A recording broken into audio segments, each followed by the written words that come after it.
I've watched through his eyes. I've listened through his ears, and I tell you, he's the one. Or at least as close as we're going to get. That's what you said about the brother. The brother tested out impossible. For other reasons. Nothing to do with his ability. Yeah, well, same with the sister. And there are doubts about him. He's too malleable, too willing to submerge himself in someone else's will. Not if the other person is his enemy. So what do? Surround him with enemies all the time? If we have to. I thought you said you liked this kid. If the buggers get him, they'll make me look like his favorite uncle. All right. We're saving the world after all, so take him.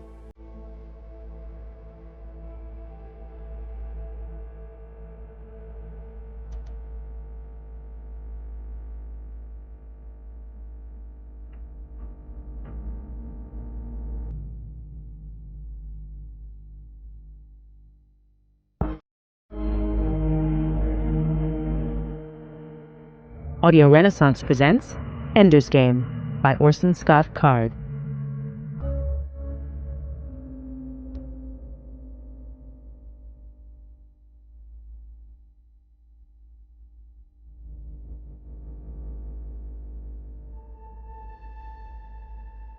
The monitor lady smiled very nicely and tousled his hair and said, "Andrew, I suppose by now you're just absolutely sick of having that horrid monitor.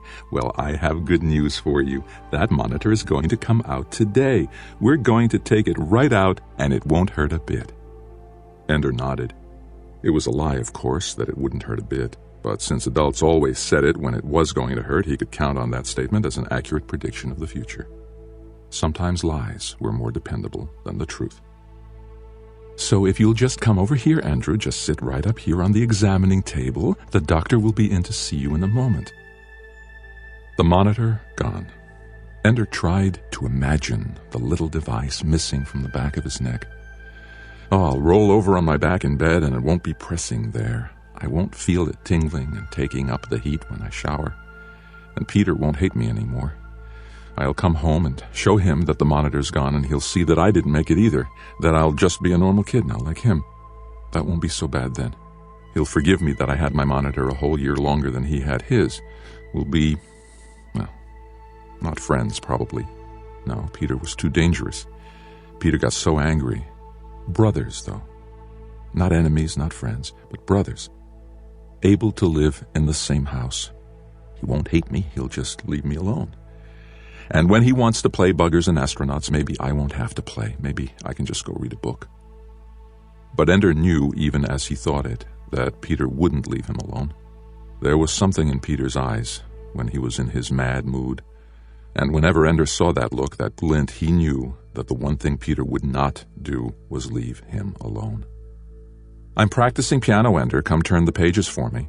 "Oh, is the monitor boy too busy to help his brother? Is he too smart? Gotta go kill some buggers, astronaut?" No, I don't want your help. I can do it on my own, you little bastard, you little third." "This won't take long, Andrew," said the doctor. Ender nodded.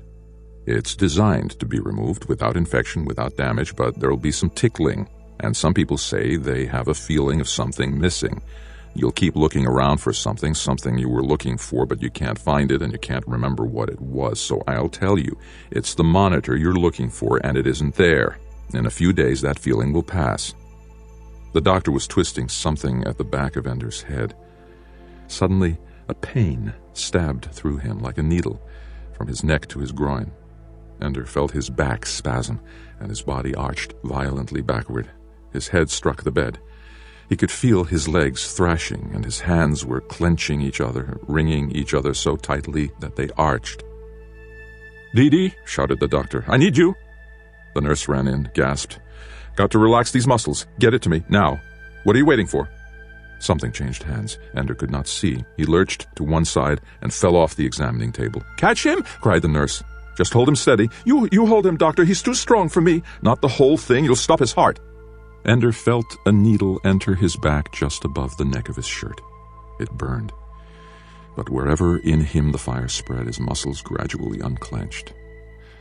Now he could cry for the fear and pain of it. "Are you all right, Andrew?" the nurse asked. Andrew could not remember how to speak.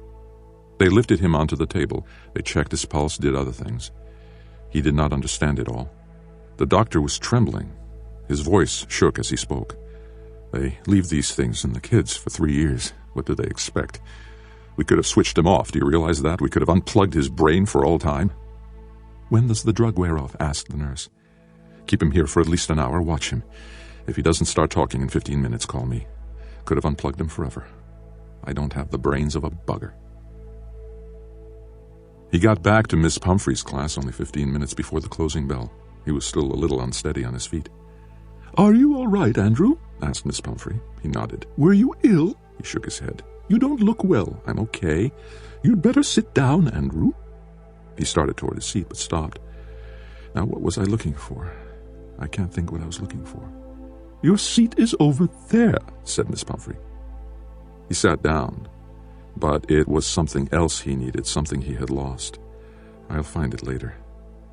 "Your monitor," whispered the girl behind him. Andrew shrugged. "His monitor," she whispered to the others. Andrew reached up and felt his neck. There was a Band-Aid. It was gone. He was just like everybody else now. "Washed out, Andy?" asked the boy who sat across the aisle and behind him. Couldn't think of his name. Peter? No, that was someone else. "Quiet, Mr. Stilson," said Miss Pumphrey. Stilson smirked. Miss Pumphrey talked about multiplication. Ender doodled on his desk, drawing contour maps of mountainous islands, and then telling his desk to display them in 3 dimensions from every angle. The teacher would know, of course, that he wasn't paying attention, but she wouldn't bother him. He always knew the answer, even when she thought he wasn't paying attention. In the corner of his desk, a word appeared and began marching around the perimeter of the desk. It was upside down and backward at first, but Ender knew what it said long before it reached the bottom of the desk and turned right side up. Third. Ender smiled. He was the one who had figured out how to send messages and make them march. Even as his secret enemy called him names, the method of delivery praised him. It was not his fault he was a third. It was the government's idea. They were the ones who authorized it. How else could a third like Ender have got into school? Now the monitor was gone. The experiment, entitled Andrew Wiggin, hadn't worked out after all. If they could, he was sure they would like to rescind the waivers that had allowed him to be born at all. Didn't work, so erase the experiment. The bell rang. Everyone signed off their desks or hurriedly typed in reminders to themselves. Some were dumping lessons or data into their computers at home. A few gathered at the printers while something they wanted to show was printed out. Ender spread his hands over the child-sized keyboard near the edge of the desk and wondered what it would feel like to have hands as large as a grown-up's. They must feel so big and awkward, thick, stubby fingers and beefy palms. Of course, they had bigger keyboards, but how could their thick fingers draw a fine line the way Ender could, a thin line so precise that he could make it spiral 79 times from the center to the edge of the desk without the lines ever touching or overlapping? It gave him something to do while the teacher droned on about arithmetic. Arithmetic. Valentine had taught him arithmetic when he was 3. "Are you all right, Andrew?" "Yes, ma'am." "You'll miss the bus?" Ender nodded and got up. The other kids were gone. They would be waiting, though, the bad ones. His monitor wasn't perched on his neck, hearing what he heard and seeing what he saw. They could say what they liked. They might even hit him now. No one could see them anymore, and so no one would come to Ender's rescue. There were advantages to the monitor, and he would miss them. It was Stilson, of course. He wasn't bigger than most other kids, but he was bigger than Ender, and he had some others with him. He always did. "Hey, third." Don't answer. Nothing to say. "Hey, third. We're talking to you." "Third. Hey, bugger lover, we're talking to you." Can't think of anything to answer. Anything I say will make it worse. So we're saying nothing. "Hey, third. Hey, turd. You flunked out, huh? Thought you were better than us, but you lost your little birdie, third. You got a Band-Aid on your neck." "Are you going to let me through?" Ender asked. "Are we going to let him through? Should we let him through?" They all laughed. "Sure, we'll let you through. First we'll let your arm through, then your butt through, then maybe a piece of your knee." The others chimed in now. "Lost your birdie, 30, lost your birdie, 30. Stilson began pushing him with one hand. Someone behind him then pushed him toward Stilson. "Seesaw, Marjorie Daw," somebody said. "Tennis, ping pong." This would not have a happy ending. So Ender decided that he'd rather not be the unhappiest at the end. The next time Stillson's arm came out to push him, Ender grabbed at it. He missed. "Oh, gonna fight me, huh? Gonna fight me, 30? The people behind Ender grabbed at him to hold him. Ender did not feel like laughing, but he laughed. "You mean it takes this many of you to fight 1/3? We're people, not thirds, turd face. You're about as strong as a fart." But they let go of him. And as soon as they did, Ender kicked out high and hard, catching Stillson square in the breastbone. He dropped. It took Ender by surprise. He hadn't thought to put Stillson on the ground with one kick. It didn't occur to him that Stillson didn't take a fight like this seriously, that he wasn't prepared for a truly desperate blow. For a moment the others backed away and Stillson lay motionless. They were all wondering if he was dead. Ender, however, was trying to figure out a way to forestall vengeance, to keep them from taking him in a pack tomorrow. "I have to win this now, and for all time, or I'll fight it every day, and it will get worse and worse." Ender knew the unspoken rules of manly warfare, even though he was only 6. It was forbidden to strike the opponent who lay helpless on the ground. Only an animal would do that. So Ender walked to Stillson's supine body and kicked him again, viciously in the ribs. Stillson groaned and rolled away from him. Ender walked around him and kicked him again in the crotch.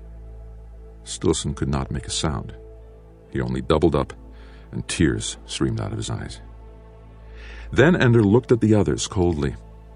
"You might be having some idea of ganging up on me. You could probably beat me up pretty bad, but just remember what I do to people who try to hurt me. From then on, you'd be wondering when I'd get you and how bad it would be." He kicked Stillson in the face. Blood from his nose spattered the ground nearby. "It wouldn't be this bad," Ender said. "It would be worse." He turned and walked away. Nobody followed him. He turned a corner into the corridor leading to the bus stop. He could hear the boys behind him saying, "Geez, look at him, he's wasted." Ender leaned his head against the wall of the corridor and cried until the bus came. "I am just like Peter. Take my monitor away, and I am just like Peter." All right, it's off. How's he doing? You live inside somebody's body for a few years, you get used to it. I look at his face now, I can't tell what's going on. I'm not used to seeing his facial expressions. I'm used to feeling them. Come on. We're not talking about psychoanalysis. We're soldiers, not witch doctors. You just saw him beat the guts out of the leader of a gang. He was thorough. He didn't just beat him, he beat him deep. Like Mazer Rackham at the... Oh, spare me. So in the judgment of the committee, he passes, huh? Mostly. Let's see what he does with his brother, now that the monitor's off. His brother? Aren't you afraid of what his brother will do to him? You were the one who told me that this wasn't a no-risk business. I went back through some of the tapes. I can't help it. I like the kid. I think we're going to screw him up. Of course we are. It's our job. We're the Wicked Witch. We promise gingerbread, but we eat the little bastards alive.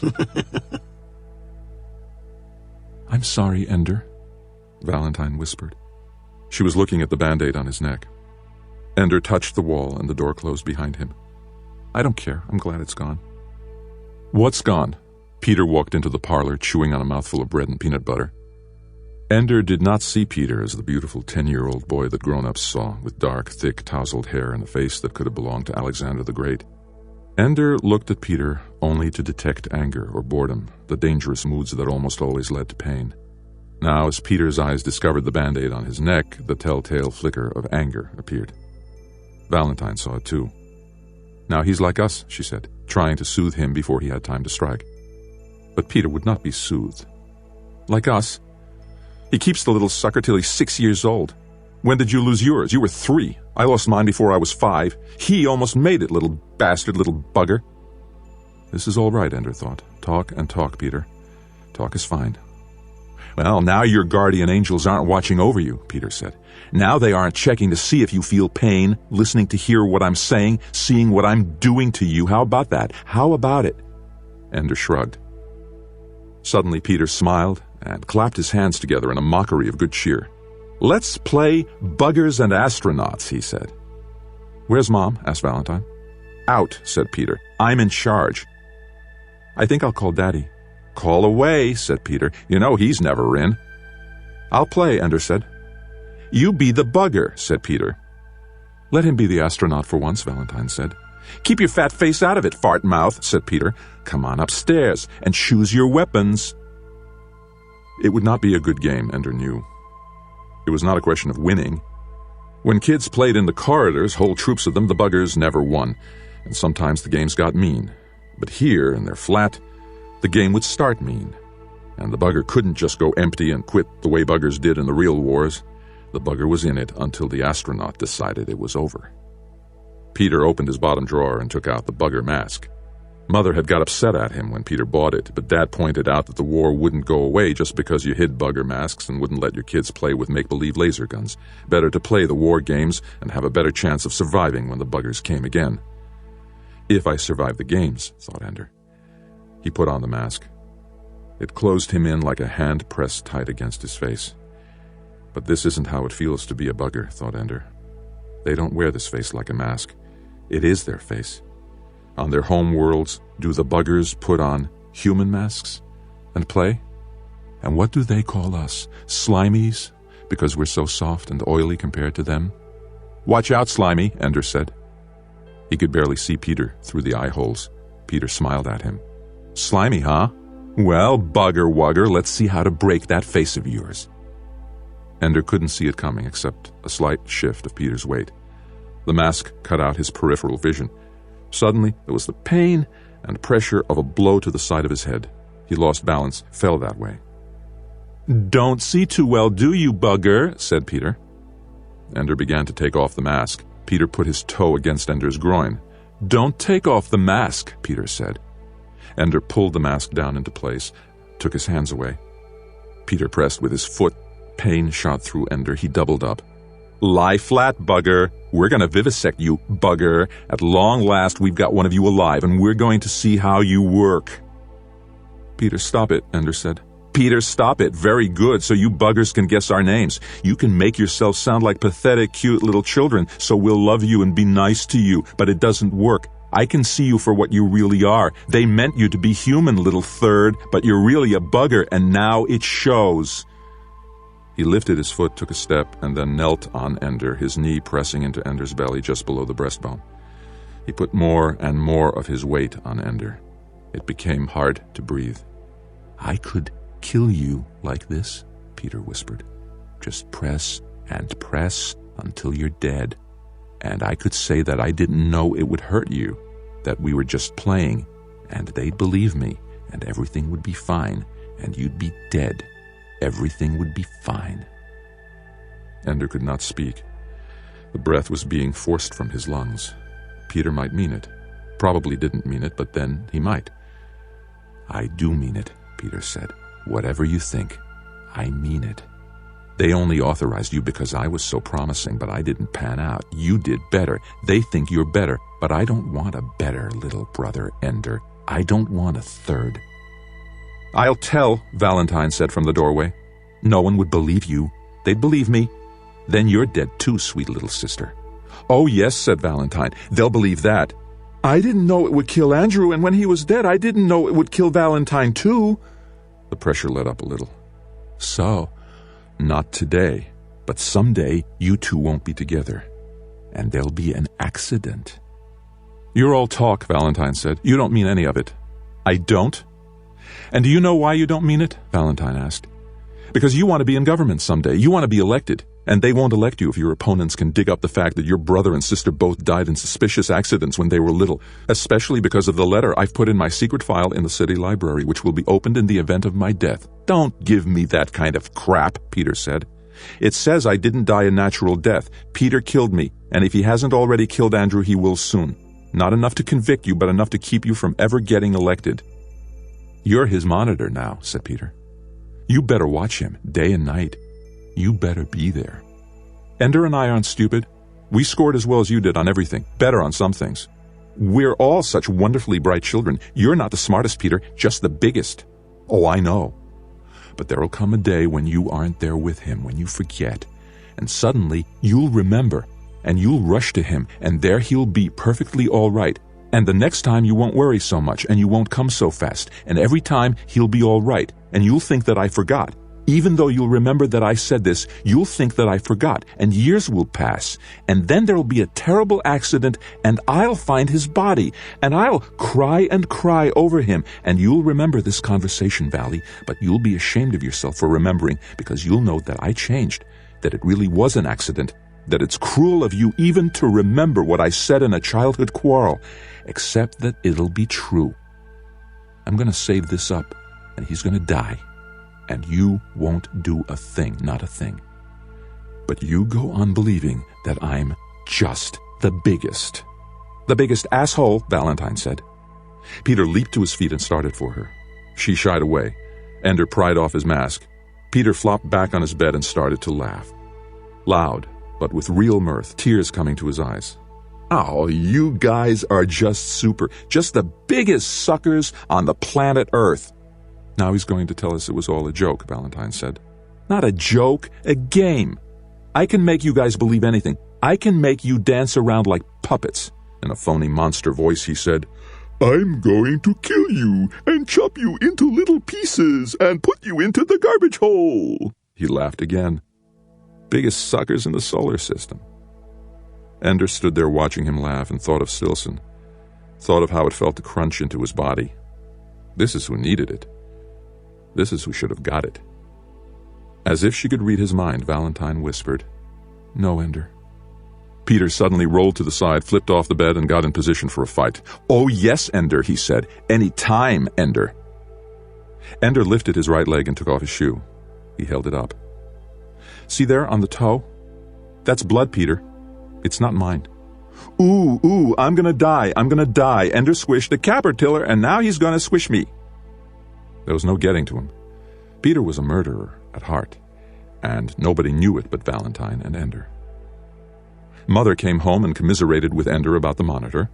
Father came home and kept saying it was such a wonderful surprise. They had such fantastic children that the government told them to have 3, and now the government didn't want to take any of them after all. So here they were with 3. They still had a 3rd.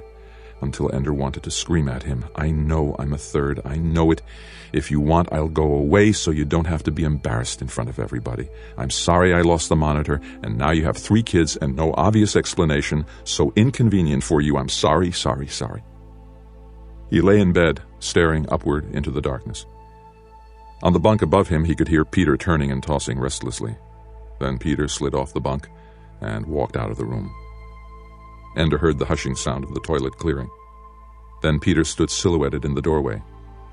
He thinks I'm asleep. He's going to kill me. Peter walked to the bed, and sure enough, he did not lift himself up to his bed. Instead, he came and stood by Ender's head. But he did not reach for a pillow to smother Ender. He did not have a weapon. He whispered, Ender, I'm sorry. I know how it feels. I'm sorry. I'm your brother. I love you. A long time later, Peter's even breathing said that he was asleep. Ender peeled the Band-Aid from his neck. And for the second time that day, he cried. The sister. It's our weak link. He really loves her. I know. She cannot do it all from the start. He won't want to leave her. So what are you going to do? Persuade him that he wants to come with us more than he wants to stay with her. And how are you going to do that? I'll lie to him. And if that doesn't work?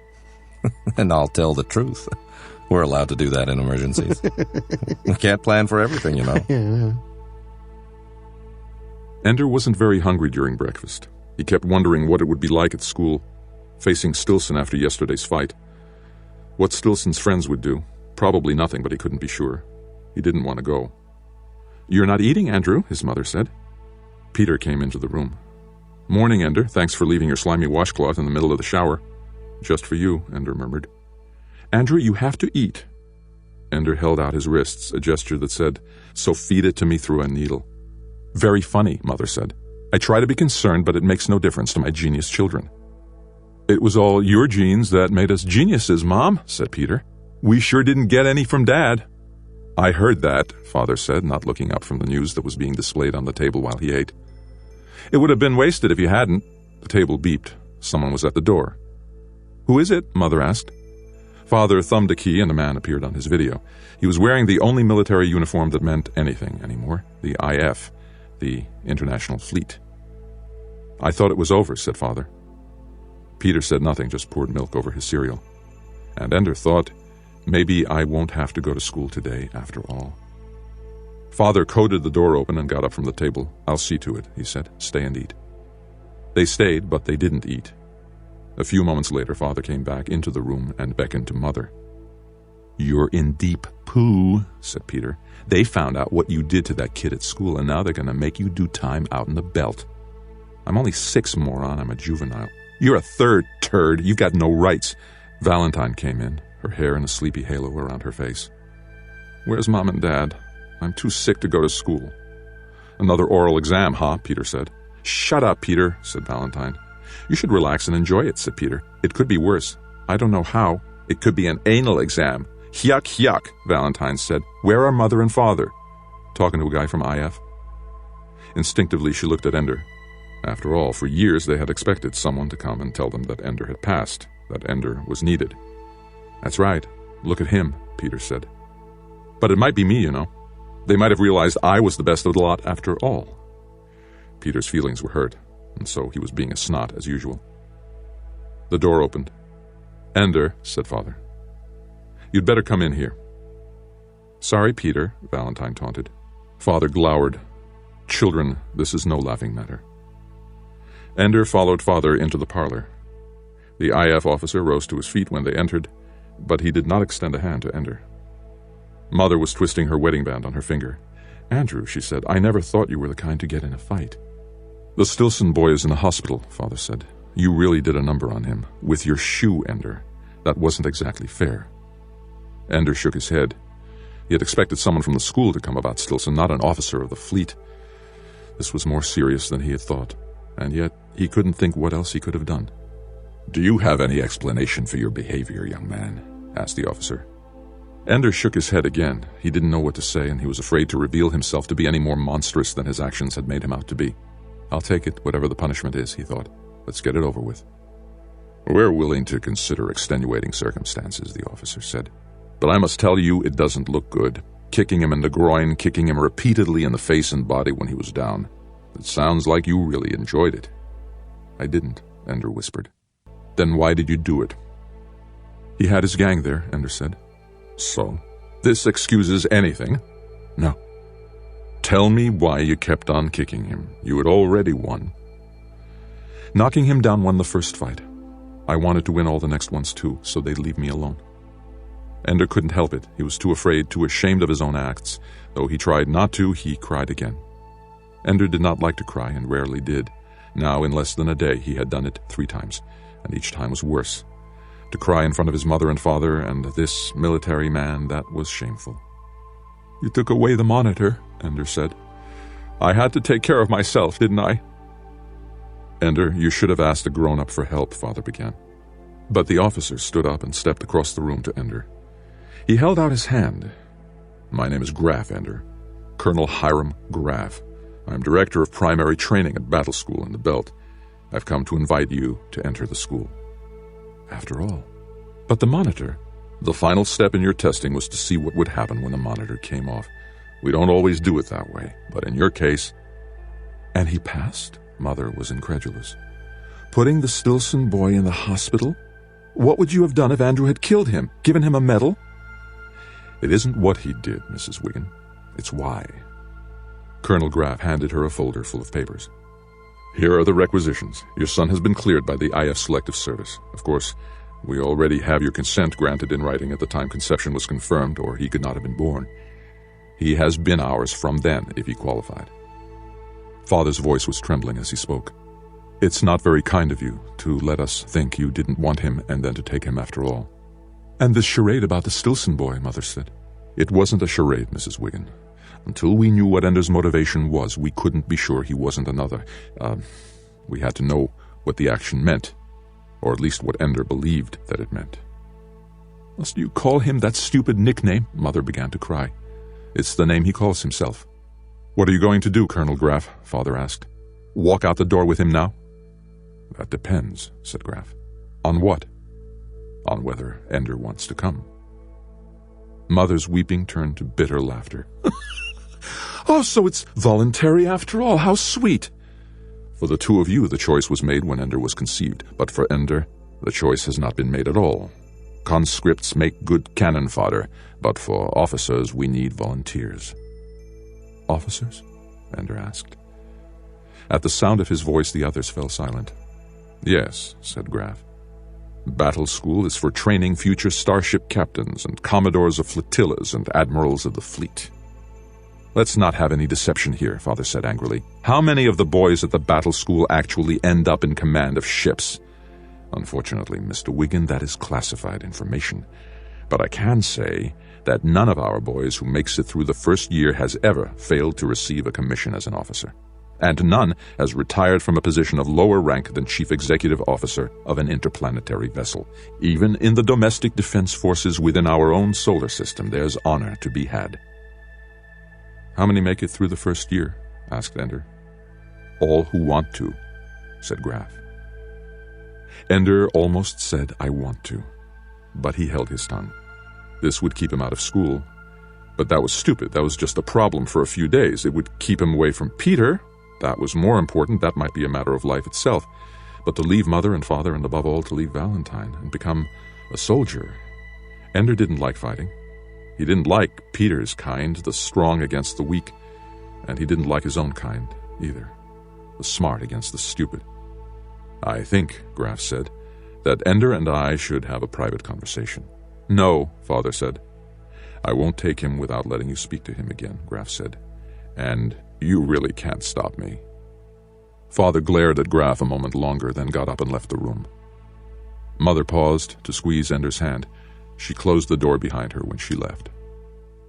Ender, Graf said, if you come with me, you won't be back here for a long time. There aren't any vacations from battle school. No visitors, either. The full course of training lasts until you're 16 years old. You get your first leave under certain circumstances when you're 12. Believe me, Ender, people change in 6 years, in 10 years. Your sister Valentine will be a woman when you see her again if you come with me. You'll be strangers. You'll still love her, Ender, but you won't know her. You see, I'm not pretending it's easy. Mom and Daddy, I know you, Ender. I've been watching the monitor discs for some time. You won't miss your mother and father, not much, not for long. And they won't miss you long, either. Tears came to Ender's eyes in spite of himself. He turned his face away, but would not reach up to wipe them. They do love you, Ender. But you have to understand what your life has cost them.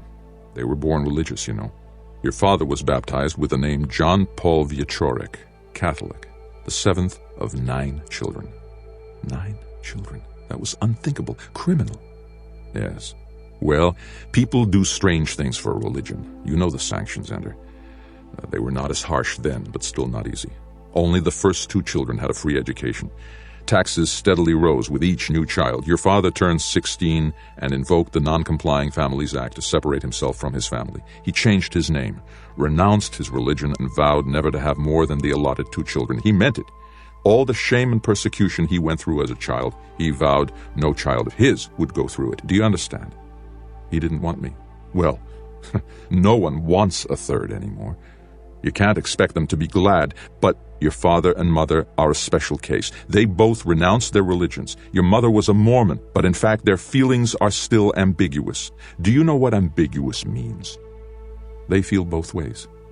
They're ashamed of having come from non-compliant families. They conceal it. To the degree that your mother refuses to admit to anyone that she was born in Utah, lest they suspect, your father denies his Polish ancestry, since Poland is still a non-compliant nation and under international sanction because of it. So you see, having a third, even under the government's direct instructions, undoes everything they've been trying to do. I know that. But it's more complicated than that. Your father still named you with legitimate saints' names. In fact, he baptized all 3 of you himself as soon as he got you home after you were born, and your mother objected. They quarreled over it each time, not because she didn't want you baptized, but because she didn't want you baptized Catholic. They haven't really given up their religion.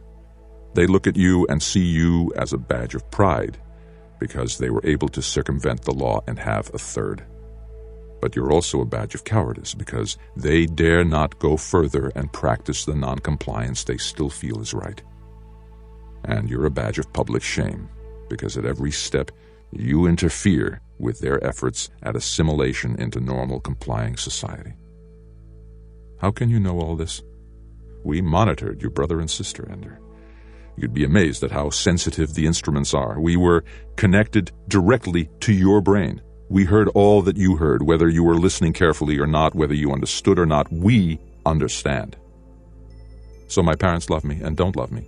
They love you. The question is whether they want you here. Your presence in this house is a constant disruption, a source of tension. Do you understand? I'm not the one who causes tension. Not anything you do, Ender. Your life itself. Your brother hates you because you are living proof that he wasn't good enough. Your parents resent you because of all the past they are trying to evade. Valentine loves me with all her heart. Completely, unstintingly, she's devoted to you and you adore her. I told you it wouldn't be easy. What is it like there? Hard work, studies. Just like school here, except we put you into mathematics and computers much more heavily, military history, strategy and tactics, and above all, the battle room. What's that? War games. All the boys are organized into armies. Day after day, in zero gravity, there are mock battles. Nobody gets hurt, but winning and losing matter. Everybody starts as a common soldier taking orders. Older boys are your officers, and it's their duty to train you and command you in battle. More than that, I can't tell you. It's like playing buggers and astronauts, except that you have weapons that work, and fellow soldiers fighting beside you, and your whole future and the future of the human race depends on how well you learn, how well you fight. It's a hard life, and you won't have a normal childhood. Of course, with your mind, and as a third to boot, you wouldn't have a particularly normal childhood anyway. All boys? A few girls. They don't often pass the tests to get in. Too many centuries of evolution are working against them. None of them will be like Valentine anyway. But there will be brothers there, Ender. Like Peter? Peter wasn't accepted, Ender, for the very reasons that you hate him. I don't hate him, I'm just afraid of him. Well, Peter isn't all bad, you know. He was the best we'd seen in a long time. We asked your parents to choose a daughter next. They would have anyway, hoping that Valentine would be Peter, but milder. She was too mild, and so we requisitioned you. To be half Peter and half Valentine, if things worked out right. Am I? As far as we can tell. Our tests are very good, Ender, but they don't tell us everything. In fact, when it comes down to it, they hardly tell us anything. But they're better than nothing. Graff leaned over and took Ender's hands in his. Ender Wiggin, if it were just a matter of choosing the best and happiest future for you, I'd tell you to stay home. Stay here. Grow up. Be happy. There are worse things than being a third, worse things than a big brother who can't make up his mind whether to be a human being or a jackal. Battle school is one of those worst things, but we need you. The buggers may seem like a game to you now, Ender, but they damn near wiped us out last time. They had us cold, outnumbered and outweaponed. The only thing that saved us was that we had the most brilliant military commander we ever found. Call it fate, call it God, call it damn fool luck. We had Mazer Rackham. But we don't have him now, Ender. We've scraped together everything mankind could produce, a fleet that makes the one they sent against us last time seem like a bunch of kids playing in a swimming pool. We have some new weapons, too, but it might not be enough even so, because in the 80 years since the last war, they've had as much time to prepare as we have.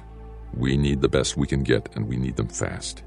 Maybe you're not going to work out for us, and maybe you are. Maybe you'll break down under the pressure. Maybe it'll ruin your life. Maybe you'll hate me for coming here to your house today. But if there's a chance that because you're with the fleet, mankind might survive and the buggers might leave us alone forever, then I'm going to ask you to do it, to come with me. Ender had trouble focusing on Colonel Graff. The man looked far away and very small, as if Ender could pick him up with tweezers and drop him in a pocket. To leave everything here and to go to a place that was very hard with no Valentine, no Mom and Dad. And then he thought of the films of the buggers that everyone had to see at least once a year. The Scathing of China, the Battle of the Belt, death and suffering and terror. and Mazer Rackham and his brilliant maneuvers, destroying an enemy fleet twice his size and twice his firepower, using the little human ships that seemed so frail and weak, like children fighting with grown-ups. And we won. "I'm afraid," said Ender quietly, "but I'll go with you." "Tell me again," said Graf. "It's what I was born for, isn't it? If I don't go, why am I alive?" "Not good enough," said Graf. "I don't want to go," said Ender, "but I will." Graf nodded. "You can change your mind. Up until the time you get in my car with me, you can change your mind. After that, you stay at the pleasure of the International Fleet. Do you understand that?" Ender nodded. "All right, let's tell them."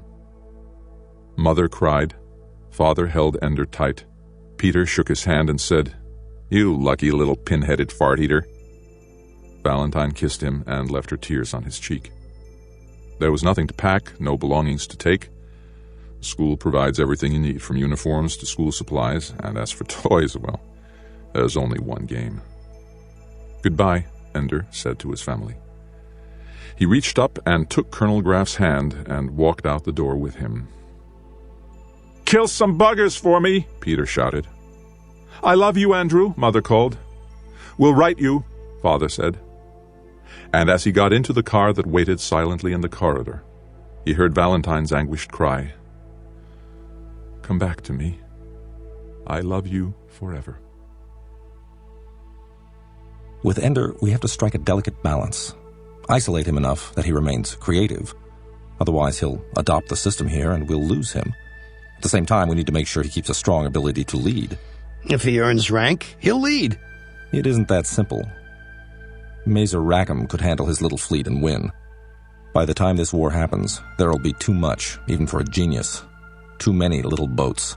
He has to work smoothly with his subordinates. Oh, good. He has to be a genius and nice, too. Not nice. Nice will let the buggers have us all. So you're going to isolate him? I'll have him completely separated from the rest of the boys by the time we get to the school. Well, I have no doubt of it. I'll be waiting for you to get here. I watched the vids of what he did to the Stilson boy. This is not a sweet little kid you're bringing up here. That's where you're mistaken. He's even sweeter than he looks. But don't worry. We'll purge that in a hurry. Sometimes I think you enjoy breaking these little geniuses. There is an art to it, and I'm very, very good at it. But enjoy? Well, maybe. When they put back the pieces afterward, it makes them better. Oh, you are a monster. Thanks. Does this mean I get a raise? Yeah, just a medal. The budget isn't inexhaustible. They say that weightlessness can cause disorientation, especially in children whose sense of direction isn't yet secure. But Ender was disoriented before he left Earth's gravity, before the shuttle launch even began. There were 19 other boys in his launch. They filed out of the bus and into the elevator. They talked and joked and bragged and laughed. Ender kept his silence. He noticed how Graf and the other officers were watching them, analyzing. Everything we do means something, Ender realized. Them laughing mean not laughing. He toyed with the idea of trying to be like the other boys, but he couldn't think of any jokes, and none of theirs seemed funny. Wherever their laughter came from, Ender couldn't find such a place in himself. He was afraid, and fear made him serious. They had dressed him in a uniform, all in a single piece. It felt funny not to have a belt cinched around his waist. He felt baggy and naked, dressed like that. There were TV cameras going, perched like animals on the shoulders of crouching, prowling men. The men moved slowly, cat-like, so the camera motion would be smooth. Ender caught himself moving smoothly, too. He imagined himself being on TV in an interview, the announcer asking him, "How do you feel, Mr. Wiggin?" "Actually quite well, except hungry." "Hungry? Oh yes, they don't let you eat for 20 hours before the launch. How interesting, I never knew that. All of us are quite hungry, actually." And all the while during the interview, Ender and the TV guy would slink along smoothly in front of the cameraman, taking long, lithe strides. The TV guy was letting him be the spokesman for all the boys, though Ender was barely competent to speak for himself. For the first time, Ender felt like laughing. He smiled. The other boys near him were laughing at the moment, too, for another reason. They think I'm smiling at their joke, thought Ender, but I'm smiling at something much funnier. "Go up the ladder one at a time," said an officer. "When you come to an aisle with empty seats, take one. There aren't any window seats." It was a joke. The other boys laughed. Ender was near the last, but not the very last. The TV cameras did not give up, though. Will Valentine see me disappear into the shuttle? He thought of waving at her, of running to the cameraman and saying, "Can I tell Valentine goodbye?" He didn't know that it would be censored out of the tape if he did, for the boys soaring out to battle school were all supposed to be heroes. They weren't supposed to miss anybody. Ender didn't know about the censorship, but he did know that running to the cameras would be wrong. He walked the short bridge to the door in the shuttle. He noticed that the wall to his right was carpeted like a floor. That was where the disorientation began. The moment he thought of the wall as a floor, he began to feel like he was walking on a wall.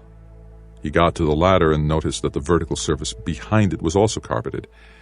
I am climbing up the floor, hand over hand, step by step. And then, for fun, he pretended that he was climbing down the wall. He did it almost instantly in his mind, convinced himself against the best evidence of gravity, until he reached an empty seat. He found himself gripping the seat tightly, even though gravity pulled him firmly against it. The other boys were bouncing on their seats a little, poking and pushing, shouting. Ender carefully found the straps, figured out how they fit together to hold him at crotch, waist, and shoulders. He imagined the ship dangling upside down on the undersurface of the Earth, the giant fingers of gravity holding them firmly in place. But we will slip away, he thought. We are going to fall off this planet. He did not know its significance at the time. Later, though, he would remember that it was even before he left Earth that he first thought of it as a planet like any other, not particularly his own. Already figured it out, said Graf. He was standing on the ladder. Coming with us? Ender asked. Well, I don't usually come down for recruiting, Graf said. I'm kind of in charge there, administrator of the school, like a principal. They told me I had to come back or I'd lose my job. He smiled. Ender smiled back. He felt comfortable with Graf. Graf was good, and he was principal of the battle school. Ender relaxed a little. He would have a friend there. Adults helped the other boys belt themselves in place, those who hadn't done as Ender did. Then they waited for an hour while a TV at the front of the shuttle introduced them to shuttle flight, the history of space flight, and their possible future with the great starships of the IF. Very boring stuff.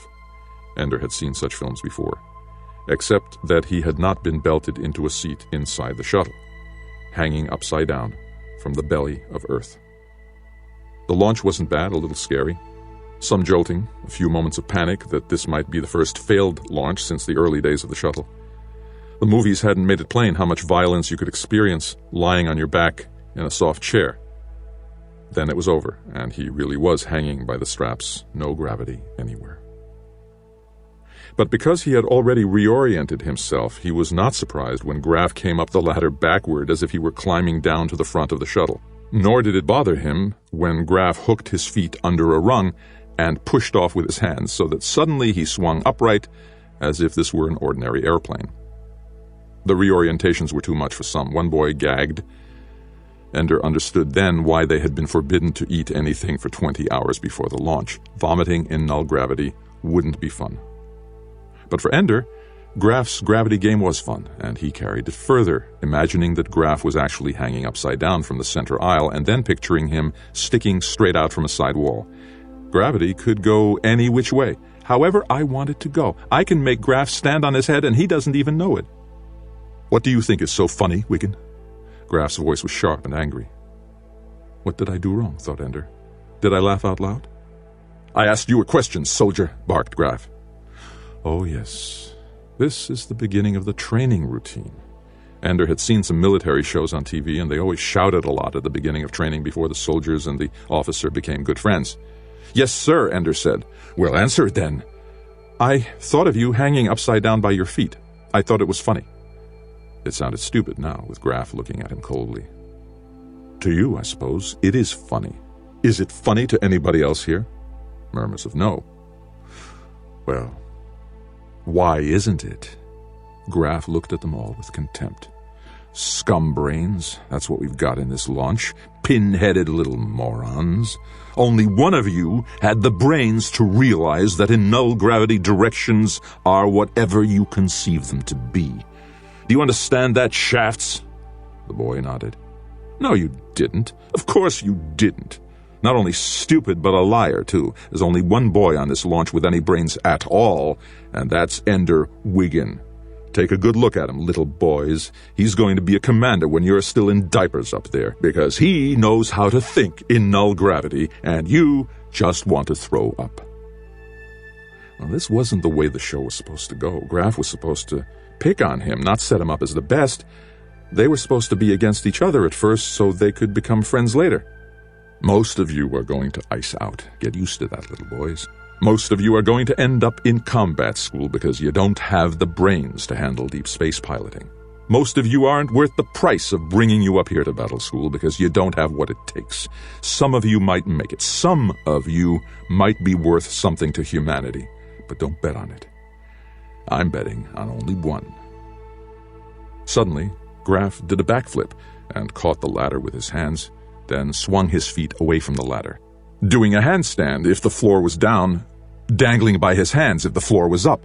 Hand over hand, he swung himself back along the aisle to his seat. "Looks like you've got it made here," whispered the boy next to him. Ender shook his head. "Oh, won't even talk to me?" the boy said. "I didn't ask him to say that stuff," Ender whispered. He felt a sharp pain on the top of his head. Then again, some giggles from behind him. The boy in the next seat back must have unfastened his straps. Again, a blow to the head. "Go away," Ender thought. "I didn't do anything to you." Again, a blow to the head. Laughter from the boys. Didn't Graf see this? Wasn't he going to stop it? Another blow, harder. It really hurt. Where was Graf? Then it became clear. Graf had deliberately caused it. It was worse than the abuse in the shows. When the sergeant picked on you, the others liked you better, but when the officer prefers you, the others hate you. "Hey, fart eater," came the whisper from behind him. He was hit on the head again. "You like this? Hey, super brain, is this fun?" Another blow, this one so hard that Ender cried out softly with the pain. If Graf was setting him up, there'd be no help unless he helped himself. He waited until he thought another blow was about to come. Now, he thought, and yes, the blow was there. It hurt, but Ender was already trying to sense the coming of the next blow. Now, and yes, right on time. "I've got you," Ender thought. Just as the next blow was coming, Ender reached up with both hands, snatched the boy by the wrist, and then pulled down on the arm hard. In gravity, the boy would have been jammed against Ender's seat back, hurting his chest. In null gravity, however, he flipped over the seat completely, up toward the ceiling. Ender wasn't expecting it. He hadn't realized how null gravity magnified the effects of even a child's movements. The boy sailed through the air, bouncing against the ceiling, then down against another boy in his seat, then out into the aisle, his arms flailing until he screamed as his body slammed into the bulkhead at the front of the compartment, his left arm twisted under him. It took only seconds. Graf was already there, snatching the boy out of the air. Deftly, he propelled him down the aisle toward the other man. "Left arm, broken, I think," he said. In moments, the boy had been given a drug and lay quietly in the air as the officer ballooned the splint around his arm. Ender felt sick. He had only meant to catch the boy's arm. No, he had meant to hurt him, and had pulled with all his strength. He hadn't meant it to be so public, but the boy was feeling exactly the pain Ender had meant him to feel. Null gravity had betrayed him, that was all. I am Peter. I'm just like him. And Ender hated himself. Graf stayed at the front of the cabin. "What are you, slow learners? In your feeble little minds, haven't you picked up one little fact? You were brought here to be soldiers. In your old schools, in your old families, maybe you were the big shot. Maybe you were tough. Maybe you were smart. But we chose the best of the best, and that's the only kind of kid you're going to meet now. And when I tell you Ender Wiggin is the best in this launch, take the hint, my little dorklings. Don't mess with him. Little boys have died in battle school before. Do I make myself clear?" There was silence the rest of the launch. The boy sitting next to Ender was scrupulously careful not to touch him. "I am not a killer," Ender said to himself over and over. "I am not Peter. No matter what Graf says, I'm not. I was defending myself. I bore it a long time. I was patient. I'm not what he said." A voice over the speaker told him they were approaching the school. It took 20 minutes to decelerate and dock. Ender lagged behind the others. They were not unwilling to let him be the last to leave the shuttle, climbing upward in the direction that had been down when they embarked. Graf was waiting at the end of the narrow tube that led from the shuttle into the heart of the battle school. "Was it a good flight, Ender?" Graf asked, cheerfully. "I thought you were my friend." Despite himself, Ender's voice trembled. Graf looked puzzled. "Whatever gave you that idea, Ender?" Because you spoke nicely to me, and honestly, you didn't lie." "I won't lie now either," said Graf. "My job isn't to be friends. My job is to produce the best soldiers in the world, in the whole history of the world. We need a Napoleon, an Alexander, except that Napoleon lost in the end and Alexander flamed out and died young. We need a Julius Caesar, except that he made himself dictator and died for it. My job is to produce such a creature and all the men and women he'll need to help him. Nowhere in that does it say I have to make friends with children. You made them hate me. So, what will you do about it? Crawl into a corner, start kissing their little backsides so they'll love you again? There's only one thing that will make them stop hating you, and that's being so good at what you do that they can't ignore you. I told them you were the best. Now you damn well better be. What if I can't? Then too bad. Look, Ender, I'm sorry if you're lonely and afraid, but the buggers are out there. 10 billion. 100 billion, 1,000,000 billion of them for all we know, with as many ships for all we know, with weapons we can't understand, and a willingness to use those weapons to wipe us out.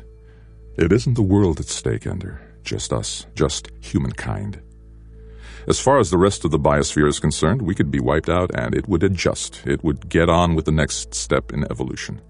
But humanity doesn't want to die. As a species, we have evolved to survive. And the way we do it is by straining, and at last, every few generations giving birth to genius. The one who invents the wheel, and light, and flight, the one who builds a city, a nation, an empire. Do you understand any of this? Ender thought he did, but wasn't sure, and so said nothing. No, of course not. So I'll put it bluntly. Human beings are free except when humanity needs them. Maybe humanity needs you to do something. Maybe humanity needs me to find out what you're good for. We might both do despicable things, Ender, but if humankind survives, then we were good tools. Is that all? Just tools? Individual human beings are all tools that the others use to help us all survive. That's a lie. No, it's just a half-truth. You can worry about the other half after we win this war. It'll be over before I grow up, Ender said. I hope you're wrong, said Graf. By the way, you aren't helping yourself at all talking to me. The other boys are no doubt telling each other that old Ender Wiggin is back there licking up to Graf. If word once gets around that you're a teacher's boy, you're iced for sure. In other words, go away and leave me alone. Goodbye, Ender said. He pulled himself hand over hand along the tube where the other boys had gone. Graf watched him go. One of the teachers near him said, "Is that the one?" "God knows," said Graf. "If Ender isn't him, then he'd better show up soon." "Maybe it's nobody," said the teacher. "Maybe. But if that's the case, Anderson, then in my opinion, God is a bugger. You can quote me on that." "I will." They stood in silence a while longer. "Anderson?" "The kid's wrong. I am his friend." "I know. He's clean, right to the heart. He's good. I've read the reports. Anderson, think what we're going to do to him." Anderson was defiant. "We're going to make him the best military commander in history. And then put the fate of the world on his shoulders. For his sake, I hope it isn't him. I do. Cheer up. The buggers may kill us all before he graduates." Graf smiled. "Yeah, you're right. I feel better already." "You have my admiration. Breaking an arm, that was a masterstroke." That was an accident. "Really? And I've already commended you in your official report." It's too strong. It makes that other little bastard into a hero. It could screw up training for a lot of kids. I thought Ender might call for help. Call for help? I thought that was what you valued most in him, that he settles his own problems. When he's out there surrounded by an enemy fleet, there ain't gonna be nobody to help him if he calls. Who would have guessed the little sucker'd be out of his seat, and that he'd land just wrong against the bulkhead? Just one more example of the stupidity of the military. If you had any brains, you'd be in a real career, like selling life insurance. You too, Mastermind. Hey, we just gotta face the fact that we're second rate, with the fate of humanity in our hands. Gives you a delicious feeling of power, doesn't it? Especially because this time if we lose, there won't be any criticism of us at all. I never thought of it that way, but let's not lose. See how Ender handles it. If we've already lost him, if he can't handle this, who next? Who else? I'll make up a list. In the meantime, figure out how to unlose Ender. I told you, his isolation can't be broken. He can never come to believe that anybody will ever help him out. Ever. If he once thinks that there's an easy way out, he's wrecked. You're right. That would be terrible. If he believed he had a friend. He can have friends. It's parents he can't have. Oh. The other boys had already chosen their bunks when Ender arrived. Ender stopped in the doorway of the dormitory, looking for the sole remaining bed. The ceiling was low. Ender could reach up and touch it. A child-sized room with the bottom bunk resting on the floor. The other boys were watching him, corner-wise. Sure enough, the bottom bunk right by the door was the only empty bed. For a moment it occurred to Ender that by letting the others put him in the worst place, he was inviting later bullying. Yet he couldn't very well oust someone else. So he smiled broadly. "Hey, thanks," he said. Not sarcastically at all. He said it as sincerely as if they had reserved for him the best position. "I thought I was going to have to ask for a low bunk by the door." He sat down and looked in the locker that stood open at the foot of the bunk. There was a paper taped to the inside of the door. "Place your hand on the scanner at the head of your bunk and speak your name twice." Ender found the scanner, a sheet of opaque plastic. He put his left hand on it and said, "Ender Wiggin, Ender Wiggin." The scanner glowed green for a moment. Ender closed his locker and tried to reopen it. He couldn't. Then he put his hand on the scanner and said, "Ender Wiggin." The locker popped open. So did 3 other compartments. One of them contained 4 jumpsuits like the one he was wearing and 1 white one. Another compartment contained a small desk, just like the ones at school. So they weren't through with studies yet. It was the largest compartment that contained the prize. It looked like a spacesuit at first glance, complete with helmet and gloves, but it wasn't. There was no airtight seal. Still, it would effectively cover the whole body. It was thickly padded. It was also a little stiff, and there was a pistol within. A laser gun, it looked like, since the end was solid, clear glass. But surely they wouldn't let children have lethal weapons. "Not laser," said a man. Ender looked up. It was one he hadn't seen before, a young and kind-looking man. "But it has a tight enough beam, well-focused. You can aim it and make a 3-inch circle of light on a wall 100 meters off." "What's it for?" Ender asked. "One of the games we played during recreation. Does anyone else have his locker open?" The man looked around. "I mean, have you followed directions and coded in your voices and hands? You can't get into the lockers until you do. This room is your home for the first year or so here at the battle school, so get the bunk you want and stay with it. Ordinarily, we let you elect your chief officer and install him in the lower bunk by the door, but apparently that position has been taken. Can't recode the lockers now, so think about whom you want to choose. Dinner in 7 minutes. Follow the lighted dots on the floor. Your color code is red, yellow, yellow. Whenever you're assigned a path to follow, it will be red, yellow, yellow. 3 dots side by side. Go where those lights indicate. What's your color code, boys? Red, yellow, yellow. Very good. My name is Dap. I'm your mom for the next few months." The boys laughed. "Hey, laugh all you like, but keep it in mind. If you get lost in the school, which is quite possible, don't go opening doors. Some of them lead outside." More laughter. "Instead, just tell someone that your mom is Dap, and they'll call me. Or tell them your color, and they'll light up a path for you to get home. If you have a problem, come talk to me. Remember, I'm the only person here who's paid to be nice to you, but not too nice. Give me any lip and I'll break your face, okay?" They laughed again. Dap had a room full of friends. Frightened children are so easy to win. "Which way is down? Anybody tell me?" They told him. "Okay, that's true, but that direction is toward the outside. The ship is spinning, and that's what makes it feel like that is down. The floor actually curves around in that direction. Keep going long enough that way, and you come back to where you started. Except don't try it, because up that way is teachers' quarters, and up that way is the bigger kids. And the bigger kids don't like launchies butting in. you might get pushed around. In fact, you will get pushed around. And when you do, don't come crying to me. Got it? This is battle school, not nursery school. What are we supposed to do then? Asked the boy, a really small black kid who had a top bunk near Ender's. If you don't like getting pushed around, figure out for yourself what to do about it. But I warn you, murder is strictly against the rules. So is any deliberate injury. I understand there was one attempted murder on the way up here, a broken arm. That kind of thing happens again, somebody ices out. You got it? What's icing out? Asked the boy with his arm puffed up in a splint. Ice. Put out in the cold, sent earthside, finished at battle school. Nobody looked at Ender. So, boys, if any of you are thinking of being troublemakers, at least be clever about it, okay? Dap left. They still didn't look at Ender. Ender felt the fear grow in his belly. The kid whose arm he broke, Ender didn't feel sorry for him.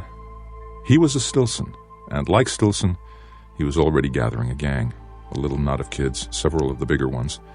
They were laughing at the far end of the room, and every now and then one of them would turn to look at Ender. With all his heart, Ender wanted to go home. What did any of this have to do with saving the world? There was no monitor now. It was Ender against the gang again, only they were right in his room. Peter again, but without Valentine.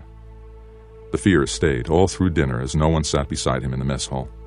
The other boys were talking about things, the big scoreboard on one wall, the food, the bigger kids. Ender could only watch in isolation. The scoreboards were team standings, win-loss records with the most recent scores. Some of the bigger boys apparently had bets on the most recent games. Two teams, Manticore and Asp, had no recent score. These boxes were flashing. Ender decided they must be playing right now. He noticed that the older boys were divided into groups according to the uniforms they wore. Some with different uniforms were talking together, but generally the groups each had their own area. Launchies, their own group, and the 2 or 3 next older groups all had plain blue uniforms. But the big kids, the ones that were on teams, they were wearing much more flamboyant clothing. Ender tried to guess which ones went with which name. Scorpion and Spider were easy, so were Flame and Tide. A bigger boy came to sit by him. Not just a little bigger. He looked to be 12 or 13, getting his man's growth started. Hi, he said. Hi, Ender said. I'm Mick. Ender. That's a name? Since I was little, it's what my sister called me. Not a bad name here. Ender, Finisher. Eh? Hope so. Ender, you the bugger in your launch?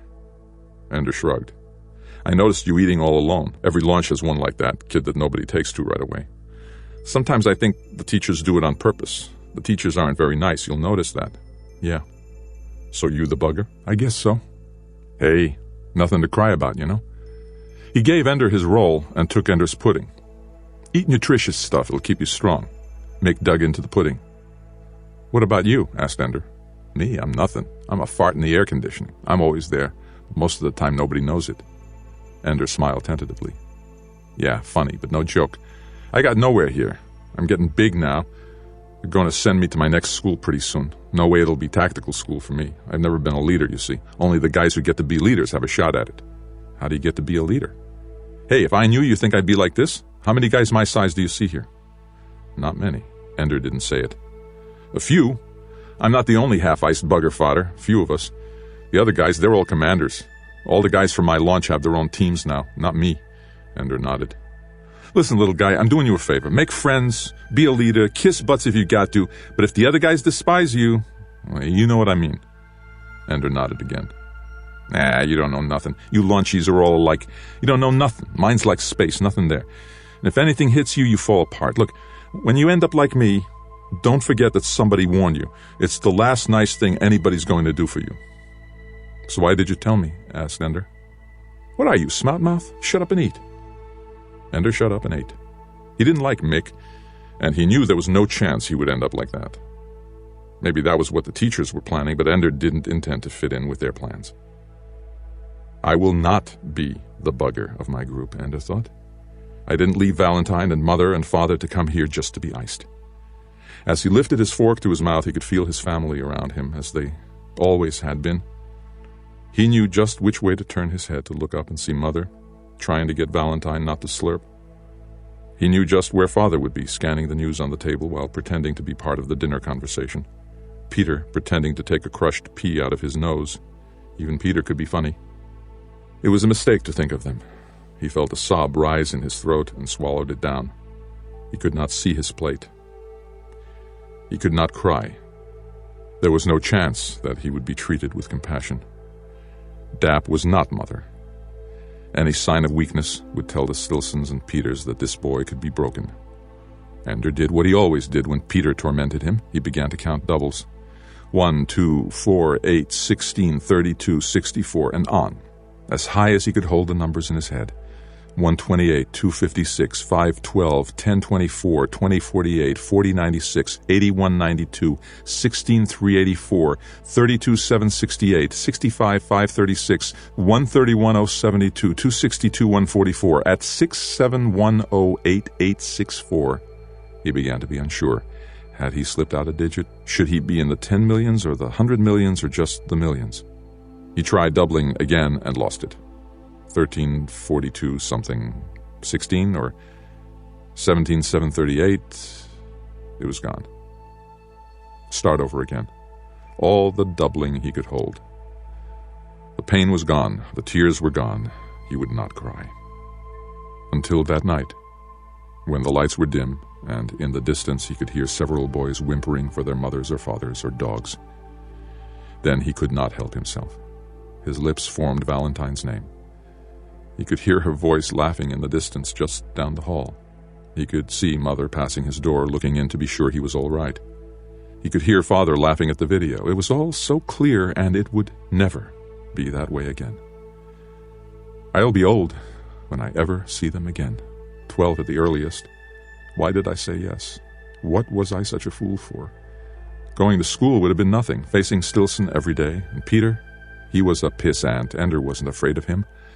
I want to go home, he whispered. But his whisper was the whisper he used when he cried out in pain when Peter tormented him. The sound didn't travel farther than his own ears, and sometimes not that far. And his tears could fall unwanted on his sheet, but his sobs were so gentle that they did not shake the bed, so quiet they could not be heard.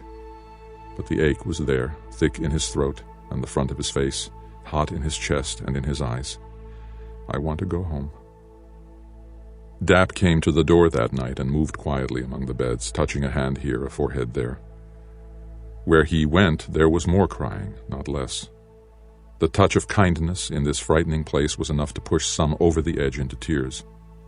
Not Ender, though. When Dap came, his crying was over, and his face was dry. It was the lying face he presented to Mother and Father when Peter had been cruel to him, and he dared not let it show. Thank you for this, Peter. For dry eyes and silent weeping. You taught me how to hide anything I felt. More than ever, I need that now. This was school. Every day, hours of classes, reading, numbers, history. Videos of the bloody battles in space, the Marines spraying their guts all over the walls of the bugger ships. Hollows of the clean wars of the fleet. Ships turning into puffs of light as the spacecraft killed each other deftly in the deep night. Many things to learn. Ender worked as hard as anyone. All of them struggled for the first time in their lives, as for the first time in their lives they competed with classmates who were at least as bright as they. But the games, that was what they lived for. That was what filled the hours between waking and sleeping. Dap introduced them to the game room on their second day. It was up, way above the decks where the boys lived and worked. They climbed ladders to where the gravity weakened, and there in the cavern they saw the dazzling lights of the games. Some of the games they knew. Some they had even played at home, simple ones and hard ones. Ender walked past the two-dimensional games on video and began to study the games the bigger boys played, the holographic games with objects hovering in the air. He was the only launchy in that part of the room, and every now and then one of the bigger boys would shove him out of the way. What are you doing here? Get lost, fly off. And of course he would fly in the lower gravity here, leave his feet, and soar until he ran into something or someone. Every time, though, he extricated himself and went back, perhaps to a different spot, to get a different angle on the game. He was too small to see the controls, how the game was actually done. That didn't matter. He got the movement of it in the air, the way the player dug tunnels in the darkness, tunnels of light which the enemy ships would search for and then follow mercilessly until they caught the player's ship. The player could make traps, mines, drifting bombs, loops in the air that forced the enemy ships to repeat endlessly. Some of the players were clever. others lost quickly. Ender liked it better, though, when two boys played against each other. Then they had to use each other's tunnels, and it quickly became clear which of them was worth anything at the strategy of it. Within an hour or so, it began to pall. Ender understood the regularities by then, understood the rules the computer was following, so that he knew he could always, once he mastered the controls, outmaneuver the enemy. Spirals when the enemy was like this, loops when the enemy was like that, lie in wait at one trap, lay 7 traps, and then lure them like this. There was no challenge to it then, just a matter of playing until the computer got so fast that no human reflexes could overcome it. That wasn't fun. It was the other boys he wanted to play. The boys who had been so trained by the computer that even when they played against each other, they each tried to emulate the computer, think like a machine instead of a boy. I could beat them this way, I could beat them that way. I'd like a turn against you, he said to the boy who had just won. Lousy me, what is this? Asked the boy. Is it a bug or a bugger? A new flock of dwarfs just came aboard, said another boy. But it talks. Did you know they could talk? I see, said Ender. You're afraid to play me 2 out of 3. Beating you, said the boy, would be as easy as pissing in the shower. And not half as fun, said another. I'm Ender Wiggin. Listen up, scrunch face. You nobody got that. You nobody got that. You not anybody till you got your first kill. Got that? The slang of the older boys had its own rhythm. Ender picked it up quick enough. If I'm nobody, then how come you scared to play me 2 out of 3? Now the other guys were impatient. Kill the squirt quick and let's get on with it. So Ender took his place at the unfamiliar controls. His hands were small, but the controls were simple enough. It took only a little experimentation to find out which buttons used certain weapons. Movement control was a standard wire ball. His reflexes were slow at first. The other boy, whose name he still didn't know, got ahead quickly. But Ender learned a lot and was doing much better by the time the game ended. Satisfied, Launchy? 2 out of 3. We don't allow 2 out of 3 games. So you beat me the first time I ever touched the game, Ender said. If you can't do it twice, you can't do it at all. They played again, and this time Ender was deft enough to pull off a few maneuvers that the boy had obviously never seen before. His patterns couldn't cope with them. Ender didn't win easily, but he won. The bigger boys stopped laughing and joking then. The third game went in total silence. Ender won it quickly and efficiently. When the game ended, one of the older boys said, About time they replaced this machine. Getting so any pin brain can beat it now. Not a word of congratulation, just total silence as Ender walked away. He didn't go far, just stood off in the near distance and watched as the next players tried to use the things he had shown them. Any pin brain? Ender smiled inwardly. Oh, they won't forget me. He felt good. He had won something, and against older boys. Probably not the best of the older boys, but he no longer had the panicked feeling that he might be out of his depth, that battle school might be too much for him. All he had to do was watch the game and understand how things worked, and then he could use the system and even excel. It was the waiting and watching that cost the most, for during that time he had to endure. The boy whose arm he had broken was out for vengeance. His name, Ender quickly learned, was Bernard. He spoke his own name with a French accent, since the French, with their arrogant separatism, insisted that the teaching of Standard not begin until the age of 4, when the French language patterns were already set. His accent made him exotic and interesting. His broken arm made him a martyr. His sadism made him a natural focus for all those who loved pain in others. Ender became their enemy. Little things. Kicking his bed every time they went in and out of the door. Jostling him with his meal tray. Tripping him on the ladders. Ender learned quickly not to leave anything of his outside his lockers. He also learned to be quick on his feet, to catch himself. Maladroit, Bernard called him once, and the name stuck. There were times when Ender was very angry. With Bernard, of course, anger was inadequate. It was the kind of person he was, a tormentor. What enraged Ender was how willingly the others went along with him. Surely they knew there was no justice in Bernard's revenge. Surely they knew that he had struck first at Ender in the shuttle, that Ender had only been responding to violence. If they knew, they acted as if they didn't. Even if they did not know, they should be able to tell from Bernard himself that he was a snake. After all, Ender wasn't his only target. Bernard was setting up a kingdom, wasn't he? Ender watched from the fringes of the group as Bernard established the hierarchy. Some of the boys were useful to him, and he flattered them outrageously. Some of the boys were willing servants, doing whatever he wanted even though he treated them with contempt. But a few chafed under Bernard's rule. Ender, watching, knew who resented Bernard. Shen was small, ambitious, and easily needled.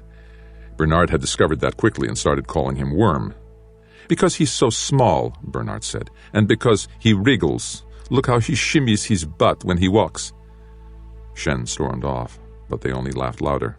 "Look at his butt. See ya, Worm." Ender said nothing to Shen.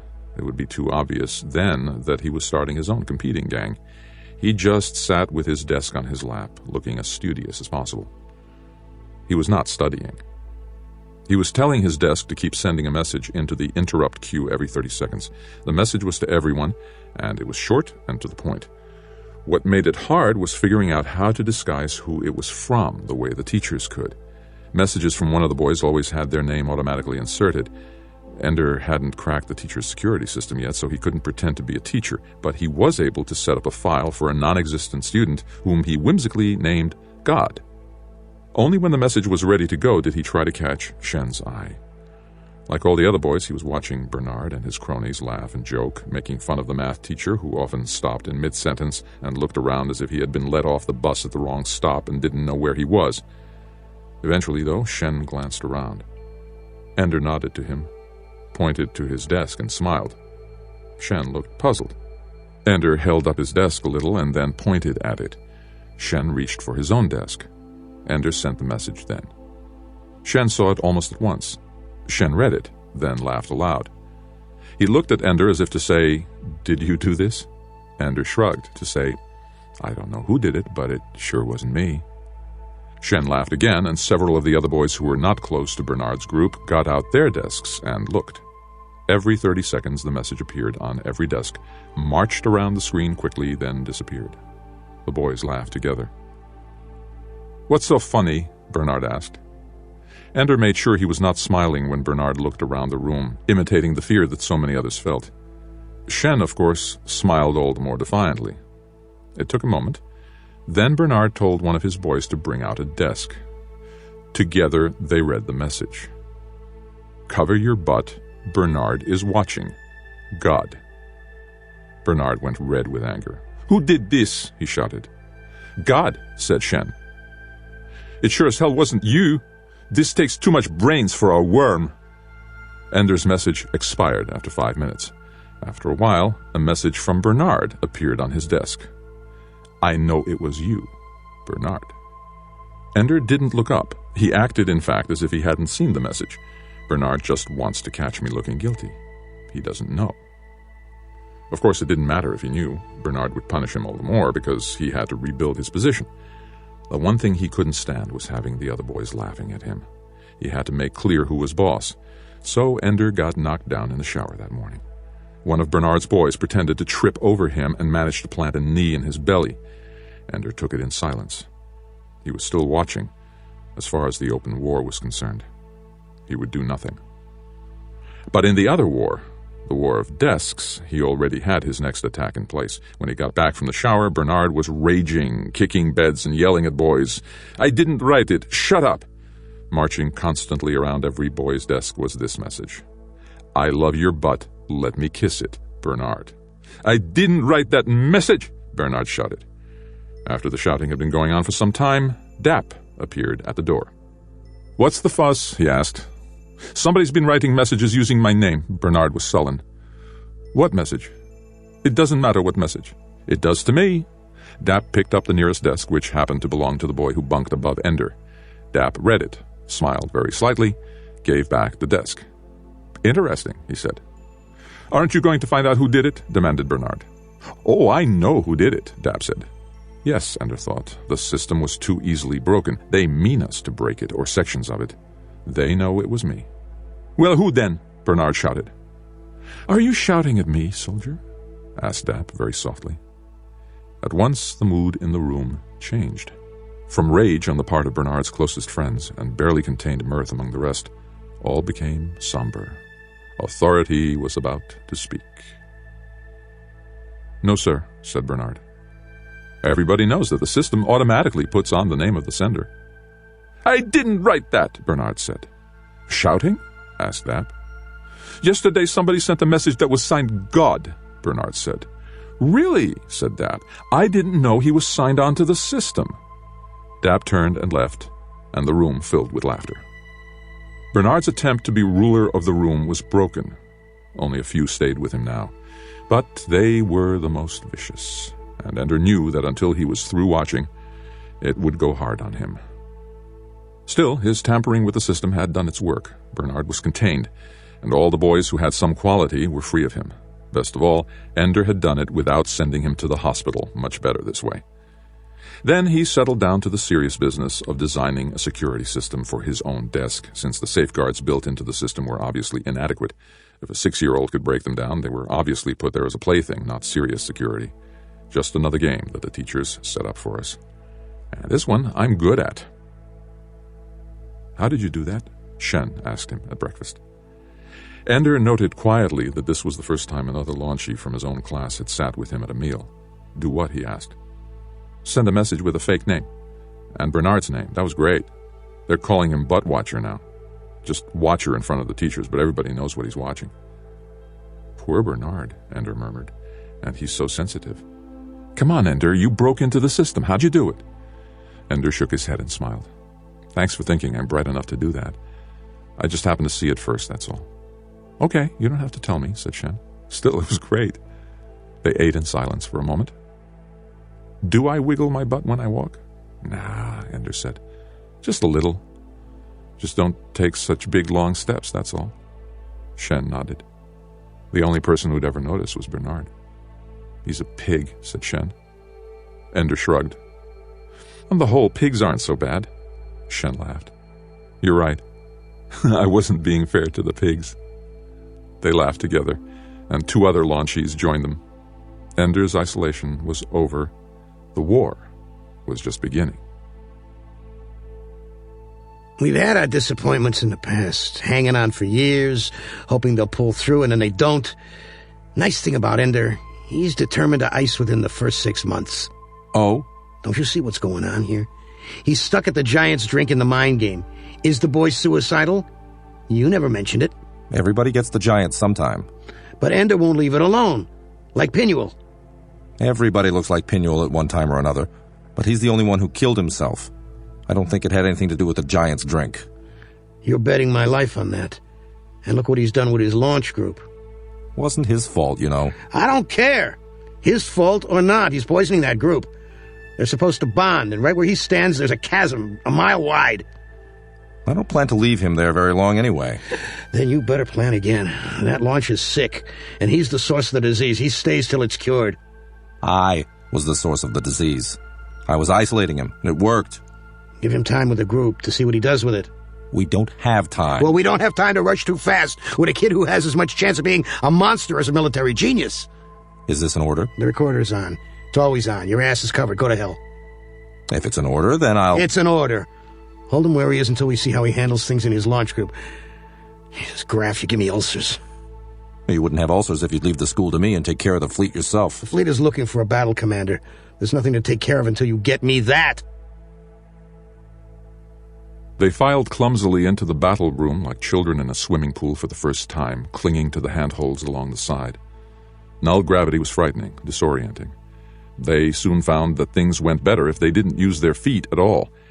Worse, the suits were confining. It was harder to make precise movements since the suits bent just a bit slower, resisted a bit more than any clothing they had ever worn before.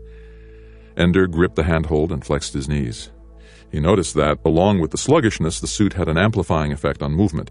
It was hard to get them started, but the suit's legs kept moving, and strongly, after his muscles had stopped. Give them a push this strong, and the suit pushes with twice the force. I'll be clumsy for a while. Better get started. So, still grasping the handhold, he pushed off strongly with his feet. Instantly, he flipped around, his feet flying over his head, and landed flat on his back against the wall. The rebound was stronger, it seemed, and his hands tore loose from the handhold. He flew across the battle room, tumbling over and over. For a sickening moment, he tried to retain his old up-and-down orientation, his body attempting to right itself, searching for the gravity that wasn't there. Then he forced himself to change his view. He was hurtling toward a wall that was down, and at once he had control of himself. He wasn't flying, he was falling. This was a dive. He could choose how he would hit the surface. I'm going too fast to catch a hold and stay, but I can soften the impact. I can fly off at an angle if I roll when I hit and use my feet. It didn't work at all the way he had planned. He went off at an angle, but it was not the one he had predicted, nor did he have time to consider. He hit another wall, this time too soon to have prepared for it. But quite accidentally, he discovered a way to use his feet to control the rebound angle. Now he was soaring across the room again toward the other boys who still clung to the wall. This time he had slowed enough to be able to grip a rung. He was at a crazy angle in relation to the other boys, but once again his orientation had changed, and as far as he could tell, they were all lying on the floor, not hanging on a wall, and he was no more upside down than they were. "What are you trying to do? Kill yourself?" asked Shen. "Try it," Ender said. "The suit keeps you from hurting yourself, and you can control your bouncing with your legs, like this." He approximated the movement he had made. Shen shook his head. He wasn't trying any fool stunt like that. But one boy did take off, not as fast as Ender had, because he didn't begin with a flip, but fast enough.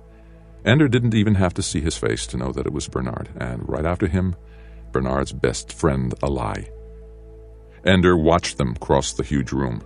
Bernard struggling to orient himself to the direction he thought of as the floor, Alai surrendering to the movement and preparing to rebound from the wall.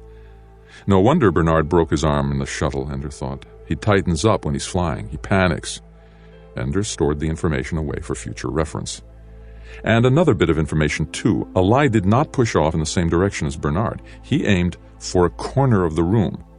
Their paths diverged more and more as they flew, and where Bernard made a clumsy, crunching landing and bounce on his wall, Alai did a glancing triple bounce on 3 surfaces near the corner that left him most of his speed and sent him flying off at a surprising angle. Alai shouted and whooped, and so did the boys watching him. Some of them forgot they were weightless and let go of the wall to clap their hands.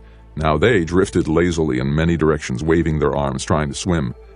Now that's a problem, thought Ender. What if you catch yourself drifting? There's no way to push off.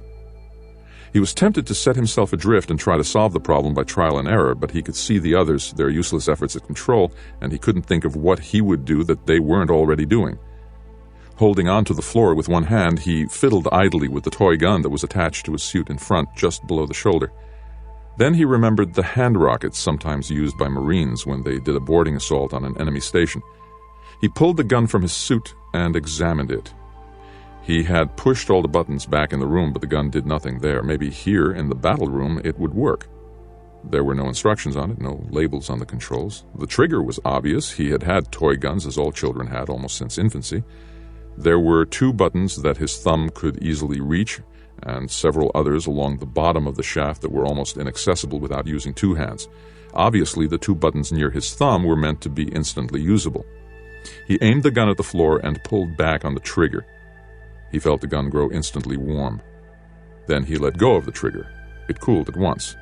Also, a tiny circle of light appeared on the floor where he was aiming. He thumbed the red button at the top of the gun and pulled the trigger again. Same thing. Then he pushed the white button.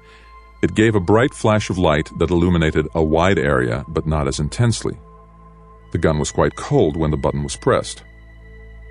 The red button makes it like a laser, but it is not a laser, Dap had said, while the white button makes it a lamp.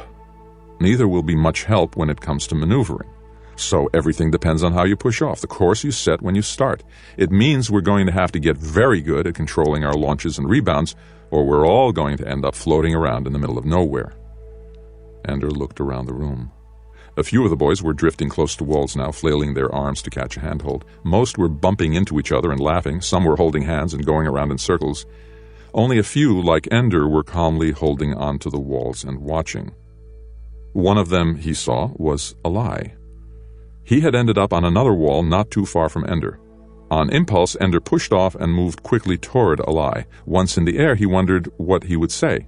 Alai was Bernard's friend. What did Ender have to say to him?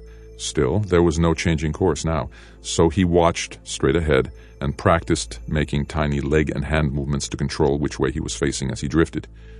Too late, he realized that he had aimed too well. He was not going to land near Alai, he was going to hit him. "Here, snag my hand," Alai called. Ender held out his hand. Alai took the shock of impact and helped Ender make a fairly gentle landing against the wall. That's good, Ender said. We ought to practice that kind of thing. That's what I thought, only everybody's turning to butter out there, Ally said. What happens if we get out there together? We should be able to shove each other in opposite directions. Yeah? Okay? It was an admission that all might not be right between them. Is it okay for us to do something together? Ender's answer was to take Ally by the wrist and get ready to push off. Ready? Said Ally. Go. Since they pushed off with different amounts of force, they began to circle each other. Ender made some small hand movements, then shifted a leg. They slowed. He did it again. They stopped orbiting. Now they were drifting evenly. Packed head, Ender, Ally said. It was high praise. Let's push off before we run into that bunch. And then let's meet over in that corner.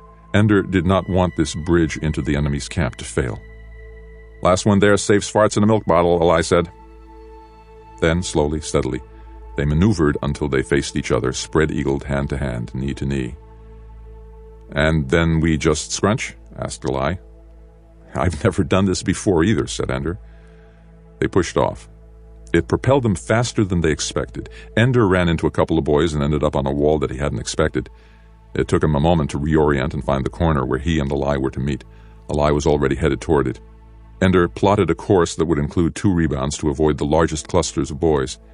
When Ender reached the corner, Ally had hooked his arms through 2 adjacent handholds and was pretending to doze. You win. I want to see your fart collection, Ally said. I stored it in your locker, didn't you notice? I thought it was my socks. We don't wear socks anymore. Oh, yeah. A reminder that they were both far from home. It took some of the fun out of having mastered a bit of navigation. Ender took his pistol and demonstrated what he had learned about the 2 thumb buttons. What does it do when you aim at a person? Asked Ally. I don't know. Why don't we find out? Ender shook his head. We might hurt somebody. I meant, why don't we shoot each other in the foot or something? I'm not Bernard. I never tortured cats for fun. Oh. Can't be too dangerous or they wouldn't give these guns to kids. Well, we're soldiers now. Shoot me in the foot. No, you shoot me. Let's shoot each other. They did. Immediately, Ender felt the leg of the suit grow stiff, immobile at the knee and ankle joints. You frozen? Asked Ally. Stiff as a board. Let's freeze a few, Ally said. Let's have our first war, us against them. They grinned. Then Ender said, better invite Bernard. Ally cocked an eyebrow. Oh? And Shen. That little butt-wiggler? Ender decided that Ally was joking. Ally grinned. Let's go get Bernard and Shen and freeze these bugger lovers. In 20 minutes, everyone in the room was frozen except Ender, Bernard, Shen, and Ally. The 4 of them sat there whooping and laughing until Dap came in. I see you've learned how to use your equipment, he said. Then he did something to a control he held in his hand. Everybody drifted slowly toward the wall he was standing on. He went among the frozen boys, touching them and thawing their suits. There was a tumult of complaint that it wasn't fair how Bernard and Ally had shot them all when they weren't ready. Well, why weren't you ready? Asked Dap. You had your suits just as long as they did. You had just as many minutes flapping around like drunken ducks. Stop moaning and we'll begin. Ender noticed that it was assumed that Bernard and Ally were the leaders of the battle. Well, that was fine. Bernard knew that Ender and Ally had learned to use the guns together, and Ender and Ally were friends. Now others might believe that Ender had joined his group, but it wasn't so. Ender had joined a new group, Ally's group. Bernard had joined it too. It wasn't obvious to everyone. Bernard still blustered and sent his cronies on errands, but Ally now moved freely through the whole room, and when Bernard was crazy, Ally could joke a little and calm him down.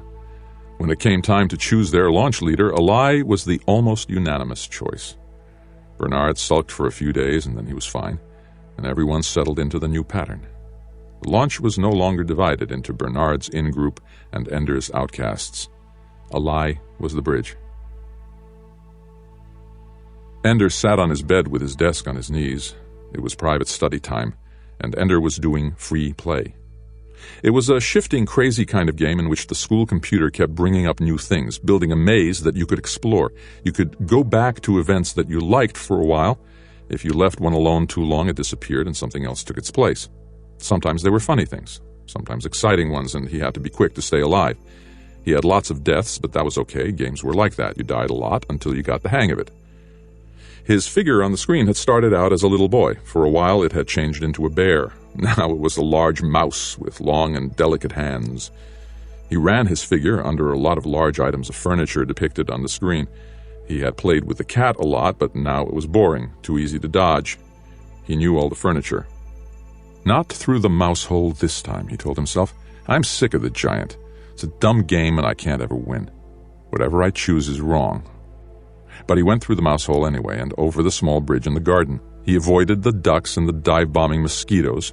He had tried playing with them, but they were too easy, and if he played with the ducks too long, he turned into a fish, which he didn't like. Being a fish reminded him too much of being frozen in the battle room, his whole body rigid, waiting for the practice to end, so Dap would thaw him. So as usual, he found himself going up the rolling hills. The landslides began. At first he had got caught again and again, crushed in an exaggerated blot of gore oozing out from under a rock pile. Now, though, he had mastered the skill of running up the slopes at an angle to avoid the crush, always seeking higher ground. And, as always, the landslides finally stopped being jumbles of rock. The face of the hill broke open, and instead of shale, it was white bread, puffy, rising like dough as the crust broke away and fell. It was soft and spongy. His figure moved more slowly, and when he jumped down off the bread, he was standing on a table. Giant loaf of bread behind him, giant stick of butter beside him, and the giant himself leaning his chin in his hands, looking at him. Ender's figure was about as tall as the giant's head from chin to brow. "I think I'll bite your head off," said the giant, as he always did. This time, instead of running away or standing there, Ender walked his figure up to the giant's face and kicked him in the chin. The giant stuck out his tongue, and Ender fell to the ground. "How about a guessing game?" asked the giant. So it didn't make any difference. The giant only played the guessing game. Stupid computer. Millions of possible scenarios in its memory, and the giant could only play one stupid game. The giant, as always, set two huge shot glasses, as tall as Ender's knees, on the table in front of him. As always, the two were filled with different liquids. The computer was good enough that the liquids had never repeated, not that he could remember. This time the one had a thick, creamy-looking liquid, the other hissed and foamed. "One is poison and one is not," said the giant. "Guess right, and I'll take you into fairyland." Guessing meant sticking his head into one of the glasses to drink. He never guessed right. Sometimes his head was dissolved. Sometimes he caught on fire. Sometimes he fell in and drowned. Sometimes he fell out, turned green, and rotted away. It was always ghastly, and the giant always laughed. Ender knew that whatever he chose, he would die. The game was rigged. On the first death, his figure would reappear on the giant's table to play again. On the second death, he'd come back to the landslides. Then to the garden bridge, then to the mouse hole, and then, if he still went back to the giant and played again and died again, his desk would go dark. Free play over would march around the desk, and Ender would lie back on his bed and tremble until he could finally go to sleep. The game was rigged, but still the giant talked about fairyland, some stupid, childish 3-year-old's fairyland that probably had some stupid Mother Goose or Pac-Man or Peter Pan. Wasn't even worth getting into, but he had to find some way of beating the giant to get there. He drank the creamy liquid. Immediately he began to inflate and rise like a balloon. The giant laughed. He was dead again. He played again, and this time the liquid set like concrete and held his head down while the giant cut him open along the spine, deboned him like a fish, and began to eat while his arms and legs quivered.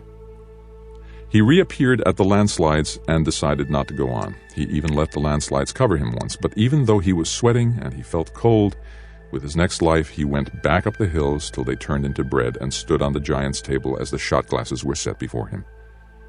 He stared at the two liquids, the one foaming, the other with waves in it like the sea. He tried to guess what kind of death each one held. Probably a fish would come out of the ocean one and eat me. The foamy one will probably asphyxiate me. I hate this game. It isn't fair. It's stupid. It's rotten. And instead of pushing his face into one of the liquids, he kicked one over, then the other, and dodged the giant's huge hands as the giant shouted, "Cheater! Cheater!" He jumped at the giant's face, clambered up his lip and nose, and began to dig in the giant's eye. The stuff came away like cottage cheese, and as the giant screamed, Ender's figure burrowed into the eye, climbed right in, burrowed in and in. The giant fell over backward. The view shifted as he fell, and when the giant came to rest on the ground, there were intricate, lacy trees all around. A bat flew up and landed on the dead giant's nose. Ender brought his figure up out of the giant's eye. How did you get here? The bat asked. Nobody ever comes here. Ender could not answer, of course. So he reached down, took a handful of the giant's eye stuff, and offered it to the bat. The bat took it and flew off, shouting as it went, Welcome to Fairyland. He had made it. He ought to explore. He ought to climb down from the giant's face and see what he had finally achieved. Instead, he signed off, put his desk in his locker, stripped off his clothes, and pulled his blanket over him. This was supposed to be a game, not a choice between his own grisly death and an even worse murder. I'm a murderer even when I play. Peter would be proud of me. Isn't it nice to know that Ender can do the impossible? The players' deaths have always been sickening. I've always thought the giant's drink was the most perverted part of the whole mind game, but going for the eye like that, this is one we want to put in command of our fleet? What matters is that he won the game that couldn't be won. I suppose you'll move him now. We were waiting to see how he handled the thing with Bernard. He handled it perfectly. So as soon as he can cope with a situation, you move him to one he can't cope with. Doesn't he get any rest? He'll have a month or 2, maybe 3 with his launch group. That's really quite a long time in a child's life. Does it ever seem to you that these boys aren't children? I look at what they do, the way they talk, and they don't seem like little kids. They're the most brilliant children in the world, each in his own way. Yeah, but shouldn't they still act like children? I mean, they aren't normal. They act like history. Napoleon, Wellington, Caesar, and Brutus. We're trying to save the world, not heal the wounded heart. You're too compassionate. General Levy has no pity for anyone. All the videos say so. But don't hurt this boy. Are you joking? I mean, don't hurt him more than you have to. Alai sat across from Ender at dinner. I finally figured out how you sent that message using Bernard's name. Me? Asked Ender. Come on, who else? Sure wasn't Bernard, and Shen isn't too hot on the computer, and I know it wasn't me. Who else? Doesn't matter. I figured out how to fake a new student entry. You just created a student named Bernard Blank, B-E-R-N-A-R-D space, so the computer didn't kick it out as a repeat of another student.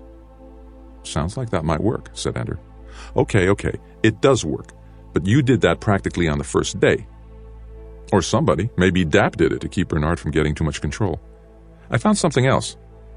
I can't do it with your name. Oh? Anything with Ender in it gets kicked out. I can't get inside your files at all either. You made your own security system. Maybe. Alai grinned. I just got in and trashed somebody's files. He's right behind me. I'm cracking the system. I need protection, Ender. I need your system. Well, if I gave you my system, you'll know how I do it, and you'll get in and trash me. You say me? Alai asked. I the sweetest friend you got. Ender laughed. I'll set up a system for you. Now? Can I finish eating? You never finish eating. It was true. Ender's tray always had food on it after a meal. Ender looked at the plate and decided he was through. Let's go then. When they got to the barracks, Ender squatted down by his bed and said, Get your desk and bring it over here. I'll show you how. But when Alai brought his desk to Ender's bed, Ender was just sitting there, his lockers still closed. What's up? Asked Alai. In answer, Ender palmed his locker. Unauthorized access attempt, it said. It didn't open. Somebody done a dance on your head, Mama, Alai said. Somebody eated your face. You sure you want my security system now? Ender got up and walked away from his bed. Ender, said Alai. Ender turned around. Alai was holding a little piece of paper. What is it? Alai looked up at him. Don't you know?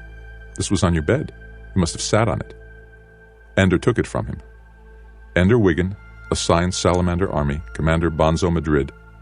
Effective immediately. Code green brown. No possessions transferred.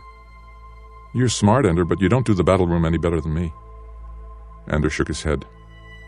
It was the stupidest thing he could think of, to promote him now. Nobody got promoted before they were 8 years old. Ender wasn't even 7 yet. And launchies usually moved into the armies together, with most armies getting a new kid at the same time. There were no transfer slips on any of the other beds. Just when things were finally coming together, just when Bernard was getting along with everybody, even Ender, just when Ender was beginning to make a real friend out of Eli, just when his life was finally getting livable. Ender reached down to pull Eli up from the bed. "Salamander army's in contention anyway," Eli said. Ender was so angry at the unfairness of the transfer that tears were coming to his eyes. Mustn't cry, he told himself. Eli saw the tears but had the grace not to say so. "Yeah, they're fartheads, Ender. They won't even let you take anything you own." Ender grinned and didn't cry after all. "Think I should strip and go naked?" Eli laughed too. On impulse, Ender hugged him tight, almost as if he were Valentine. He even thought of Valentine then and wanted to go home. "I don't want to go," he said. Eli hugged him back. "I understand them, Ender. You are the best of us. Maybe they're in a hurry to teach you everything." "They don't want to teach me everything," Ender said. "I wanted to learn what it was like to have a friend." Eli nodded soberly. "Always my friend. Always the best of my friends," he said. Then he grinned. "Go slice up the buggers." "Yeah," Ender smiled back. Eli suddenly kissed Ender on the cheek and whispered in his ear, "Salam." Then, red-faced, he turned away and walked to his own bed at the back of the barracks. Ender guessed that the kiss and the word were somehow forbidden, a suppressed religion perhaps, or maybe the word had some private and powerful meaning for Eli alone. Whatever it meant to Eli, Ender knew that it was sacred, that he had uncovered himself for Ender, as once Ender's mother had done when he was very young, before they put the monitor in his neck, and she had put her hands on his head when she thought he was asleep and prayed over him. Ender had never spoken of that to anyone, not even to Mother, but had kept it as a memory of holiness, of how his mother loved him when she thought that no one, not even he, could see or hear. That was what Eli had given him, a gift so sacred that even Ender could not be allowed to understand what it meant. After such a thing, nothing could be said. Eli reached his bed and turned around to see Ender, their eyes held for only a moment, locked in understanding. Then Ender left. There would be no green, brown in this part of the school. He would have to pick up the colors in one of the public areas. The others would be finished with dinner very soon. He didn't want to go near the mess hall. The game room would be nearly empty. None of the games appealed to him the way he felt now, so he went to the bank of public desks at the back of the room and signed on to his own private game. He went quickly to Fairyland. The giant was dead when he arrived now. He had to climb carefully down the table, jump to the leg of the giant's overturned chair, and then make the drop to the ground. For a while there had been rats gnawing at the giant's body, but Ender had killed one with a pin from the giant's ragged shirt, and they had left him alone after that. The giant's corpse had essentially finished its decay. What could be torn by the small scavengers was torn. The maggots had done their work on the organs. Now it was a desiccated mummy, hollowed out, teeth in a rigid grin, eyes empty, fingers curled. Ender remembered burrowing through the eye when it had been alive and malicious and intelligent. Angry and frustrated as he was, Ender wished to do such violence again. But the giant had become part of the landscape now, and so there could be no rage against him. Ender had always gone over the bridge to the castle of the Queen of Hearts, where there were games enough for him, but none of those appealed to him now. He went around the giant's corpse and followed the brook upstream to where it emerged from the forest. There was a playground there, slides and monkey bars, teeter-totters and merry-go-rounds, with a dozen children laughing as they played. Ender came and found that in the game he had become a child, though usually his figure in the games was adult. In fact, he was smaller than the other children. He got in line for the slide. The other children ignored him. He climbed up to the top, watched the boy before him whirl down the long spiral to the ground. Then he sat and began to slide. He had not slid for a moment when he fell right through the slide and landed on the ground under the ladder. The slide would not hold him. Neither would the monkey bars.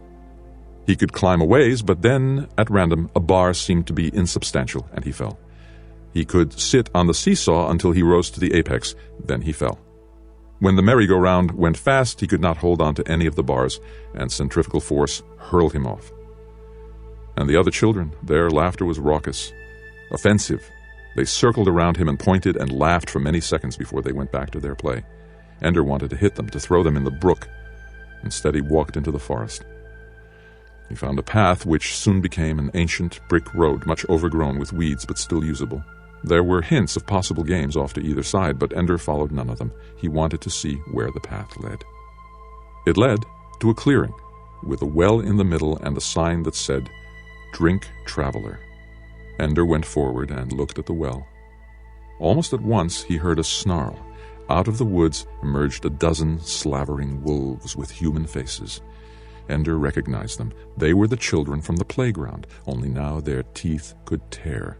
Ender, weaponless, was quickly devoured. His next figure appeared as usual in the same spot and was eaten again, though Ender tried to climb down into the well. The next appearance, though, was at the playground. Again the children laughed at him. Laugh all you like, Ender thought. I know what you are. He pushed one of them. She followed him, angry. Ender led her up the slide. Of course, he fell through, but this time, following so closely behind him, she also fell through. When she hit the ground, she turned into a wolf and lay there, dead or stunned. One by one, Ender led each of the others into a trap, but before he had finished off the last of them, the wolves began reviving and were no longer children. Ender was torn apart again. This time, shaking and sweating, Ender found his figure revived on the giant's table. I should quit, he told himself. I should go to my new army. But instead, he made his figure drop down from the table and walk around the giant's body to the playground. This time, as soon as the child hit the ground and turned into a wolf, Ender dragged the body to the brook and pulled it in. Each time the body sizzled as though the water were acid. The wolf was consumed, and a dark cloud of smoke arose and drifted away. The children were easily dispatched, though they began following him in twos and threes at the end. Ender found no wolves waiting for him in the clearing, and he lowered himself into the well on the bucket rope. The light in the cavern was dim, but he could see piles of jewels. He passed them by, noting that behind him eyes glinted among the gems. A table covered with food did not interest him. He passed through a group of cages hanging from the ceiling of the cave, each containing some exotic, friendly-looking creature. I'll play with you later, Ender thought. At last he came to a door with these words in glowing emeralds: "The end of the world." He did not hesitate. He opened the door and stepped through. He stood on a small ledge high on a cliff overlooking a terrain of bright and deep green forest, with dashes of autumn color and patches here and there of cleared land, with ox-drawn plows and small villages, a castle on a rise in the distance, and clouds riding currents of air below him. Above him, the sky was the ceiling of a vast cavern, with crystals dangling in bright stalactites. The door closed behind him. Ender studied the scene intently. With the beauty of it, he cared less for survival than usual. He cared little at the moment what the game of this place might be. He had found it, and seeing it was its own reward, and so, with no thought of consequences, he jumped from the ledge. Now he plummeted downward, toward a roiling river and savage rocks. But a cloud came between him and the ground as he fell, and caught him, and carried him away. It took him to the tower of the castle, and through the open window bearing him in. There it left him in a room with no apparent door in floor or ceiling, and windows looking out over a certainly fatal fall. A moment ago he had thrown himself from a ledge carelessly. This time he hesitated. The small rug before the fire unraveled itself into a long, slender serpent with wicked teeth. "I am your only escape," it said. "Death is your only escape." Ender looked around the room for a weapon, when suddenly the screen went dark. Words flashed around the rim of the desk. "Report to Commander immediately. You are late. Green, green, brown." Furious, Ender snapped off the desk and went to the color wall, where he found the ribbon of green, green, brown, touched it, and followed it as it lit up before him. The dark green, light green, and brown of the ribbon reminded him of the early autumn kingdom he had found in the game. "I must go back there," he told himself. "The serpent is a long thread. I can let myself down from the tower and find my way through that place. Perhaps it's called the end of the world because it's the end of the games, because I can go to one of the villages and become one of the little boys working and playing there, with nothing to kill, and nothing to kill me, just living there." As he thought of it, though, he could not imagine what just living might actually be. He had never done it in his life, but he wanted to do it anyway. Armies were larger than launch groups, and the army barracks room was larger too. It was long and narrow, with bunks on both sides. so long, in fact, that you could see the curvature of the floor as the far end bent upward, part of the wheel of the battle school. Ender stood at the door. A few boys near the door glanced at him, but they were older, and it seemed as though they hadn't even seen him. They went on with their conversations, lying and leaning on bunks. They were discussing battles, of course. The older boys always did. They were all much larger than Ender. The 10 and 11-year-olds towered over him. Even the youngest were 8, and Ender was not large for his age. He tried to see which of the boys was the commander, but most wore somewhere between battle dress and what the soldiers always called their sleep uniform, skin from head to toe. Many of them had desks out, but few were studying. Ender stepped into the room. The moment he did, he was noticed. "What do you want?" demanded the boy who had the upper bunk by the door. He was the largest of them. Ender had noticed him before, a young giant who had whiskers growing raggedly on his chin. "You're not a salamander." "I'm supposed to be, I think," Ender said. Green, brown, right? I was transferred." He showed the boy, obviously the door guard, his paper. The door guard reached for it. Ender withdrew it just out of reach. "I'm supposed to give it to Bonzo Madrid." Now another boy joined the conversation. A smaller boy, but still larger than Ender. "Not Bonzo, pisshead. Bonzo. The name's Spanish. Bonzo Madrid. Aquí nosotros hablamos español, señor gran fedor." "You must be Bonzo, then?" Ender asked, pronouncing the name correctly. "No, just a brilliant and talented polyglot, Petra Arkanian. The only girl in Salamander Army, with more balls than anyone else in the room." "Mother Petra, she talkin'," said one of the boys. She talkin'. Another one chimed in, shit talkin'. Quite a few laughed. "Just between you and me," Petra said. "If they gave the battle school an enema, they'd stick it in at green, brown." Ender despaired. He already had nothing going for him, grossly undertrained, small, inexperienced, doomed to be resented for early advancement, and now, by chance, he had made exactly the wrong friend, an outcast in Salamander Army, and she had just linked him with her in the minds of the rest of the army. Oh, a good day's work. For a moment, as Ender looked around at the laughing, jeering faces, he imagined their bodies covered with hair, their teeth pointed for tearing. Am I the only human being in this place? Are all the others animals waiting only to devour? Then he remembered a lie. In every army, surely, there was at least one worth knowing. Suddenly, though no one said to be quiet, the laughter stopped, and the group fell silent. Ender turned to the door. A boy stood there, tall and slender, with beautiful black eyes, and slender lips that hinted at refinement. "I would follow such beauty," said something inside Ender. "I would see as those eyes see." "Who are you?" asked the boy quietly. "Ender Wiggins, sir," Ender said. "Reassigned from launch to Salamander Army." He held out the orders. The boy took the paper in a swift, sure movement without touching Ender's hand. "How old are you, Wiggin?" he asked. "Almost 7. Still quietly, he said, "I asked how old you are, not how old you almost are." "I am 6 years, 9 months, and 12 days old." "How long have you been working in the battle room?" "A few months now. My aim is better." "Any training in battle maneuvers?" "Have you ever been part of a toon? Have you ever carried out a joint exercise?" Ender had never heard of such things. He shook his head. Madrid looked at him steadily. "I see. As you will quickly learn, the officers in command of this school, most notably Major Anderson, who runs the game, are fond of playing tricks. Salamander Army is just beginning to emerge from indecent obscurity. We have won 12 of our last 20 games. We have surprised Rat and Scorpion and Hound, and we are ready to play for leadership in the game. So, of course, I am given such a useless, untrained, hopeless specimen of underdevelopment as yourself." Petra said quietly, "He isn't glad to meet you." "Shut up, Arkanian," Madrid said. "To one trial, we now add another. But whatever obstacles our officers choose to fling on our path, we are still Salamander!" cried the soldiers in one voice. Instinctively, Ender's perception of these events changed. It was a pattern, a ritual. Madrid was not trying to hurt him, merely taking control of a surprising event and using it to strengthen his control of his army. "We are the fire that will consume them, belly and bowel, head and heart, many flames of us, but one fire. Salamander," they cried again. "Even this one will not weaken us." For a moment, Ender allowed himself to hope. "I'll work hard and learn quickly," he said. I didn't give you permission to speak, Madrid answered.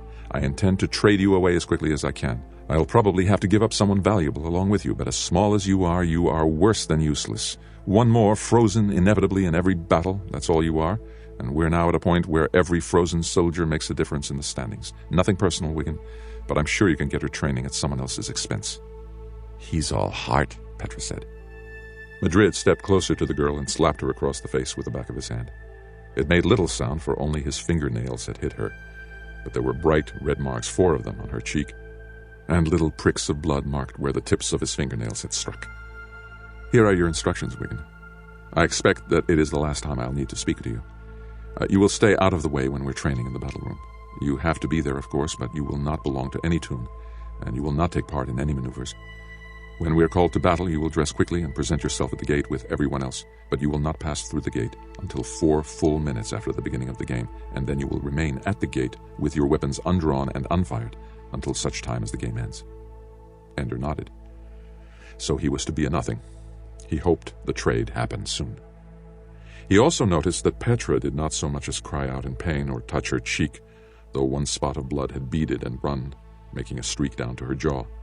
Outcast she may be, but since Bonzo Madrid was not going to be Ender's friend, no matter what, he might as well make friends with Petra. He was assigned a bunk at the far end of the room, the upper bunk, so that when he lay on his bed he couldn't even see the door. The curve of the ceiling blocked it. There were other boys near him, tired-looking boys, sullen, the ones least valued. They had nothing of welcome to say to Ender. Ender tried to palm his locker open, but nothing happened. Then he realized the lockers were not secured. All 4 of them had rings on them to pull them open. Nothing would be private then, now that he was in an army. There was a uniform in the locker, not the pale green of the launchies, but the orange-trimmed dark green of Salamander Army. It did not fit well, but then they had probably never had to provide such a uniform for a boy so young. He was starting to take it off when he noticed Petra walking down the aisle toward his bed. He slid off the bunk and stood on the floor to greet her. "Relax," she said. "I'm not an officer." "You're a toon leader, aren't you?" Someone nearby snickered. "Whatever gave you that idea, Wigan?" "You have a bunk in the front." "I bunk in the front because I'm the best sharpshooter in Salamander Army, and because Bonzo is afraid I'll start a revolution if the toon leaders don't keep an eye on me. As if I could start anything with boys like these." She indicated the sullen-faced boys on the nearby bunks. What was she trying to do, make it worse than it already was? "Everybody's better than I am," Ender said, trying to dissociate himself from her contempt for the boys who would, after all, be his near bunkmates. "I'm a girl," she said, "and you're a pissant of a 6-year-old. We have so much in common. Why don't we be friends?" "I won't do your desk work for you," he said. In a moment, she realized it was a joke. "Ha," she said. "It's also military when you're in the game. School for us isn't like it is for launchies. History and strategy and tactics and buggers and math and stars, things you'll need as a pilot or a commander. You'll see." "So you're my friend. Do I get a prize?" Ender asked. He was imitating her swaggering way of speaking, as if she cared about nothing. "Bonzo isn't going to let you practice. He's going to make you take your desk to the battle room and study. He's right in a way. He don't want a totally untrained little kid to screw up his precision maneuvers." She lapsed into Giria, the slangy talk that imitated the pidgin English of uneducated people. "Bonzo, he precise, he's so careful, he piss on a plate and never splash." Ender grinned. "The battle room is open all the time. If you want, I'll take you in the off hours and show you some of the things I know. I'm not a great soldier, but I'm pretty good, and I sure know more than you." "If you want," Ender said. "Starting tomorrow morning after breakfast." "What if somebody's using the room? We always went right after breakfast in my lodge." "No problem. There are really 9 battle rooms." "I never heard of any others." "They all have the same entrance. The whole center of the battle school, the hub of the wheel, is battle rooms. They don't rotate with the rest of the station. That's how they do the nullo, the no gravity. It just holds still. No spin, no down. But they can set it up so that any one of the rooms is at the battle room entrance corridor that we all use. Once you're inside, they move it along and another battle room's in position." "Oh. Like I said, right after breakfast." "Right," Ender said. She started to walk away. "Petra," he said. She turned back. "Thanks." She said nothing, just turned around again and walked down the aisle. Ender climbed back up on his bunk and finished taking off his uniform. He lay naked on the bed, doodling with his new desk, trying to decide if they had done anything to his access codes. Sure enough, they had wiped out his security system. He couldn't own anything here, not even his desk. The lights dimmed a little, getting toward bedtime. Ender didn't know which bathroom to use. "Go left out of the door," said the boy on the next bunk. "We share it with Rat, Condor, and Squirrel." Ender thanked him and started to walk on past. "Hey," said the boy, "you can't go like that. Uniforms at all times out of this room. Even going to the toilet? Especially. And you're forbidden to speak to anyone from any other army, at meals or in the toilet. You can get away with it sometimes in the game room, and of course whenever a teacher tells you to, but if Bonzo catches you, you dead, eh? Thanks. And, Bonzo get mad if you skinned by Petra." "She was naked when I came in, wasn't she?"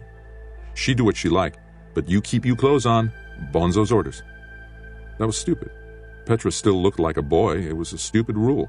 It set her apart, made her different, split the army. Stupid, stupid. How did Bonzo get to be a commander if he didn't know better than that? Alai would be a better commander than Bonzo. He knew how to bring a group together. I know how to bring a group together too, thought Ender. Maybe I'll be commander someday. In the bathroom, he was washing his hands when somebody spoke to him. "Hey, they putting babies in salamander uniforms now?" Ender didn't answer, just dried off his hands. "Hey, look, Salamander's getting babies now. Look at this. He could walk between my legs without touching my balls." "'Cause you got none, Dink, that's why," somebody answered. As Ender left the room, he heard somebody else say, "It's Wiggin, you know, the smart-ass launchy from the game room." He walked down the corridor, smiling. He may be short, but they knew his name. From the game room, of course, so it meant nothing. But they'd see. He'd be a good soldier, too. They'd all know his name soon enough. Not in Salamander Army, maybe, but soon enough. Petra was waiting in the corridor that led to the battle room. "Wait a minute," she said to Ender. "Rabbit Army just went in, and it takes a few minutes to change to the next battle room." Ender sat down beside her. "There's more to the battle room than just switching from one to the next," he said. "For instance, why is there gravity in the corridor outside the room just before we go in?" Petra closed her eyes. "And if the battle rooms are really free-floating, what happens when one is connected? Why doesn't it start to move with the rotation of the school?" Ender nodded. "These are the mysteries," she said in a deep whisper. "Do not pry into them. Terrible things happened to the last soldier who tried.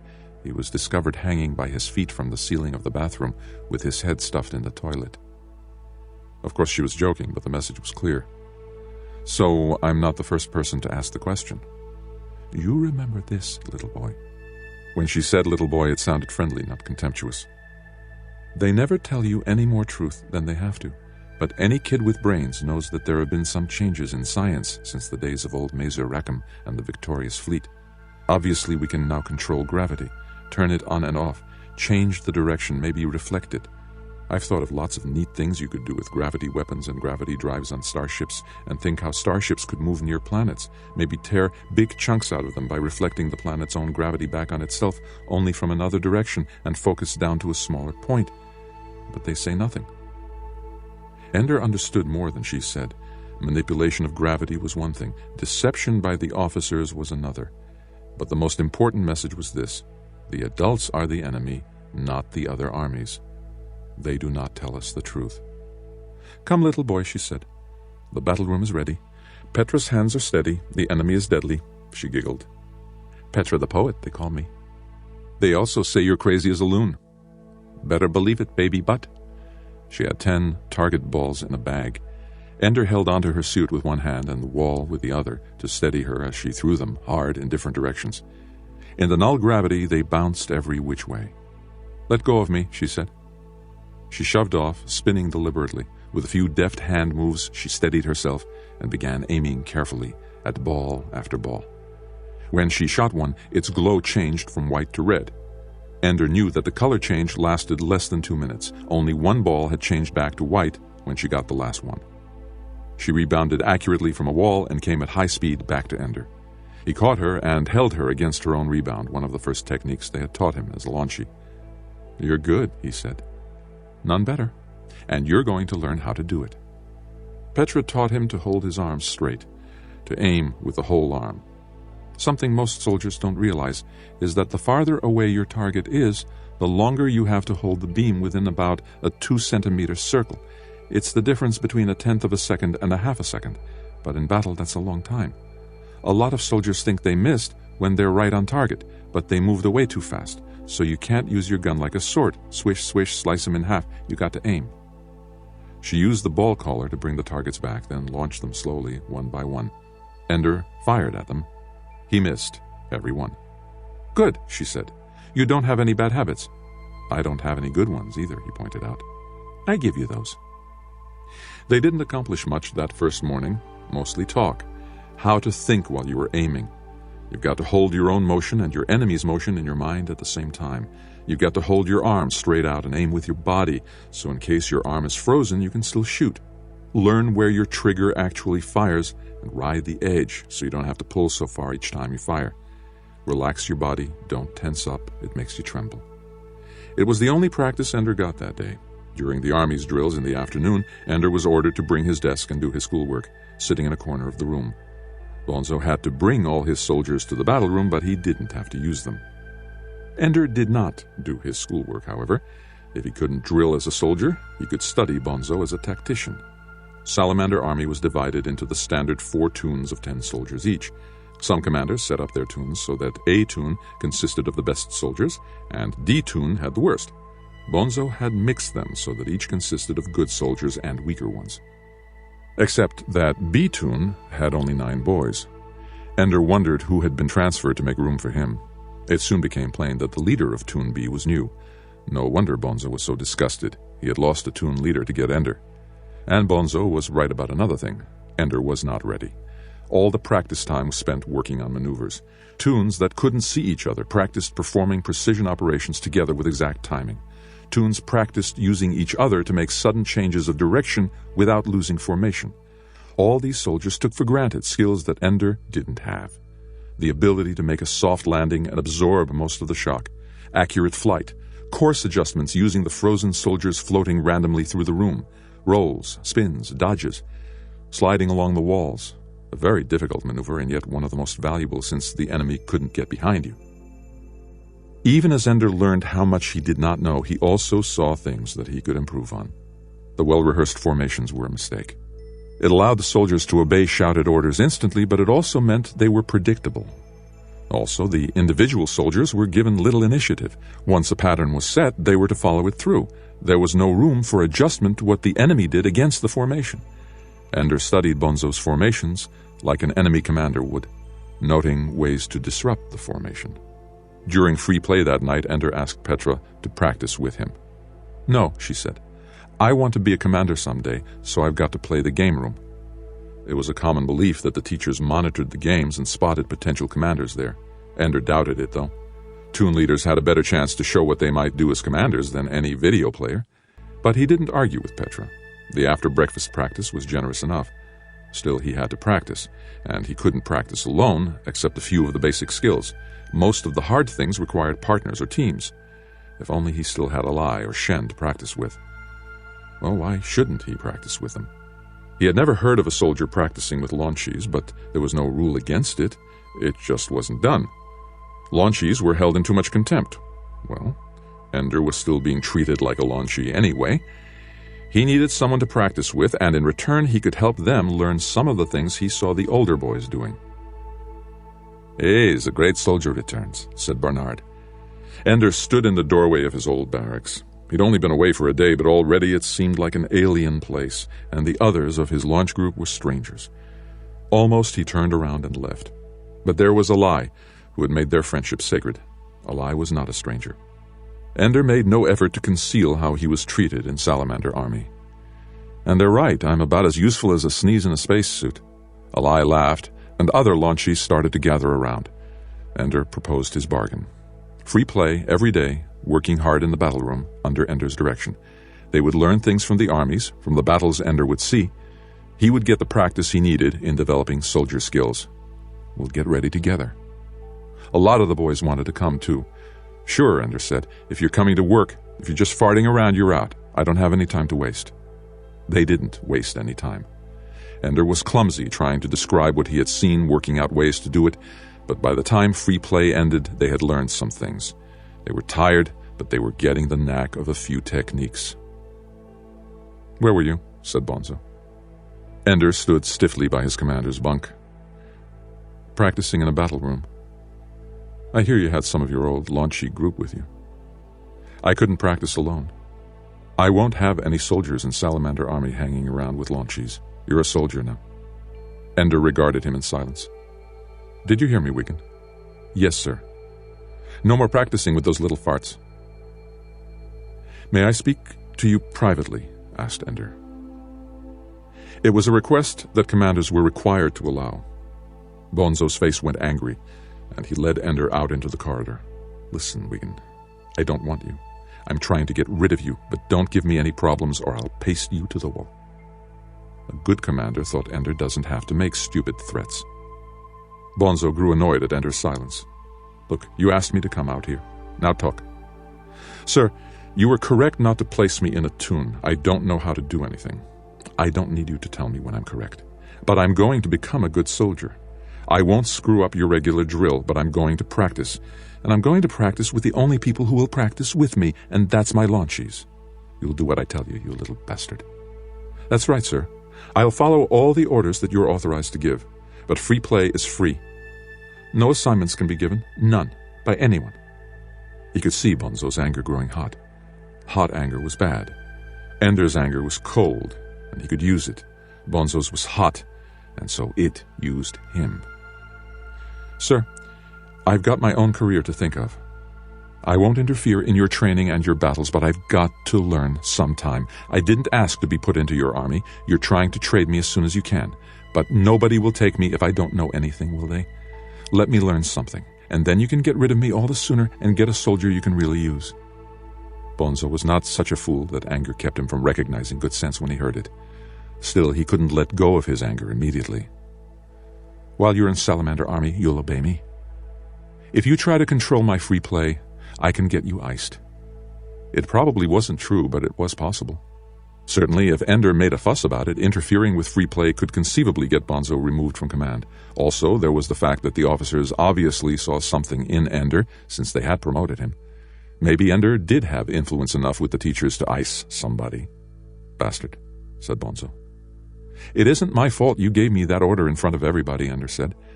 "But if you want, I'll pretend you won this argument. Then tomorrow, you can tell me you changed your mind." "I don't need you to tell me what to do. I don't want the other guys to think you back down. You wouldn't be able to command as well."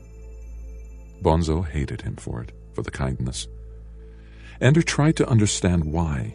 Maybe it seemed to Bonzo as if Ender were granting him his command as a favor. Galling, and yet he had no choice about anything. Well, it was Bonzo's own fault for giving Ender an unreasonable order. Still, he would only know that Ender had beaten him, and then rubbed his nose in it by being magnanimous. "I'll have your ass someday," Bonzo said. "Probably," said Ender. The lights-out buzzer sounded. Ender walked back into the room looking dejected, beaten, angry. The other boys drew the obvious conclusion, and in the morning, as Ender was leaving for breakfast, Bonzo stopped him and spoke loudly. "I changed my mind, pinprick. Maybe by practicing with your launchies you'll learn something, and I can trade you easier. Anything to get rid of you faster." "Thank you, sir," Ender said. "Anything," whispered Bonzo. "I hope you're iced." Ender smiled gratefully and left the room. After breakfast, he practiced again with Petra. All afternoon, he watched Bonzo drill and figured out ways to destroy his army. During free play, he and Alai and the others worked themselves to exhaustion. "I can do this," thought Ender as he lay in his bed, his muscles throbbing, unknotting themselves. "I can handle it." Salamander Army had a battle 4 days later. Ender followed behind the real soldiers as they jogged along the corridors to the battle room. There were 2 ribbons along the walls, the green-green-brown of Salamander and the black-white-black of Condor. When they came to the place where the battle room had always been, the corridor split instead, with green-green-brown leading to the left and black-white-black to the right. Around another turn to the right, and the army stopped in front of a blank wall. The tunes formed up in silence. Ender stayed behind them all. Bonzo was giving his instructions. A, take the handles and go up. B, left. C, right. D, down. He saw that the Toons were oriented to follow instructions, then added, "And you, Pinprick, wait 4 minutes, then come just inside the door. Don't even take your gun off your suit." Ender nodded. Suddenly, the wall behind Bonzo became transparent. Not a wall at all, then, but a force field. The battle room was different, too. Huge brown boxes were suspended in midair, partially obstructing the view.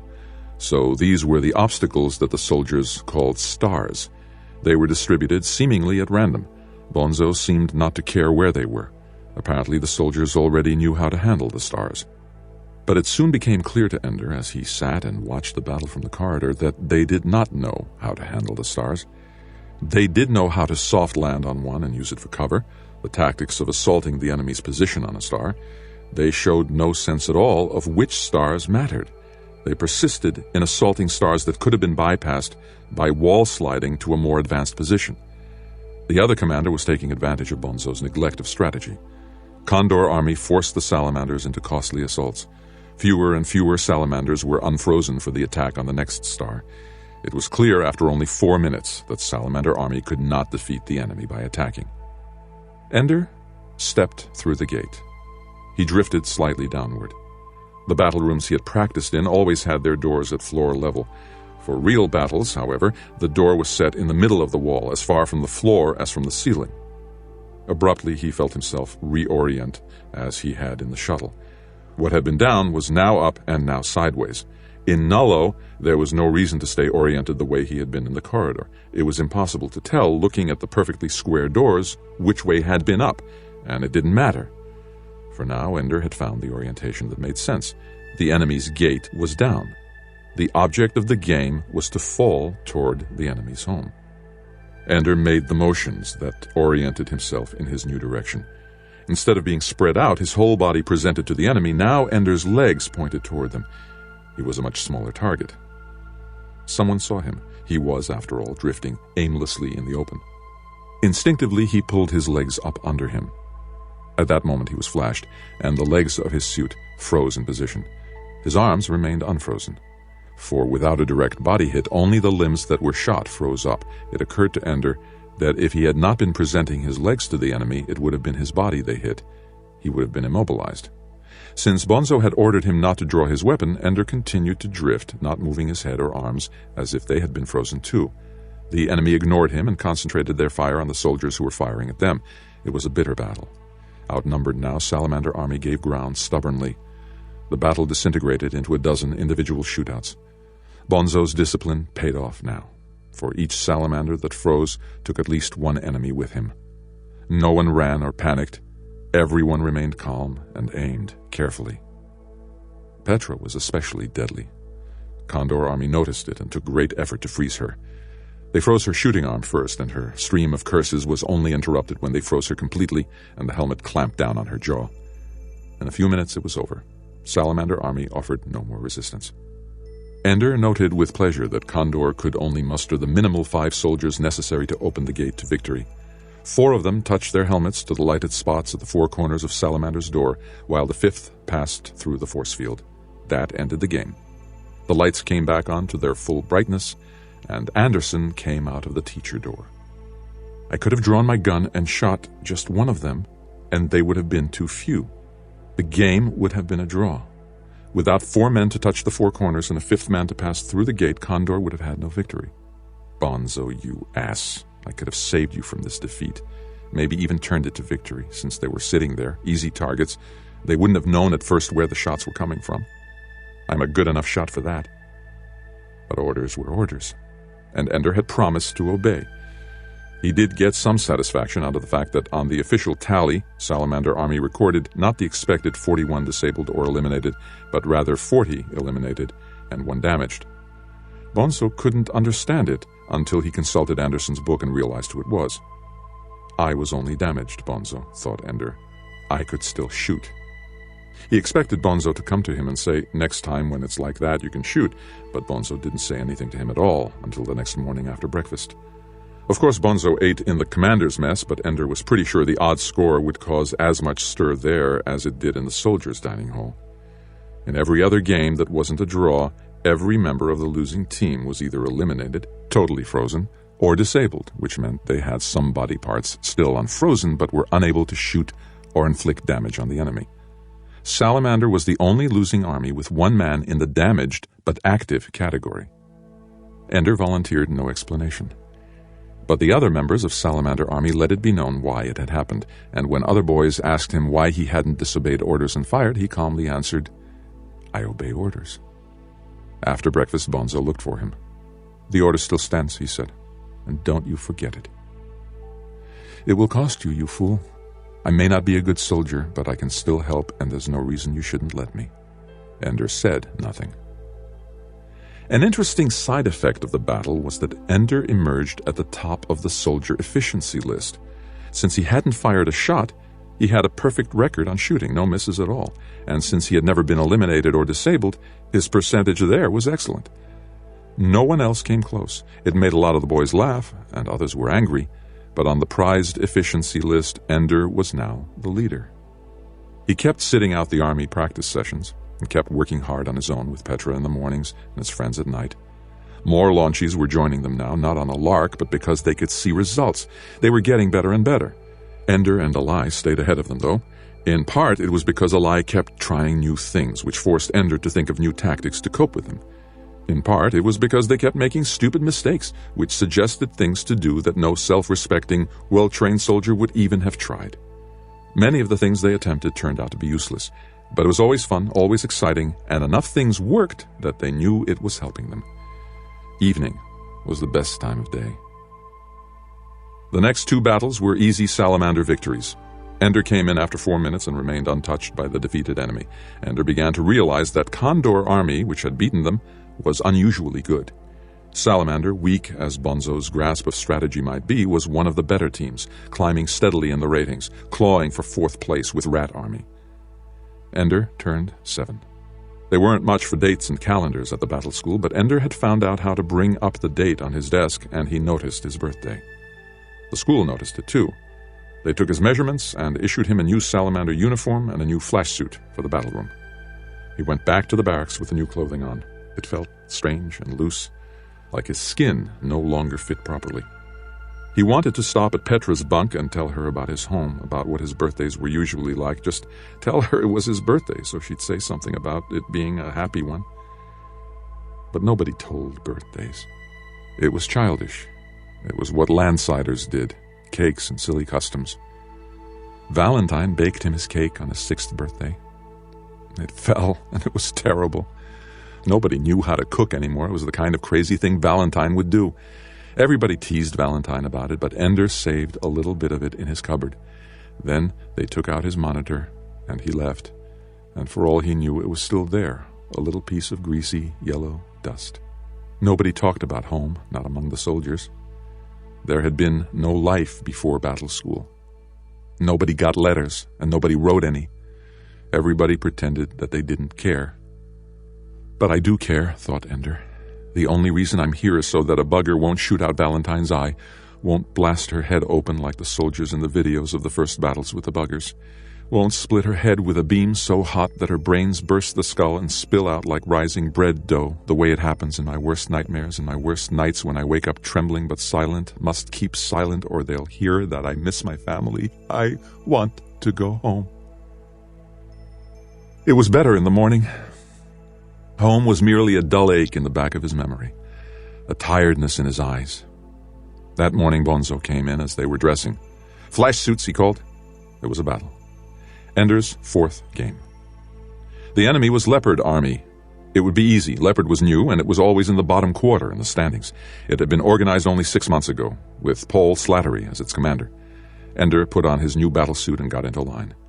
Bonzo pulled him roughly out of line and made him march at the end. You didn't need to do that, Ender said silently. You could have let me stay in line. Ender watched from the corridor. Paul Slattery was young, but he was sharp. He had some new ideas.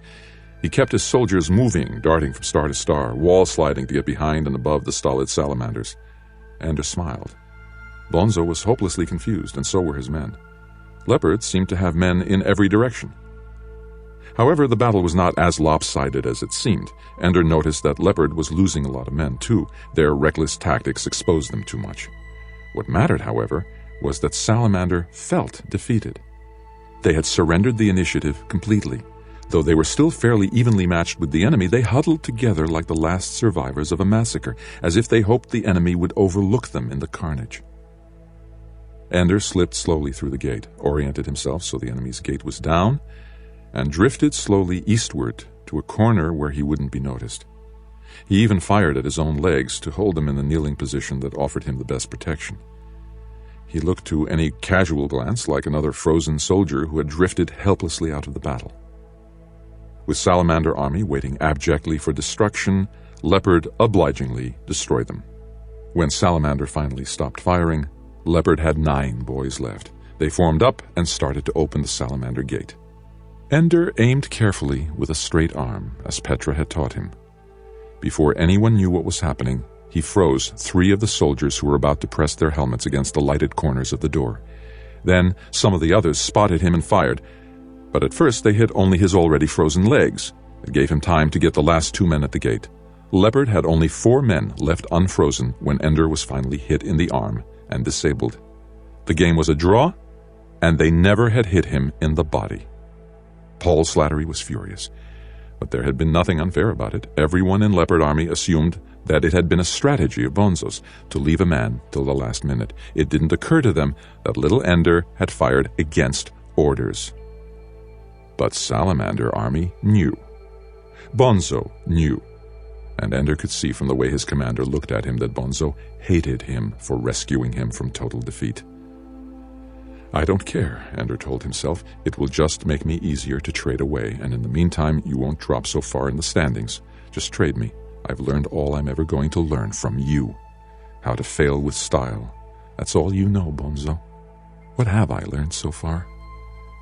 Ender listed things in his mind as he undressed by his bunk. The enemy's gate is down. Use my legs as a shield in battle. A small reserve held back until the end of the game can be decisive. And soldiers can sometimes make decisions that are smarter than the orders they've been given. Naked, he was about to climb into bed when Bonzo came toward him, his face hard and set. I have seen Peter like this, thought Ender, silent with murder in his eye. But Bonzo is not Peter. Bonzo has more fear. Wigan, I finally traded you. I was able to persuade Rat Army that your incredible place on the efficiency list is more than an accident. You go over there tomorrow. Thank you, sir, Ender said. Perhaps he sounded too grateful. Suddenly, Bonzo swung at him, caught his jaw with a vicious, open-handed slap. It knocked Ender sideways into his bunk, and he almost fell. Then Bonzo slugged him hard in the stomach. Ender dropped to his knees. You disobeyed me, Bonzo said, loudly for all to hear. No good soldier ever disobeys. Even as he cried from the pain, Ender could not help but take vengeful pleasure in the murmurs he heard rising through the barracks. You fool, Bonzo. You aren't enforcing discipline, you're destroying it. They know I turned defeat into a draw, and now they see how you repay me. You made yourself look stupid in front of everyone. What is your discipline worth now? The next day, Ender told Petra that for her sake the shooting practice in the morning would have to end. Bonzo didn't need anything that looked like a challenge now, and so she'd better stay clear of Ender for a while. She understood perfectly. Besides, she said, you're as close to being a good shot as you'll ever be.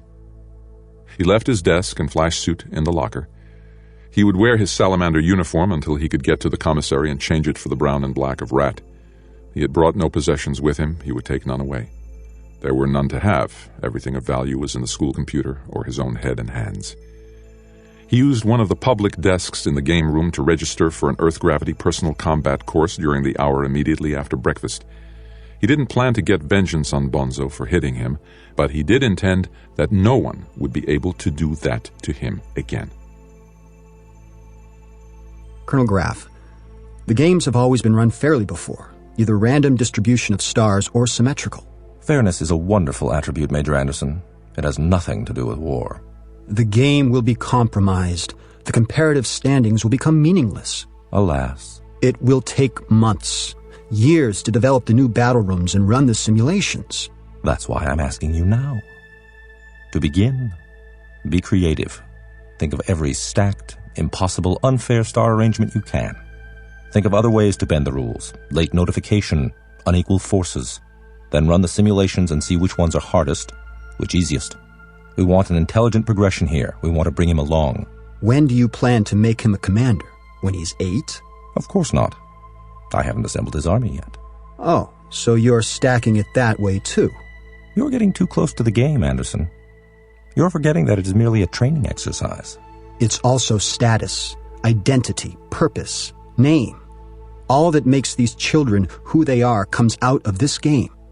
When it becomes known that the game can be manipulated, weighted, cheated, it will undo this whole school. I'm not exaggerating. I know. So I hope Ender Wiggin truly is the one, because you'll have degraded the effectiveness of our training method for a long time to come. If Ender isn't the one, if his peak of military brilliance does not coincide with the arrival of our fleet at the Bugger homeworlds, then it doesn't really matter what our training method is or isn't. I hope you will forgive me, Colonel Graff, but I feel that I must report your orders and my opinion of their consequences to the Strategos and the Hegemon. Why not our dear Polamark? Everybody knows you have him in your pocket. Such hostility, Major Anderson. And I thought we were friends. We are. And I think you may be right about Ender. I just don't believe you and you alone should decide the fate of the world. I don't even think it's right for me to decide the fate of Ender Wiggin. So you won't mind if I notify them? Of course I mind, you meddlesome ass. This is something to be decided by people who know what they're doing, not these frightened politicians who got their office because they happen to be politically potent in the country they come from. But you understand why I'm doing it. Because you're such a short-sighted little bureaucratic bastard that you think you need to cover yourself in case things go wrong. Well, if things go wrong, we'll all be bugger meat. So trust me now, Anderson, and don't bring the whole damn hegemony down on my neck.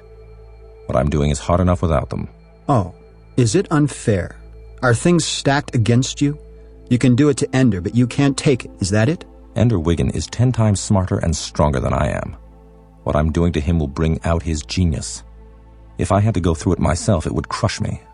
Major Anderson, I know I'm wrecking the game, and I know you love it better than any of the boys who play. Hate me if you like, but don't stop me. I reserve the right to communicate with the hegemony and the Strategoi at any time. But for now, do what you want. Thank you so very kindly. Ender Wiggin, the little farthead who leads the standings. What a pleasure to have you with us. The commander of Rat Army lay sprawled on the lower bunk wearing only his desk. With you around, how can any army lose? Several of the boys nearby laughed. There could have not been two more opposite armies than Salamander and Rat. The room was rumpled, cluttered, noisy. After Bonzo, Ender had thought that undiscipline would be a welcome relief. Instead, he found that he had come to expect quiet and order, and the disorder here made him uncomfortable. We doing okay, Ender Bender. I rose the nose, Jew boy extraordinaire, and you ain't nothing but a pinhead pinprick of a goy. Don't you forget it. Since the IF was formed, the Strategos of the military forces had always been a Jew. There was a myth that Jewish generals didn't lose wars, and so far it was still true. It made any Jew in the battle school dream of being Strategos, and conferred prestige on him from the start. It also caused resentment. Rat Army was often called the Kike Force, half in praise, half in parody of Mazer Rackham's Strike Force. There were many who liked to remember that during the second invasion, even though an American Jew as president was hegemon of the alliance, an Israeli Jew was Strategos in overall command of IF defense, and a Russian Jew was Polamark of the fleet, it was Mazer Rackham, a little-known, twice court-martialed, half-Maori New Zealander whose strike force broke up and finally destroyed the Bugger fleet in the action around Saturn. If Mazer Rackham could save the world, then it didn't matter a bit whether you were a Jew or not, people said. But it did matter. And Rose the Nose knew it. He mocked himself to forestall the mocking comments of anti-Semites. Almost everyone he defeated in battle became, at least for a time, a Jew-hater. But he also made sure everyone knew what he was. His army was in second place, bucking for first. I took you on, Goy, because I didn't want people to think I only win because I got great soldiers. I want them to know that even with a little puke of a soldier like you, I can still win. We only got 3 rules here. Do what I tell you, and don't piss in the bed. Ender nodded. He knew that Rose wanted him to ask what the third rule was. So he did. That was 3 rules. We don't do too good in math here. The message was clear. Winning is more important than anything. Your practice sessions with half-assed little launchies are over, Wiggin. Done. You're in the big boys' army now. I'm putting you in Dink Meeker's tune. From now on, as far as you're concerned, Dink Meeker is God. Then who are you? The personnel officer who hired God. Rose grinned. And you are forbidden to use your desk again until you've frozen 2 enemy soldiers in the same battle. This order is out of self-defense. I hear you're a genius programmer. I don't want you screwing around with my desk. Everybody erupted in laughter. It took Ender a moment to understand why. Rose had programmed his desk to display and animate a bigger-than-life-size picture of male genitals, which waggled back and forth as Rose held the desk on his naked lap. This is just the sort of commander Bonzo would trade me to, thought Ender. How does a boy who spends his time like this win battles? Ender found Dink Meeker in the game room, not playing, just sitting and watching. A guy pointed you out, Ender said. I'm Ender Wiggin. I know, said Meeker. I'm in your tune. I know, he said again. I'm pretty inexperienced. Dink looked up at him. Look, Wiggin, I know all this. Why do you think I asked Rose to get you for me? He had not been dumped. He had been picked up. He had been asked for. Meeker wanted him. Why? Asked Ender. I've watched your practice sessions with the launchies. I think you show some promise. Bonzo is stupid, and I wanted you to get better training than Petra could give you. All she can do is shoot. I needed to learn that. You still move like you were afraid to wet your pants. So teach me. So learn. I'm not going to quit my free time practice sessions. I don't want you to quit them. Rose the Nose does. Rose the Nose can't stop you. Likewise, he can't stop you from using your desk. So why did he order it? Listen, Ender. Commanders have just as much authority as you let them have. The more you obey them, the more power they have over you. What's to stop them from hurting me? Ender remembered Bonzo's blow. I thought that was why you were taking personal attack classes. You've really been watching me, haven't you? Dink didn't answer. I don't want to get Rose mad at me. I want to be part of the battles now. I'm tired of sitting out till the end. Your standings will go down. This time Ender didn't answer. Listen, Ender, as long as you're part of my tune, you're part of the battle. Ender soon learned why. Dink trained his tune independently from the rest of Rat Army with discipline and vigor. He never consulted with Rose, and only rarely did the whole army maneuver together. It was as if Rose commanded one army, and Dink commanded a much smaller one that happened to practice in the battle room at the same time. Dink started out the first practice by asking Ender to demonstrate his feet-first attack position. The other boys didn't like it. How can we attack lying on our backs, they asked. To Ender's surprise, Dink didn't correct them, didn't say, you aren't attacking on your back, you're dropping downward toward them. He had seen what Ender was doing, but he had not understood the orientation that it implied. It soon became clear to Ender that even though Dink was very, very good, his persistence in holding on to the corridor gravity orientation instead of thinking of the enemy gate as downward was limiting his thinking. They practiced attacking an enemy-held star. Before trying Ender's feet-first method, they had always gone in standing up, their whole bodies available as a target. Even now, though, they reached the star and then assaulted the enemy from one direction only. Over the top, cried Dink, and over they went. To his credit, he then repeated the exercise, calling, again, upside down. But because of their insistence on a gravity that didn't exist, the boys became awkward when the maneuver was under, as if vertigo seized them. They hated the feet-first attack. Dink insisted that they use it. As a result, they hated Ender. Do we have to learn how to fight from a launchie? One of them muttered, making sure Ender could hear. Yes, answered Dink. They kept working, and they learned it. In practice skirmishes, they began to realize how much harder it was to shoot an enemy who was attacking feet first. As soon as they were convinced of that, they practiced the maneuver more willingly. That night was the first time Ender had come to one of his launchy practice sessions after a whole afternoon of work. He was tired. Now you're really in an army, said Alai. You don't have to keep practicing with us. From you I can learn things that nobody knows, said Ender. Dink Meeker is the best. I hear he's your tune leader. Then let's get busy. I'll teach you what I learned from him today. He put Alai and 24 others through the same exercises that had worn him out all afternoon. But he put new touches on the pattern, made the boys try the maneuvers with one leg frozen, with both legs frozen, or using frozen boys for leverage to change directions. Halfway through the practice, Ender noticed Petra and Dink together standing in the doorway watching. Later, when he looked again, they were gone. So they're watching me. And what we're doing is known. He did not know whether Dink was his friend. He believed that Petra was, but nothing could be sure. They might be angry that he was doing what only commanders and toon leaders were supposed to do, drilling and training soldiers. They might be offended that a soldier would associate so closely with launchies. It made him uneasy to have older children watching. "I thought I told you not to use your desk." Rose the Nose stood by Ender's bunk. Ender did not look up. "I'm completing the trigonometry assignment for tomorrow." Rose bumped his knee into Ender's desk. "I said not to use it." Ender set the desk on his bunk and stood up. "I need trigonometry more than I need you." Rose was taller than Ender by at least 40 centimeters, but Ender was not particularly worried. It would not come to physical violence, and if it did, Ender thought he could hold his own. Rose was lazy and didn't know personal combat. "You're going down in the standings, boy," said Rose. "I expect to. I was only leading the list because of the stupid way Salamander Army was using me." "Stupid? Bonzo's strategy won a couple of key games." "Bonzo's strategy wouldn't win a salad fight. I was violating orders every time I fired my gun." Rose hadn't known that. It made him angry. "So everything Bonzo said about you was a lie. You're not only short and incompetent, you're insubordinate, too." "But I turned defeat into stalemate all by myself." "We'll see how you do all by yourself next time." Rose went away.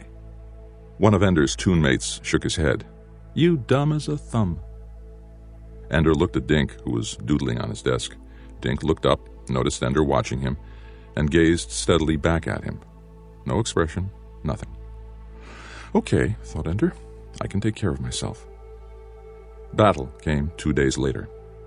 It was Ender's first time fighting as part of a toon. He was nervous. Dink's toon lined up against the right-hand wall of the corridor, and Ender was very careful not to lean, not to let his weight slip to either side. Stay balanced. "Wiggin?" called Rose the Nose. Ender felt dread come over him from throat to groin, a tingle of fear that made him shudder. Rose saw it. "Shiverin', tremblin', don't wet your pants, little launchy." Rose hooked a finger over the butt of Ender's gun and pulled him to the force field that hid the battle room from view. "We'll see how well you do now, Ender. As soon as that door opens, you jump through. Go straight ahead toward the enemy's door." Suicide. Pointless, meaningless self-destruction. But he had to follow orders now. This was battle, not school. For a moment, Ender raged silently. Then he calmed himself. "Excellent, sir," he said. "The direction I fire my gun is the direction of their main contingent." Rose laughed. "You won't have time to fire anything, pinprick." The wall vanished. Ender jumped up, took hold of the ceiling handholds, and threw himself out and down, speeding toward the enemy door. It was Centipede Army, and they only began to emerge from their door when Ender was halfway across the battle room. Many of them were able to get under cover of stars quickly, but Ender had doubled up his legs under him, and holding his pistol at his crotch, he was firing between his legs and freezing many of them as they emerged. They flashed his legs, but he had 3 precious seconds before they could hit his body and put him out of action. He froze several more, then flung out his arms in equal and opposite directions. The hand that held his gun ended up pointing toward the main body of Centipede Army. He fired into the mass of the enemy, and then they froze him. A second later, he smashed into the force field of the enemy's door and rebounded with a crazy spin. He landed in a group of enemy soldiers behind a star. They shoved him off and spun him even more rapidly. He rebounded out of control through the rest of the battle, though gradually friction with the air slowed him down. He had no way of knowing how many men he had frozen before getting iced himself, but he did get the general idea that Rat Army won again, as usual. After the battle, Rose didn't speak to him. Ender was still first in the standings, since he had frozen 3, disabled 2, and damaged 7. There was no more talk about insubordination and whether Ender could use his desk. Rose stayed in his part of the barracks and left Ender alone. Dink Meeker began to practice instant emergence from the corridor. Ender's attack on the enemy while they were still coming out of the door had been devastating. If one man can do that much damage, think what a toon can do. Dink got Major Anderson to open a door in the middle of a wall, even during practice sessions, instead of just the floor-level door, so they could practice launching under battle conditions. Word got around. From now on, no one could take 5 or 10 or 15 seconds in the corridor to size things up. The game had changed. More battles, This time Ender played a proper role within a tune. He made mistakes. Skirmishes were lost. He dropped from first to second in the standings, then to fourth. Then he made fewer mistakes and began to feel comfortable within the framework of the tune, and he went back up to third, then second, then first. After practice one afternoon, Ender stayed in the battle room. He had noticed that Dink Meeker usually came late to dinner, and he assumed it was for extra practice. Ender wasn't very hungry, and he wanted to see what it was Dink practiced when no one else could see. But Dink didn't practice. He stood near the door watching Ender. Ender stood across the room, watching Dink. Neither spoke. It was plain Dink expected Ender to leave. It was just as plain that Ender was saying no. Dink turned his back on Ender, methodically took off his flash suit, and gently pushed off from the floor. He drifted slowly toward the center of the room, very slowly, his body relaxing almost completely so that his hands and arms seemed to be caught by almost non-existent air currents in the room. After the speed and tension of practice, the exhaustion, the alertness, it was restful just to watch him drift. He did it for 10 minutes or so before he reached another wall. Then he pushed off rather sharply, returned to his flash suit, and pulled it on. "Come on," he said to Ender. They went to the barracks. The room was empty since all the boys were at dinner. Each went to his own bunk and changed into regular uniforms. Ender walked to Dink's bunk and waited for a moment till Dink was ready to go. "Why did you wait?" asked Dink. "Wasn't hungry." "Well, now you know why I'm not a commander." Ender had wondered. "Actually, they promoted me twice, and I refused. The second time, they took away my old locker and bunk and desk, assigned me to a commander's cabin, and gave me an army, but I just stayed in the cabin until they gave in and put me back into somebody else's army." "Why?" "Because I won't let them do it to me. I can't believe you haven't seen through all this crap yet, Ender, but I guess you're young. These other armies, they aren't the enemy. It's the teachers. They're the enemy. They get us to fight each other, to hate each other. The game is everything. Win, win, win. It amounts to nothing. We kill ourselves, go crazy trying to beat each other, and all the time the old bastards are watching us, studying us, discovering our weak points, deciding whether we're good enough or not. Well, good enough for what? I was 6 years old when they brought me here. What the hell did I know? They decided I was right for the program, but nobody ever asked me if the program was right for me. So why don't you go home?" Dink smiled crookedly. "Because I can't give up the game."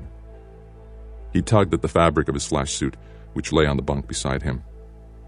"Because I love this." "So why not be a commander?" Dink shook his head. "Never. Look what it does to Rosen. The boy's crazy. Rose the nose. Sleeps in here with us instead of in his cabin. Why? Because he's scared to be alone, Ender. Scared of the dark. Rose? But they made him a commander, and so he has to act like one. He doesn't know what he's doing. He's winning, but that scares him worst of all because he doesn't know why he's winning, except that I have something to do with it. Any minute, somebody could find out that Rosen isn't some magic Israeli general who can win no matter what. He doesn't know why anybody wins or loses. Nobody does. It doesn't mean he's crazy, Dink. I know. You've been here a year. You think these people are normal. Well, they're not. We're not. I look in the library. I call up books on my desk, old ones because they won't let us have anything new, but I've got a pretty good idea what children are. And we're not children. Children can lose sometimes and nobody cares. Children aren't in armies. They aren't commanders, and they don't rule over 40 other kids. It's more than anybody can take and not get crazy. Ender tried to remember what other children were like in his class at school back in the city. But all he could think of was Stilson. I had a brother. Just a normal guy. All he cared about was girls. And flying. He wanted to fly. He used to play ball with the guys. A pickup game. Shooting balls at a hoop. Dribbling down the corridors until the peace officers confiscated your ball. We had a great time. He was teaching me how to dribble when I was taken. Ender remembered his own brother, and the memory was not fond. Dink misunderstood the expression on Ender's face. Hey, I know, nobody's supposed to talk about home, but we came from somewhere. The battle school didn't create us, you know. The battle school doesn't create anything, it just destroys. And we all remember things from home. Maybe not good things, but we remember, and then we lie and pretend that... Look, Ender, why is it that nobody talks about home ever? Doesn't that tell you how important it is? That nobody even admits that... Oh, hell. No, It's all right, Ender said. I was just thinking about Valentine, my sister. I wasn't trying to make you upset. It's okay. I don't think of her very much because I always get like this. That's right. We never cry. I never thought of that. Nobody ever cries. We really are trying to be adults, just like our fathers. I bet your father was like you. I bet he was quiet and took it and then busted out, and I'm not like my father. So maybe I'm wrong. But look at Bonzo, your old commander. He's got an advanced case of Spanish honor. He can't allow himself to have weaknesses. To be better than him, that's an insult. To be stronger, that's like cutting off his balls. That's why he hates you, because you didn't suffer when he tried to punish you. He hates you for that. He honestly wants to kill you. He's crazy. They're all crazy. And you aren't? I be crazy too, little buddy. But at least when I be craziest, I be floating all alone in space, and the crazy she float out of me, she soak into the walls, and she don't come out till there be battles, and little boys bump into the walls and squish out the crazy. Ender smiled. And you be crazy too, said Dink. Come on. Let's go eat. Maybe you can be a commander and not be crazy. Maybe knowing about craziness means you don't have to fall for it. I'm not going to let the bastards run me, Ender. They've got you pegged too, and they don't plan to treat you kindly. Look what they've done to you so far. They haven't done anything except promote me. And she make you life so easy, ne? Ender laughed and shook his head. So maybe you're right. They think they got you on ice. Don't let them. But that's what I came for, Ender said. For them to make me into a tool to save the world. I can't believe you still believe it. Believe what?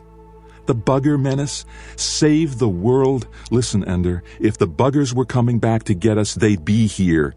They aren't invading again. We beat them and they're gone. But the videos, all from the first and second invasions. Your grandparents weren't born yet when Mazer Rackham wiped them out. You watch, it's all a fake. There is no war, and they're just screwing around with us. But why? Because as long as people are afraid of the buggers, the IF can stay in power. And as long as the IF is in power, certain countries can keep their hegemony. But keep watching the vids, Ender. People will catch on to this game pretty soon, and there will be a civil war to end all wars. That's the menace, Ender, not the buggers. And in that war, when it comes, you and I won't be friends, because you're American, just like our dear teachers, and I am not. They went to the mess hall and ate, talking about other things. But Ender could not stop thinking about what Dink had said. The battle school was so enclosed, the game so important in the minds of the children that Ender had forgotten there was a world outside. Spanish honor, civil war, politics. The battle school was really a very small place, wasn't it? But Ender did not reach Dink's conclusions. The buggers were real. The threat was real. The IF controlled a lot of things, but it didn't control the videos and the nets. Not where Ender had grown up.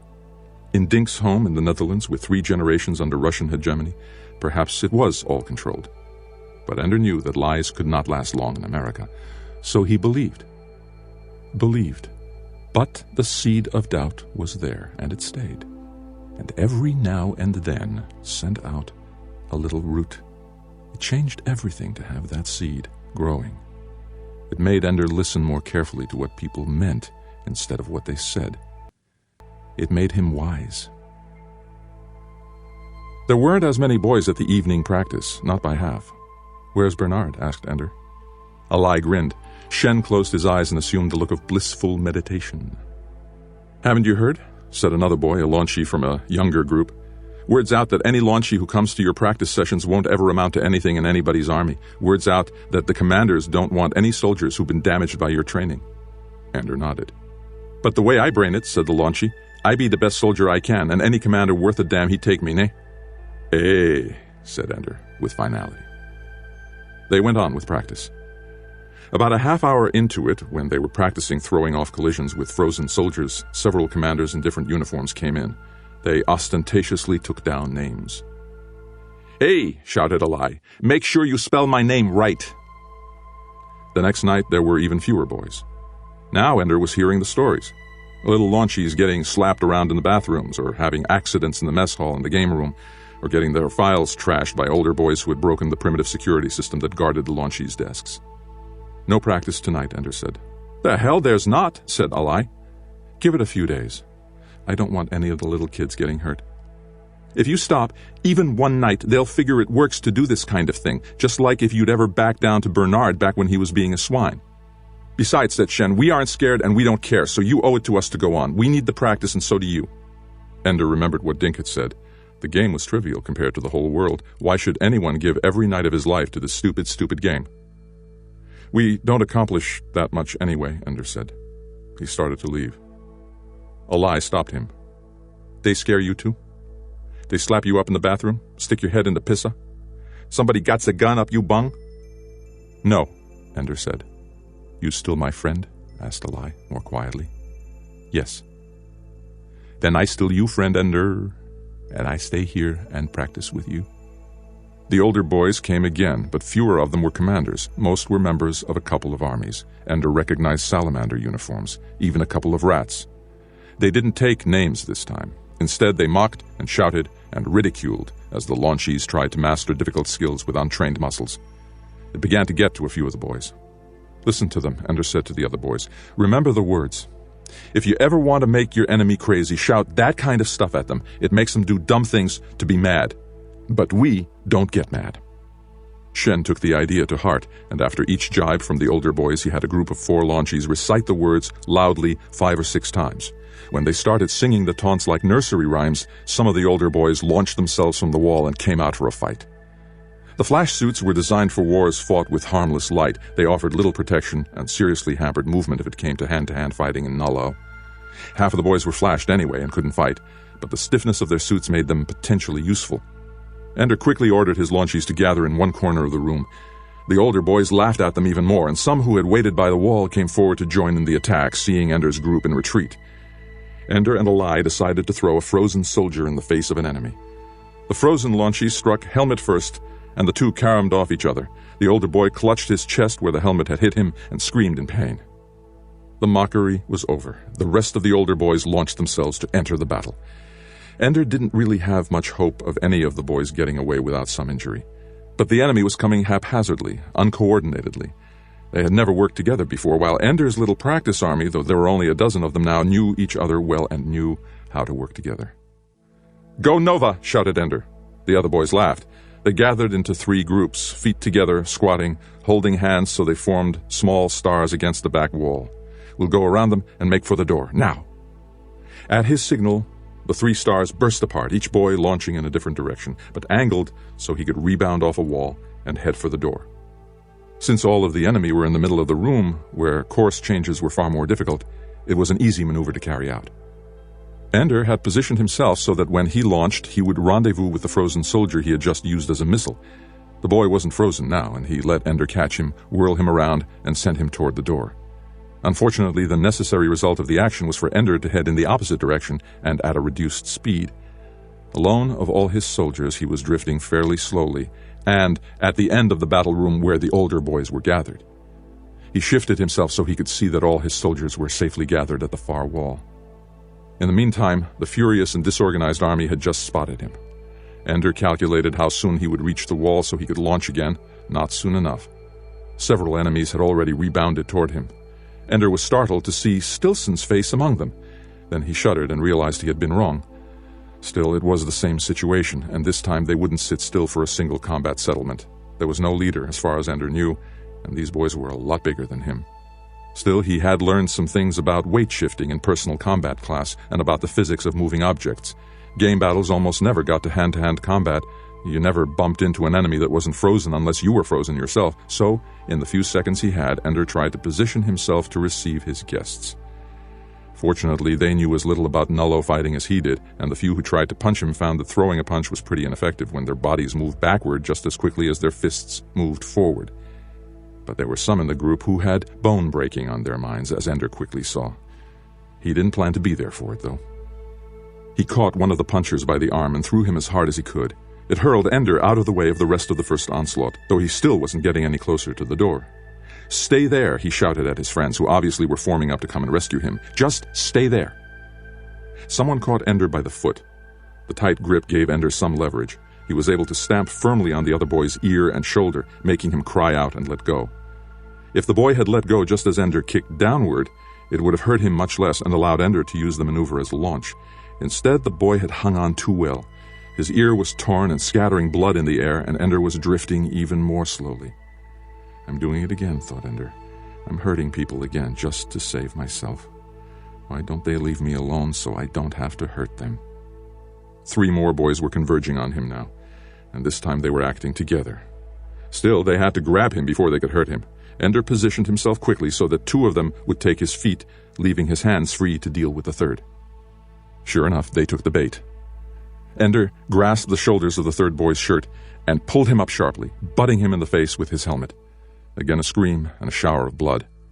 The 2 boys who had his legs were wrenching at them, twisting him. Ender threw the boy with the bleeding nose at one of them. They entangled, and Ender's leg came free. It was a simple matter then to use the other boy's hold for leverage, to kick him firmly in the groin, then shove off him in the direction of the door. He didn't get that good a launch, so that his speed was nothing special, but it didn't matter. No one was following him. He got to his friends at the door. They caught him and handed him along to the door. They were laughing and slapping him playfully. "You bad," they say. "You scary. You flame." "Practice is over for the day," Ender said. "They'll be back tomorrow," said Shen. "Won't do them any good," said Ender. "If they come without suits, we'll do this again. If they come with suits, we can flash them." "Besides," said Alai, "the teachers won't let it happen." Ender remembered what Dink had told him and wondered if Alai was right. "Hey, Ender!" shouted one of the older boys as Ender left the battle room. "You nothing, man. You be nothing." "My old commander, Bonzo," said Ender. "I think he doesn't like me." Ender checked the rosters on his desk that night. 4 boys turned up on the medical report, 1 with bruised ribs, 1 with a bruised testicle, 1 with a torn ear, and 1 with a broken nose and a loose tooth. The cause of injury was the same in all cases: accidental collision in Null G. If the teachers were allowing that to turn up on the official report, it was obvious they didn't intend to punish anyone for the nasty little skirmish in the battle room. Aren't they going to do anything? Don't they care what goes on in this school? Since he was back to the barracks earlier than usual, Ender called up the fantasy game on his desk. It had been a while since he last used it, long enough that it didn't start where he had left off. Instead, he began by the giant's corpse. Only now it was hardly identifiable as a corpse at all unless you stood off a ways and studied it. The body had eroded into a hill entwined with grass and vines. Only the crest of the giant's face was still visible, and it was white bone like limestone protruding from a discouraged, withering mountain. Ender did not look forward to fighting with the wolf children again, but to his surprise they weren't there. Perhaps killed once, they were gone forever. It made him a little sad. He made his way down underground, through the tunnels to the cliff ledge overlooking the beautiful forest. Again he threw himself down, and again a cloud caught him and carried him into the castle turret room. The snake began to unweave itself from the rug again, only this time Ender did not hesitate. He stepped on the head of the snake and crushed it under his foot. It writhed and twisted under him, and in response he twisted and ground it deeper into the stone floor. Finally it was still. Ender picked it up and shook it until it unwove itself and the pattern in the rug was gone. Then, still dragging the snake behind him, he began to look for a way out. Instead, he found a mirror. And in the mirror he saw a face that he easily recognized. It was Peter, with blood dripping down his chin and a snake's tail protruding from a corner of his mouth. Ender shouted and thrust his desk from him. The few boys in the barracks were alarmed at the noise, but he apologized and told them it was nothing. They went away. He looked again into his desk. His figure was still there, staring into the mirror. He tried to pick up some of the furniture to break the mirror, but it could not be moved. The mirror would not come off the wall either. Finally, Ender threw the snake at it. The mirror shattered, leaving a hole in the wall behind it. Out of the hole came dozens of tiny snakes, which quickly bit Ender's figure again and again. Tearing the snakes frantically from itself, the figure collapsed and died in a writhing heap of small serpents. The screen went blank, and words appeared. "Play again?" Ender signed off and put the desk away. The next day, several commanders came to Ender or sent soldiers to tell him not to worry. Most of them thought the extra practice sessions were a good idea, he should keep it up. And to make sure nobody bothered him, they were sending a few of their older soldiers who needed extra practice to come join him. They're as big as most of the buggers who attacked you last night. They'll think twice. Instead of a dozen boys, there were 45 that night. More than an army. And whether it was because of the presence of older boys on Ender's side, or because they had had enough the night before, none of their enemies came. Ender didn't go back to the fantasy game, but it lived in his dreams. He kept remembering how it felt to kill the snake, grinding it in, the way he tore the ear off that boy, the way he destroyed Stilson, the way he broke Bernard's arm. And then to stand up, holding the corpse of his enemy, and find Peter's face looking out at him from the mirror. This game knows too much about me. This game tells filthy lies. I am not Peter. I don't have murder in my heart. And then a worse fear. That he was a killer, only better at it than Peter ever was. That it was this very trait that pleased the teachers. It's killers they need for the bugger wars. It's people who can grind the enemy's face into the dust and spatter their blood all over space. Well, I'm your man. I'm the bloody bastard you wanted when you had me spawned. I'm your tool. And what difference does it make if I hate the part of me that you most need? What difference does it make that when the little serpents killed me in the game, I agreed with them and was glad? I didn't call you in here to waste time. How in hell did the computer do that? I don't know. How could it pick up a picture of Ender's brother and put it into the graphics in this Fairyland routine? Kernograph. I wasn't there when it was programmed. All I know is that the computer's never taken anyone to this place before. Fairyland was strange enough, but this isn't Fairyland anymore. It's beyond the end of the world, and... I know the names of the places. I just don't know what they mean. Fairyland was programmed in. It's mentioned in a few other places. But nothing talks about the end of the world. We don't have any experience with it. I don't like having the computer screw around with Ender's mind that way. Peter Wiggin is the most potent person in his life, except maybe his sister Valentine. And the mind game is designed to help shape them.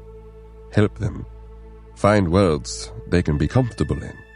You don't get it, do you, Major Imbu?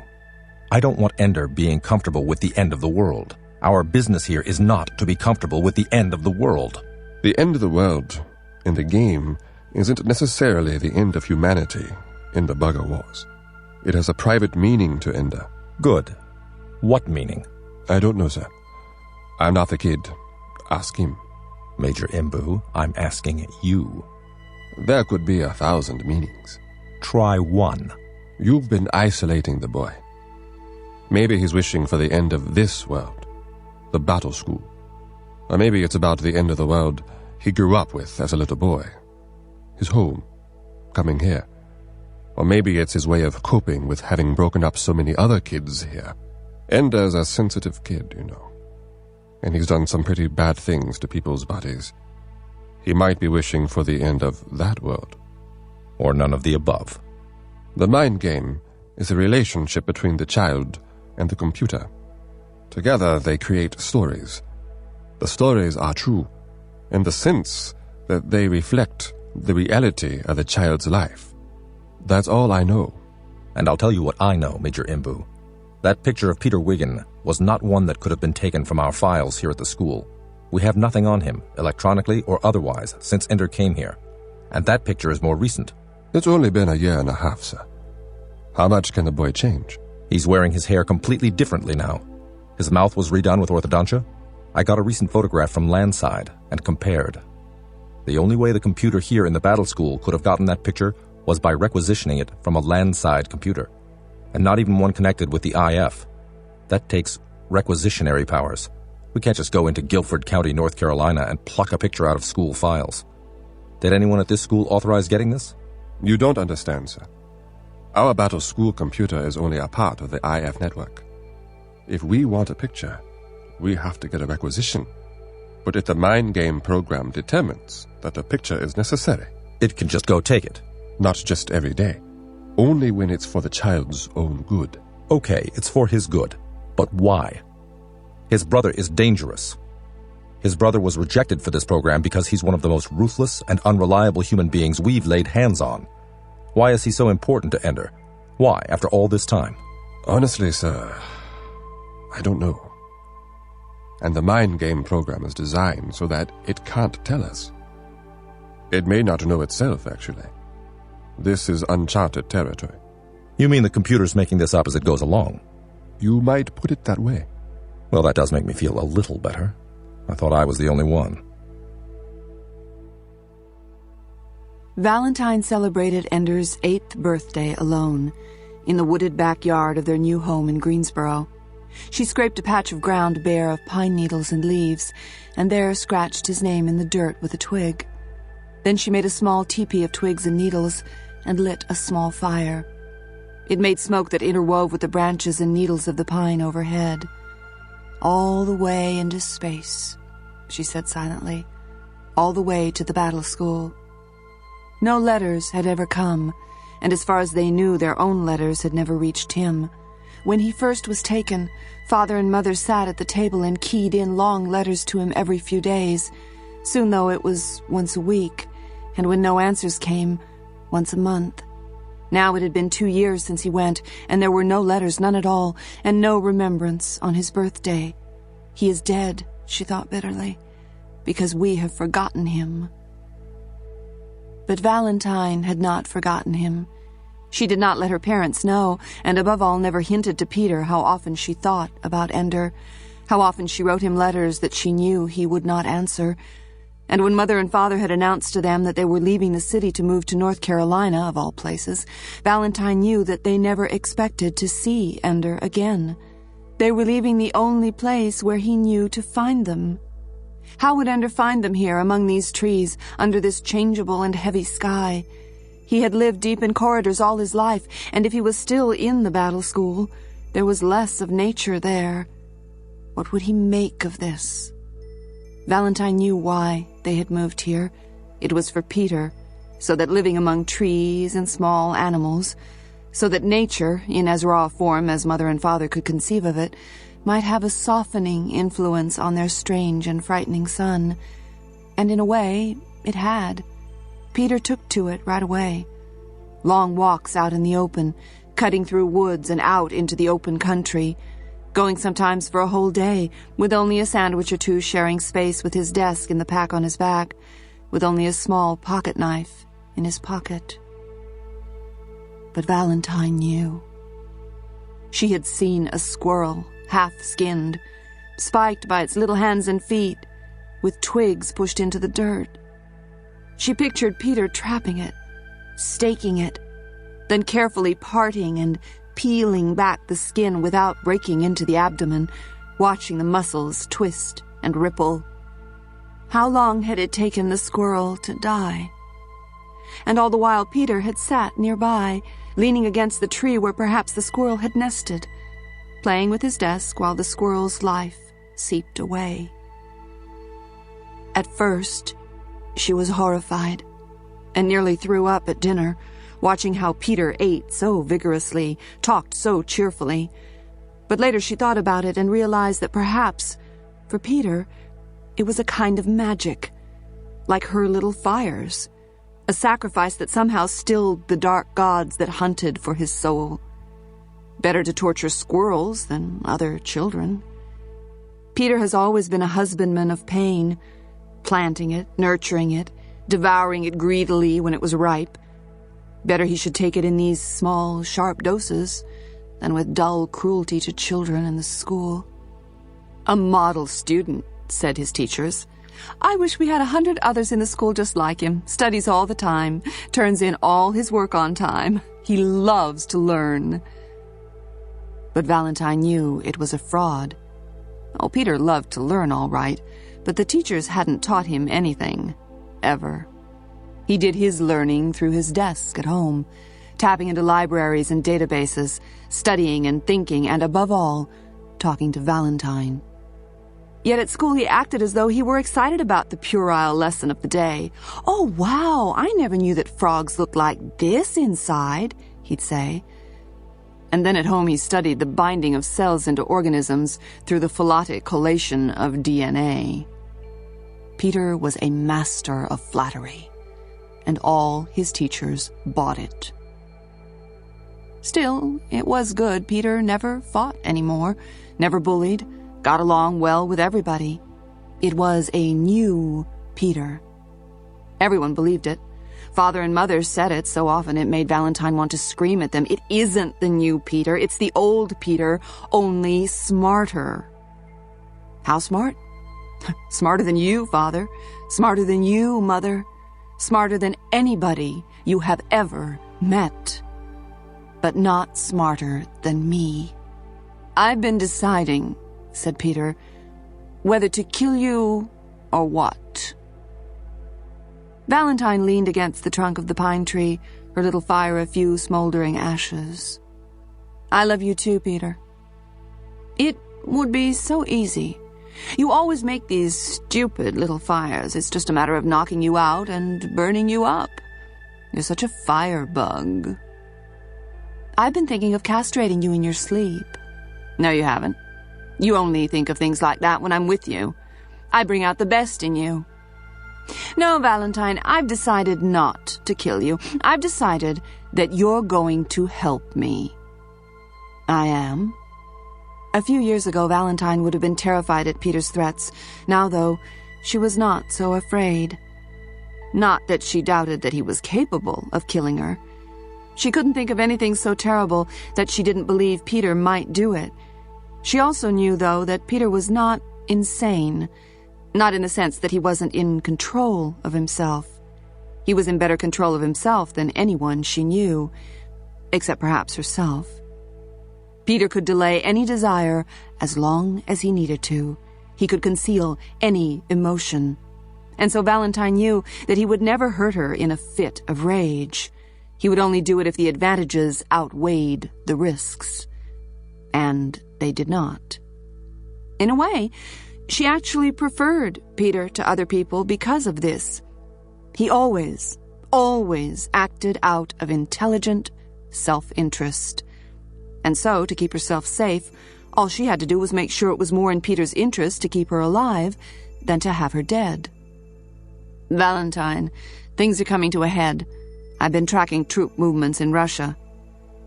What are we talking about? The world, Val. You know, Russia, big empire, the Second Warsaw Pact, rulers of Eurasia from the Netherlands to Pakistan. They don't publish their troop movements, Peter. Of course not. But they do publish their passenger and freight train schedules. I've had my desk analyzing those schedules and figuring out when the secret troop trains are moving over the same tracks. Done it backward over the past 3 years. In the last 6 months, they've stepped up. They're getting ready for war. Land war. But what about the League? What about the buggers? Valentine didn't know what Peter was getting at, but he often launched discussions like this, practical discussions of world events. He used her to test his ideas, to refine them. In the process, she also refined her own thinking. She found that while she rarely agreed with Peter about what the world ought to be, they rarely disagreed about what the world actually was.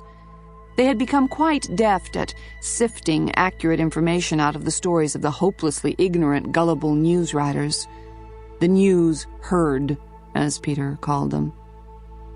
The Polemarch is Russian, isn't he? And he knows what's happening with the fleet. Either they found out that the buggers aren't a threat after all, or we're about to have a big battle. One way or another, the bugger war is about to be over. They're getting ready for after the war.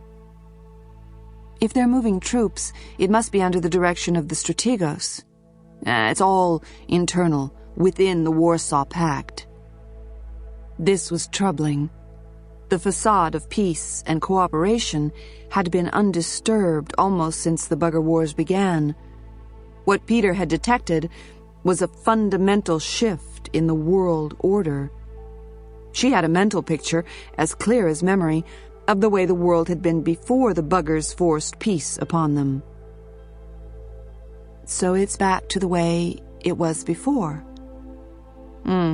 A few changes. The shields make it so nobody bothers with nuclear weapons anymore.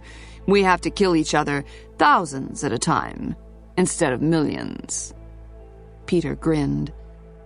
Val, it was bound to happen.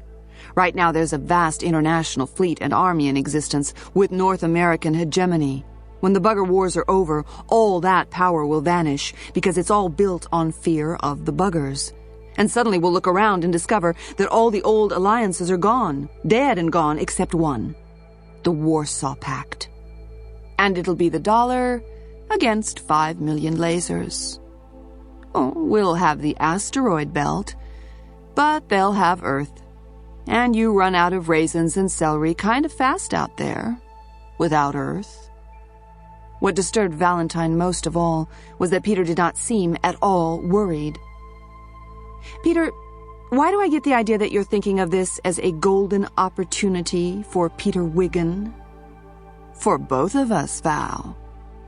Peter, you're 12 years old, I'm 10. They have a word for people our age. They call us children, and they treat us like mice. But we don't think like other children, do we, Val? We don't talk like other children, and above all, we don't write like other children. For a discussion that began with death threats, Peter, we've strayed from the topic, I think. Still, Valentine found herself getting excited. Writing was something Val did better than Peter. They both knew it. Peter had even named it once, when he said that he could always see what other people hated most about themselves and bully them, while Val could always see what other people liked best about themselves and flatter them. It was a cynical way of putting it, but it was true. Valentine could persuade other people to her point of view. She could convince them that they wanted what she wanted them to want. Peter, on the other hand, could only make them fear what he wanted them to fear. When he first pointed this out to Val, she resented it. She had wanted to believe she was good at persuading people because she was right, not because she was clever. But no matter how much she told herself that she didn't ever want to exploit people the way Peter did, she enjoyed knowing that she could, in her way, control other people. And not just control what they did. She could control, in a way, what they wanted to do. She was ashamed that she took pleasure in this power, and yet she found herself using it sometimes, to get teachers to do what she wanted and other students, to get mother and father to see things her way. Sometimes she was able to persuade even Peter. That was the most frightening thing of all, that she could understand Peter well enough, could empathize with him enough to get inside him that way. There was more Peter in her than she could bear to admit, though sometimes she dared to think about it anyway. This is what she thought as Peter spoke. You dream of power, Peter, but in my own way, I am more powerful than you. I've been studying history, Peter said. I've been learning things about patterns in human behavior. There are times when the world is rearranging itself, and at times like that, the right words can change the world. Think what Pericles did in Athens. And Demosthenes. Yes, they managed to wreck Athens twice. Oh, Pericles, yes, but Demosthenes was right about Philip, or provoked him. See? This is what historians usually do.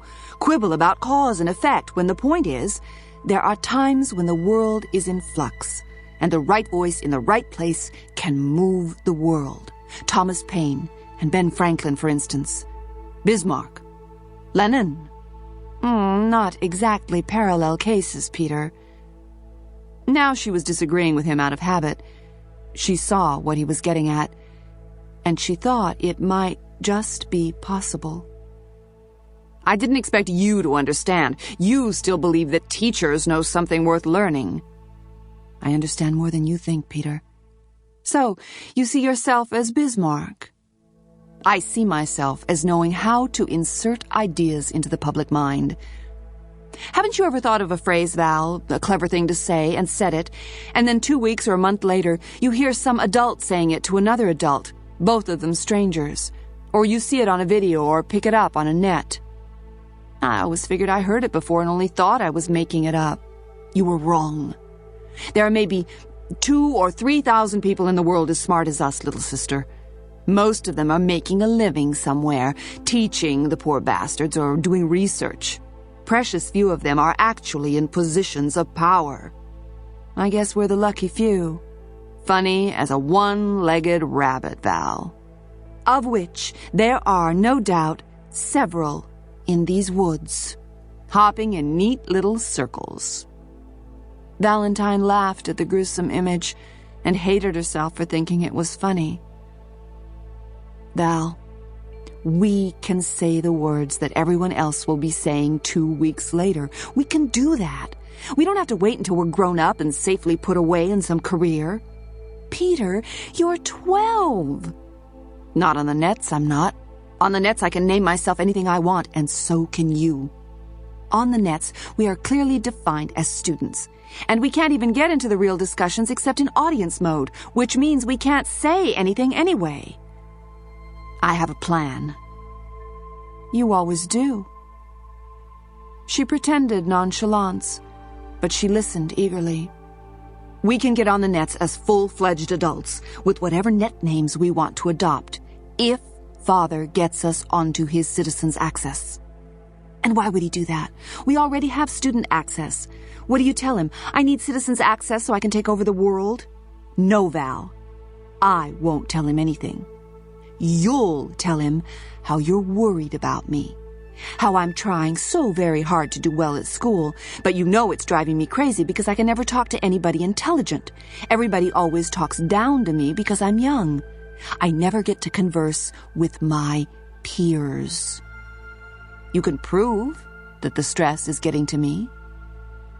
There's even evidence. Valentine thought of the corpse of the squirrel in the woods and realized that even that discovery was part of Peter's plan. Or at least he had made it part of his plan after it happened. So you get him to authorize us to share his citizens' access, to adopt our own identities there, to conceal who we are so people will give us the intellectual respect we deserve. Valentine could challenge him on ideas, but never on things like this. She could not say, "What makes you think you deserve respect?" She had read about Adolf Hitler. She wondered what he was like at the age of 12. Not this smart. Not like Peter that way, but craving honor. Probably that. And what would it have meant to the world if in childhood he had been caught in a thresher or trampled by a horse? "Val," Peter said, "I know what you think of me. I'm not a nice person, you think." Valentine threw a pine needle at him. "An arrow through your heart. I've been planning to come to talk to you for a long time, but I kept being afraid." She put a pine needle in her mouth and blew it at him. It dropped almost straight down. Another failed launch. Why was he pretending to be weak? "Val, I was afraid you wouldn't believe me. That you wouldn't believe I could do it." "Peter, I believe you could do anything, and probably will. But I was even more afraid that you'd believe me and try to stop me." "Oh, come on. Threaten to kill me again, Peter." Did he actually believe she could be fooled by his nice and humble kid act? "So I've got a sick sense of humor. I'm sorry. You know I was teasing. I need your help. You're just what the world needs. A 12-year-old to solve all our problems. It's not my fault I'm 12 right now. And it's not my fault that right now is when the opportunity is open. Right now is the time when I can shape events. The world is always a democracy in times of flux, and the man with the best voice will win. Everybody thinks Hitler got to power because of his armies, because they were willing to kill. And that's partly true, because in the real world, power is always built on the threat of death and dishonor. But mostly he got to power on words. On the right words at the right time. I was just thinking of comparing you to him. I don't hate Jews, Val. I don't want to destroy anybody, and I don't want war either. I want the world to hold together. Is that so bad? I don't want us to go back to the old way. Have you read about the world wars? Yes. We can go back to that again, or worse. We could find ourselves locked into the Warsaw Pact. Now there's a cheerful thought.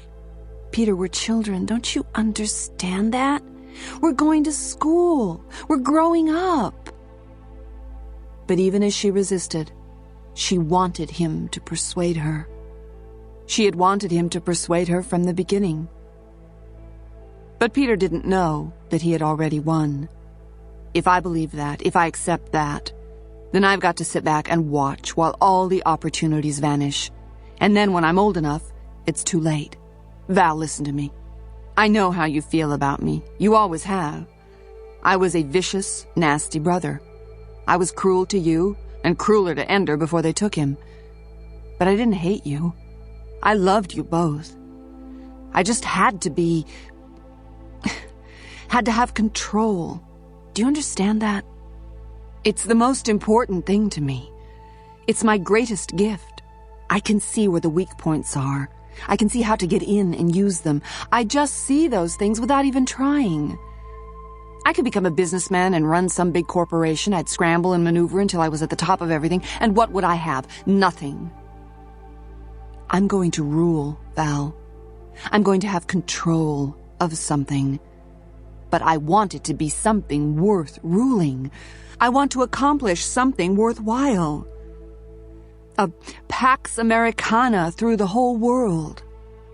So that when somebody else comes after we beat the buggers, when somebody else comes here to defeat us, they'll find we've already spread over 1,000 worlds. We're at peace with ourselves and impossible to destroy. Do you understand? I want to save mankind from self-destruction. She had never seen him speak with such sincerity. With no hint of mockery, no trace of a lie in his voice. He was getting better at this. Or maybe he was actually touching on the truth. So a 12-year-old boy and his kid sister are going to save the world. How old was Alexander? I'm not going to do it overnight. I'm just going to start now. If you'll help me. I don't believe what you did to those squirrels was part of an act. I think you did it because you loved to do it. Suddenly, Peter wept into his hands. Val assumed that he was pretending. But then she wondered. It was possible, wasn't it, that he loved her, and that in this time of terrifying opportunity, he was willing to weaken himself before her in order to win her love. He's manipulating me, she thought, but that doesn't mean he isn't sincere. His cheeks were wet when he took his hands away, his eyes rimmed in red. I know, he said. It's what I'm most afraid of. That I really am a monster. I don't want to be a killer, but I just can't help it. She had never seen him show such weakness. You're so clever, Peter. You saved your weakness so you could use it to move me now. And yet, it did move her. Because if it were true, even partly true, then Peter was not a monster. And so she could satisfy her Peter-like love of power without fear of becoming monstrous herself. She knew that Peter was calculating even now, but she believed that under the calculations, he was telling the truth. It had been hidden layers deep, but he had probed her until he found her trust. Val, if you don't help me, I don't know what I'll become. But if you're there, my partner in everything, you can keep me from becoming like that, like the bad ones. She nodded.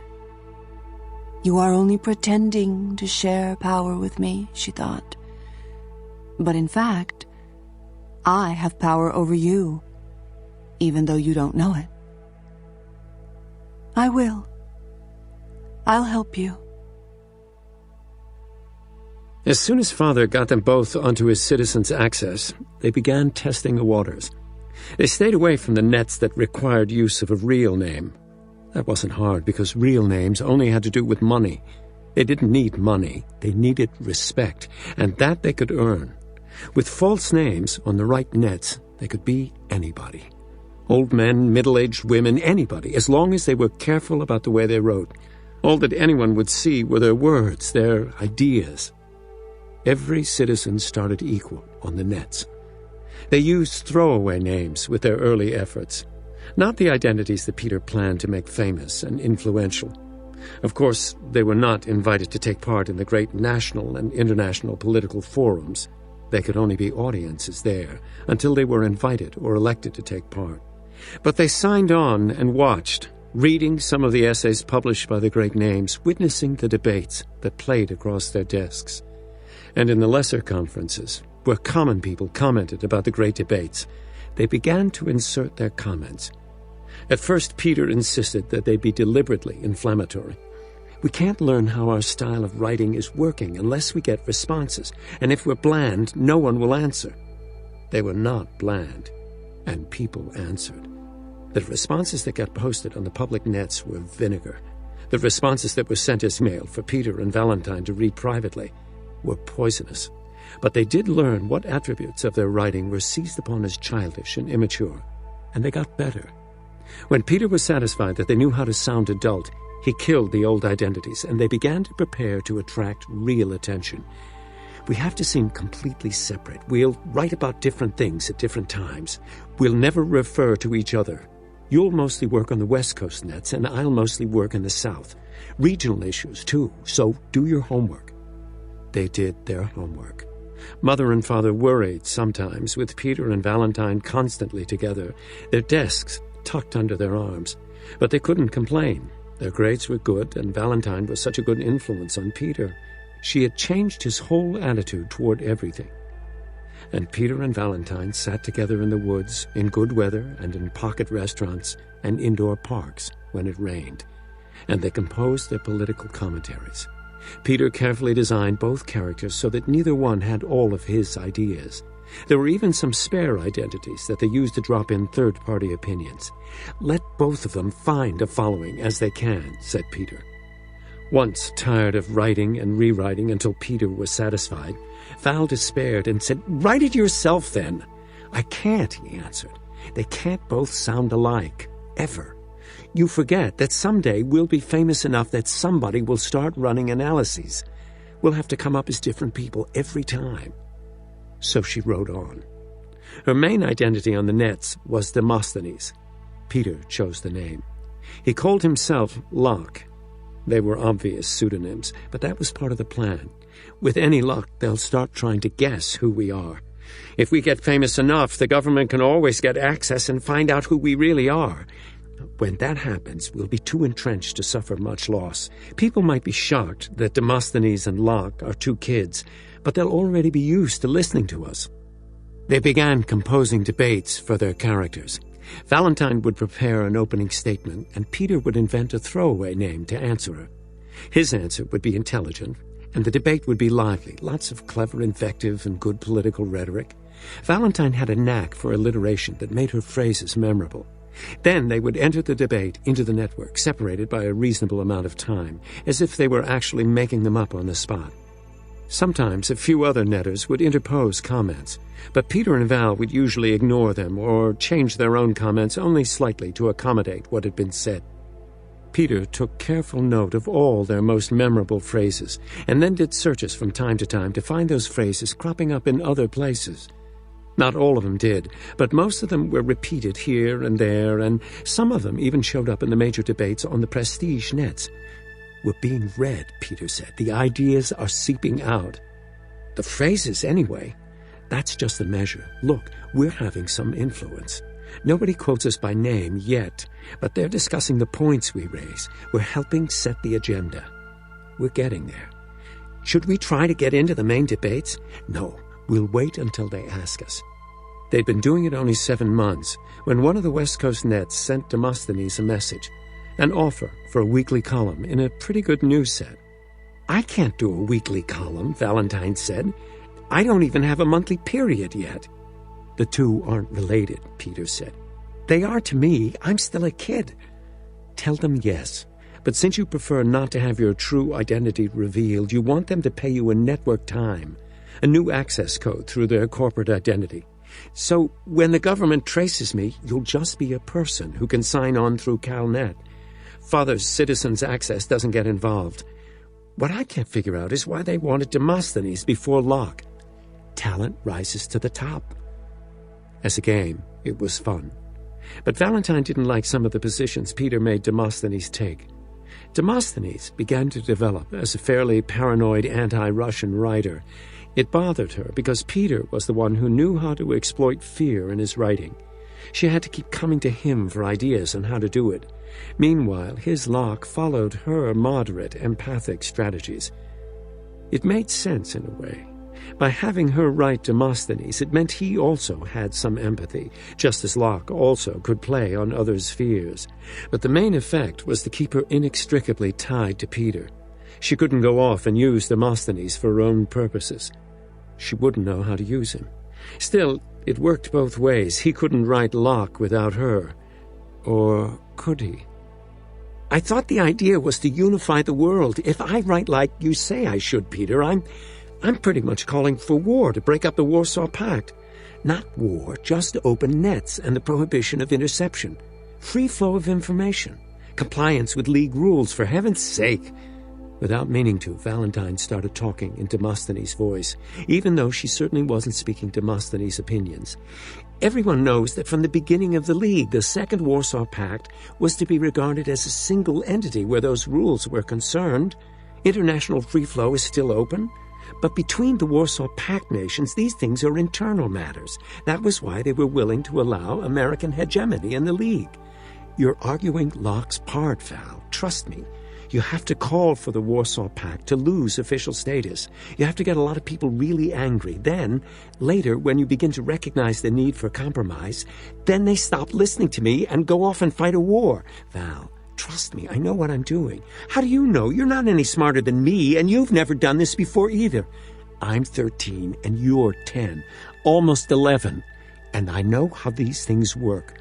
All right, I'll do it your way, but I won't do any of these liberty or death things. You will too. And someday, when they catch us and they wonder why your sister was such a warmonger, I can just bet you'll tell them that you told me to do it.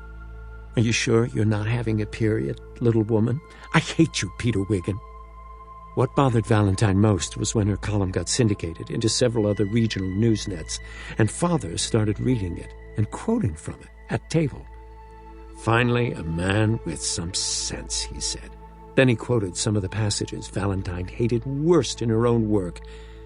It's fine to work with these hegemonist Russians with the buggers out there, but after we win, I can't see leaving half the civilized world as virtual serfs in the Russian Empire. Can you, dear? I think you're taking this all too seriously, said Mother. I like this Demosthenes. I like the way he thinks. I'm surprised he isn't in the major nets. I looked for him in the international relations debates, and, he's never taken part in any of them. Valentine lost her appetite and left the table. Peter followed her after a respectable interval. So you don't like lying to Father, he said. So what? You're not lying to him. He doesn't think that you're really Demosthenes, and Demosthenes isn't saying things you really believe. They cancel each other out. They amount to nothing. That's the kind of reasoning that makes Locke such an ass. But what really bothered her was not that she was lying to Father. It was the fact that Father actually agreed with Demosthenes. She had thought that only fools would follow him. A few days later, Locke got picked up for a column in a New England Newsnet, specifically to provide a contrasting view for their popular column from Demosthenes. Not bad for two kids who've only got about 8 pubic hairs between them, Peter said. It's a long way between writing a Newsnet column and ruling the world, Valentine reminded him. It's such a long way that no one has ever done it. They have, though, or the moral equivalent. I'm going to say snide things about Demosthenes in my first column. Well, Demosthenes isn't even going to notice that Locke exists. Ever. For now. With their identities now fully supported by their income from writing columns, they used Father's access now only for throwaway identities. Mother commented that they were spending too much time on the nets. All work and no play makes Jack a dull boy, she reminded Peter. Peter let his hand tremble a little, and he said, "If you think I should stop, I think I might be able to keep things under control this time. I really do." No, Mother said. I don't want you to stop. Just be careful, that's all. I'm careful, Mom. Nothing was different. Nothing had changed in a year. Ender was sure of it, and yet it all seemed to have gone sour. He was still the leading soldier in the standings, and no one doubted that he deserved it now. At the age of 9, he was a toon leader in Phoenix Army, with Petra Arkanian as his commander. He still led his evening practice sessions, and now they were attended by an elite group of soldiers nominated by their commanders, though any launchy who wanted to could still come. Alai was also a toon leader in another army, and they were still good friends. Shen was not a leader, but that was no barrier. Dink Meeker had finally accepted command and succeeded Rose the Nose in Rat Army's command. All is going well, very well. I couldn't ask for anything better. So why do I hate my life? He went through the paces of the practices and games. He liked teaching the boys in his toon, and they followed him loyally. He had the respect of everyone, and he was treated with deference in his evening practices. Commanders came to study what he did. Other soldiers approached his table at mess and asked permission to sit down. Even the teachers were respectful. He had so much damn respect he wanted to scream. He watched the young kids in Petra's army, fresh out of their launch groups, watched how they played, how they made fun of their leaders when they thought no one was looking. He watched the camaraderie of old friends who had known each other in the battle school for years, who talked and laughed about old battles and long-graduated soldiers and commanders. But with his old friends, there was no laughter, no remembering, just work. Just intelligence and excitement about the game, but nothing beyond that. Tonight, it had come to a head in the evening practice. Ender and Alai were discussing the nuances of open space maneuvers when Shen came up and listened for a few moments, then suddenly took Alai by the shoulders and shouted, "Nova, Nova, Nova!" Alai burst out laughing, and for a moment or two, Ender watched them remember together the battle where open room maneuvering had been for real, and they had dodged past the older boys, and suddenly they remembered that Ender was there. "Sorry, Ender," Shen said. "Sorry? For what? For being friends?" "I was there too, you know," Ender said.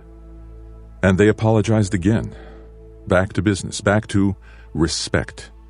And Ender realized that in their laughter, in their friendship, it had not occurred to them that he could have been included.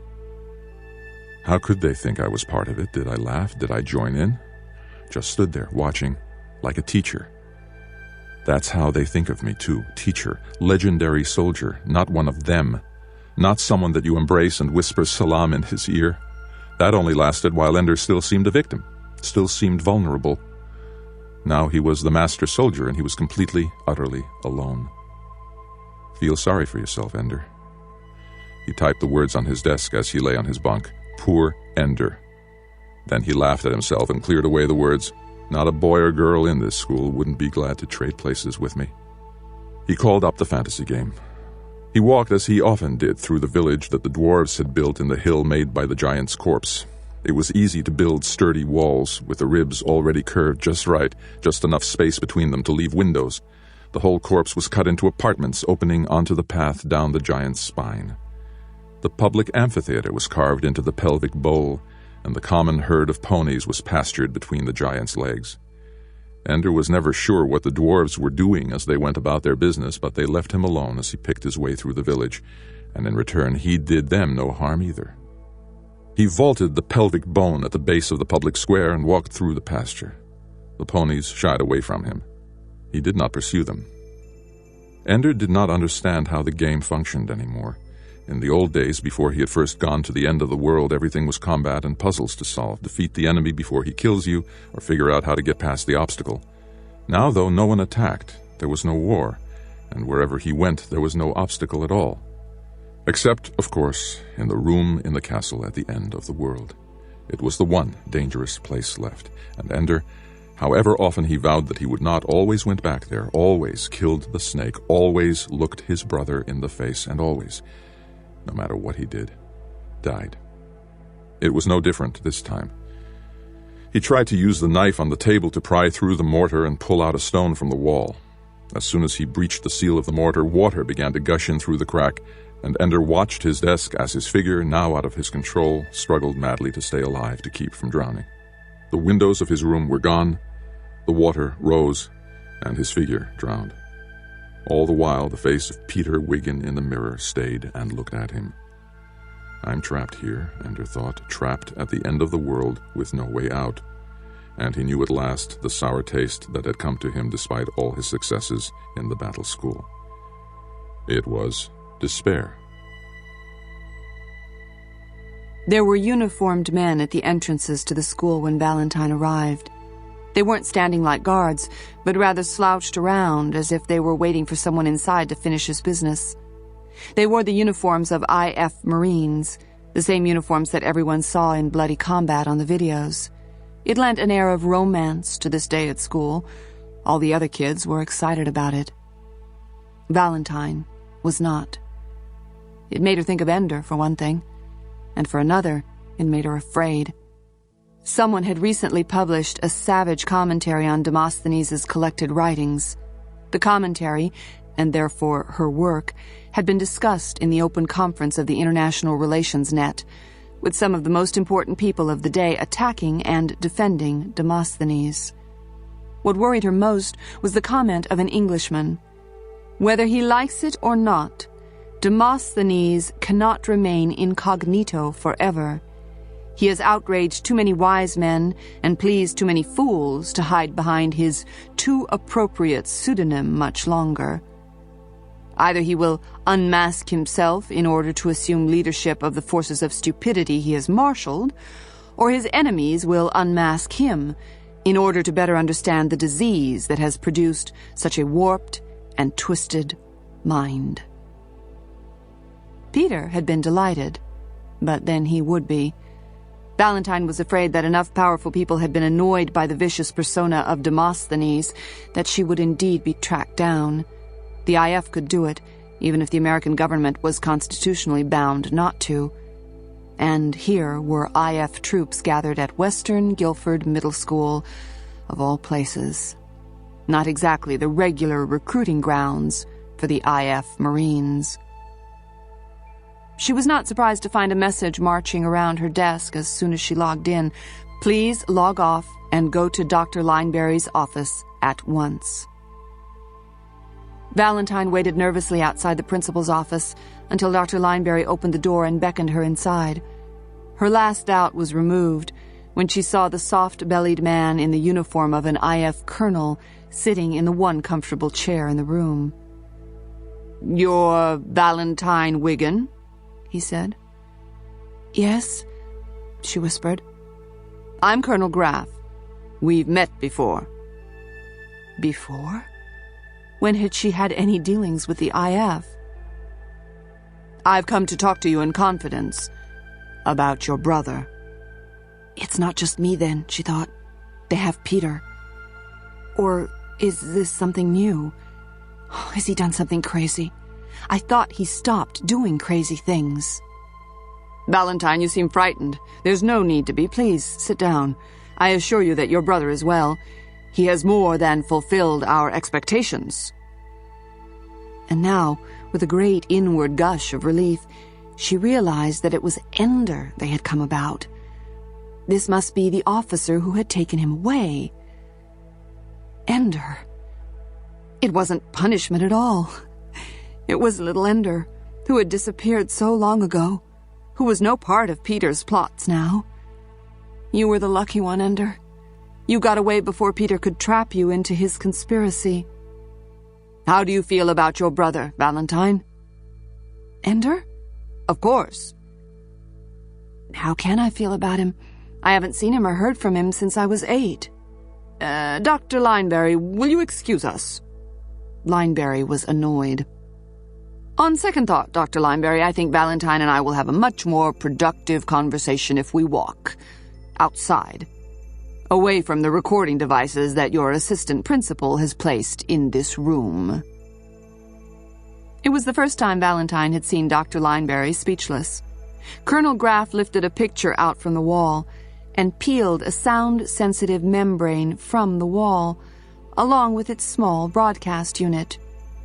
"Cheap," said Graff, "but effective. I thought you knew." Lineberry took the device and sat down heavily at her desk. Graff led Valentine outside. They walked out into the football field. The soldiers followed at a discreet distance. They split up and formed a large circle to guard them from the widest possible perimeter. "Valentine, we need your help for Ender." "What kind of help?" "We aren't even sure of that. We need you to help us figure out how you can help us." "Well, what's wrong?" "Well, that's part of the problem. We don't know." Valentine couldn't help but laugh. "I haven't seen him in 3 years. You've got him up there with you all the time." "Valentine, it costs more money than your father will make in his lifetime for me to fly to Earth and back to the battle school again. I don't commute casually." "The king had a dream," said Valentine, "but he forgot what it was.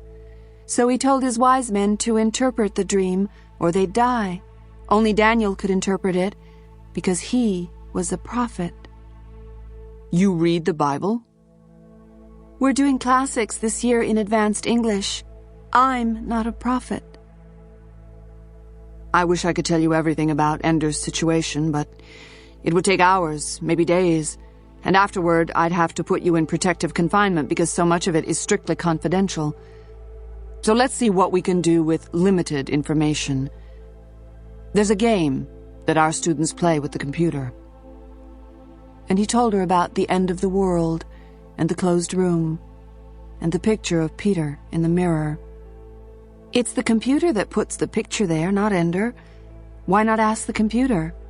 "The computer doesn't know." "I'm supposed to know?" "This is the second time since Ender's been with us that he's taken this game to a dead end, to a game that seems to have no solution." "Did he solve the first one?" "Eventually." "Then give him time. He'll probably solve this one." "I'm not sure. Valentine, your brother is a very unhappy little boy." "Why?" "I don't know." "You don't know much, do you?" Valentine thought for a moment that the man might get angry. Instead, though, he decided to laugh. "No, not much." "Valentine, why would Ender keep seeing your brother Peter in the mirror?" "He shouldn't. It's stupid." "Why is it stupid?" "Because if there's ever anybody who was the opposite of Ender, it's Peter." "How?" Valentine could not think of a way to answer him that wasn't dangerous. Too much questioning about Peter could lead to real trouble. Valentine knew enough about the world to know that no one would take Peter's plans for world domination seriously as a danger to existing governments, but they might well decide that he was insane and needed treatment for his megalomania. "You're preparing to lie to me," Graff said. "I'm preparing not to talk to you anymore," Valentine answered. "And you're afraid. Why are you afraid?" "I don't like questions about my family. Just leave my family out of this." "Valentine, I'm trying to leave your family out of this. I'm coming to you so that I don't have to start a battery of tests on Peter and question your parents. I'm trying to solve this problem now, with the person Ender loves and trusts most in the world, perhaps the only person he loves and trusts at all. If we can't solve it this way, then we'll sequester your family and do as we like from then on. This is not a trivial matter, and I won't just go away." "The only person Ender loves and trusts at all." She felt a deep stab of pain, a regret, of shame, that now it was Peter she was close to. Peter, who was the center of her life. "For you, Ender, I light fires on your birthday. For Peter, I help fulfill all his dreams. I never thought you were a nice man, not when you came to take Ender away, and not now.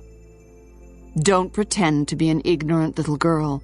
I saw your tests when you were little, and at the present moment there aren't very many college professors who could keep up with you. Ender and Peter hate each other. I knew that. You said they were opposites. Why? Peter can be hateful sometimes. Hateful in what way? Mean, just mean, that's all. Valentine, for Ender's sake, tell me what he does when he's being mean. He threatens to kill people a lot. He doesn't mean it. But when we were little, Ender and I were both afraid of him. He told us he'd kill us. Actually, he told us he'd kill Ender. We monitored some of that. It was because of the monitor. Is that all? Tell me more about Peter. So she told him about the children in every school that Peter attended. He never hit them, but he tortured them just the same, found what they were most ashamed of and told it to the person whose respect they most wanted, found what they most feared and made sure they faced it often. Did he do this with Ender? Valentine shook her head. Are you sure? Didn't Ender have a weak place? A thing he feared most or that he was ashamed of? Ender never did anything to be ashamed of. And suddenly, deep in her own shame for having forgotten and betrayed Ender, she started to cry. Why are you crying? She shook her head. She couldn't explain what it was like to think of her little brother, who was so good, whom she had protected for so long, and then remember that now she was Peter's ally, Peter's helper, Peter's slave in a scheme that was completely out of her control. Ender never surrendered to Peter, but I have turned. I've become part of him, as Ender never was. Ender never gave in, she said. To what? To Peter. To being like Peter. They walked in silence along the goal line. How would Ender ever be like Peter? Valentine shuddered. I already told you. But Ender never did that kind of thing. He was just a little boy. We both wanted to, though. We both wanted to kill Peter. Ah. No, that isn't true. We never said it. Ender never said that he wanted to do that. I just thought it. It was me, not Ender. He never said that he wanted to kill him. What did he want? He just didn't want to be... To be what? Peter tortures squirrels. He stakes them out on the ground and skins them alive and sits and watches them until they die. He did that for a while after Ender left. He doesn't do it now, but he did it. If Ender knew that, if Ender saw him, I think he'd what? Rescue the squirrels? Try to heal them? No, in those days you didn't undo what Peter did. You didn't cross him, but Ender would be kind to squirrels. You understand? He'd feed them. But if he fed them, they'd become tame, and that much easier for Peter to catch. Valentine began to cry again. No matter what you do, it always helps Peter. Everything helps Peter, everything. You just can't get away no matter what. Are you helping Peter? Asked Graf. She didn't answer. Is Peter such a very bad person, Valentine? She nodded. Is Peter the worst person in the world? How can he be? I don't know. He's the worst person I know. And yet you and Ender are his brother and sister. You have the same genes, the same parents. How can he be so bad if... Valentine turned and screamed at him. Screamed as if he were killing her. Ender is not like Peter. He is not like Peter in any way. Except that he's smart, that's all. In every other way a person could possibly be like Peter, he is nothing like Peter. Nothing. I see, said Graf. I know what you're thinking, you bastard. You're thinking I'm wrong, that Ender's like Peter. Well, maybe I'm like Peter, but Ender isn't. He isn't at all. I used to tell him that when he cried. I told him that lots of times. You're not like Peter. You never like to hurt people. You're kind and good. And not like Peter at all. And it's true. His acquiescence calmed her. Damn right it's true. It's true. Valentine, will you help Ender? I can't do anything for him now. It's really the same thing you always did for him before. Just comfort him and tell him that he never likes to hurt people, that he's good and kind and not like Peter at all. That's the most important thing, that he's not like Peter at all. I can see him? No, I want you to write a letter. What good does that do? Ender never answered a single letter I sent.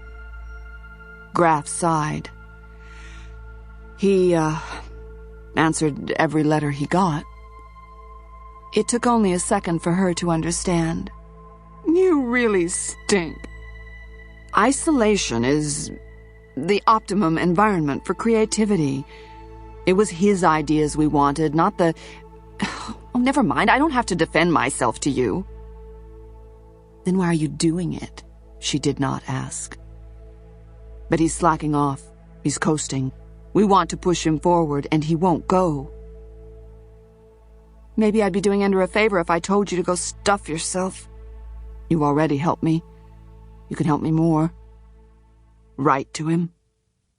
Promise you won't cut out anything I write? I won't promise any such thing. Then forget it. No problem. I'll write your letter myself. We can use your other letters to reconcile the writing styles. Simple matter. I want to see him. He gets his first leave when he's 18. You told him it would be when he was 12. We changed the rules. Why should I help you? Don't help me. Help Ender. What does it matter if that helps us, too? What kind of terrible things are you doing to him up there? Graf chuckled. Valentine, my dear little girl, the terrible things are only about to begin.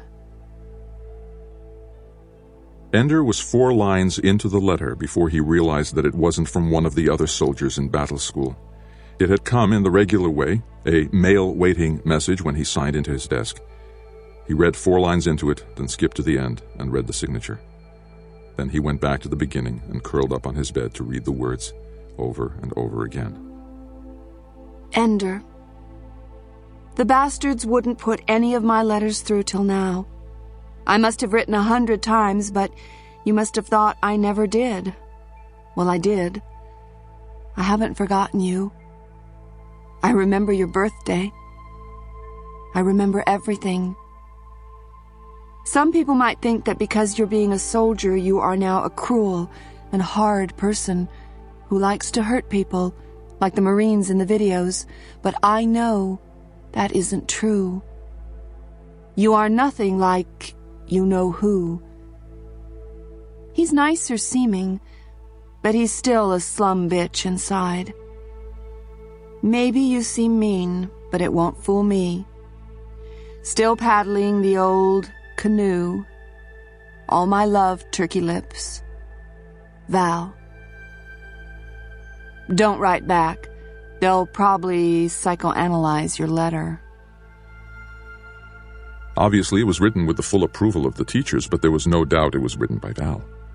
The spelling of psychoanalyze, S-I-K-O-W-A-N-A-L-I-Z-E, the epithet slum bitch for Peter, the joke about pronouncing new like canoe, were all things that no one could know but Val. And yet, they came pretty thick, as though someone wanted to make very sure that Ender believed that the letter was genuine. Why should they be so eager if it's the real thing? It isn't the real thing anyway. Even if she wrote it in her own blood, it isn't the real thing because they made her write it. She'd written before, and they didn't let any of those letters through. Those might have been real, but this was asked for. This was part of their manipulation. And the despair filled him again. Now he knew why. Now he knew what he hated so much. He had no control over his own life. They ran everything. They made all the choices. Only the game was left to him, that was all. Everything else was them and their rules and plans and lessons and programs, and all he could do was go this way or that way in battle. The one real thing, the one precious, real thing was his memory of Valentine, the person who loved him before he ever played a game, who loved him whether there was a bugger war or not, and they had taken her and put her on their side. She was one of them now. He hated them and all their games, hated them so badly that he cried, reading Val's empty, asked-for letter again. The other boys in Phoenix Army noticed and looked away. Ender Wiggin crying. That was disturbing. Something terrible was going on. The best soldier in any army lying on his bunk, crying. The silence in the room was deep. Ender deleted the letter, wiped it out of memory, and then punched up the fantasy game. He was not sure why he was so eager to play the game, to get to the end of the world, but he wasted no time getting there. Only when he coasted on the clouds, skimming over the autumnal colors of the pastoral world, only then did he realize what he hated most about Val's letter. All that it said was about Peter, about how he was not at all like Peter. The words she had said so often as she held him comforted him as he trembled in fear and rage and loathing after Peter had tortured him. That was all that the letter had said. And that was what they had asked for. The bastards knew about that, and they knew about Peter in the mirror in the castle room. They knew about everything, and to them Val was just one more tool used to control him, just more trick to play. Dink was right. They were the enemy. They did nothing and cared for nothing, and he was not going to do what they wanted. He would damn well not anything for them. He had only one man that was safe, one thing, and those bits had plowed to him, arrested him, and finished. He was going to play. He was finished. He was going to play. As all surplus waited in the tower room, unraveling itself from the rug on the floor. This time Ender didn't grind it underfoot. This time he caught it in his hands, knelt before it, and gently, so gently, brought the snake's gaping mouth to his lips and kissed. He had not meant to do that. He had meant to let the snake bite him on the mouth. Or perhaps he had meant to eat the snake alive, as Peter in the mirror had done, with his bloody chin and the snake's tail dangling from his lips, but he kissed it instead. And the snake in his hands thickened and bent into another shape, a human shape. It was Valentine, and she kissed him again. The snake could not be Valentine. He had killed it too often for it to be his sister. Peter had devoured it too often for Ender to bear it, that it might have been Valentine all along. Was this what they planned when they let him read her letter? He didn't care. She arose from the floor of the tower room and walked to the mirror. Ender made his figure also rise and go with her. They stood before the mirror, where instead of Peter's cruel reflection, there stood a dragon and a unicorn. Ender reached out his hand and touched the mirror, and so did Valentine. The wall fell open and revealed a great stairway downward, carpeted and lined with shouting, cheering multitudes. Together, arm in arm, he and Valentine walked down the stairs. Tears filled his eyes, tears of relief that at last he had broken free of the room at the end of the world, and because of the tears, he didn't notice that every member of the multitude wore Peter's face. He only knew that wherever he went in this world, Valentine was with him. Valentine opened the letter that Dr. Lineberry had given her. Dear Valentine, it said, we thank you and commend you for your efforts on behalf of the war effort. You are hereby notified that you have been awarded the Star of the Order of the League of Humanity, First Class, which is the highest military award that can be given to a civilian. Unfortunately, IF security forbids us to make this award public until after the successful conclusion of current operations. But we want you to know that your efforts resulted in complete success. Sincerely, General Shimon Levy, Strategos. When she had read it twice, Dr. Lineberry took it from her hands. I was instructed to let you read it and then destroy it. She took a cigarette lighter from a drawer and set the paper afire. It burned brightly in the ashtray. Was it good or bad news? She asked. I sold my brother, Valentine said, and they paid me for it. What? That's a bit melodramatic, isn't it, Valentine? Valentine went back to class without answering. That night, Demosthenes published a scathing denunciation of the population limitation laws. People should be allowed to have as many children as they like, and the surplus population should be sent to other worlds to spread mankind so far across the galaxy that no disaster, no invasion could ever threaten the human race with annihilation. The most noble title any child can have, Demosthenes wrote, is third. For you, Ender, she said to herself as she wrote. Peter laughed in delight when he read it. That'll make him sit up and take notice. Third, a noble title. Oh, you have a wicked streak. Now? I suppose so. It has to be an order, Colonel Graff. Armies don't move because a commander says, I suppose it's time to attack. I'm not a commander. I'm a teacher of little children. Colonel, sir, I admit I was on you. I admit I was a pain in the ass. But it worked. Everything worked just like you wanted it to. The last few weeks, Ender's even been... happy. Content. He's doing well. His mind is keen. His play is excellent. Young as he is, we've never had a boy better prepared for command. Usually they go at 11, but at 9.5 he's top flight. Well, yes. For a few minutes there, it actually occurred to me to wonder what kind of a man would heal a broken child of some of his hurt, just so he could throw him back into battle again. A little private moral dilemma. Please overlook it. I was tired. Saving the world, remember? Call him in. We're doing what must be done, Colonel Graff. Come on, Anderson. You're just dying to see how he handles all those rigged games I had you work out. That's a pretty low thing to... So I'm a low kind of guy. Come on, Major. We're both the scum of the earth. I'm dying to see how he handles them, too. After all, our lives depend on him doing real well, nay? You're not starting to use the boy's slang, are you? Call him in, Major.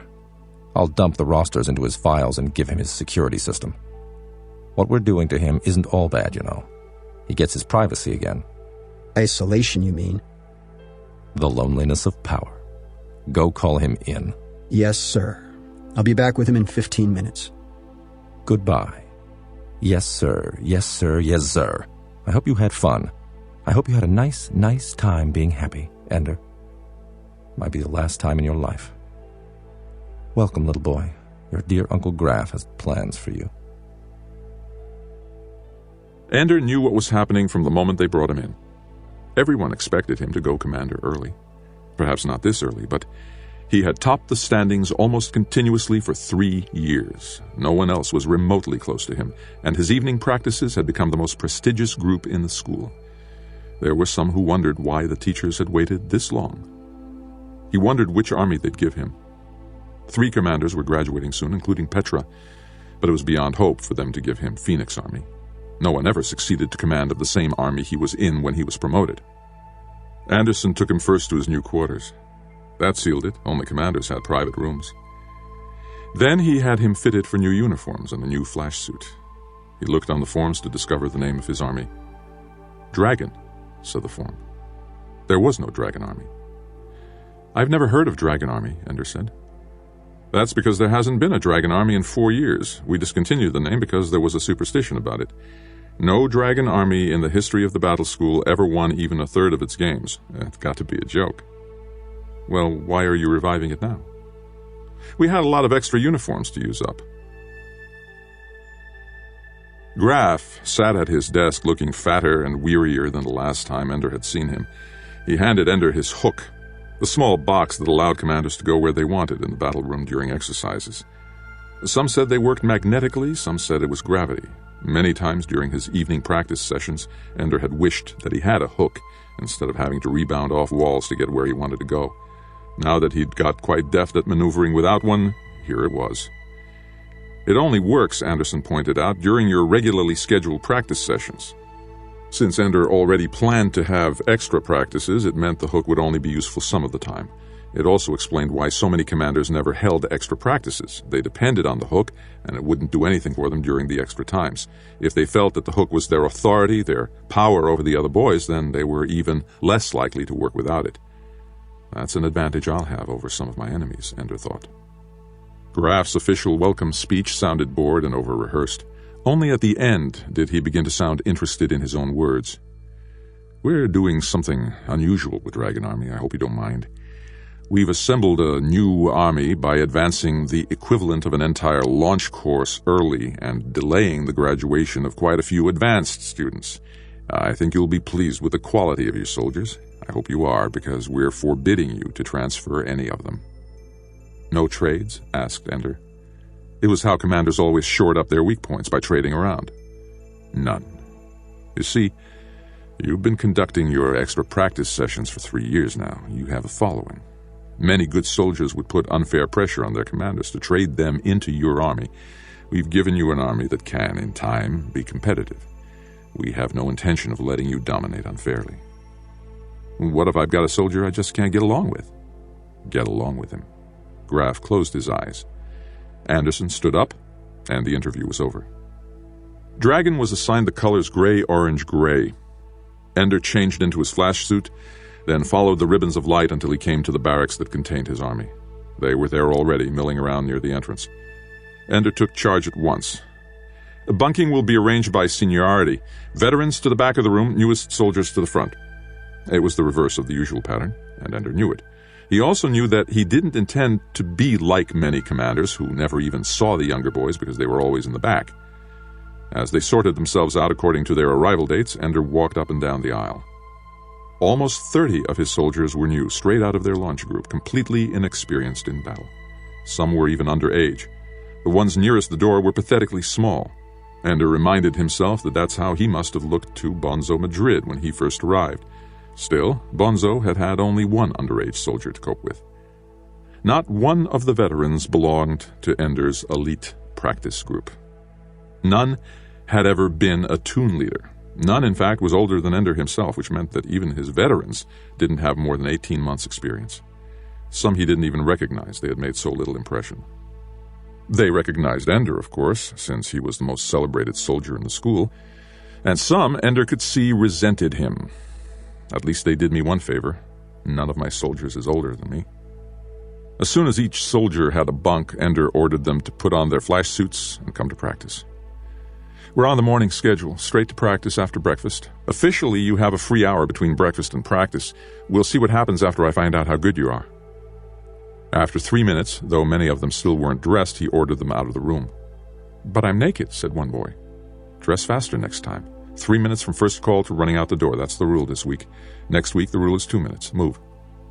It would soon be a joke in the rest of the school that Dragon Army was so dumb they had to practice getting dressed.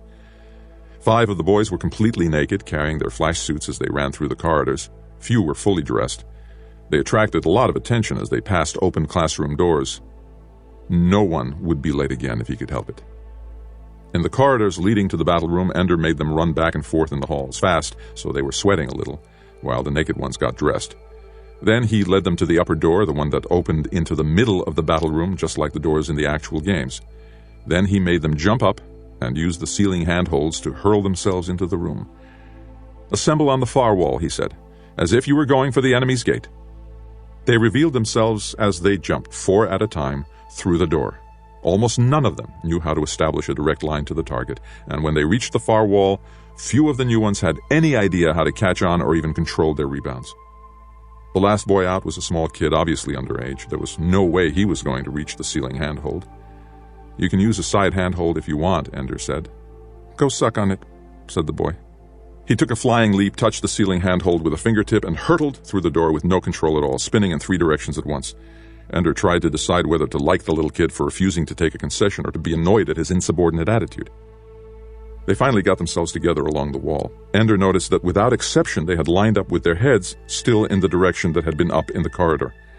So Ender deliberately took hold of what they were treating as a floor and dangled from it upside down. "Why are you upside down, soldier?" he demanded. Some of them started to turn the other way. "Attention!" They held still. "I said, why are you upside down?" No one answered. They didn't know what he expected. "I said, why does every one of you have his feet in the air and his head toward the ground?" Finally, one of them spoke. "Sir, this is the direction we were in coming out of the door." "Well, what difference is that supposed to make? What difference does it make what the gravity was back in the corridor? Are we going to fight in the corridor? Is there any gravity here?" "No, sir. No, sir." "From now on, you forget about gravity before you go through that door. The old gravity is gone, erased. Understand me? Whatever your gravity is, when you get to the door, remember, the enemy's gate is down. Your feet are toward the enemy gate. Up is toward your own gate. North is that way. South is that way. East is that way. West is... what way?" They pointed. "That's what I expected. The only process you've mastered is the process of elimination, and the only reason you've mastered that is because you can do it in the toilet. What was that circus I saw out here? Did you call that forming up? Did you call that flying? Now, everybody, launch and form up on the ceiling. Right now. Move!" As Ender expected, a good number of them instinctively launched, not toward the wall with the door in it, but toward the wall that Ender had called north, the direction that had been up when they were in the corridor. Of course, they quickly realized their mistake, but too late. They had to wait to change things until they had rebounded off the north wall. In the meantime, Ender was mentally grouping them into slow learners and fast learners. The littlest kid, the one who had been last out of the door, was the first to arrive at the correct wall, and he caught himself adroitly. They had been right to advance him. He'd do well. He was also cocky and rebellious, and probably resented the fact that he had been one of the ones Ender had sent naked through the corridors. "You," said Ender, pointing at the small one. "Which way is down?" "Toward the enemy door." The answer was quick. It was also surly, as if to say, okay, now get on with the important stuff. "Name, kid?" "This soldier's name is Bean, sir." "Get that for size or for brains?" The other boys laughed a little. "Well, Bean, you're right onto things. Now listen to me, because this matters. Nobody's going to get through that door without a good chance of getting hit. In the old days, you had 10, 20 seconds before you even had to move. Now, if you aren't already streaming out of the door when the enemy comes out, you're frozen. Now, what happens when you're frozen?" "Can't move," one of the boys said. "That's what frozen means," Ender said. "But what happens to you?" It was Bean, not intimidated at all, who answered intelligently. "You keep going in the direction you started in, at the speed you were going when you were flashed." "That's true." "You 5, they're on the end. Move." Startled, the boys looked at each other. Ender flashed them all. "The next 5, move." They moved. Ender flashed them, too, but they kept moving, heading toward the walls. The first 5, though, were drifting uselessly near the main group. "Look at these, so-called soldiers," Ender said. "Their commander ordered them to move, and now look at them. Not only are they frozen, they're frozen right here, where they can get in the way, while the others, because they moved when they were ordered, are frozen down there, plugging up the enemy's lanes, blocking the enemy's vision. I imagine that about 5 of you have understood the point of this. And no doubt Bean is one of them, right, Bean?" He didn't answer at first. Ender looked at him until he said, "Right, sir." "Then what is the point?"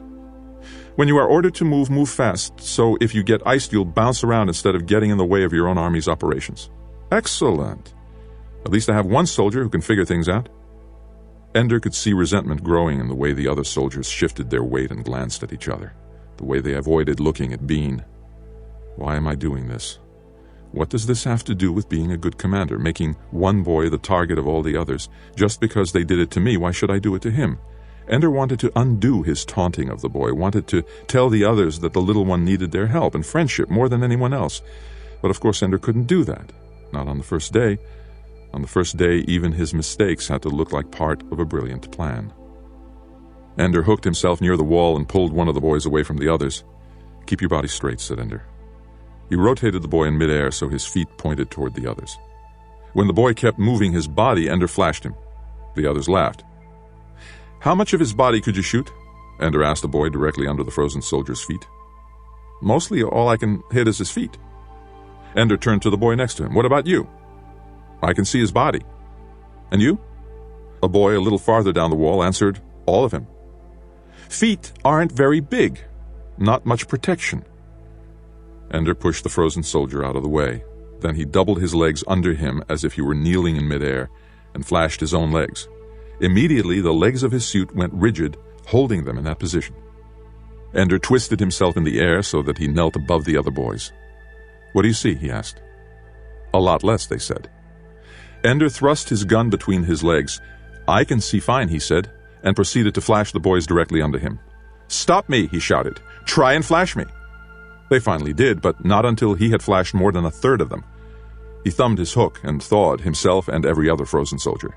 "Now," he said, "which way is the enemy's gate?" "Down." "And what is our attack position?" Some started to answer with words, but Bean answered by flipping himself away from the wall with his legs doubled under him, straight toward the opposite wall, flashing between his legs all the way. For a moment, Ender wanted to shout at him, to punish him. Then he caught himself, rejected the ungenerous impulse. Why should I be so angry at this little boy? "Is Bean the only one who knows how?" Ender shouted. Immediately, the entire army pushed off toward the opposite wall, kneeling in the air, firing between their legs, shouting at the top of their lungs. There may be a time, thought Ender, when this is exactly the strategy I'll need. 40 screaming boys in an unbalancing attack. When they were all at the other side, Ender called for them to attack him all at once. Yes, thought Ender, not bad.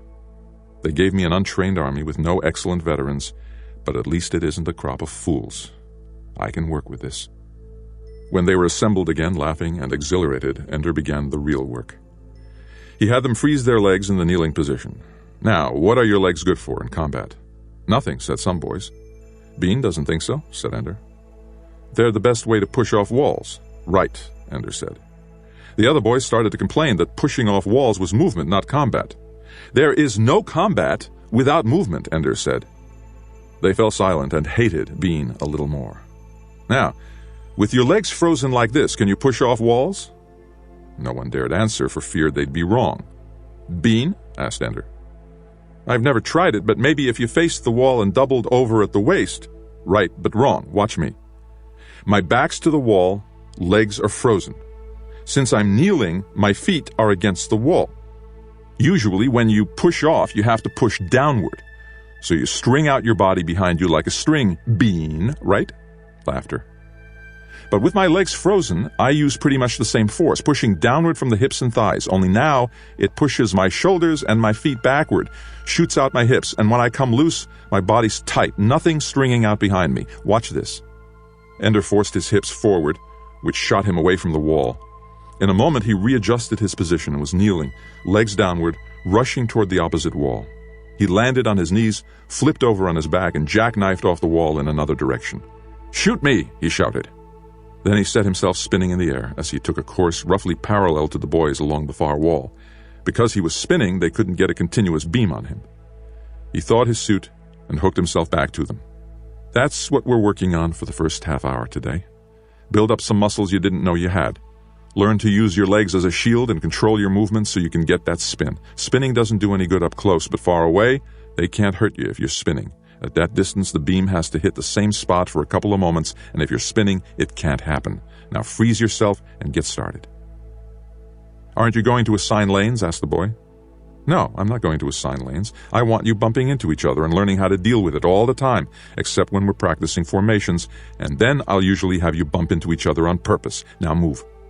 When he said move, they moved. Ender was the last one out after practice, since he stayed to help some of the slower ones improve on technique. They'd had good teachers, but the inexperienced soldiers, fresh out of their launch groups, were completely helpless when it came to doing 2 or 3 things at the same time. It was fine to practice jackknifing with frozen legs. They had no trouble maneuvering in midair, but to launch in one direction, fire in another, spin twice, rebound with a jackknife off a wall, and come out firing facing the right direction, that was way beyond them. Drill, drill, drill, that was all Ender would be able to do with them for a while. Strategies and formations were nice, but they were nothing if the soldiers didn't know how to handle themselves in battle. He had to get this army ready now. He was early at being a commander, and the teachers were changing the rules now, not letting him trade, giving him no top-notch veterans. There was no guarantee that they'd give him the usual 3 months to get his army together before sending them into battle. At least in the evenings, he'd have Alai and Shen to help him train his new boys. He was still in the corridor leading out of the battle room when he found himself face-to-face with little Bean. Bean looked angry. Ender didn't want problems right now. "Ho, Bean. Ho, Ender." Pause. "Sir," Ender said softly. "I know what you're doing, Ender, sir, and I'm warning you." "Warning me?" "I can be the best man you've got, but don't play games with me." "Or what?" "Or I'll be the worst man you've got, one or the other." "And what do you want? Love and kisses?" Ender was getting angry now. Bean looked unworried. "I want a tune." Ender walked back to him and stood looking down into his eyes. "Why should you get a tune?" "Because I'd know what to do with it." "Knowing what to do with a tune is easy," Ender said. "It's getting them to do it that's hard. Why would any soldier want to follow a little pinprick like you?" "They used to call you that, I hear. I hear Bonzo Madrid still does." "I asked you a question, soldier." "I'll earn their respect, sir, if you don't stop me." Ender grinned. "I'm helping you." "Like hell," said Bean. "Nobody would notice you except to feel sorry for the little kid, but I made sure they all noticed you today. They'll be watching every move you make. All you have to do to earn their respect now is be perfect. So I don't even get a chance to learn before I'm being judged? Poor kid. Nobody's treating him fair." Ender gently pushed Bean back against the wall. "I'll tell you how to get a tune. Prove to me that you know what you're doing as a soldier. Prove to me that you know how to use other soldiers, and then prove to me that somebody's willing to follow you into battle. Then you'll get your tune. But not bloody well until." Bean smiled. "That's fair. If you actually work that way, I'll be a tune leader in a month." Ender reached down and grabbed the front of his uniform and shoved him into the wall. "When I say I work a certain way, Bean, then that's the way I work." Bean just smiled. Ender let go of him and walked away. When he got to his room, he lay down on his bed and trembled. "What am I doing? My first practice session, and I'm already bullying people the way Bonzo did. And Peter, shoving people around. Picking on some poor little kid so the others will have somebody they all hate. Sickening. Everything I hated in a commander, and I'm doing it. Is it some law of nature that you inevitably become whatever your first commander was? I can quit right now if that's so."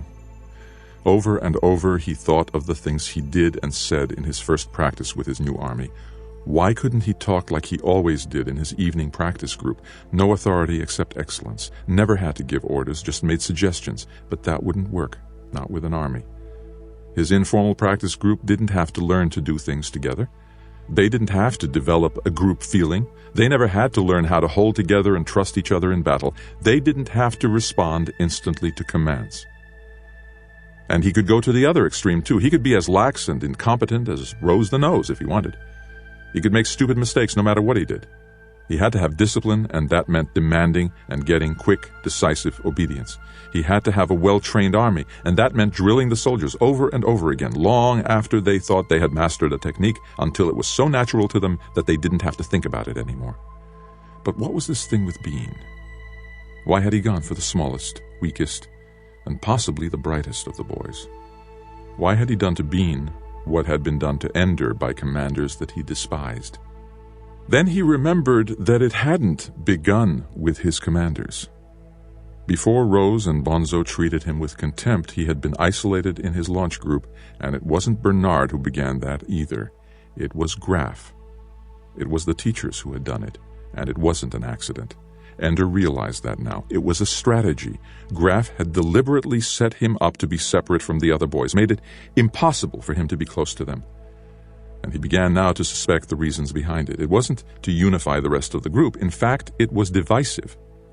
Graf had isolated Ender to make him struggle, to make him prove, not that he was competent, but that he was far better than everyone else. That was the only way he could win respect and friendship. It made him a better soldier than he would ever have been otherwise.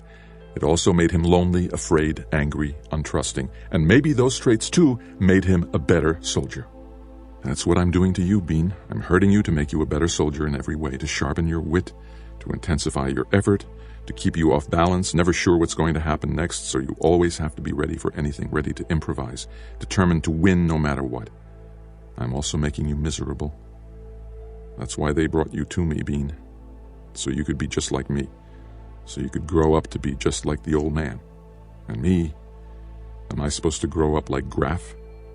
Fat and sour and unfeeling, manipulating the lives of little boys so they turn out factory perfect, generals and admirals ready to lead the fleet in defense of the homeland. You get all the pleasures of the puppeteer until you get a soldier who can do more than anyone else. You can't have that. It spoils the symmetry. You must get him in line, break him down, isolate him, beat him until he gets in line with everyone else. Well, what I've done to you this day, Bean, I've done. But I'll be watching you, more compassionately than you know. And when the time is right, you'll find that I'm your friend, and you are the soldier you want to be. Ender did not go to classes that afternoon. He lay on his bunk and wrote down his impressions of each of the boys in his army, the things he noticed right about them, the things that needed more work. In practice tonight he would talk with Alai, and they'd figure out ways to teach small groups the things they needed to know. At least he wouldn't be in this thing alone. But when Ender got to the battle room that night, while most others were still eating, he found Major Anderson waiting for him. There's been a rule change, Ender. From now on, only members of the same army may work together in the battle room during free time, and therefore battle rooms are available only on a scheduled basis. After tonight, your next turn is in 4 days. Nobody else is holding extra practices. They are now, Ender. Now that you command another army, they don't want their boys practicing with you. Surely you can understand that. So they'll conduct their own practices. I've always been in another army from them. They still sent their soldiers to me for training. You weren't commander then. You gave me a completely green army, Major Anderson. Sir, you have quite a few veterans. They aren't any good. Nobody gets here without being brilliant, Ender. Make them good. I needed Alai and Shen to... It's about time you grew up and did some things on your own, Ender. You don't need these other boys to hold your hand. You're a commander now, so kindly act like it, Ender. Ender walked past Anderson toward the battle room. Then he stopped, turned, asked a question. Since these evening practices are now regularly scheduled, does it mean that I can use the hook? Did Anderson almost smile? No, not a chance of that. We'll see, he said. Ender turned his back and went on into the battle room. Soon his army arrived, and no one else. Either Anderson waited around to intercept anyone coming to Ender's practice group, or word had already passed through the whole school that Ender's informal evenings were through. It was a good practice. They accomplished a lot. But at the end of it, Ender was tired and lonely. There was a half hour before bedtime. He couldn't go into his army's barracks. He had long since learned that the best commanders stay away unless they have some reason to visit. The boys have to have a chance to be at peace, at rest, without someone listening, to favor or despise them depending on the way they talk and act and think. So he wandered to the game room, where a few other boys were using the last half hour before final bell to settle bets or beat their previous scores on the games. None of the games looked interesting, but he played one anyway, an easy animated game designed for launchies. Bored, he ignored the objectives of the game and used the little player figure, a bear, to explore the animated scenery around him. You'll never win that way, Ender smiled. Missed you at practice, Alai. I was there. But they had your army in a separate place. Looks like you're big time now. Can't play with the little boys anymore. You're a full cubit taller than I am. Cubit! Has God been telling you to build a boat or something, or are you in an archaic mood? Not archaic, just arcane. Secret, subtle, roundabout. I miss you already, you circumcised dog. Don't you know? We're enemies now.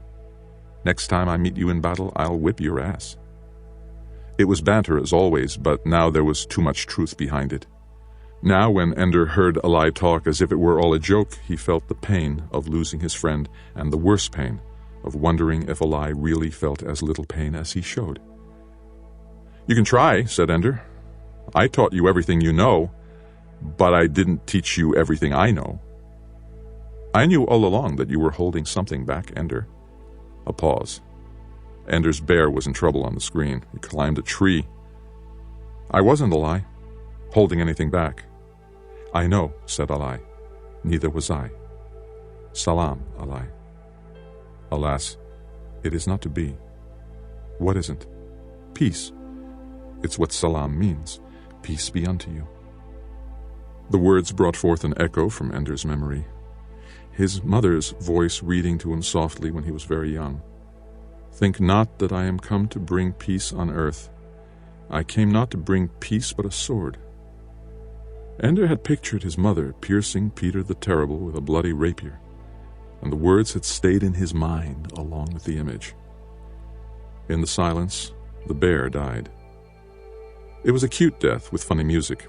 Ender turned around. Alai was already gone. Ender felt as if part of himself had been taken away, an inward prop that was holding up his courage and confidence. With Alai, to a degree impossible even with Shen, Ender had come to feel a unity so strong that the word we came to his lips much more easily than I. But Alai had left something behind. Ender lay in bed, dozing into the night, and felt Alai's lips on his cheek as he muttered the word peace. The kiss, the word, the peace were with him still. I am only what I remember, and Alai is my friend in a memory so intense that they can't tear him out. Like Valentine, the strongest memory of all. The next day he passed Alai in the corridor and they greeted each other, touched hands, talked, but they both knew that there was a wall now. It might be breached, that wall, sometime in the future, but for now, the only real conversation between them was the roots that had already grown low and deep under the wall where they could not be broken. The most terrible thing, though, was the fear that the wall could never be breached, that in his heart Alai was glad of the separation and was ready to be Ender's enemy. For now that they could not be together, they must be infinitely apart, and what had been sure and unshakable was now fragile and insubstantial. From the moment we are not together, Alai is a stranger, for he has a life now that will be no part of mine, and that means that when I see him we will not know each other. It made him sorrowful, but Ender did not weep. He was done with that. When they had turned Valentine into a stranger, when they had used her as a tool to work on Ender, from that day forward they could never hurt him deep enough to make him cry again. Ender was certain of that. And with that anger, he decided he was strong enough to defeat them, the teachers, his enemies. You can't be serious about this schedule of battles. Yes, I can. He's only had his army 3.5 weeks. I told you, we did computer simulations on probable results, and here's what the computer estimated Ender would do. We want to teach him, not give him a nervous breakdown. The computer knows him better than we do. The computer is also not famous for having mercy. If you wanted to be merciful, you should have gone to a monastery. You mean this isn't a monastery? This is best for Ender, too. We're bringing him to his full potential. I thought we'd give him 2 years as commander. We usually give them a battle every 2 weeks, starting after 3 months. This is a little extreme. Do we have 2 years to spare? I know. I just have this picture of Ender a year from now. Completely useless, worn out, because he was pushed farther than he or any living person could go. We told the computer that our highest priority was having the subject remain useful after the training program. Well, as long as he's useful. Look, Colonel Graff, you're the one who made me prepare this, over my protest, if you'll remember. I know, you're right. I shouldn't burden you with my conscience. But my eagerness to sacrifice little children in order to save mankind is wearing thin. The Polomark has been to see the hegemon. It seems Russian intelligence is concerned that some of the active citizens on the nets are already figuring how America ought to use the IF to destroy the Warsaw Pact as soon as the buggers are destroyed. It seems premature. It seems insane. Free speech is one thing, but to jeopardize the League over nationalistic rivalries? And it's for people like that, short-sighted, suicidal people, that we're pushing Ender to the edge of human endurance. I think you underestimate Ender. But I fear that I also underestimate the stupidity of the rest of mankind. Are we absolutely sure that we ought to win this war? Sir, those words sound like treason. It was black humor. It wasn't funny. When it comes to the buggers, Nothing is funny, I know. Ender Wiggin lay on his bed staring at the ceiling. Since becoming commander, he never slept more than 5 hours a night. But the lights went off at 2200 and didn't come on again until 0600. Sometimes he worked at his desk anyway, straining his eyes to use the dim display. Usually, though, he stared at the invisible ceiling and thought. Either the teachers had been kind to him after all, or he was a better commander than he thought. His ragged little troop of veterans, utterly without honor in their previous armies, were blossoming into capable leaders. So much so that instead of the usual 4 toons, he had created 5, each with a toon leader and a second. Every veteran had a position. He had the army drill in 8-man toon maneuvers and 4-man half-toons, so that at a single command his army could be assigned as many as 10 separate maneuvers and carry them out at once. No army had ever fragmented itself like that before, but Ender was not planning to do anything that had been done before either. Most armies practiced mass maneuvers, performed strategies. Ender had none. Instead, he trained his toon leaders to use their small units effectively in achieving limited goals, unsupported, alone on their own initiative. He staged mock wars after the first week, savage affairs in the practice room that left everybody exhausted, but he knew, with less than a month of training, that his army had the potential of being the best fighting group ever to play the game. How much of this did the teachers plan? Did they know they were giving him obscure but excellent boys? Did they give him 30 launchies, many of them underage, because they knew the little boys were quick learners, quick thinkers? Or was this what any similar group could become under a commander who knew what he wanted his army to do and knew how to teach them to do it? The question bothered him because he wasn't sure whether he was confounding or fulfilling their expectations. All he was sure of was that he was eager for battle. Most armies needed 3 months because they had to memorize dozens of elaboration formations. We're ready now. Get us into battle. The door opened in darkness. Ender listened. A shuffling step. The door closed. He rolled off his bunk and crawled in the darkness the 2 meters to the door. There was a slip of paper there. He couldn't read it, of course, but he knew what it was. Battle. How kind of them. I wish, and they deliver. Ender was already dressed in his Dragon Army flash suit when the lights came on. He ran down the corridor at once, and by 0601, he was at the door of his army's barracks. We have a battle with Rabbit Army at 0700. I want us warmed up in gravity and ready to go. Strip down and get to the gym. Bring your flash suits, and we'll go to the battle room from there. What about breakfast? I don't want anybody throwing up in the battle room. Can we at least take a leak first? No more than a deciliter. They laughed. The ones who didn't sleep naked stripped down. Everyone bundled up their flash suits and followed Ender at a jog through the corridors to the gym. He put them through the obstacle course twice, then split them into rotations on the tramp, the mat, and the bench. Don't wear yourselves out, just wake yourselves up. He didn't need to worry about exhaustion. They were in good shape, light and agile, and above all, excited about the battle to come. A few of them spontaneously began to wrestle. The gym, instead of being tedious, was suddenly fun because of the battle to come. Their confidence was the supreme confidence of those who have never been in the contest and think they are ready. Well, why shouldn't they think so? They are, and so am I. At 0640, he had them dress out. He talked to the toon leaders and their seconds while they dressed.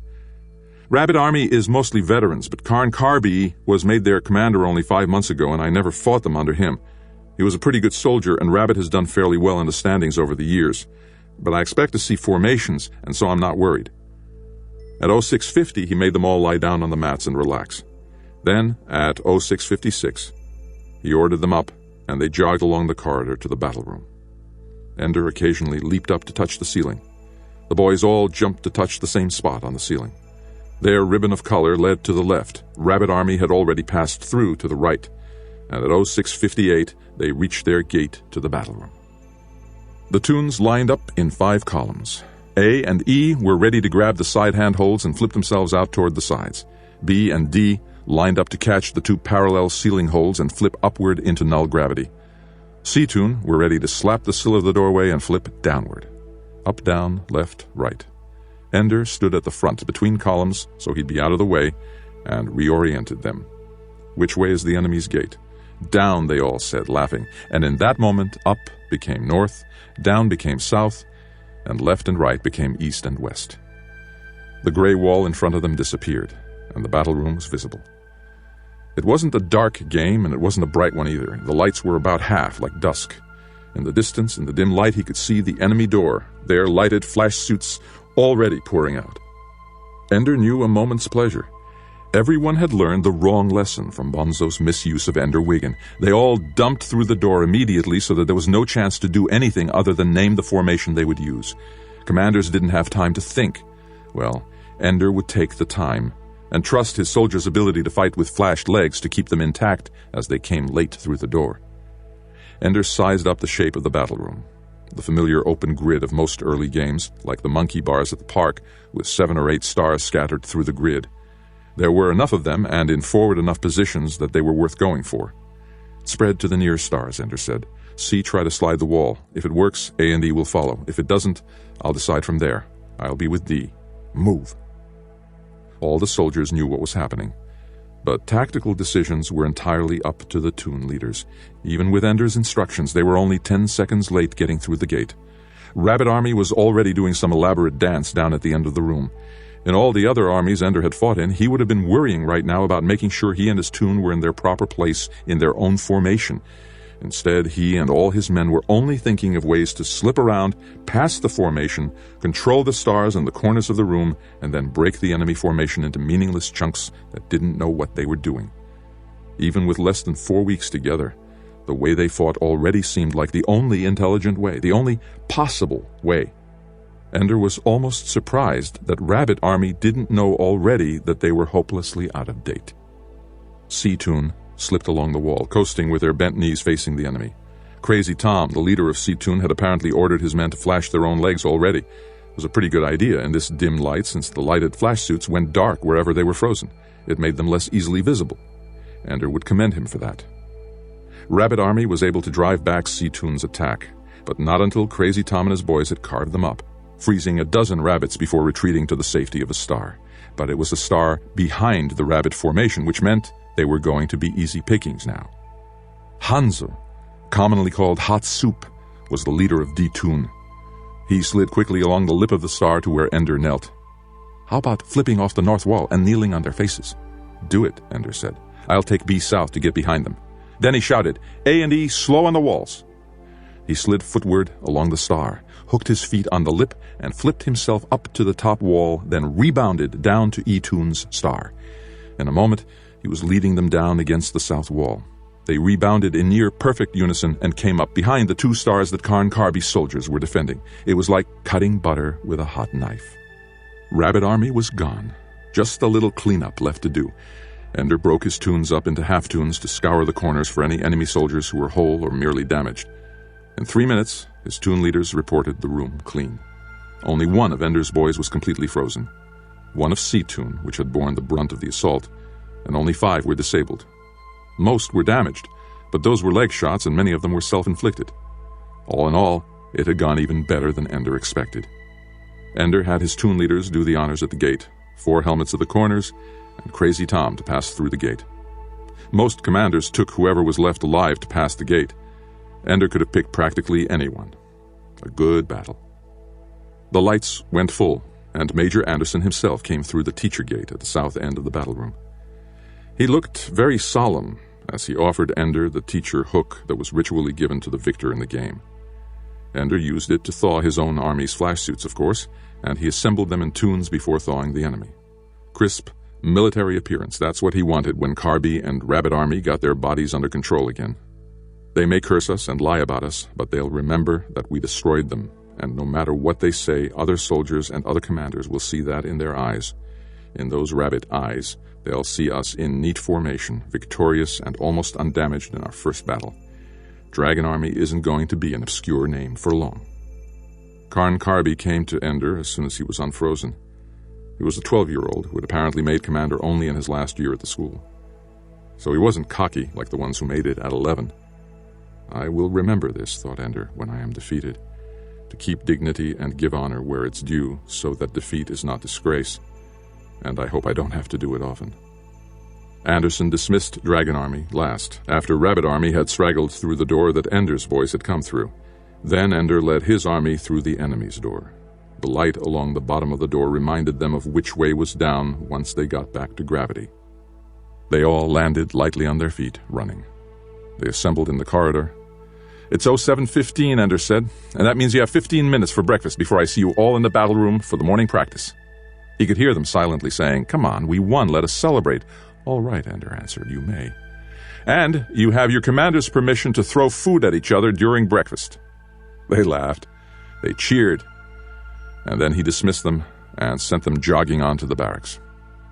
He caught his toon leaders on the way out and told them that he wouldn't expect anyone to come to practice until 07:45, and that practice would be over early so the boys could shower. Half an hour for breakfast, and no shower right after a battle. It was still stingy, but it would look lenient compared to 15 minutes, and Ender liked having the announcement of the extra 15 minutes come from the toon leaders. Let the boys learn that leniency comes from their toon leaders and harshness from their commander. It will bind them better in the small, tight knots of this fabric. Ender ate no breakfast. He wasn't hungry. Instead, he went to the bathroom and showered, putting his flash suit in the cleaner so it would be ready when he was dried off. He washed himself twice and let the water run and run on him. It would all be recycled. Let everybody drink some of my sweat today. They had given him an untrained army, and he had won. And not just nip and tuck either. He had won with only 6 frozen or disabled. Let's see how long other commanders keep using their formations now that they've seen what a flexible strategy can do. He was floating in the middle of the battle room when his soldiers began to arrive. No one spoke to him, of course. He would speak, they knew, when he was ready, and not before. When all were there, Ender hooked himself near them and looked at them one by one. Good first battle, he said, which was excuse enough for a cheer, and an attempt to start a chant of Dragon, Dragon, which he quickly stopped. Dragon Army did all right against rabbits, but the enemy isn't always going to be that bad. If that had been a good army, Seatoon, your approach was too slow. They would have had you from the flanks before you got into good position. You should have split and angled in from 2 directions so they couldn't flank you. A&E, your aim was wretched. The tallies show that you averaged only 1 hit for every 2 soldiers. That means most of the hits were made by attacking soldiers close in. That can't go on. A competent army would cut up the assault force unless they have much better cover from the soldiers at a distance. I want every toon to work on distance marksmanship at moving and unmoving targets. Half-toons, take turns being targets. I'll thaw the flash suits every 3 minutes. Now move. Will we have any stars to work with? Asked Hot Soup. To steady our aim. I don't want you to get used to having something to steady your arms. If your arm isn't steady, freeze your elbows. Now move. The toon leaders quickly got things going, and Ender moved from group to group to make suggestions and help soldiers who were having particular trouble. The soldiers knew by now that Ender could be brutal in the way he talked to groups, but when he worked with an individual, he was always patient, explaining as often as necessary, making suggestions quietly, listening to questions and problems and explanations. But he never laughed when they tried to banter with him, and they soon stopped trying. He was commander every moment they were together. He never had to remind them of it. He simply was. They worked all day with a taste of victory in their mouths and cheered again when they broke half an hour early for lunch. Ender held the toon leaders until the regular lunch hour to talk about the tactics they had used and evaluate the work of their individual soldiers. Then he went to his own room and methodically changed into his uniform for lunch. He would enter the commander's mess about 10 minutes late, exactly the timing that he wanted. Since this was his first victory, he had never seen the inside of the commander's mess hall and had no idea what new commanders were expected to do. But he did know that he wanted to enter last today, when the scores of the morning's battles were already posted. Dragon Army will not be an obscure name now.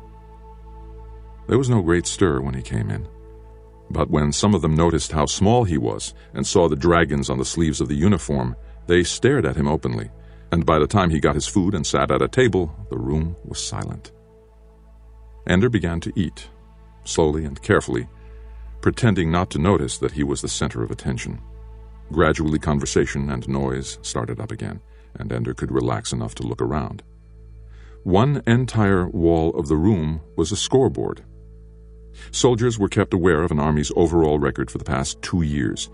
In here, however, records were kept for each commander.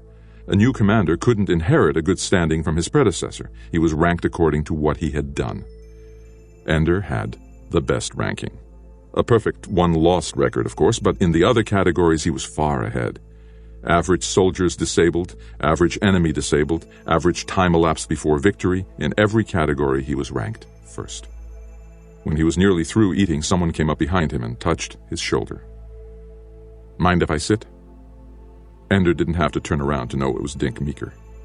Oh, Dink, said Ender, sit. You gold-plated fart, said Dink cheerfully. We're all trying to decide whether your scores up there are a miracle or a mistake. A habit, said Ender. One victory is not a habit, Dink said. Don't get cocky.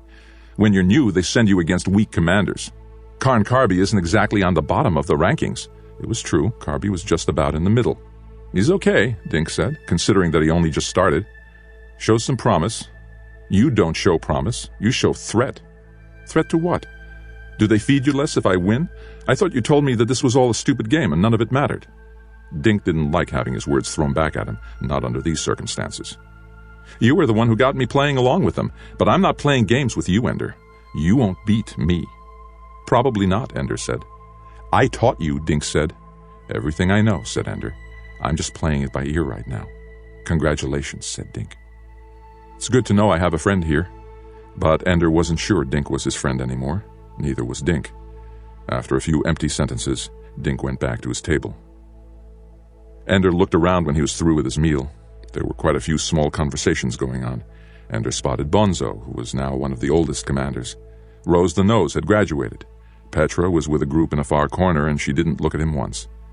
Since most of the others stole glances at him from time to time, including the ones Petra was talking with, Ender was pretty sure she was deliberately avoiding his glance. That's the problem with winning right from the start, thought Ender. You lose friends. Give them a few weeks to get used to it. By the time I have my next battle, things will have calmed down in here. Karn Karby made a point of coming to greet Ender before the lunch period ended. It was again a gracious gesture, and unlike Dink, Karby did not seem wary. Right now I'm in disgrace, he said frankly. They won't believe me when I tell them you did things that nobody's ever seen before. So I hope you beat the snot out of the next army you fight, as a favor to me. As a favor to you, Ender said, and thanks for talking to me. I think they're treating you pretty badly. Usually new commanders are cheered when they first join the mess, but then usually a new commander has had a few defeats under his belt before he first makes it in here. I only got in here a month ago. If anybody deserves a cheer, it's you. But that's life. Make 'em eat dust. I'll try. Karn Karby left, and Ender mentally added him to his private list of people who also qualified as human beings. That night, Ender slept better than he had in a long time. Slept so well, in fact, that he didn't wake up until the lights came on. He woke up feeling good, jogged on out to take a shower, and did not notice the piece of paper on his floor until he came back and started dressing in his uniform. He only saw the paper because it moved in the wind as he snapped out the uniform to put it on. He picked up the paper and read it. Petra Arkanian, Phoenix Army, 0700. It was his old army, the one he had left less than 4 weeks before, and he knew their formations backward and forward. Partly because of Ender's influence, they were the most flexible of armies, responding relatively quickly to new situations. Phoenix Army would be the best able to cope with Ender's fluid, unpatterned attack. The teachers were determined to make life interesting for him. 0700, said the paper, and it was already 0630. Some of his boys might already be heading for breakfast. Ender tossed his uniform aside, grabbed his flash suit, and in a moment stood in the doorway of his army's barracks. Gentlemen, I hope you learned something yesterday, because today we're doing it again. It took a moment for them to realize that he meant a battle, not a practice. It had to be a mistake, they said. Nobody ever had battles 2 days in a row. He handed the paper to Fly Molo, the leader of Aytun, who immediately shouted, "Flash suits!" and started changing clothes. "Why didn't you tell us earlier?" demanded Hot Soup. Hot had a way of asking Ender questions that nobody else dared ask. "I thought you needed a shower," Ender said. "Yesterday, Rabbit Army claimed we only won because the stink knocked them out." The soldiers who heard him laughed. "Didn't find the paper till you got back from the showers, right?" Ender looked for the source of the voice. It was Bean, already in his flash suit, looking insolent. "Time to repay old humiliations, is that it, Bean?" "Of course," Ender said contemptuously. "I'm not as close to the floor as you are." More laughter. Bean flushed with anger. "It's plain we can't count on old ways of doing things," Ender said, "so you'd better plan on battles any time, and often. I can't pretend I like the way they're screwing around with us, but I do like one thing, that I've got an army that can handle it." After that, if he had asked them to follow him to the moon without spacesuits, they would have done it. Petra was not Karn Karby. She had more flexible patterns and responded much more quickly to Ender's darting, improvised, unpredictable attack. As a result, Ender had 3 boys flashed and 9 disabled at the end of the battle. Petra was not gracious about bowing over his hand at the end either. The anger in her eyes seemed to say, "I was your friend, and you humiliate me like this." Ender pretended not to notice her fury.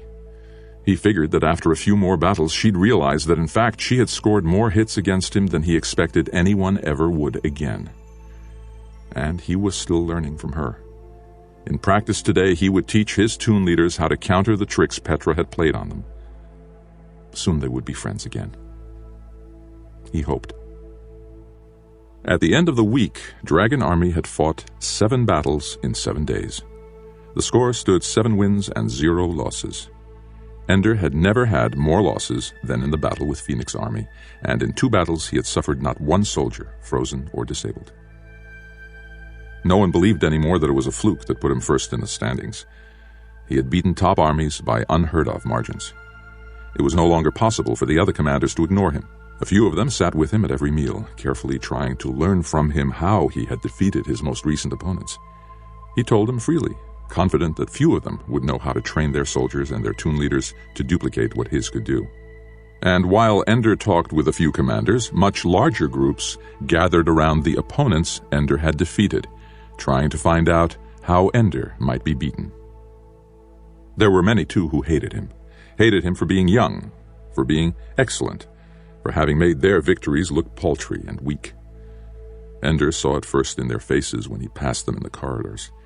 Then he began to notice that some boys would get up in a group and move to another table if he sat near them in the commander's mess, and there began to be elbows that accidentally jostled him in the game room, feet that got entangled with his when he walked into and out of the gym, spittle and wads of wet paper that struck him from behind as he jogged through the corridors. They couldn't beat him in the battle room and knew it, so instead they would attack him where it was safe, where he was not a giant but just a little boy. Ender despised them, but secretly, so secretly that he didn't even know it himself, he feared them. It was just such little torments that Peter had always used, and Ender was beginning to feel far too much at home. These annoyances were petty, though, and Ender persuaded himself to accept them as another form of praise. Already the other armies were beginning to imitate Ender. Now most soldiers attacked with knees tucked under them. Formations were breaking up now, and more commanders were sending out toons to slip along the walls. None had caught on yet to Ender's 5-toon organization. It gave him the slight advantage that, when they had accounted for the movements of 4 units, they wouldn't be looking for a 5th. Ender was teaching them all about null-gravity tactics. But where could Ender go to learn new things? He began to use the video room, filled with propaganda vids about Mazer Rackham and other great commanders of the forces of humanity in the first and second invasion. Ender stopped the general practice an hour early and allowed his toon leaders to conduct their own practice in his absence. Usually they staged skirmishes, toon against toon. Ender stayed long enough to see that things were going well, then left to watch the old battles. Most of the vids were a waste of time. Heroic music, close-ups of commanders and medal-winning soldiers, confused shots of Marines invading bugger installations. But here and there he found useful sequences. Ships like points of light maneuvering in the dark of space. Or better still, the lights on shipboard plotting screens showing the whole of a battle. It was hard from the videos to see all 3 dimensions, and the scenes were often short and unexplained, but Ender began to see how well the buggers used seemingly random flight paths to create confusion, how they used decoys and false retreats to draw the IF ships into traps. Some battles had been cut into many scenes which were scattered through the various videos. By watching them in sequence, Ender was able to reconstruct whole battles. He began to see things that the official commentators never mentioned. They were always trying to arouse pride in human accomplishments and loathing of the buggers, but Ender began to wonder how humanity had won at all. Human ships were sluggish. Fleets responded to new circumstances unbearably slowly, while the bugger fleet seemed to act in perfect unity, responding to each challenge instantly. Of course, in the first invasion, the human ships were completely unsuited to fast combat, but then so were the bugger ships. It was only in the second invasion that the ships and weapons were swift and deadly. So it was from the buggers, not the humans, that Ender learned strategy. He felt ashamed and afraid of learning from them, since they were the most terrible enemy, ugly and murderous and loathsome. But they were also very good at what they did. To a point. They always seemed to follow one basic strategy only: gather the greatest number of ships at the key point of conflict. They never did anything surprising. Anything that seemed to show either brilliance or stupidity, in a subordinate officer. Discipline was apparently very tight. And there was one oddity. There was plenty of talk about Mazer Rackham, but precious little video of his actual battle. Some scenes from early in the battle, Rackham's tiny force looking pathetic against the vast power of the main bugger fleet. The buggers had already beaten the main human fleet out in the Comet Shield, wiping out the earliest starships and making a mockery of human attempts at high strategy. That film was often shown to arouse again and again the agony and terror of bugger victory. Then the fleet coming to Mazer Rackham's little force near Saturn, the hopeless odds, and then one shot from Mazer Rackham's little cruiser. One enemy ship blowing up. That's all that was ever shown. Lots of film showing Marines carving their way into bugger ships, lots of bugger corpses lying around inside, but no film of buggers killing in personal combat unless it was spliced in from the first invasion.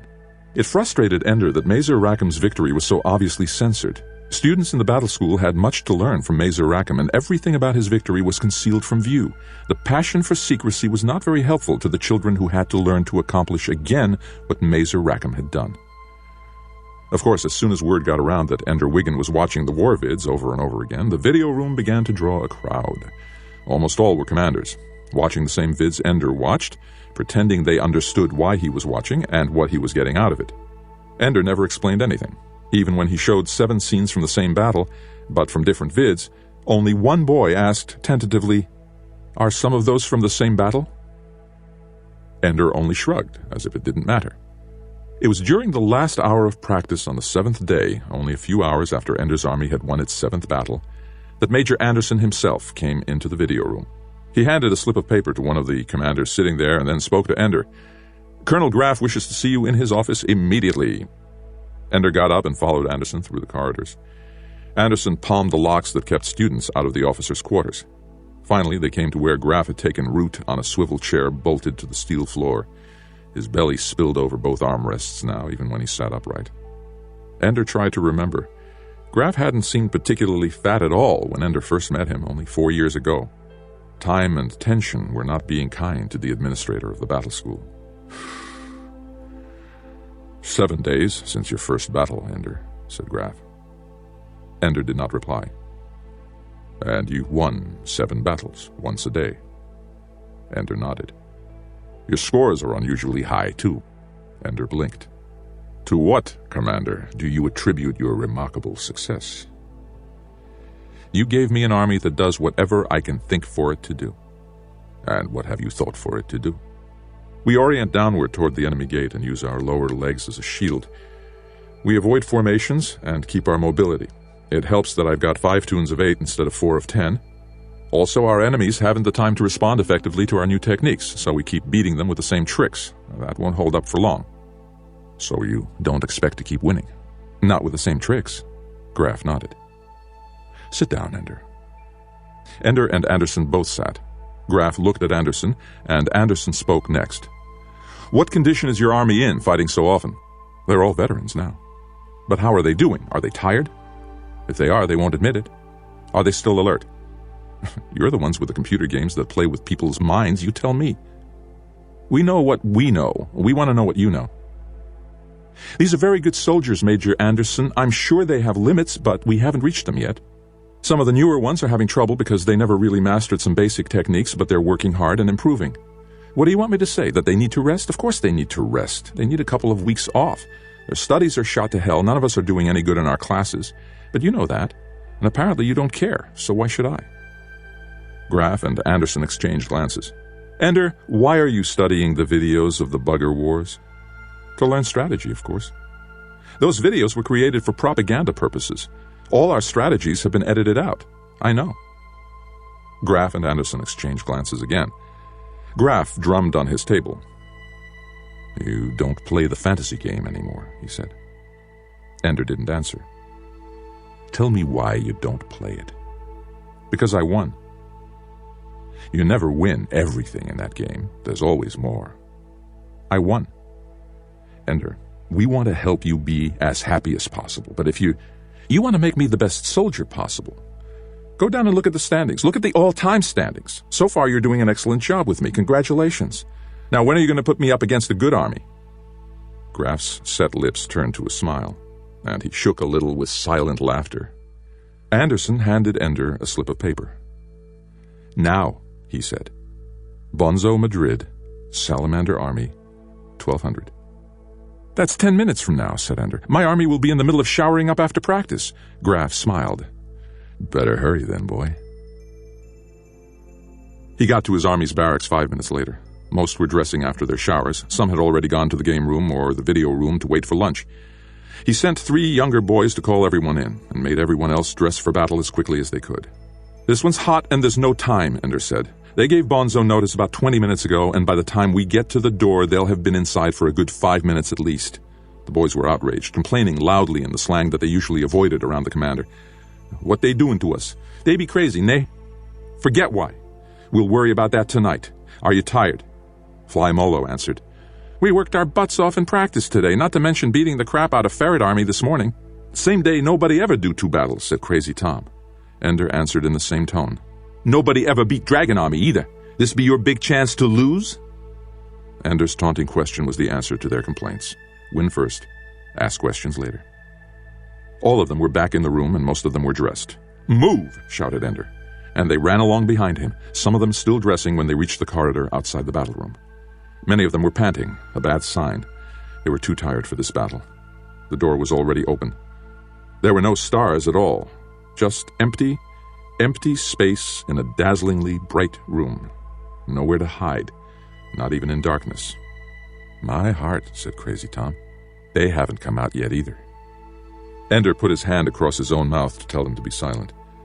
With the door open, of course the enemy could hear every word they said. Ender pointed all around the door to tell them that Salamander Army was undoubtedly deployed against the wall all around the door, where they couldn't be seen but could easily flash anyone who came out. Ender motioned for them all to back away from the door. Then he pulled forward a few of the taller boys, including Crazy Tom, and made them kneel, not squatting back to sit on their heels, but fully upright so they formed an L with their bodies. He flashed them. In silence, the army watched him. He selected the smallest boy, Bean, handed him Tom's gun, and made Bean kneel on Tom's frozen legs. Then he pulled Bean's hands, each holding a gun, through Tom's armpits. Now the boys understood. Tom was a shield, an armored spacecraft, and Bean was hiding inside. He was certainly not invulnerable, but he would have time. Ender assigned 2 more boys to throw Tom and Bean through the door, but signaled them to wait. He went on through the army, quickly assigning groups of 4, a shield, a shooter, and 2 throwers. Then, when all were frozen or armed or ready to throw, he signaled the throwers to pick up their burdens, throw them through the door, and then jump through themselves. "Move!" shouted Ender. They moved. 2 at a time, the shield pairs went through the door, backward, so that the shield would be between the shooter and the enemy. The enemy opened fire at once, but they mostly hit the frozen boy in front. In the meantime, with 2 guns to work with and their targets neatly lined up and spread flat along the wall, the dragons had an easy time of it. It was almost impossible to miss. And as the throwers also jumped through the door, they got handholds on the same wall with the enemy, shooting at a deadly angle so that the salamanders couldn't figure out whether to shoot at the shield pairs, slaughtering them from above, or the throwers shooting at them from their own level. By the time Ender himself came through the door, the battle was over. It hadn't taken a full minute from the time the first dragon passed through the door until the shooting stopped. Dragon had lost 20 frozen or disabled, and only 12 boys were undamaged. It was their worst score yet, but they had won. When Major Anderson came out and gave Ender the hook, Ender could not contain his anger. "I thought you were going to put us against an army that could match us in a fair fight." "Congratulations on the victory, Commander."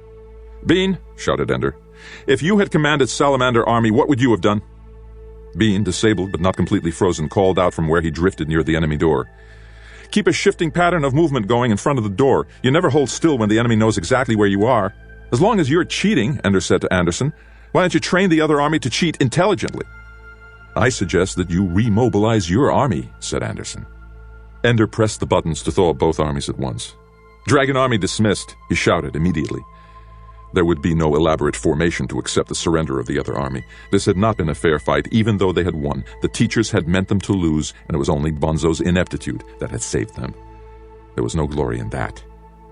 Only as Ender himself was leaving the battle room did he realize that Bonzo would not realize that Ender was angry at the teachers. Spanish honor. Bonzo would only know that he had been defeated even when the odds were stacked in his favor. That Ender had had the young child in his army publicly state what Bonzo should have done to win, and that Ender had not even stayed to receive Bonzo's dignified surrender. If Bonzo had not already hated Ender, he would surely have begun, and hating him as he did, this would surely turn his rage murderous. Bonzo was the last person to strike me, thought Ender. I'm sure he has not forgotten that.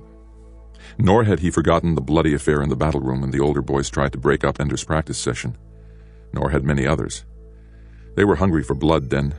Bonzo would be thirsting for it now. Ender toyed with the idea of taking advanced personal defense, but with battles now possible not only every day but twice in the same day, Ender knew he could not spare the time. I'll have to take my chances. The teachers got me into this. They can keep me safe. Bean flopped down on his bunk in utter exhaustion. Half the boys in the barracks were already asleep, and it was still 15 minutes before lights out. Wearily, he pulled his desk from its locker and signed on. There was a test tomorrow in geometry, and Bean was woefully unprepared. He could always reason things out if he had enough time, and he had read Euclid when he was 5, but the test had a time limit, so there wouldn't be a chance to think. He had to know, and he didn't know. And he would probably do badly on the test, but they had won twice today, and so he felt good. As soon as he signed on, however, all thoughts of geometry were banished. A message paraded around the desk. See me at once. Ender. The time was 21:50, only 10 minutes before lights out. How long ago had Ender sent it? Still, he'd better not ignore it. There might be another battle in the morning. The thought made him weary, and whatever Ender wanted to talk to him about, there wouldn't be time then. So Bean rolled off the bunk and walked emptily through the corridor to Ender's room. He knocked. "Come in," said Ender. "Just saw your message." "Fine," said Ender. "It's near lights out. I'll help you find your way in the dark." "I just didn't know if you knew what time it was." "I always know what time it is." Bean sighed inwardly. It never failed. Whenever he had any conversation with Ender, it turned into an argument. Bean hated it. He recognized Ender's genius and honored him for it. Why couldn't Ender ever see anything good in him? Remember 4 weeks ago, Bean, when you told me to make you a toon leader? Yeah. I've made 5 toon leaders and 5 assistants since then, and none of them was you. Ender raised his eyebrows. Was I right? Yes, sir. So tell me how you've done in these 8 battles. Today was the first time they disabled me, but the computer listed me as getting 11 hits before I had to stop. I've never had less than 5 hits in a battle. I've also completed every assignment I've been given. Why did they make you a soldier so young, Bean? No younger than you were, but why? I don't know. Yes, you do. And so do I. I've tried to guess, but they're just guesses. You're very good. They knew that. They pushed you ahead. Tell me why, Bean. Because they need us, that's why. Bean sat down on the floor and stared at Ender's feet. Because they need somebody to beat the buggers. That's the only thing they care about. It's important that you know that, Bean. Because most boys in this school think the game is important for itself, but it isn't. It's only important because it helps them find kids who might grow up to be real commanders in the real war. But as for the game, screw that. That's what they're doing. Screwing up the game. Funny. I thought they were just doing it to us. A game 9 weeks earlier than it should have come. A game every day. And now 2 games in the same day. Bean, I don't know what the teachers are doing, but my army is getting tired. And I'm getting tired, and they don't care at all about the rules of the game. I've pulled the old charts up from the computer. No one has ever destroyed so many enemies and kept so many of his own soldiers whole in the history of the game. You're the best, Ender. Ender shook his head. Maybe. But it was no accident that I got the soldiers I got. Launchies, rejects from other armies, but put them together and my worst soldier could be a toon leader in another army. They've loaded things my way, but now they're loading it all against me. Bean, they want to break us down. They can't break you. You'd be surprised. Ender breathed sharply, suddenly, as if there were a stab of pain, or he had to catch a sudden breath in a wind. Bean looked at him and realized that the impossible was happening. Far from baiting him, Ender Wiggin was actually confiding in him. Not much, but a little. Ender was human, and Bean had been allowed to see. "Maybe you'll be surprised," said Bean. "There's a limit to how many clever new ideas I can come up with every day. Somebody's going to come up with something to throw at me that I haven't thought of before, and I won't be ready. What's the worst that could happen? You lose one game. Yes, that's the worst that could happen. I can't lose any games, because if I lose any..." He didn't explain himself, and Bean didn't ask. "I need you to be clever, Bean. I need you to think of solutions to problems we haven't seen yet. I want you to try things that no one has ever tried because they're absolutely stupid." "Why me?" "Because even though there are some better soldiers than you in Dragon Army, not many, but some, there's nobody who can think better and faster than you." Bean said nothing. They both knew it was true. Ender showed him his desk. On it were 12 names, 2 or 3 from each toon. "Choose 5 of these," said Ender. "1 from each toon.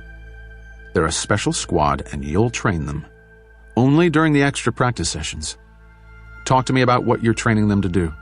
Don't spend too long on any one thing. Most of the time, you and your squad will be part of the whole army, part of your regular toons. But when I need you, when there's something to be done that only you can do..." "These are all new," said Bean. "No veterans." "After last week, Bean, all our soldiers are veterans. Don't you realize that on the individual soldier standings, all 40 of our soldiers are in the top 50? That you have to go down 17 places to find a soldier who isn't a dragon? What if I can't think of anything?" "Then I was wrong about you."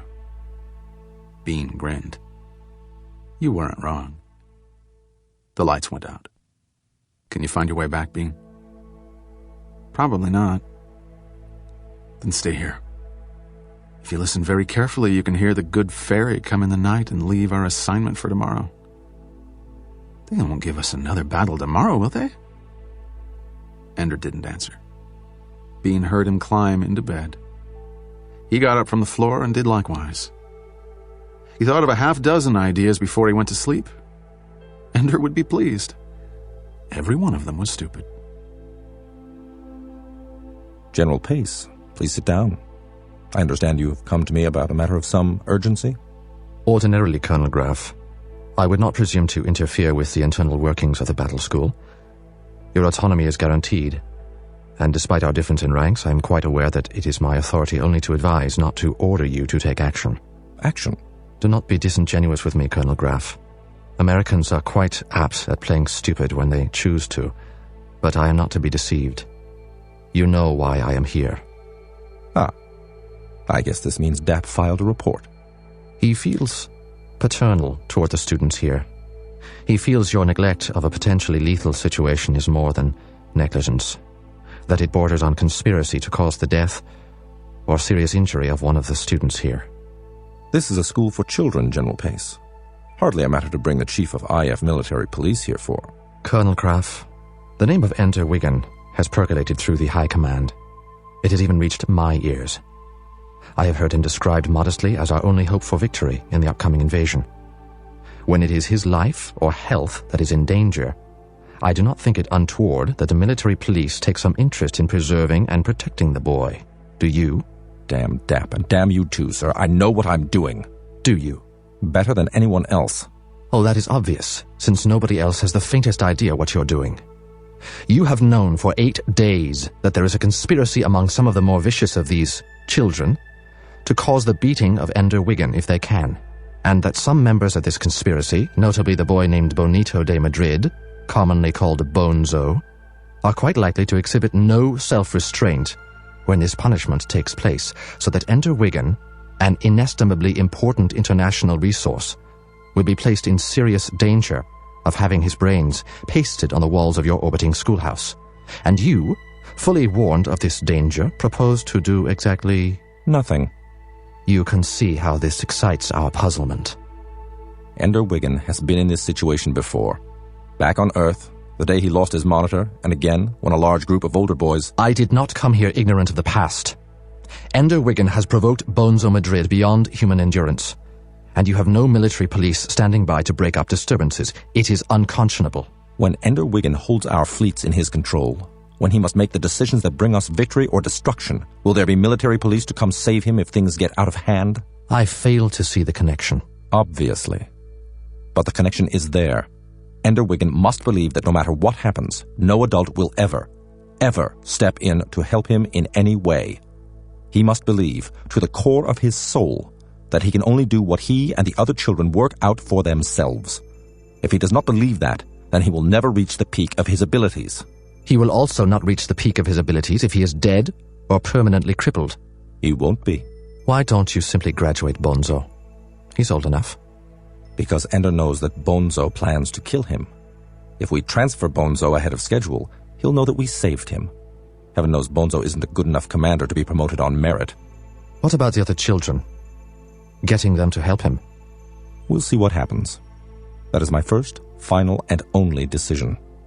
God help you if you're wrong. God help us all if I'm wrong. I'll have you before a capital court-martial. I'll have your name disgraced throughout the world if you're wrong. Fair enough. But do remember, if I happen to be right, to make sure I get a few dozen medals. For what? For keeping you from meddling. Ender sat in a corner of the battle room, his arm hooked through a handhold, watching Bean practice with his squad. Yesterday they had worked on attacks without guns, disarming enemies with their feet. Ender had helped them with some techniques from gravity personal combat. Many things had to be changed, but inertia in flight was a tool that could be used against the enemy as easily in nullo as in Earth gravity. Today, though, Bean had a new toy. It was a deadline. One of the thin, almost invisible twines used during construction in space to hold two objects together. Deadlines were sometimes kilometers long. This one was just a bit longer than a wall of the battle room, and yet it looped easily, almost invisibly, around Bean's waist. He pulled it off like an article of clothing and handed one end to one of his soldiers. Hook it to a handhold and wind it around a few times. Bean carried the other end across the battle room. As a tripwire, it wasn't too useful, Bean decided. It was invisible enough, but one strand of twine wouldn't have much chance of stopping an enemy that could easily go above or below it. Then he got the idea of using it to change his direction of movement in midair.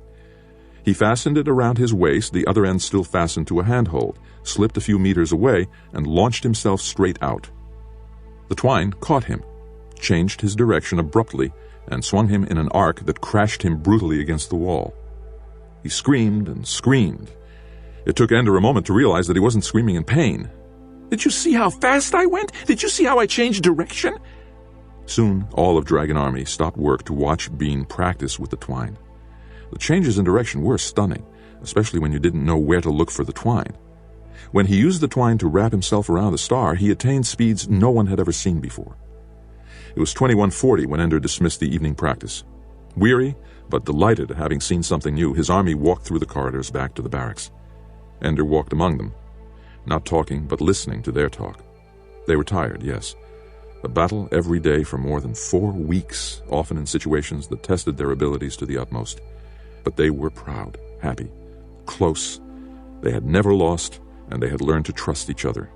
They trusted their fellow soldiers to fight hard and well, trusted their leaders to use them rather than waste their efforts.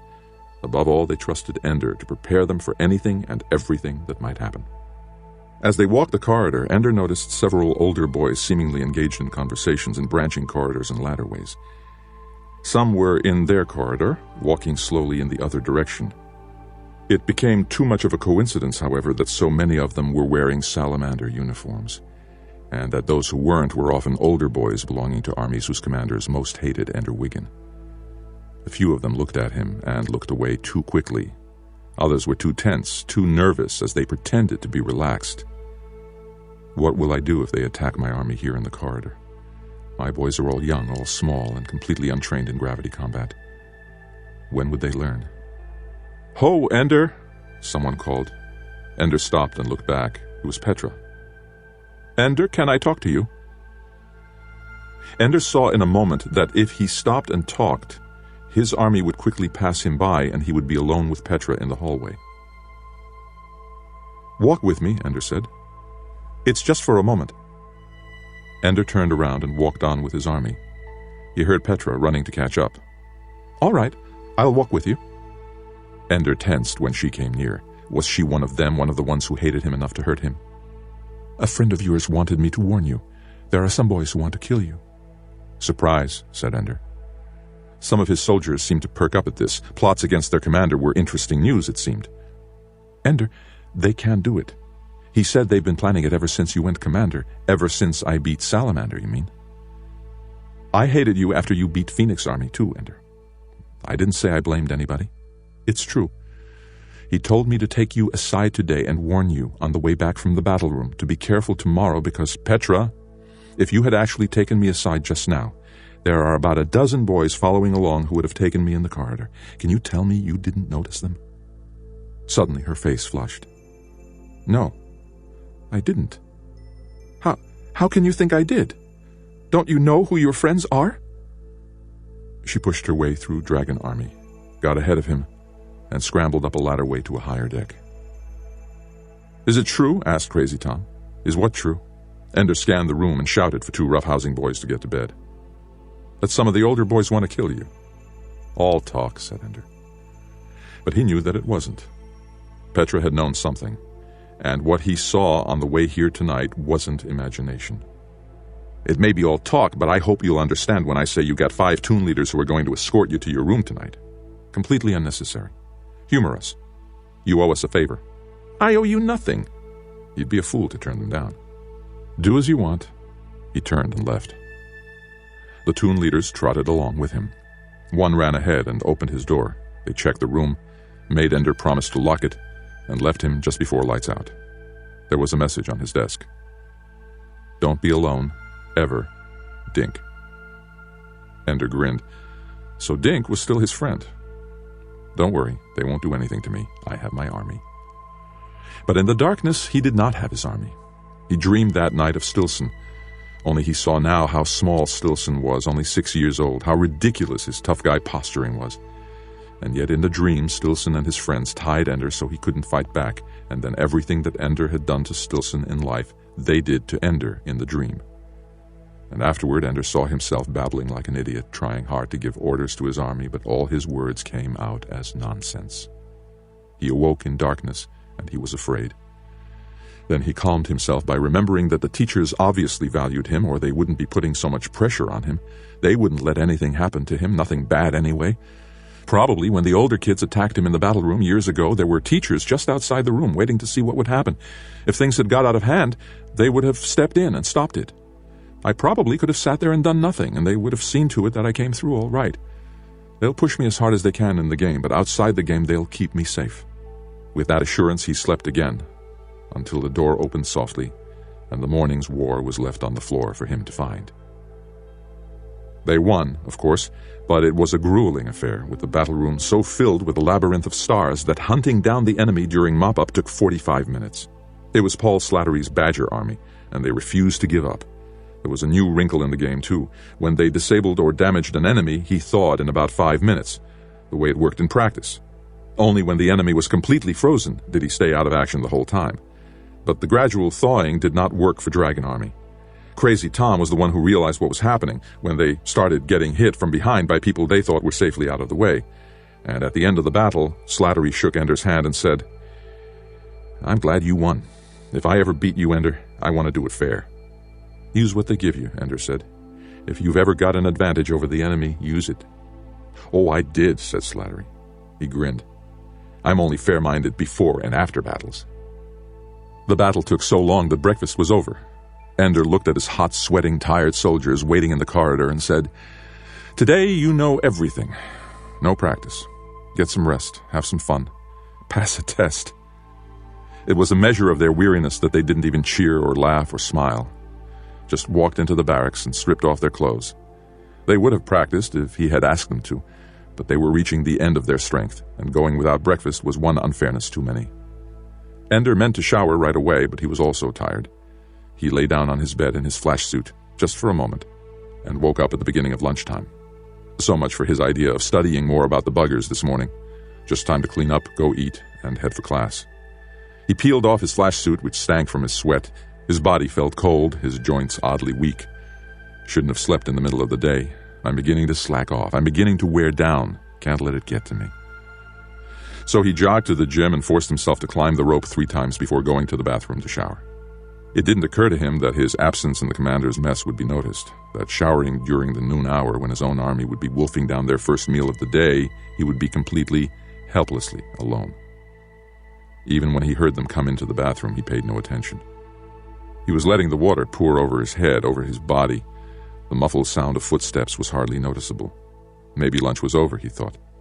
He started to soap himself again. Maybe somebody finished practice late. And maybe not. He turned around. There were 7 of them, leaning back against the metal sinks or standing closer to the showers, watching him. Bonzo stood in front of them. Many were smiling, the condescending leer of the hunter for his cornered victim. Bonzo was not smiling, however. "Ho," Ender said. Nobody answered. So Ender turned off the shower, even though there was still soap on him, and reached for his towel. It wasn't there. One of the boys was holding it. It was Bernard. All it would take for the picture to be complete was for Stilson and Peter to be there too. They needed Peter's smile. They needed Stilson's obvious stupidity. Ender recognized the towel as their opening point. Nothing would make him look weaker than to chase naked after the towel. That was what they wanted, to humiliate him, to break him down. He wasn't going to play. He refused to feel weak because he was wet and cold and unclothed. He stood strongly, facing them, his arms at his sides. He fastened his gaze on Bonzo. "Your move," Ender said. "This is no game," said Bernard. "We're tired of you, Ender. You graduate today. On ice." Ender did not look at Bernard. It was Bonzo who hungered for his death, even though he was silent. The others were along for the ride, daring themselves to see how far they might go. Bonzo knew how far he would go. "Bonzo," Ender said softly, "your father would be proud of you." Bonzo stiffened. "He would love to see you now, come to fight a naked boy in a shower smaller than you, and you brought 6 friends. He would say, 'Oh, what honor.'" "Nobody came to fight you," said Bernard. "We just came to talk you into playing fair with the games, maybe lose a couple now and then." The others laughed, but Bonzo didn't laugh, and neither did Ender. "Be proud, Bonito, pretty boy. You can go home and tell your father, yes, I beat up Ender Wiggin, who was barely 10 years old, and I was 13. And I had only 6 of my friends to help me, and somehow we managed to defeat him, even though he was naked and wet and alone. Ender Wiggin is so dangerous and terrifying, it was all we could do not to bring 200. "Shut your mouth, Wiggin," said one of the boys. "We didn't come to hear the little bastard talk," said another. "You shut up," said Bonzo. "Shut up and stand out of the way." He began to take off his uniform. "Naked and wet and alone, Ender, so we're even. I can't help that I'm bigger than you. You're such a genius, you figure out how to handle me." He turned to the others. "Watch the door. Don't let anyone else in." The bathroom wasn't large, and plumbing fixtures protruded everywhere.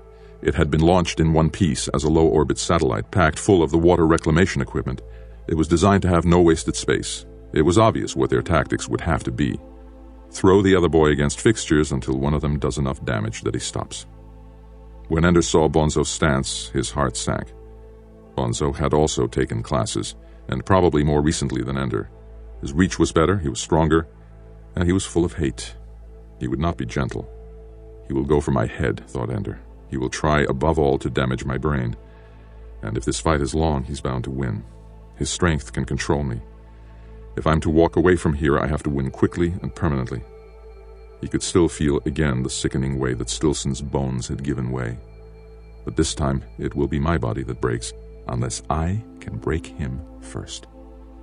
Ender stepped back, flipped the shower head so it turned outward, and turned on pure hot water. Almost at once, the steam began to rise. He turned on the next, and the next. "I'm not afraid of hot water," said Bonzo. His voice was soft.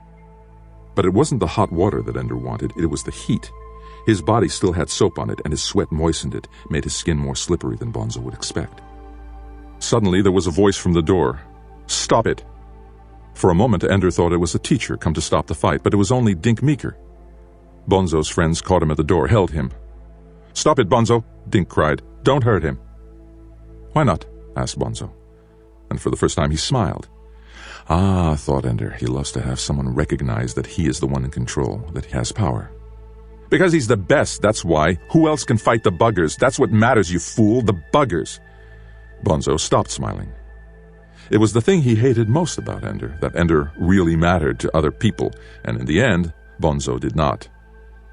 "You've killed me with those words, Dink. Bonzo doesn't want to hear that I might save the world." Where are the teachers, thought Ender. Don't they realize that the first contact between us in this fight might be the end of it? This isn't like the fight in the battle room, where no one had the leverage to do any terrible damage. There's gravity in here, and the floor and walls are hard and jutted with metal. Stop this now or not at all. "If you touch him, you're a bugger lover," cried Dink. "You're a traitor. If you touch him, you deserve to die." They jammed Dink's face backward into the door, and he was silent. The mist from the showers dimmed the room, and the sweat was streaming down Ender's body. Now, before the soap is carried off me, now, while I'm still too slippery to hold. Ender stepped back, letting the fear he felt show in his face. "Bonzo, don't hurt me," he said. "Please." It was what Bonzo was waiting for, the confession that he was in power. For other boys, it might have been enough that Ender had submitted. For Bonzo, it was only a sign that his victory was sure. He swung his leg as if to kick, but changed it to a leap at the last moment. Ender noticed the shifting weight and stooped lower so that Bonzo would be more off balance when he tried to grab Ender and throw him. Bonzo's tight, hard ribs came against Ender's face, and his hands slapped against his back, trying to grip him. But Ender twisted, and Bonzo's hands slipped. In an instant, Ender was completely turned, yet still inside Bonzo's grasp. The classic move at this moment would be to bring up his heel into Bonzo's crotch. But for that move to be effective required too much accuracy, and Bonzo expected it. He was already rising onto his toes, thrusting his hips backward to keep Ender from reaching his groin. Without seeing him, Ender knew it would bring his face closer, almost in Ender's hair, so instead of kicking, he lunged upward off the floor with the most powerful lunge of the soldier bounding from the wall, and jammed his head into Bonzo's face. Ender whirled in time to see Bonzo stagger backward, his nose bleeding, gasping from surprise and pain. Ender knew that at this moment he might be able to walk out of the room and end the battle. The way he had escaped from the battle room after drawing blood. But the battle would only be fought again and again until the will to fight was finished. The only way to end things completely was to hurt Bonzo enough that his fear was stronger than his hate. So Ender leaned back against the wall behind him, then jumped up and pushed off with his arms. His feet landed in Bonzo's belly and chest. Ender spun in the air and landed on his toes and hands. He flipped over, scooted under Bonzo, and this time when he kicked upward into Bonzo's crotch, he connected hard and sure. Bonzo did not cry out in pain.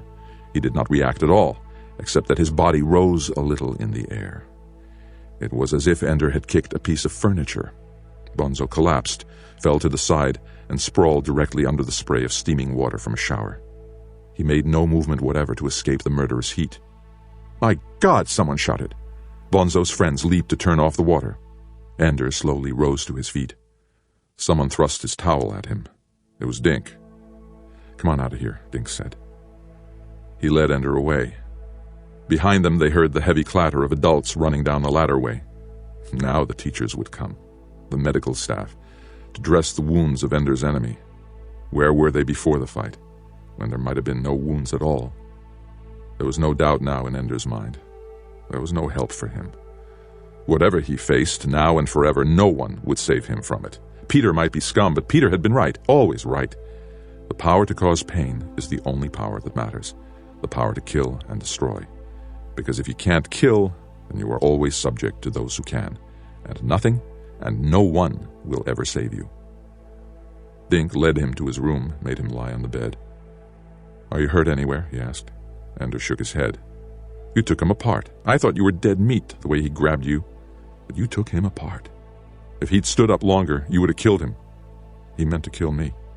I know it. I know him. Nobody hates like Bonzo. But not anymore. If they don't ice him for this and send him home, he'll never look you in the eye again, you or anybody. He had 20 centimeters on you, and you made him look like a crippled cow standing there chewing her cud." All Ender could see, though, was the way Bonzo looked as Ender kicked upward into his groin. The empty, dead look in his eyes. He was already finished then, already unconscious.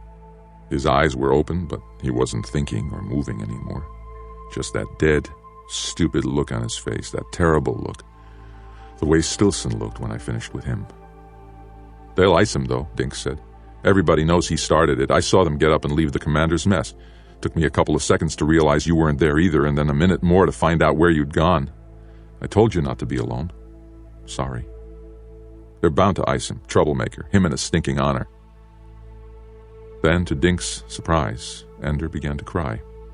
Lying on his back, still soaking wet with sweat and water. He gasped his sobs, tears seeping out of his closed eyelids and disappearing in the water on his face. "Are you all right?" "I didn't want to hurt him," Ender cried. "Why didn't he just leave me alone?" He heard his door open softly, then close. He knew at once that it was his battle instructions. He opened his eyes, expecting to find the darkness of early morning before 0600. Instead, the lights were on. He was naked, and when he moved, the bed was soaking wet. His eyes were puffy and painful from crying. He looked at the clock on his desk. 1820, it said. It's the same day. I already had a battle today. I had 2 battles today. The bastards know what I've been through, and they're doing this to me. William B. Griffin Army, Talo Momo, Tiger Army, 1900. He sat on the edge of the bed. The note trembled in his hand. I can't do this, he said silently. And then not silently. I can't do this. He got up, bleary, and looked for his flash suit. Then he remembered he had put it in the cleaner while he showered. It was still there. Holding the paper, he walked out of his room. Dinner was nearly over, and there were a few people in the corridor, but no one spoke to him, just watched him, perhaps in awe of what had happened at noon in the bathroom, perhaps because of the forbidding, terrible look on his face. Most of his boys were in the barracks. Ho, Ender, there going to be a practice tonight? Ender handed the paper to Hot Soup. Those sons of bitches, he said. 2 at once. 2 armies? Shouted Crazy Tom. They'll just trip over each other, said Bean. I've got to clean up, Ender said. Get them ready, get everybody together. I'll meet you there, at the gate. He walked out of the barracks. A tumult of conversation rose behind him. He heard Crazy Tom scream, 2 fart-eating armies will whip their butts! The bathroom was empty, all cleaned up. None of the blood that poured from Bonzo's nose into the shower water. All gone. Nothing bad ever happened here. Ender stepped under the water and rinsed himself, took the sweat of combat and let it run down the drain. All gone, except they recycled it and will be drinking Bonzo's blood water in the morning. All the life gone out of it, but his blood just the same.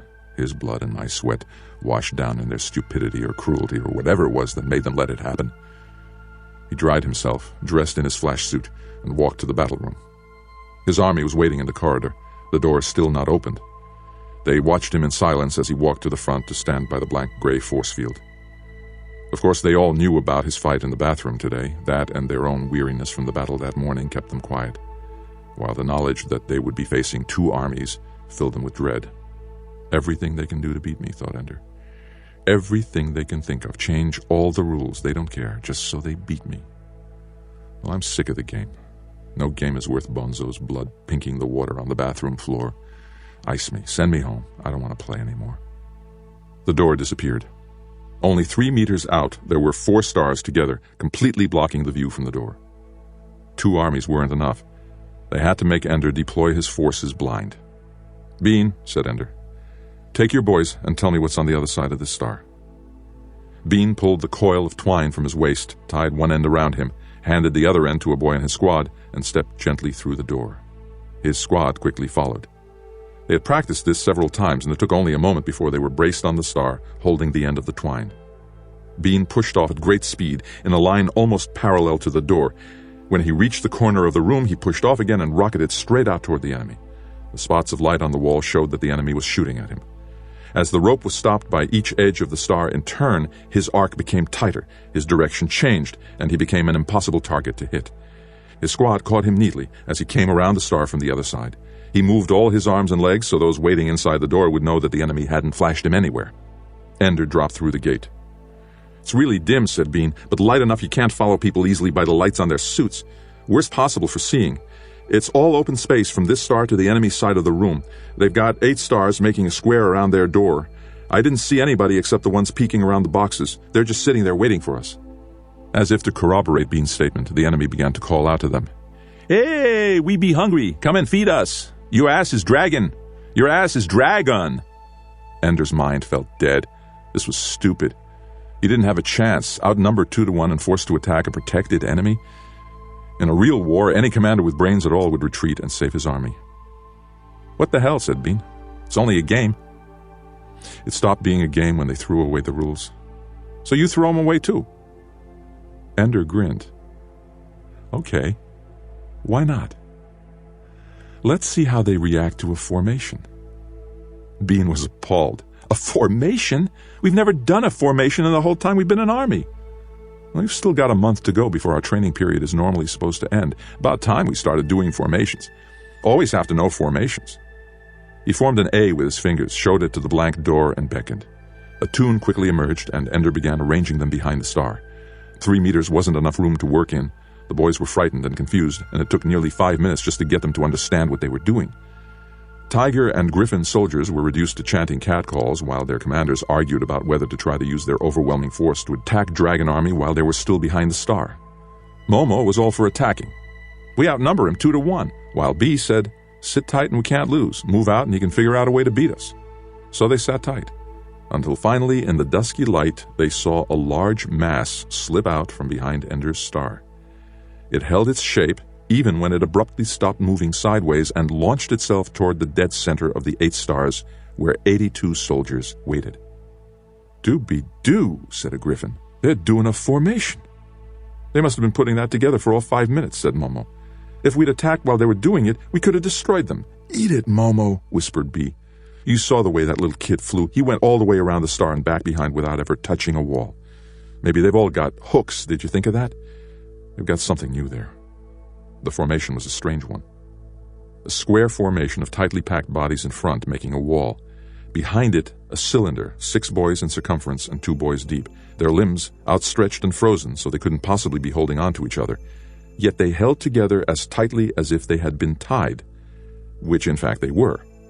From inside the formation, Dragon Army was firing with deadly accuracy, forcing Griffins and Tigers to stay tightly packed on their stars. "The back of that sucker is open," said B. "As soon as they get between the stars, we can get around behind." "Don't talk about it, do it," said Momo. Then he took his own advice and ordered his boys to launch against the wall and rebound out behind the Dragon formation. In the chaos of their takeoff, while Griffin Army held tight to their stars, the Dragon formation abruptly changed. Both the cylinder and the front wall split in 2 as boys inside it pushed off. Almost at once, the formations also reversed direction, heading back toward the Dragon Gate. Most of the Griffins fired at the formations and the boys moving backward with them, and the Tigers took the survivors of Dragon Army from behind. But there was something wrong. William B. thought for a moment and realized what it was. Those formations couldn't have reversed direction in mid-flight unless someone pushed off in the opposite direction. And if they took off with enough force to make that 20-man formation move backward, they must be going fast. There they were, 6 small Dragon soldiers down near William B.'s own door. From the number of lights showing on their flash suits, B could see that 3 of them were disabled and 2 of them damaged. Only 1 was whole. Nothing to be frightened of. B casually aimed at them, pressed the button, and nothing happened. The lights went on. The game was over. Even though he was looking right at them, it took B a moment to realize what had just happened. 4 of the dragon soldiers had their helmets pressed on the corners of the door, and one of them had just passed through. They had just carried out the victory ritual. They were getting destroyed, they had hardly inflicted any casualties, and they had the gall to perform the victory and end the game right under their noses. Only then did it occur to William B. that not only had Dragon Army ended the game, it was possible that under the rules they had won it. After all, no matter what happened, you were not certified as the winner unless you had enough unfrozen soldiers to touch the corners of the gate and pass someone through into the enemy's corridor. Therefore, by one way of thinking, you could argue that the ending ritual was victory. The battle room certainly recognized it as the end of the game. The teacher gate opened and Major Anderson came into the room. "Ender," he called, looking around. One of the frozen dragon soldiers tried to answer him through jaws that were clamped shut by the flash suit. Anderson hooked over to him and thawed him. Ender was smiling. "I beat you again, sir," he said. "Nonsense, Ender," Anderson said softly. "Your battle was with Griffin and Tiger." "How stupid do you think I am?" said Ender. Loudly, Anderson said, "After that little maneuver, the rules are being revised to require that all of the enemy's soldiers must be frozen or disabled before the gate can be reversed." "They could only work once anyway," Ender said. Anderson handed him the hook. Ender unfroze everyone at once. To hell with protocol. To hell with everything. "Hey!" he shouted as Anderson moved away. "What is it next time? My army in a cage without guns with the rest of the battle school against them? How about a little equality?" There was a loud murmur of agreement from the other boys, and not all of it came from Dragon Army. Anderson did not so much as turn around to acknowledge Ender's challenge. Finally, it was William B. who answered. "Ender, if you're on one side of the battle, it won't be equal no matter what the conditions are." "Right," called the boys. Many of them laughed. Talo Momo began clapping his hands. "Ender Wiggin!" he shouted. The other boys also clapped and shouted Ender's name. Ender passed through the enemy gate. His soldiers followed him. The sound of them shouting his name followed him through the corridors. "Practice tonight?" asked Crazy Tom. Ender shook his head. "Tomorrow morning, then?" "No." "Well, when?" "Never again, as far as I'm concerned." He could hear the murmurs behind him. "Hey, that's not fair," said one of the boys. "It's not our fault the teachers are screwing up the game. You can't just stop teaching us stuff because—" Ender slammed his open hand against the wall and shouted at the boy, "I don't care about the game anymore." His voice echoed through the corridor. Boys from other armies came to their doors. He spoke quietly into the silence. "Do you understand that?" And he whispered, "The game is over." He walked back to his room alone. He wanted to lie down, but he couldn't because the bed was wet. It reminded him of all that had happened today, and in fury he tore the mattress and blankets from the bed frame and shoved them out into the corridor. Then he wadded up a uniform to serve as a pillow and lay on the fabric of wires strung across the frame. It was uncomfortable, but Ender didn't care enough to get up. He had only been there a few minutes when someone knocked on the door. "Go away," he said softly. Whoever was knocking didn't hear him or didn't care. Finally, Ender said to come in. It was Bean. "Go away, Bean." Bean nodded but didn't leave. Instead, he looked at his shoes. Ender almost yelled at him, cursed at him, screamed at him to leave. Instead, he noticed how very tired Bean looked, his whole body bent with weariness, his eyes dark from lack of sleep. And yet his skin was still soft and translucent, the skin of a child, the soft, curved cheek, the slender limbs of a little boy. He wasn't 8 years old yet. It didn't matter he was brilliant and dedicated and good. He was a child. He was young. No, he isn't, thought Ender. Small, yes. But Bean has been through a battle with a whole army depending on him and on the soldiers that he led, and he performed splendidly, and they won. There's no youth in that. No childhood. Taking Ender's silence and softening expression as permission to stay, Bean took another step into the room. Only then did Ender see the small slip of paper in his hand. "You're transferred?" asked Ender.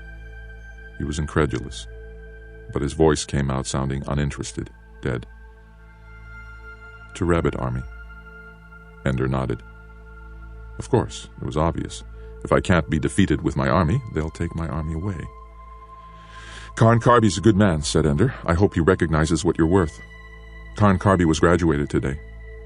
He got his notice while we were fighting our battle." "Well, Who's commanding Rabbit, then? Bean held his hands out helplessly. Me. Ender looked at the ceiling and nodded. Of course. After all, you're only 4 years younger than the regular age. It isn't funny. I don't know what's going on here. All the changes in the game and now this. I wasn't the only one transferred, you know. They graduated half the commanders and transferred a lot of our guys to command their armies. Which guys? It looks like every toon leader and every assistant. Of course. If they decide to wreck my army, they'll cut it to the ground. Whatever they're doing, they're thorough. You still win, Ender. We all know that. Crazy Tom, he said, you mean I'm supposed to figure out how to beat Dragon Army? Everybody knows you're the best. They can't break you down no matter what they already have. No, Ender. They can't. I don't care about their game anymore, Bean. I'm not going to play it anymore. No more practices, no more battles. They can put their little slips of paper on the floor all they want, but I won't go. I decided that before I went through the door today. That's why I had you go for the gate. I didn't think it would work, but I didn't care. I just wanted to go out in style. You should have seen William B.'s face. He just stood there trying to figure out how he had lost when you only had 7 boys who could wiggle their toes, and he only had 3 who couldn't. Why should I want to see William B.'s face? Why should I want to beat anybody? Ender pressed his palms against his eyes. I hurt Bonzo really bad today, Bean. I really hurt him bad. He had it coming. I knocked him out standing up. It was like he was dead, standing there, and I kept hurting him. Bean said nothing. I just wanted to make sure he never hurt me again. He won't, said Bean. They sent him home already. The teachers didn't say much, they never do. The official notice says he was graduated, but where they put the assignment, you know, tactical school support, pre-command, navigation, that kind of thing, it just said, Cartagena, Spain. That's his home. I'm glad they graduated him. Hell, Ender, we're just glad he's gone. If we'd known what he was doing to you, we would have killed him on the spot. Was it true he had a whole bunch of guys gang up on you? No, it was just him and me. He fought with honor. If it weren't for his honor, he and the others would have beaten me together. They might have killed me then. His sense of honor saved my life. I didn't fight with honor, Ender added. I fought to win. Bean laughed. And you did. Kicked him right out of orbit. A knock on the door. Before Ender could answer, the door opened. Ender had been expecting more of his soldiers. Instead, it was Major Anderson, and behind him came Colonel Graff. Ender Wiggin, said Graff. Ender got to his feet. Yes, sir. Your display of temper in the battle room today was insubordinate and is not to be repeated. Yes, sir, said Ender. Bean was still feeling insubordinate, and he didn't think Ender deserved the rebuke. I think it was about time somebody told a teacher how he felt about what you've been doing. The adults ignored him. Anderson handed Ender a sheet of paper, a full-sized sheet, not one of the little slips of paper that served for internal orders within the battle school. It was a full-fledged set of orders. Bean knew what it meant. Ender was being transferred out of the school. Graduated? Asked Bean. Ender nodded. What took them so long? You're only 2 or 3 years early. You've already learned how to walk and talk and dress yourself. What will they have left to teach you? Ender shook his head. All I know is the game's over. He folded up the paper. None too soon. Can I tell my army? There isn't time, said Graff. Your shuttle leaves in 20 minutes. Besides, it's better not to talk to them after you get your orders. It makes it easier. For them or for you? Ender asked. He didn't wait for an answer. He turned quickly to Bean, took his hand for a moment, and then headed for the door. Wait, said Bean. Where are you going? Tactical, navigational, support? Command school, Ender answered. Pre-command? Command, said Ender. And then he was out the door. Anderson followed him closely. Bean grabbed Colonel Graff by the sleeve. Nobody goes to command school unless they're 16. Graff shook off Bean's hand and left, closing the door behind him. Bean stood alone in the room, trying to grasp what this might mean. Nobody went to command school without 3 years of pre-command in either tactical or support. But then, nobody left battle school without at least 6 years, and Ender had had only 4. The system is breaking up. No doubt about it. Either somebody at the top is going crazy, or something's gone wrong with the war. The real war, the bugger war. Why else would they break down the training system like this? Wreck the game the way they did? Why else would they put a little kid like me in command of an army. Bean wondered about it as he walked back down the corridor to his own bed. The lights went out just as he reached his bunk. He undressed in darkness, fumbling to put his clothing in a locker he couldn't see. He felt terrible. At first he thought he felt bad because he was afraid of leading an army, but it wasn't true. He knew he'd make a good commander. He felt himself wanting to cry. He hadn't cried since the first few days of homesickness after he got here. He tried to put a name on the feeling that put a lump in his throat and made him sob silently, however much he tried to hold it down. He bit down on his hand to stop the feeling, to replace it with pain. It didn't help. He would never see Ender again. Once he named the feeling, he could control it. He lay back and forced himself to go through the relaxing routine until he didn't feel like crying anymore. Then he drifted off to sleep. His hand was near his mouth. It lay on his pillow, hesitantly, as if Bean couldn't decide whether to bite his nails or suck on his fingertips. His forehead was creased and furrowed. His breathing was quick and light. He was a soldier, and if anyone had asked him what he wanted to be when he grew up, he wouldn't have known what they meant. When he was crossing into the shuttle, Ender noticed for the first time that the insignia on Major Anderson's uniform had changed. "Yes, he's a colonel now," said Graff.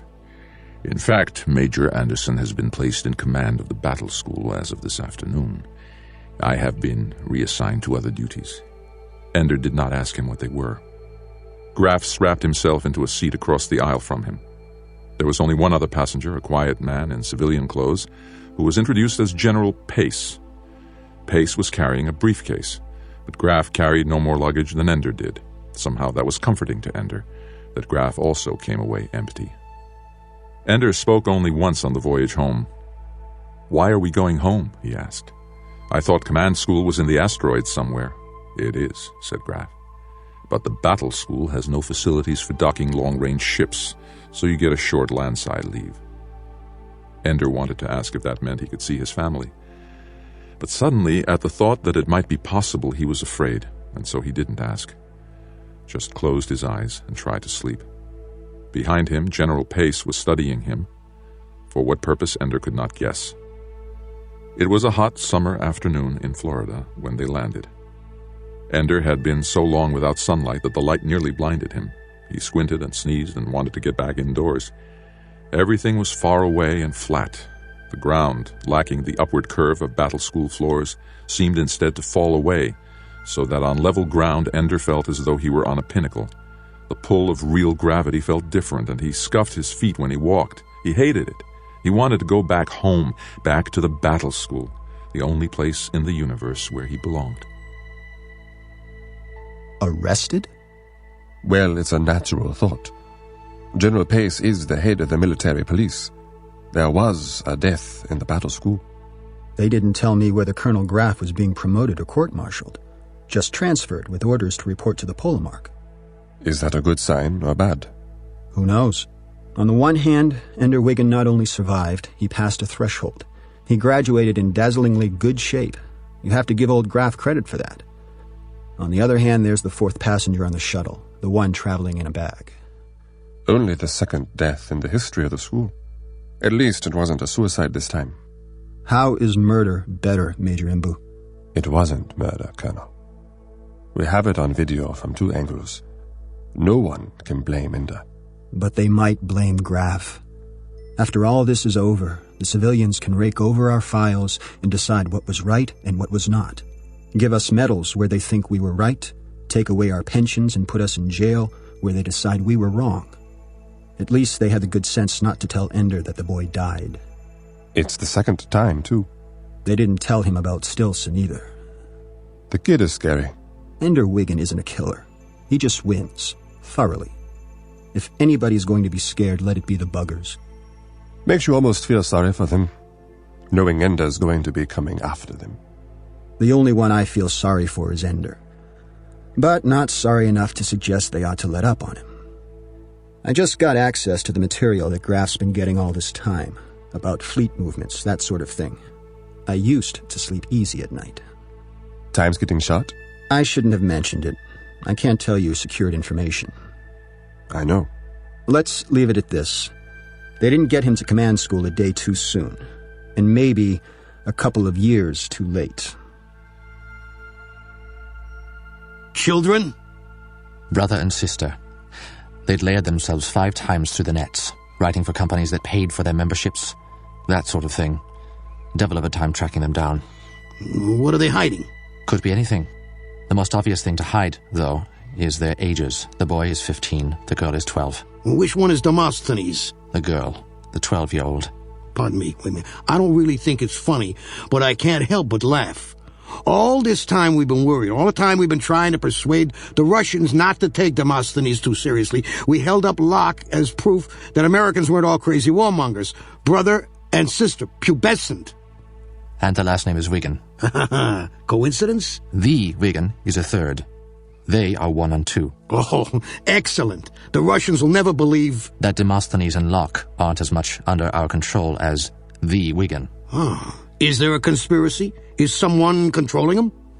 We have been able to detect no contact between these 2 children and any adult who might be directing them. So that is not to say that someone might not have invented some method you can't detect. It's hard to believe that 2 children... I interviewed Colonel Graf when he arrived from the battle school. It is his best judgment that nothing these children have done is out of their reach. Their abilities are virtually identical with the Wigan. Only their temperaments are different. What surprised him, however, was the orientation of the 2 personas. Demosthenes is definitely the girl, but Graf says the girl was rejected for battle school because she was too pacific, too conciliatory, and above all, too empathic. Definitely not Demosthenes. And the boy has the soul of a jackal. Wasn't it Locke that was recently praised as the only truly open mind in America? It's hard to know what's really happening. But Graf recommended, and I agree, that we should leave them alone, not expose them. Make no reports at this time except that we have determined that Locke and Demosthenes have no foreign connections, and have no connections with any domestic group either, except those publicly declared on the nets. In other words, give them a clean bill of health. I know Demosthenes seems dangerous, in part because he, or she, has such a wide following, but I think it's significant that the one of the 2 of them who is most ambitious has chosen the moderate, wise persona. And they're still just talking. They have influence, but no power. In my experience, influence is power. If we ever find them getting out of line, we can easily expose them. Only in the next few years. The longer we wait, the older they get, and the less shocking it is to discover who they are.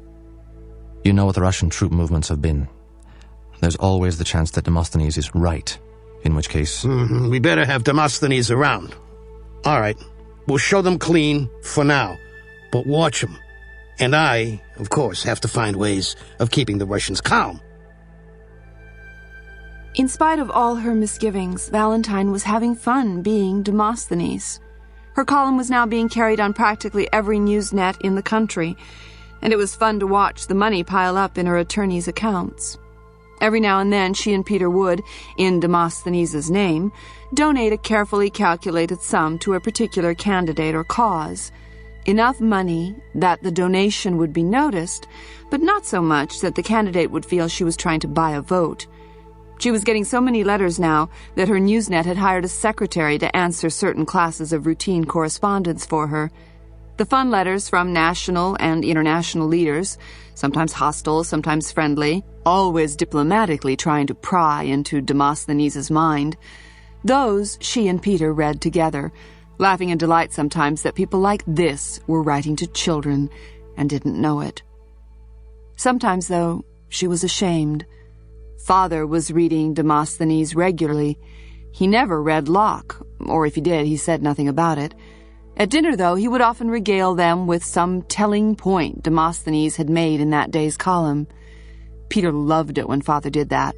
See, it shows that the common man is paying attention. But it made Valentine feel humiliated for Father. If he ever found out that all this time I was writing the columns he told us about, and that I didn't even believe half the things I wrote, he would be angry and ashamed. At school, she once nearly got them in trouble when her history teacher assigned the class to write a paper contrasting the views of Demosthenes and Locke as expressed in 2 of their early columns. Valentine was careless and did a brilliant job of analysis.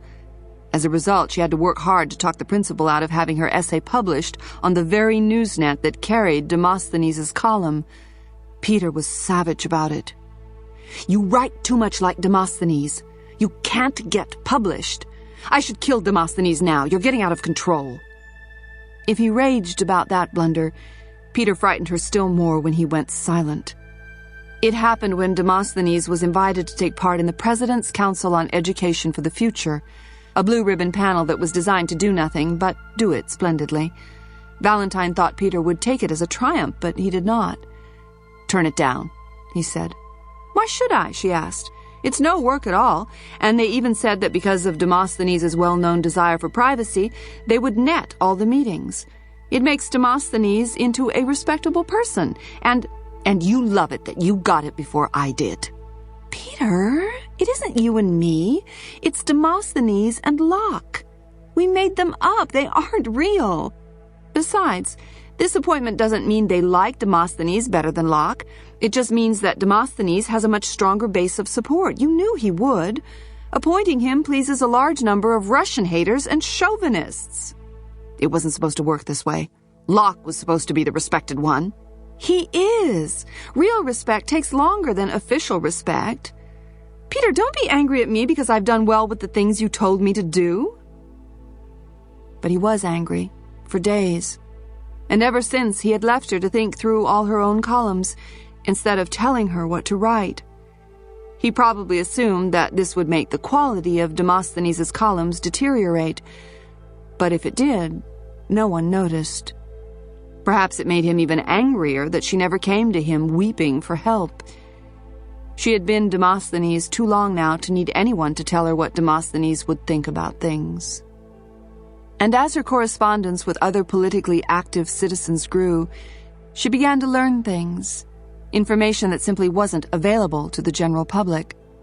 Certain military people who corresponded with her dropped hints about things without meaning to, and she and Peter put them together to build up a fascinating and frightening picture of Warsaw Pact activity.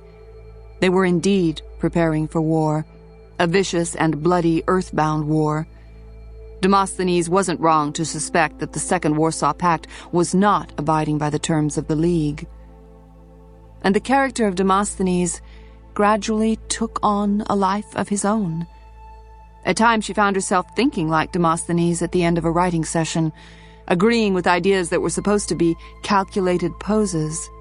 And sometimes she read Peter's Locke essays and found herself annoyed at his obvious blindness to what was really going on. Perhaps it's impossible to wear an identity without becoming what you pretend to be. She thought of that, worried about it for a few days, and then wrote a column using that as a premise, to show that politicians who toadied to the Russians in order to keep the peace would inevitably end up subservient to them in everything. It was a lovely bite at the party in power, and she got a lot of good mail about it. She also stopped being frightened of the idea of becoming, to a degree, Demosthenes. He's smarter than Peter and I ever gave him credit for, she thought. Graf was waiting for her after school. He stood leaning on his car. He was in civilian clothes, and he had gained weight, so she didn't recognize him at first, but he beckoned to her, and before he could introduce himself, she remembered his name. "I won't write another letter," she said. "I never should have written that one." "You don't like medals then, I guess." "Not much." "Come for a ride with me, Valentine." "I don't ride with strangers." He handed her a paper. It was a release form, and her parents had signed it. "I guess you're not a stranger. Where are we going?" "To see a young soldier who was in Greensboro, on leave." She got in the car. "Ender's only 10 years old," she said. "I thought you told me last time he'd be eligible for leave when he was 16. "He skipped a few grades." "So he's doing well?" "Ask him when you see him." "Why me?" Why not the whole family? Graff sighed. Ender sees the world his own way. We had to persuade him to see you. As for Peter and your parents, he was not interested. Life at the battle school was intense. What do you mean? He's gone crazy? Oh, on the contrary. He's the sanest person I know. He's sane enough to know that his parents are not particularly eager to reopen a book of affection that was closed quite tightly 4 years ago. As for Peter, we didn't even suggest a meeting, and so he didn't have a chance to tell us to go to hell. They went out Lake Brant Road and turned off just past the lake, following a road that wound down and up until they came to a white clapboard mansion that sprawled along the top of a hill. It looked over Lake Brant on one side and a 5-acre private lake on the other. "This is the house that Medley's Mist E. Rubb built," said Graff. "The IF picked it up in a tax sale about 20 years ago. Ender insisted that his conversation with you should not be bugged. I promised him it wouldn't be, and to help inspire confidence, the two of you are going out on a raft he built himself. I should warn you, though. I intend to ask you questions about your conversation when it is finished. You don't have to answer, but I hope you will." "I didn't bring a swimming suit." "We can provide one." "One that isn't bugged?" "At some point, there must be trust. For instance, I know who Demosthenes really is." She felt a thrill of fear run through her, but said nothing. "I've known since I landed from the battle school. There are perhaps 6 of us in the world who know his identity, not counting the Russians. God only knows what they know. But Demosthenes has nothing to fear from us. Demosthenes can trust our discretion. Just as I trust Demosthenes not to tell Locke what's going on here today. Mutual trust. We tell each other things." Valentine couldn't decide whether it was Demosthenes they approved of or Valentine Wiggin. If the former, she would not trust them. If the latter, then perhaps she could. The fact that they did not want her to discuss this with Peter suggested that perhaps they knew the difference between them. She did not stop to wonder whether she herself knew the difference anymore. "You said he built the raft. How long has he been here?" 2 months. We meant his leave to last only a few days, but you see, he doesn't seem interested in going on with his education." "Oh, so I'm therapy again." "This time we can't censor your letter. We're just taking our chances. We need your brother badly. Humanity is on the cusp." This time Val had grown up enough to know just how much danger the world was in, and she had been Demosthenes long enough that she didn't hesitate to do her duty. "Where is he?" "Down at the boat slip." "Where's the swimming suit?" Ender didn't wave when she walked down the hill toward him, didn't smile when she stepped onto the floating boat slip. But she knew that he was glad to see her, knew it because of the way his eyes never left her face. "You're bigger than I remembered," she said stupidly. "You too," he said. "I also remembered that you were beautiful." "Memory does play tricks on us." "No. Your face is the same, but I don't remember what beautiful means anymore. Come on, let's go out into the lake." She looked at the small raft with misgivings. "Don't stand up on it, that's all," he said. He got on by crawling, spider-like, on toes and fingers. "It's the first thing I built with my own hands since you and I used to build with blocks. Peter-proof buildings." She laughed. They used to take pleasure in building things that would stand up, even when a lot of the obvious supports had been removed. Peter, in turn, liked to remove a block here or there, so the structure would be fragile enough that the next person to touch it would knock it down. Peter was an ass, but he did provide some focus to their childhood. Peter's changed, she said. Let's not talk about him, said Ender. All right. She crawled onto the boat, not as deftly as Ender. He used a paddle to maneuver them slowly toward the center of the private lake. She noticed aloud that he was sun-browned and strong. The strong part comes from battle school. The sun-browning comes from this lake. I spend a lot of time on the water. When I'm swimming, it's like being weightless. I miss being weightless.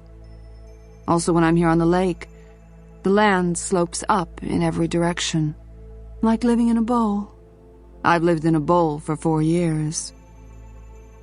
So we're strangers now. Aren't we, Valentine? No, she said. She reached out and touched his leg. Then suddenly, she squeezed his knee, right where he had always been most ticklish. But almost at the same moment, he caught her wrist in his hand. His grip was very strong, even though his hands were smaller than hers, and his own arms were slender and tight. For a moment he looked dangerous, and then he relaxed. Oh, yes, he said. You used to tickle me. Not anymore, she said, taking back her hand. Want to swim? In answer, she dropped herself over the side of the raft. The water was clear and clean, and there was no chlorine in it. She swam for a while, then returned to the raft and lay on it in the hazy sunlight. A wasp circled her, then landed on the raft beside her head. She knew it was there and ordinarily would have been afraid of it, but not today. Let it walk on this raft. Let it bake in the sun, as I'm doing. Then the raft rocked, and she turned to see Ender calmly crushing the life out of the wasp with one finger. These are a nasty breed, Ender said. They sting you without waiting to be insulted first. He smiled. I've been learning about preemptive strategies. I'm very good. No one ever beat me. I'm the best soldier they ever had. Who would expect less, she said. You're a Wigan. Whatever that means, he said. It means that you are going to make a difference in the world. And she told him what she and Peter were doing. How old is Peter? 14? Already planning to take over the world? He thinks he's Alexander the Great. And why shouldn't he be? Why shouldn't you be, too? We can't both be Alexander.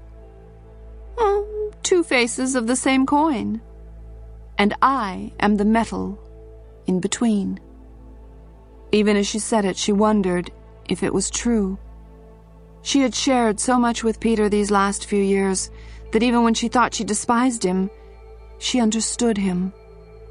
While Ender had been only a memory till now, a very small, fragile boy who needed her protection. Not this cold-eyed, dark-skinned manling who kills wasps with his fingers.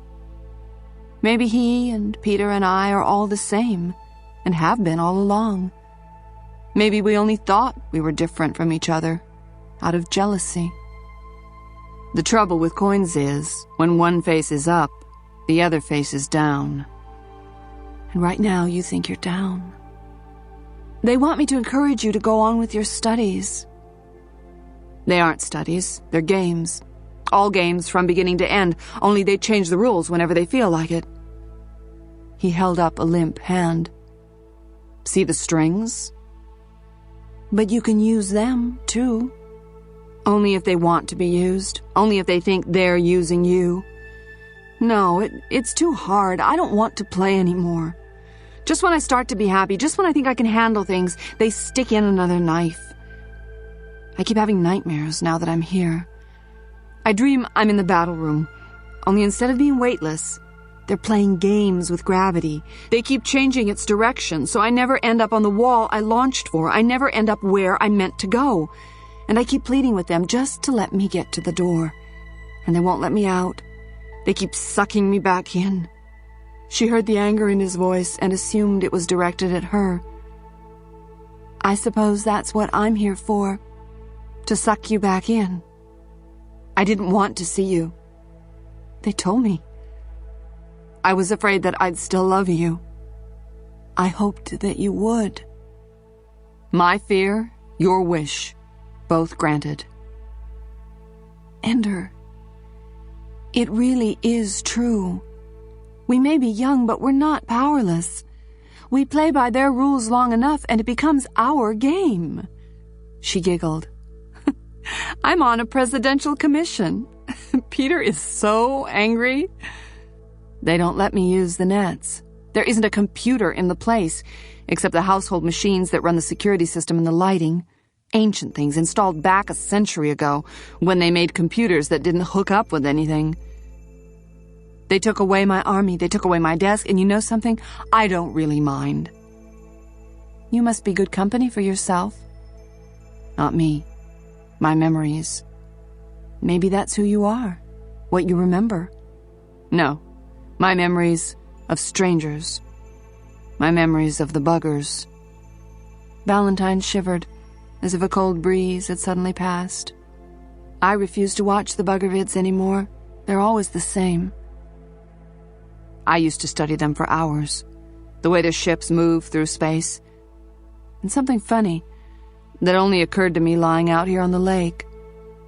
I realized that all the battles in which buggers and humans fought hand to hand, all those are from the first invasion. All the scenes from the second invasion, when our soldiers are in IF uniforms, in those scenes, the buggers are always already dead, lying there, slumped over the controls, not a sign of struggle or anything. And Mazer Rackham's battle, well, they never show us any footage from that battle. Maybe it's a secret weapon. No, I don't care about how we killed them. It's the buggers themselves. I don't know anything about them, and yet someday I'm supposed to fight them. I've been through a lot of fights in my life, sometimes games, sometimes not games. Every time I've won because I could understand the way my enemy thought. From what they did. I could tell what they thought I was doing, how they wanted the battle to take shape. And I played off of that. I'm very good at that, understanding how other people think. The curse of the Wigan children. She joked, but it frightened her, that Ender might understand her as completely as he did his enemies. Peter always understood her, or at least thought he did, but he was such a moral sinkhole that she never had to feel embarrassed when he guessed even her worst thoughts. But Ender, she did not want him to understand her. It would make her naked before him. She would be ashamed. You don't think you can beat the buggers unless you know them. It goes deeper than that. Being here alone with nothing to do, I've been thinking about myself too, trying to understand why I hate myself so badly. No, Ender. Don't tell me no, Ender. It took me a long time to realize that I did, but believe me, I did. Do. And it came down to this. In the moment when I truly understand my enemy, understand him well enough to defeat him, then in that very moment, I also love him. I think it's impossible to really understand somebody, what they want, what they believe, and not love them the way they love themselves. And then in that very moment, when I love them, you beat them. For a moment, she was not afraid of his understanding. No, you don't understand. I destroy them. I make it impossible for them to ever hurt me again. I grind them and grind them until they don't exist. Of course you don't. And now the fear came again, worse than before. Peter has mellowed, but they've made you into a killer. Two sides of the same coin, but which side is which? I've really hurt some people, Val. I'm not making this up. I know, Ender. How will you hurt me? See what I'm becoming, Val, he said softly. Even you are afraid of me. and he touched her cheek so gently that she wanted to cry, like the touch of his soft baby hand when he was still an infant. She remembered that, the touch of his soft and innocent hand on her cheek. "I'm not," she said, and in that moment it was true. "You should be." "No, I shouldn't." "You're going to shrivel up if you stay in the water.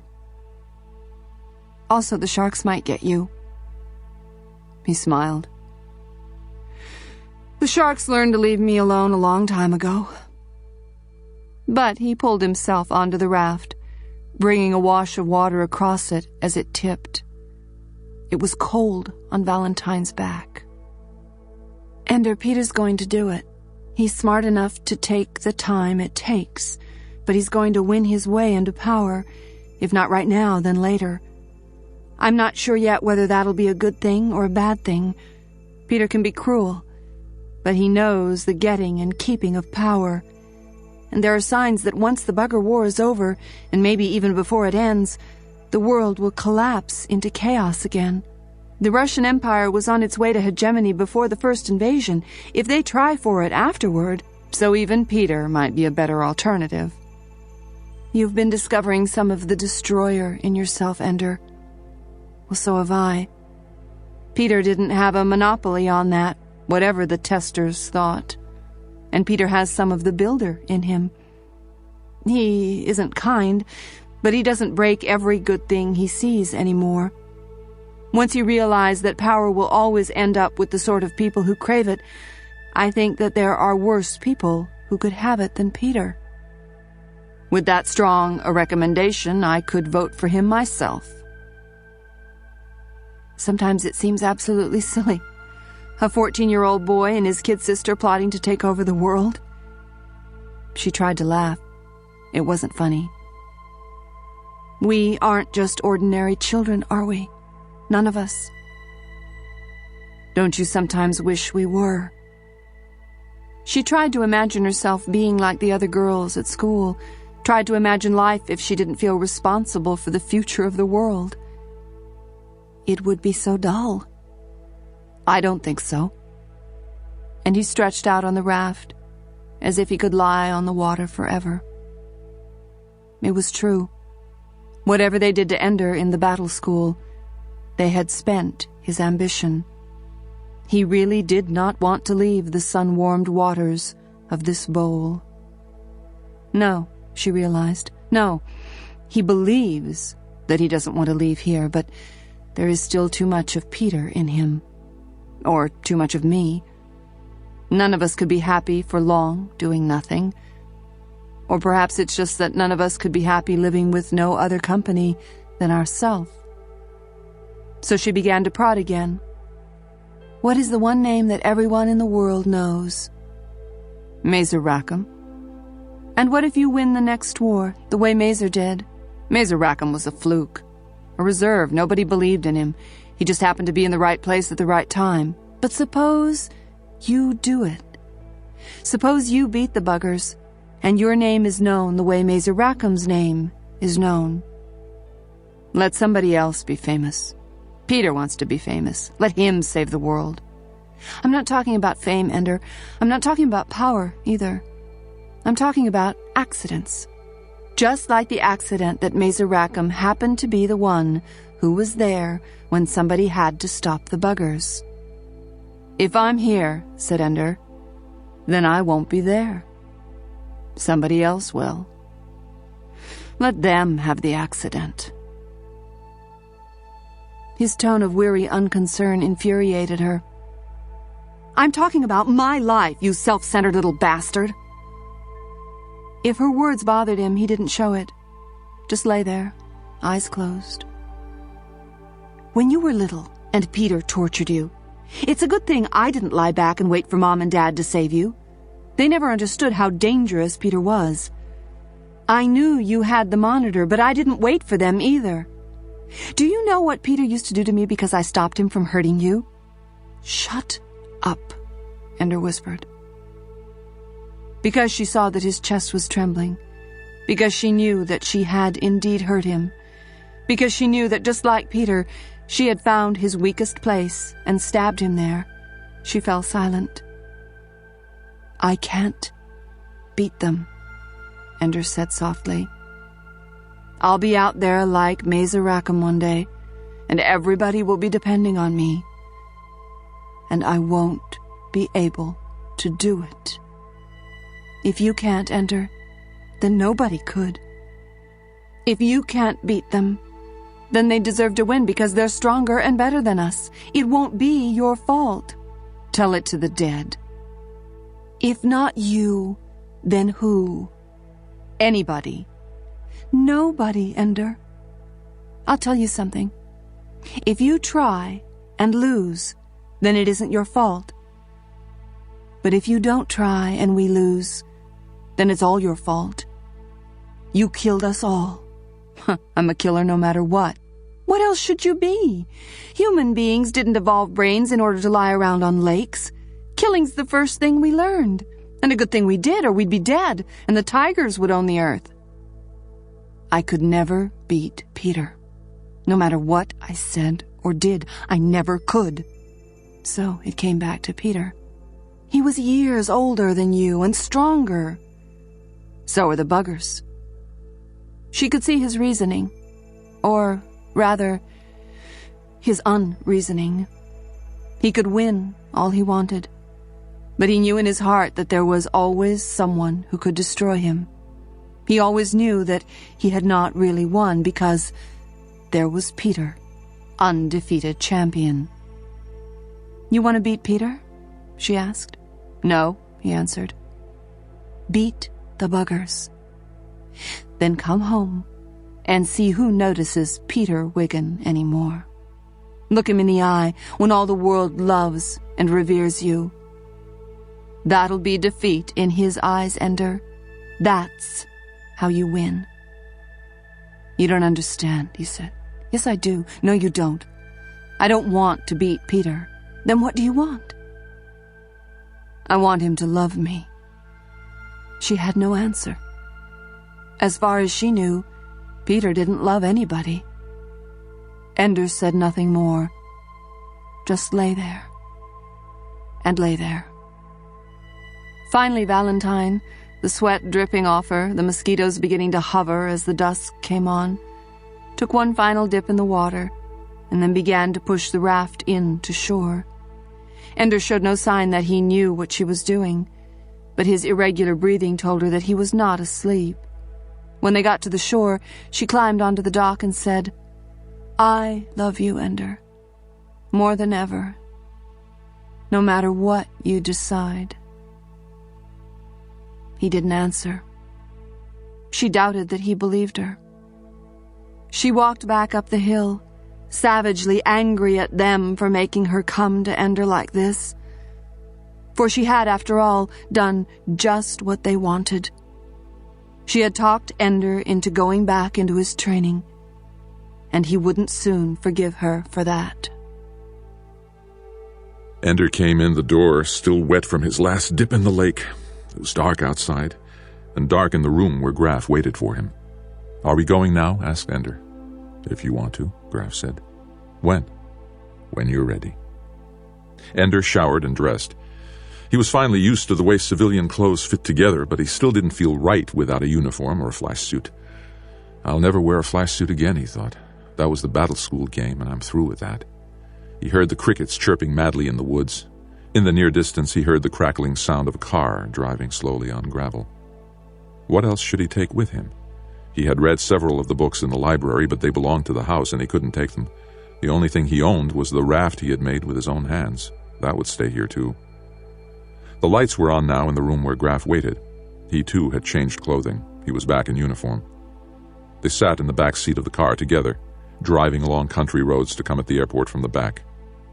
"Back when the population was growing," said Graf, "they kept this area in woods and farms, watershed land. The rainfall here starts a lot of rivers flowing, a lot of underground water moving around. The earth is deep, and right to the heart it's alive, Ender. We people only live on the top like the bugs that live on the scum of the still water near the shore." Ender said nothing. We train our commanders the way we do because that's what it takes. They have to think in certain ways. They can't be distracted by a lot of things, so we isolate them. Keep you separate, and it works. But it's so easy when you never meet people, when you never know the Earth itself, when you live with metal walls keeping out the cold of space. It's easy to forget why Earth is worth saving, why the world of people might be worth the price you pay. So that's why you brought me here, thought Ender. With all your hurry, that's why you took 3 months to make me love Earth. Well, it worked. All your tricks worked. Valentine, too, she was another one of your tricks, to make me remember that I'm not going to school for myself. Well, I remember. I may have used Valentine, said Graf, and you may hate me for it, Ender, but keep this in mind. It only works because what's between you, that's real, that's what matters. Billions of those connections between human beings. That's what you're fighting to keep alive. Ender turned his face to the window and watched the helicopters and dirigibles rise and fall. They took a helicopter to the IF spaceport at Stumpy Point. It was officially named for a dead hegemon, but everybody called it Stumpy Point, after the pitiful little town that had been paved over when they made the approaches to the vast islands of steel and concrete that dotted Pamlico Sound. There were still water birds taking their fastidious little steps in the salt water, where mossy trees dipped down as if to drink. It began to rain lightly, and the concrete was black and slick. It was hard to tell where it left off and the sound began. Graf led him through a maze of clearances. Authority was a little plastic ball that Graf carried. He dropped it into chutes, and doors opened, and people stood up and saluted, and the chutes spat out the ball, and Graf went on. Ender noticed that, at first, everyone watched Graf, but as they penetrated deeper into the spaceport, people began watching Ender. At first, it was the man of real authority, they noticed, but later, where everyone had authority, it was his cargo they cared to see. Only when Graf strapped himself into the shuttle seat beside him did Ender realize Graf was going to launch with him. "How far?" asked Ender. "How far are you going with me?" Graf smiled thinly. "All the way, Ender." "Are they making you administrator of command school?" "No."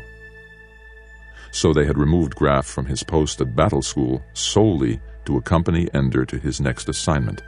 How important am I, he wondered. And like a whisper of Peter's voice inside his mind, he heard the question, how can I use this? He shuddered and tried to think of something else. Peter could have fantasies about ruling the world, but Ender didn't have them.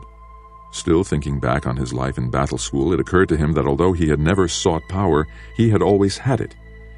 But he decided that it was a power born of excellence, not manipulation. He had no reason to be ashamed of it. He had never, except perhaps with Bean, used his power to hurt someone. And with Bean, things had worked well after all. Bean had become a friend, finally, to take the place of the lost ally, who in turn took the place of Valentine. Valentine, who was helping Peter in his plotting. Valentine, who still loved Ender no matter what happened. And following that train of thought led him back to Earth, back to the quiet hours in the center of the clear water, ringed by a bowl of tree-covered hills. That is the Earth, he thought. Not a globe thousands of kilometers around, but a forest with a shining lake, a house hidden at the crest of the hill, high in the trees, a grassy slope leading upward from the water, fish leaping and birds strafing to take the bugs that lived at the border between water and sky. Earth was the constant noise of crickets and winds and birds, and the voice of one girl who spoke to him out of his far-off childhood. The same voice that had once protected him from terror, the same voice that he would do anything to keep alive, even return to school, even leave Earth behind again for another 4 or 40 or 4,000 years. Even if she loved Peter more. His eyes were closed, and he had not made any sound but breathing. Still, Graf reached out and touched his hand across the aisle. Ender stiffened in surprise, and Graf soon withdrew. But for a moment, Ender was struck with the startling thought that perhaps Graf felt some affection for him. But no, it was just another calculated gesture. Graf was creating a commander out of a little boy. No doubt Unit 17 in the course of studies included an affectionate gesture from the teacher. The shuttle reached the IPL satellite in only a few hours. interplanetary launch was a city of 3,000 inhabitants breathing oxygen from the plants that also fed them, drinking water that had already passed through their bodies 10,000 times, living only to service the tugs that did all the ox work in the solar system and the shuttles that took their cargoes and passengers back to the Earth or the Moon. It was a world where, briefly, Ender felt at home, since its floors sloped upward as they did in the battle school. Their tug was fairly new. The IF was constantly casting off its old vehicles and purchasing the latest models. It had just brought a vast load of drawn steel processed by a factory ship that was taking apart minor planets in the asteroid belt. The steel would be dropped to the Moon, and now the tug was linked to 14 barges. Graf dropped his ball into the reader again, however, and the barges were uncoupled from the tug. It would be making a fast run this time, to a destination of Graf's specification, not to be stated until the tug had cut loose from IPL. "It's no great secret," said the tug's captain. "Whenever the destination is unknown, it's for ISL. By analogy with IPL, Ender decided the letters meant interstellar launch. "This time it isn't," said Graf. "Where, then?" "IF Command." "I don't have security clearance even to know where that is, sir." "Your ship knows," said Graf. "Just let the computer have a look at this and follow the course it plots." He handed the captain the plastic ball. "And I'm supposed to close my eyes during the whole voyage so I don't figure out where we are?" "Oh, no, of course not. IF Command is on the minor planet Eros, which should be about 3 months away from here at the highest possible speed, which is the speed you'll use, of course." "Eros? But I thought that the buggers burned that to a radioactive... When did I receive security clearance to know this?" "You didn't. So when we arrive at Eros, you will undoubtedly be assigned to permanent duty there." The captain understood immediately and didn't like it. "I'm a pilot, you son of a bitch, and you got no right to lock me up on a rock." "I will overlook your derisive language to a superior officer. I do apologize, but my orders were to take the fastest available military tug. At the moment I arrived, that was you. It isn't as though anyone were out to get you. Cheer up. The war may be over in another 15 years, and then the location of IF Command won't have to be a secret anymore. By the way, you should be aware, in case you're one of those who relies on visuals for docking, that Eros has been blacked out. Its albedo is only slightly brighter than a black hole. You won't see it." "Thanks," said the captain. It was nearly a month into the voyage before he managed to speak civilly to Colonel Graf. The shipboard computer had a limited library. It was geared primarily to entertainment rather than education. So during the voyage, after breakfast and morning exercises, Ender and Graf would usually talk about command school, about Earth, about astronomy and physics, and whatever Ender wanted to know. And above all, he wanted to know about the buggers. "We don't know much," said Graf. "We've never had a live one in custody. Even when we caught one unarmed and alive, he died the moment it became obvious he was captured. Even the he is uncertain. The most likely thing, in fact, is that most bugger soldiers are females, but with atrophied or vestigial sexual organs. We can't tell. It's their psychology that would be most useful to you, and we haven't exactly had a chance to interview them. Tell me what you know, and maybe I'll learn something that I need." So Graf told him.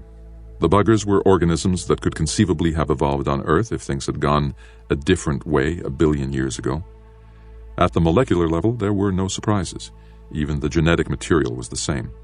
It was no accident that they looked insect-like to human beings, though their internal organs were now much more complex and specialized than any insects, and they had evolved an internal skeleton and shed most of the exoskeleton.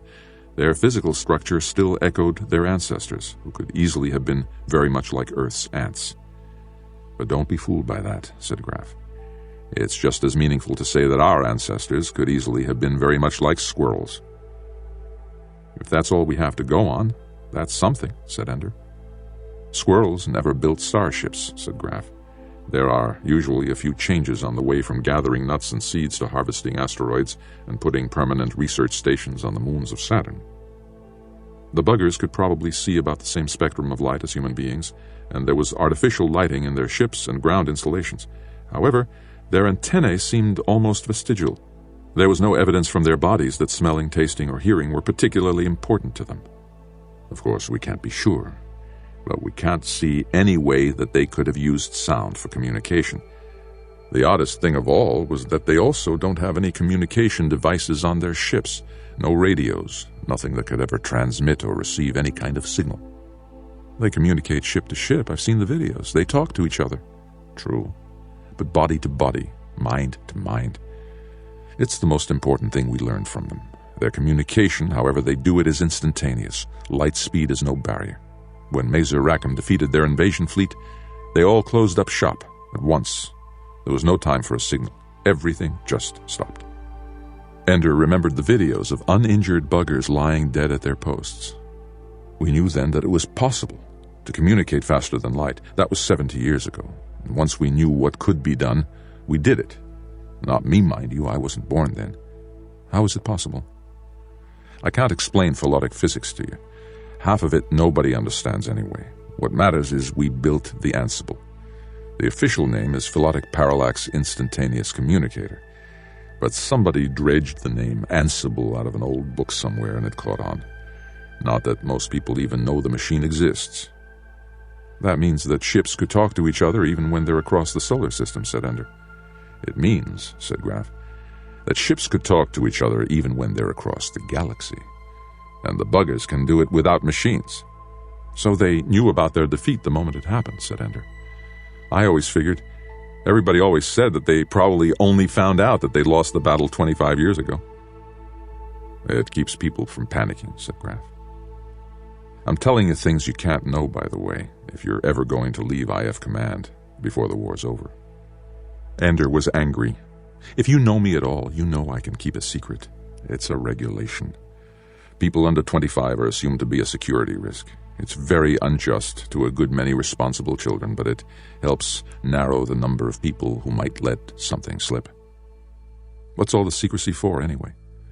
Because we've taken some terrible risks, Ender, and we don't want to have every net on Earth second-guessing those decisions.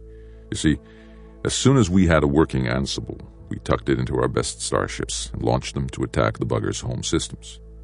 Do we know where they are? Yes. So we're not waiting for the third invasion. We are the third invasion.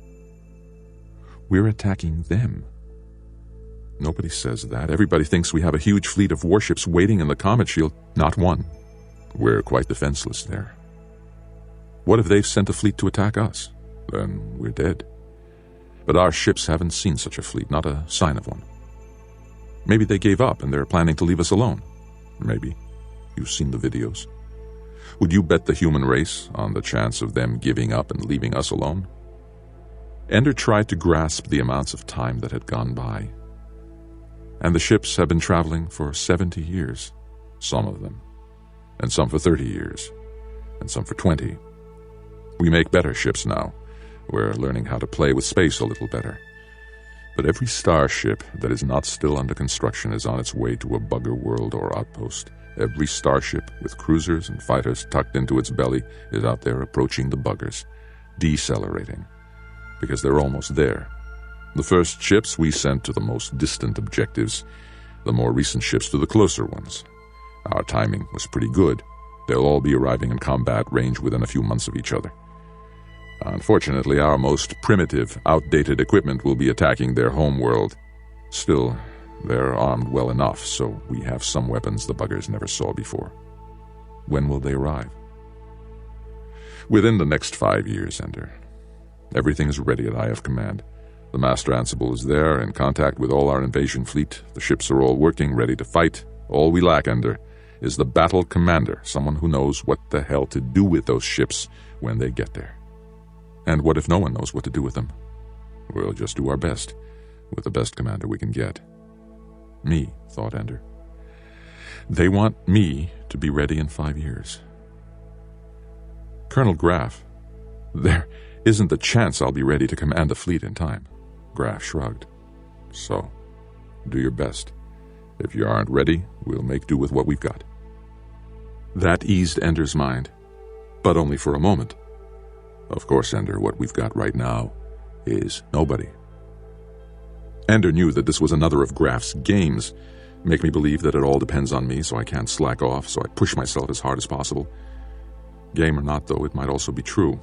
and so he would work as hard as possible. It was what Val had wanted of him. 5 years. Only 5 years until the fleet arrives, and I don't know anything yet. I'll only be 15 in 5 years, Ender said. Going on 16, said Graff. It all depends on what you know. Colonel Graff, he said, I just want to go back and swim in the lake. After we win the war, said Graff, or lose it, we'll have a few decades before they get back here to finish us off. The house will be there, and I promise you can swim to your heart's content. But I'll still be too young for security clearance. Oh, we'll keep you under armed guard at all times. The military knows how to handle these things. They both laughed. And Ender had to remind himself that Graff was only acting like a friend, that everything he did was a lie or a cheat calculated to turn Ender into an efficient fighting machine. I'll become exactly the tool you want me to be, said Ender silently, but at least I won't be fooled into it. I'll do it because I choose to, not because you tricked me, you sly bastard. The tug reached Eros before they could see it. The captain showed them the visual scan, then superimposed the heat scan on the same screen. They were practically on top of it, only 4,000 kilometers out, but Eros, only 24 kilometers long, was invisible if it didn't shine with reflected sunlight. The captain docked the ship on one of the 3 landing platforms that circled Eros. It could not land directly because Eros had enhanced gravity, and the tug, designed for towing cargoes, could never escape the gravity well. He bade them an irritable goodbye, but Ender and Graff remained cheerful. The captain was bitter at having to leave his tug. Ender and Graff felt like prisoners finally paroled from jail. When they boarded the shuttle that would take them to the surface of Eros, they repeated perverse misquotations of lines from the videos that the captain had endlessly watched and laughed like madmen. The captain grew surly and withdrew by pretending to go to sleep.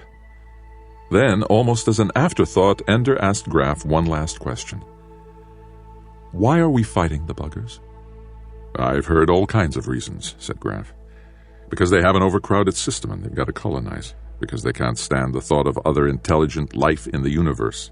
Because they don't think we are intelligent life. Because they have some weird religion. Because they watched our old video broadcasts and decided we were hopelessly violent. All kinds of reasons. What do you believe? It doesn't matter what I believe. I want to know anyway. They must talk to each other directly, Ender, mind to mind. What one thinks, another can also think. What one remembers, another can also remember. Why would they ever develop language? Why would they ever learn to read and write? How would they know what reading and writing were if they saw them, or signals, or numbers, or anything that we use to communicate? This isn't just a matter of translating from one language to another. They don't have a language at all. We used every means we could think of to communicate with them, but they don't even have the machinery to know we're signaling. And maybe they've been trying to think to us, and they can't understand why we don't respond. So the whole war is because we can't talk to each other? If the other fellow can't tell you his story, you can never be sure he isn't trying to kill you. What if we just left them alone? And, we didn't go to them first. They came to us. If they were going to leave us alone, they could have done it 100 years ago, before the first invasion. Maybe they didn't know we were intelligent life. Maybe, believe me, there's a century of discussion on this very subject. Nobody knows the answer. When it comes down to it, though, the real decision is inevitable. If one of us has to be destroyed, let's make damn sure we're the ones alive at the end. Our genes won't let us decide any other way. Nature can't evolve a species that hasn't a will to survive. Individuals might be bred to sacrifice themselves, but the race as a whole can never decide to cease to exist. So, if we can, we'll kill every last one of the buggers. And if they can, they'll kill every last one of us. As for me, said Ender, I'm in favor of surviving. I know, said Graff. That's why you're here. Took your time, didn't you, Graff? The voyage isn't short, but the 3-month vacation seems excessive. I prefer not to deliver damaged merchandise. Some men simply have no sense of hurry. Oh well, it's only the fate of the world, never mind me. You must understand our anxiety. We're here with the Ansible, receiving constant reports of the progress of our starships. We have to face the coming war every day, if you can call them days. He's such a very little boy. There's a greatness in him, a magnitude of spirit. A killer instinct, too, I hope. Yes. We've planned out an impromptu course of study for him, all subject to your approval, of course. I'll look at it. I don't pretend to know the subject matter, Admiral Shemraj Nagar. I'm only here because I know Ender. So don't be afraid that I'll try to second-guess the order of your presentation. Only the pace. How much can we tell him? Don't waste his time on the physics of interstellar travel. What about the Ansible? I already told him about that, and the fleets. I said they would arrive at their destination within 5 years. It seems there's very little left for us to tell him. You can tell him about the weapons systems. He has to know enough to make intelligent decisions. Ah, we can be useful after all. How very kind. We've devoted one of the 5 simulators to his exclusive use. What about the others? The other simulators? The other children. You were brought here to take care of Ender Wiggin. Just curious. Remember, they were all my students at one time or another. And now they are all mine. They are entering into the mysteries of the fleet, Colonel Graff, to which you, as a soldier, have never been introduced. You make it sound like a priesthood. And a god, and a religion. Even those of us who command by Ansible know the majesty of flight among the stars. I can see you find my mysticism distasteful. I assure you that your distaste only reveals your ignorance. Soon enough, Ender Wiggin will also know what I know. He will dance the graceful ghost dance through the stars, and whatever greatness there is within him will be unlocked, revealed, set forth before the universe for all to see. You have the soul of a stone, Colonel Graff, but I sing to a stone as easily as to another singer. You may go to your quarters and establish yourself. I have nothing to establish except the clothing I am wearing. You own nothing? They keep my salary in an account somewhere on Earth. I've never needed it, except to buy civilian clothes on my vacation. A non-materialist, and yet you are unpleasantly fat. A gluttonous ascetic? Such a contradiction. When I'm tense, I eat, whereas when you're tense, you spout solid waste. I like you, Colonel Graff. I think we shall get along. I don't much care, Admiral Shemraj Nagar. I came here for Ender. And neither of us came here for you. Ender hated Eros from the moment he shuttled down from the tug. He had been uncomfortable enough on Earth, where floors were flat. Eros was hopeless. It was a roughly spindle-shaped rock only 6.5 kilometers thick at its narrowest point. Since the surface of the planetoid was entirely devoted to absorbing sunlight and converting it to energy, everyone lived in the smooth-walled rooms linked by tunnels that laced the interior of the asteroid. The closed-in space was no problem for Ender. What bothered him was that all the tunnel floors noticeably sloped downward. From the start, Ender was plagued by vertigo as he walked through the tunnels, especially the ones that girdled Eros's narrow circumference. It did not help that gravity was only half of Earth normal. The illusion of being on the verge of falling was almost complete. There was also something disturbing about the proportions of the rooms. The ceilings were too low for the width, the tunnels too narrow. It was not a comfortable place. Worst of all, though, was the number of people. Ender had no important memories of the scale of the cities of Earth. His idea of a comfortable number of people was the battle school, where he had known by sight every person who dwelt there. Here, though, 10,000 people lived within the rock. There was no crowding, despite the amount of space devoted to life support and other machinery. What bothered Ender was that he was constantly surrounded by strangers. They never let him come to know anyone. He saw the other command school students often, but since he never attended any class regularly, they remained only faces. He would attend a lecture here or there, but usually he was tutored by one teacher after another, or occasionally helped to learn the process by another student, whom he met once and never saw again. He ate alone or with Colonel Graff. His recreation was in a gym, but he rarely saw the same people in it twice. He recognized that they were isolating him again, this time not by setting the other students to hating him, but rather by giving them no opportunity to become friends. He could hardly have been close to most of them anyway. Except for Ender, the other students were all well into adolescence. So Ender withdrew into his studies and learned quickly and well. Astrogation and military history he absorbed like water. Abstract mathematics was more difficult, but whenever he was given a problem that involved patterns in space and time, he found that his intuition was more reliable than his calculation. He often saw at once a solution that he could only prove after minutes or hours of manipulating numbers. And for pleasure, there was the simulator, the most perfect video game he had ever played. Teachers and students trained him step by step in its use. At first, not knowing the awesome power of the game, he had played only at the tactical level, controlling a single fighter in continuous maneuvers to find and destroy an enemy.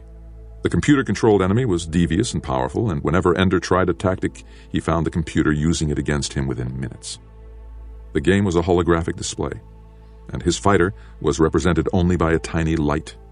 The enemy was another light of a different color, and they danced and spun and maneuvered through a cube of space that must have been 10 meters to his side.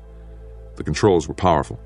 He could rotate the display in any direction, so he could watch from any angle, and he could move the center so that the duel took place nearer or farther from him. Gradually, as he became more adept at controlling the fighter's speed, direction of movement, orientation, and weapons, the game was made more complex. He might have 2 enemy ships at once. There might be obstacles, the debris of space. He began to have to worry about fuel and limited weapons. The computer began to assign him particular things to destroy or accomplish, so that he had to avoid distractions and achieve an objective in order to win. When he had mastered the one-fighter game, they allowed him to step back into the 4-fighter squadron. He spoke commands to simulated pilots of 4 fighters, and instead of merely carrying out the computer's instructions, he was allowed to determine tactics himself, deciding which of several objectives was the most valuable and directing his squadron accordingly. At any time, he could take personal command of one of the fighters for a short time, and at first he did this often. When he did, however, the other 3 fighters in his squadron were soon destroyed, and as the games became harder and harder, he had to spend more and more of his time commanding the squadron. When he did, he won more and more often. By the time he had been at command school for a year, he was adept at running the simulator at any of 15 levels, from controlling an individual fighter to commanding a fleet. He had long since realized that as the battle room was to battle school, so the simulator was to command school. The classes were valuable, but the real education was the game. People dropped in from time to time to watch him play. They never spoke. Hardly anyone ever did unless they had something specific to teach him. The watchers would stay, silently watching him run through a difficult simulation, and then leave just as he finished. "What are you doing?" he wanted to ask. "Judging me? Determining whether you want to trust the fleet to me? Just remember that I didn't ask for it."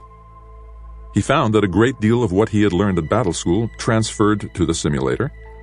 He would routinely reorient the simulator every few minutes, rotating it so that he didn't get trapped into an up-down orientation, constantly reviewing his position from the enemy point of view. It was exhilarating at last to have such control over the battle, to be able to see every point of it. It was also frustrating to have so little control, too, for the computer-controlled fighters were only as good as the computer allowed. They took no initiative. They had no intelligence. He began to wish for his toon leaders so that he could count on some of the squadrons doing well without having his constant supervision. At the end of his first year, he was winning every battle on the simulator and played the game as if the machine were a natural part of his body.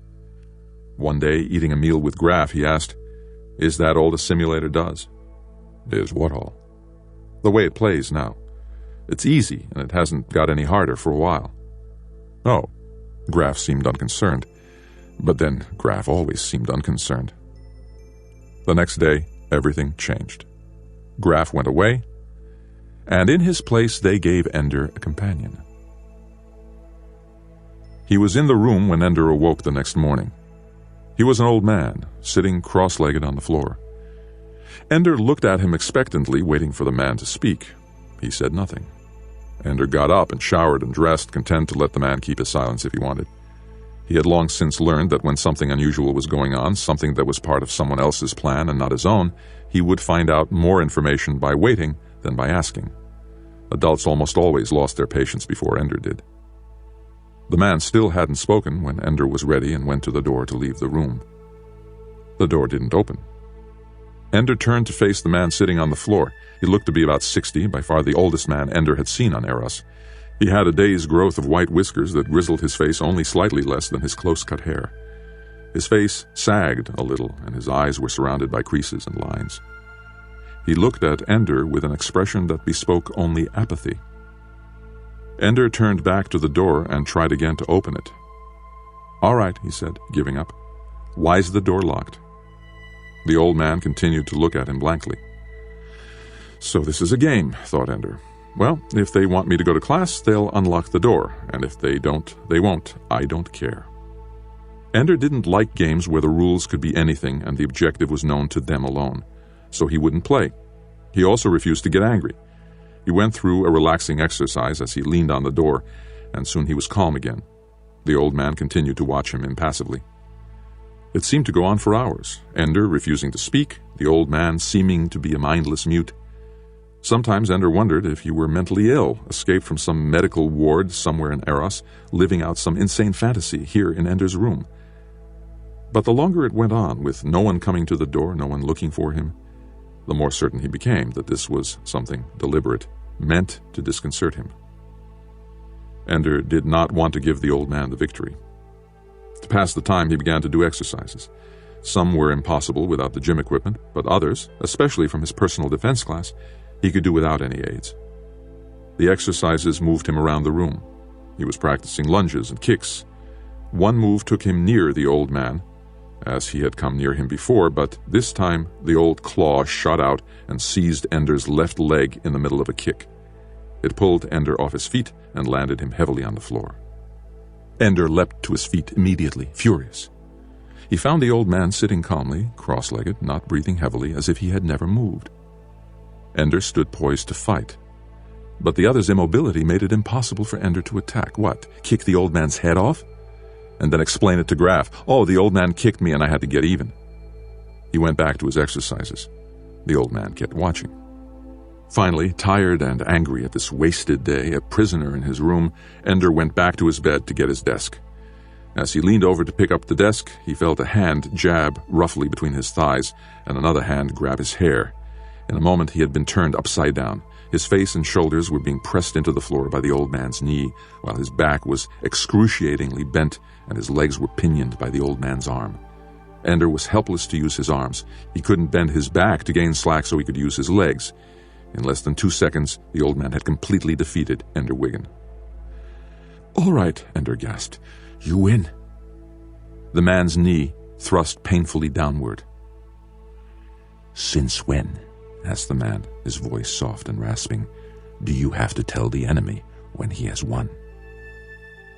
Ender remained silent. "I surprised you once, Ender Wiggin. Why didn't you destroy me immediately afterward? Just because I looked peaceful? You turned your back on me. Stupid. You have learned nothing. You have never had a teacher." Ender was angry now, and made no attempt to control or conceal it. "I've had too many teachers. How was I supposed to know you turned out to be an enemy, Ender Wiggin," whispered the old man. "I am your enemy. The first one you've ever had who was smarter than you. There is no teacher but the enemy. No one but the enemy will teach you what the enemy is going to do. No one but the enemy will ever teach you how to destroy and conquer. Only the enemy shows you where you are weak. Only the enemy tells you where he is strong, and the rules of the game are what you can do to him or what you can stop him from doing to you. I am your enemy from now on. From now on, I am your teacher." Then the old man let Ender's legs fall.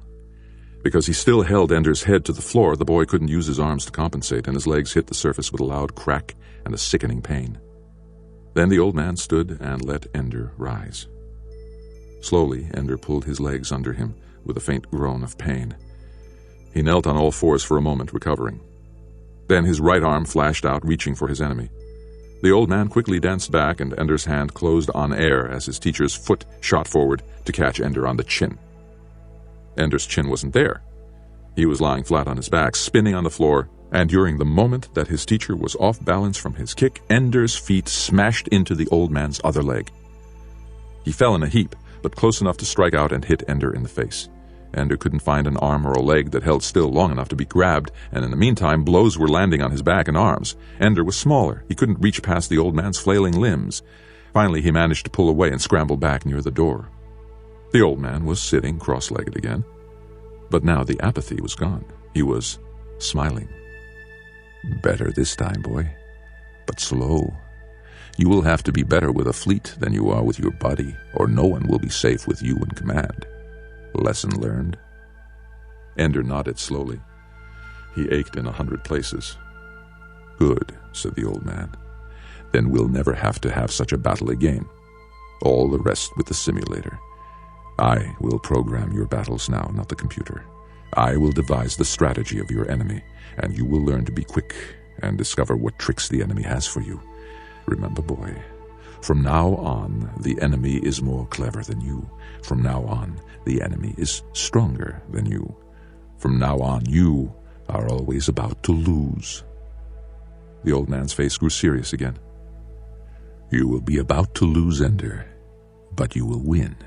You will learn to defeat the enemy. He will teach you how. The teacher got up. In this school, it has always been the practice for a young student to be chosen by an older student. The two become companions, and the older boy teaches the younger one everything he knows. Always they fight, always they compete, always they are together. I have chosen you. Ender spoke as the old man walked to the door. You're too old to be a student. One is never too old to be a student of the enemy. I have learned from the buggers. You will learn from me.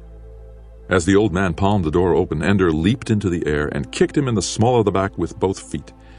He hit hard enough that he rebounded onto his feet as the old man cried out and collapsed on the floor. The old man got up slowly, holding on to the door handle, his face contorted with pain. He seemed disabled, but Ender didn't trust him.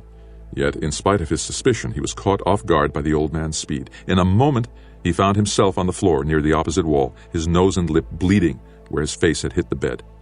He was able to turn enough to see the old man standing in the doorway, wincing and holding his back. The old man grinned. Ender grinned back. "Teacher," he said, "do you have a name?" "Mazer Rackham," said the old man. Then he was gone. From then on, Ender was either with Mazer Rackham or alone. The old man rarely spoke, but he was there. At meals, at tutorials, at the simulator, in his room at night. Sometimes Mazer would leave, but always when Mazer wasn't there, the door was locked and no one came in until Mazer returned. Ender went through a week in which he called him Jailer Rackham. Mazer answered to the name as readily as to his own and showed no sign that it bothered him at all. Ender soon gave it up. There were compensations. Mazer took Ender through the videos of the old battles from the first invasion and the disastrous defeats of the IF in the second invasion. These were not pieced together from the censored public videos, but whole and continuous. Since many videos were working in the major battles, they studied bugger tactics and strategies from many angles. For the first time in his life, a teacher was pointing out things that Ender had not already seen for himself. For the first time, Ender had found a living mind he could admire. "Why aren't you dead?" Ender asked him. "You fought your battle 70 years ago. I don't think you're even 60 years old." "Oh, the miracle of relativity," said Mazer. "They kept me here for 20 years after the battle, even though I begged them to let me command one of the starships they launched against the bugger home planet and the bugger colonies. Then they came to understand some things about the way soldiers behave in the stress of battle." "What things?" "You've never been taught enough psychology to understand.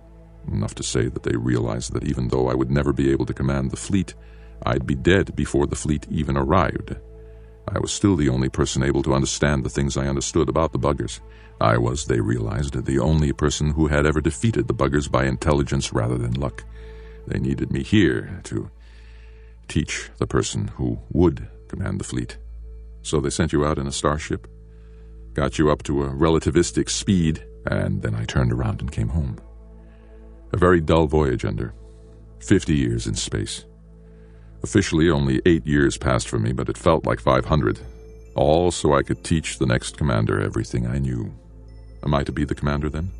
Let's say that you are our best bet at present. There are others being prepared, too? No. That makes me the only choice, then, doesn't it? Mazer shrugged. Except you're still alive, aren't you? Why not you? Mazer shook his head. Why not? You won before. I cannot be the commander for good and sufficient reasons. Show me how you beat the buggers, Mazer.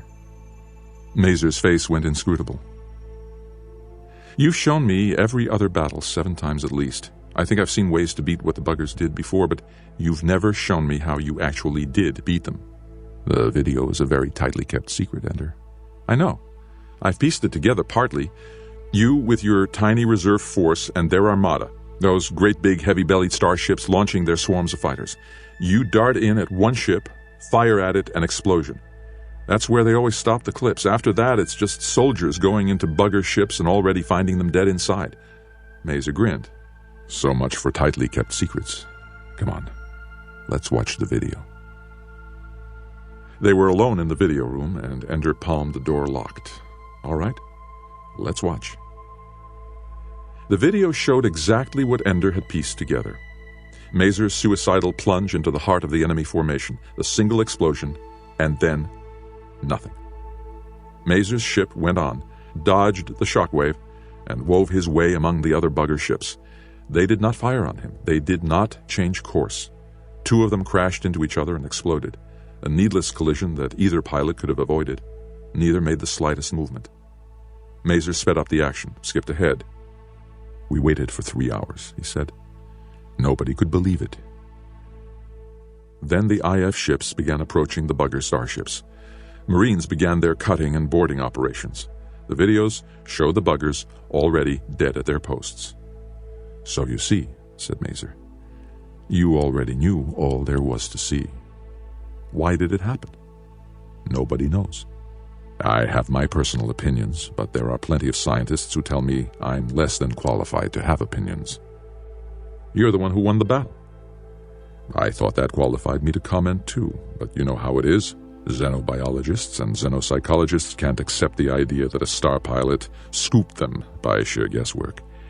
I think they all hate me because after they saw these videos, they had to live out the rest of their natural lives here on Eros. Security, you know. They weren't happy. Tell me.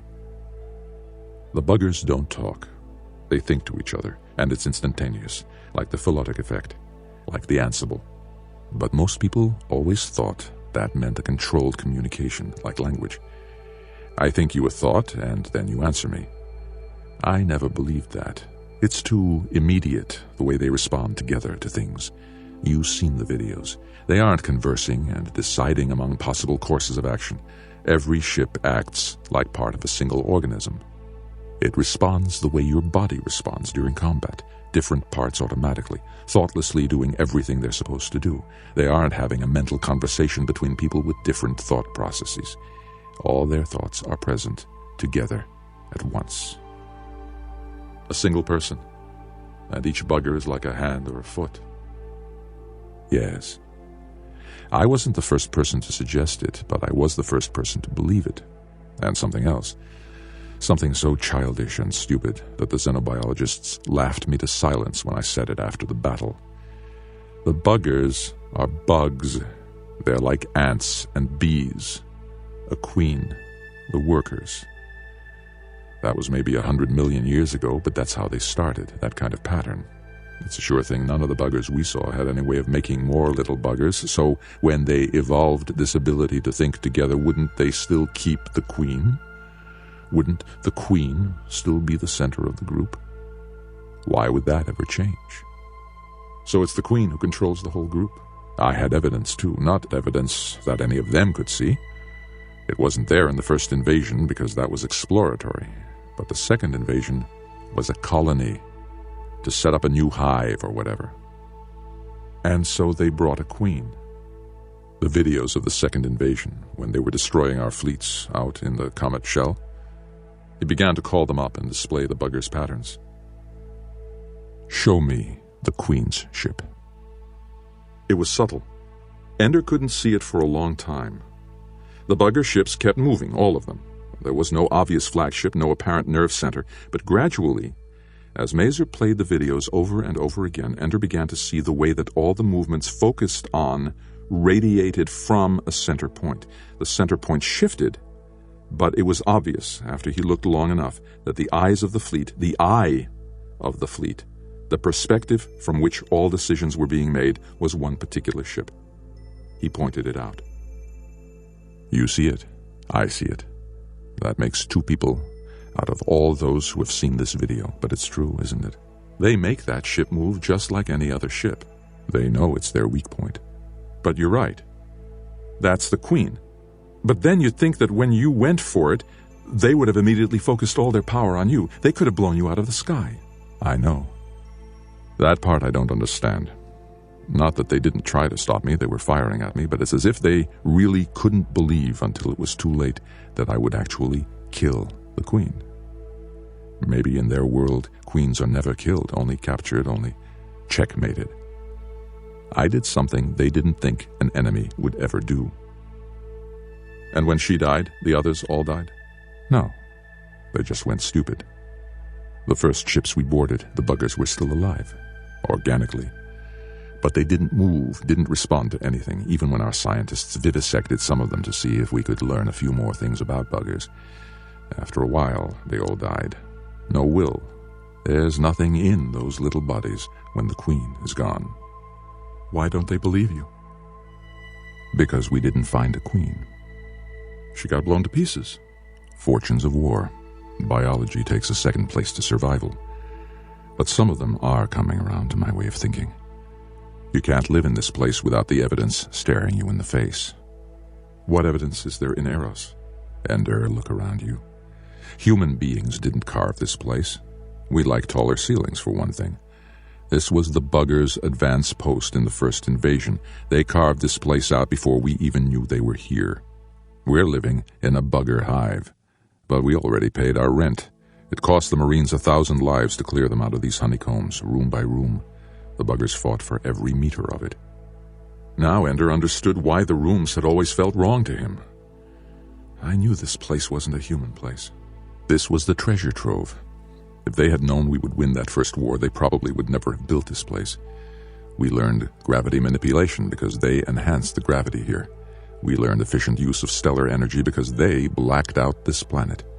In fact, that's how we discovered them. In a period of 3 days, Eros gradually disappeared from telescopes. We sent a tug to find out why. It found out. The tug transmitted its videos, including the buggers boarding and slaughtering the crew. It kept right on transmitting through the entire bugger examination of the boat. Not until they finally dismantled the entire tug did the transmissions stop. It was their blindness. They never had to transmit anything by machine. And so with the crew dead, it didn't occur to them that anybody could be watching. Why did they kill the crew? Why not? To them, losing a few crew members would be like clipping your nails, nothing to get upset about. They probably thought they were routinely shutting down our communications by turning off the workers running the tug. Not murdering living, sentient beings with an independent genetic future. Murder's no big deal to them. Only queen killing, really, is murder, because only queen killing closes off a genetic path. So they didn't know what they were doing. Don't start apologizing for them, Ender. Just because they didn't know they were killing human beings doesn't mean they weren't killing human beings. We do have a right to defend ourselves as best we can, and the only way we found that works is killing the buggers before they kill us. Think of it this way. In all the bugger wars so far, they've killed thousands and thousands of living, thinking beings. And in all those wars, we've killed only one. If you hadn't killed the Queen, Mazer, would we have lost the war? I'd say the odds would have been 3-2 against us. I still think I could have trashed their fleet pretty badly before they burnt us out. They have great response time and a lot of firepower, but we have a few advantages too. Every single one of our ships contains an intelligent human being who's thinking on his own. Every one of us is capable of coming up with a brilliant solution to a problem. They can only come up with one brilliant solution at a time. The buggers think fast, but they aren't smart all over. But on our side, even when some incredibly timid and stupid commanders lost the major battles of the second invasion, some of their subordinates were able to do real damage to the bugger fleet. What about when our invasion reaches them? Will we just get the Queen again? The buggers didn't learn interstellar travel by being dumb. That was a strategy that could work only once. I suspect that we'll never get near a Queen unless we actually make it to their home planet. After all, the Queen doesn't have to be with them to direct a battle. The Queen only has to be present to have little baby buggers. The second invasion was a colony. The Queen was coming to populate the Earth.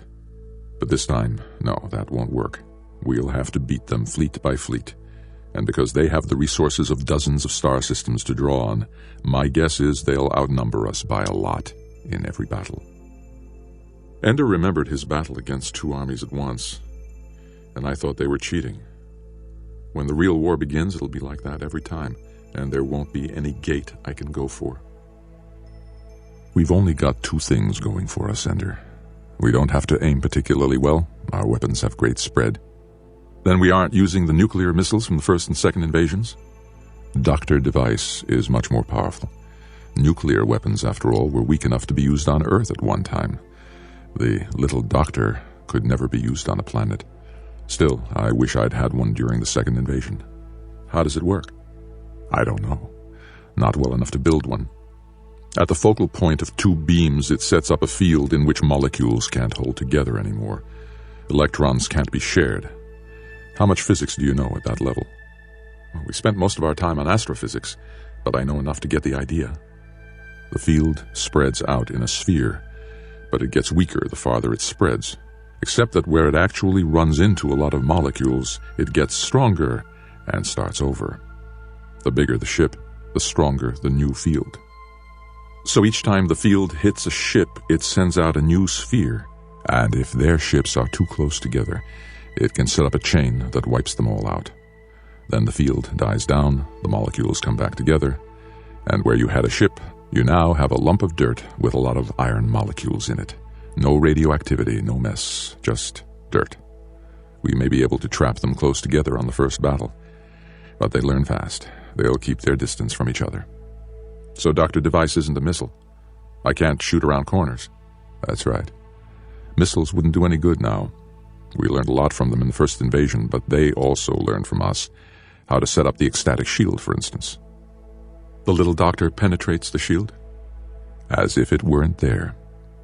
You can't see through the shield to aim and focus the beams, but since the generator of the ecstatic shield is always in the exact center, it isn't hard to figure it out. Why haven't I ever been trained with this?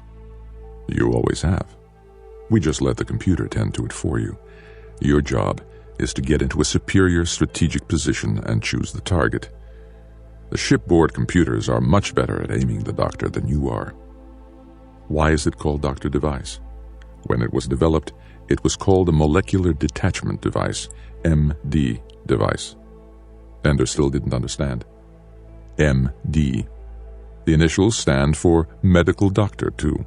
MD device, therefore, Doctor Device. It was a joke.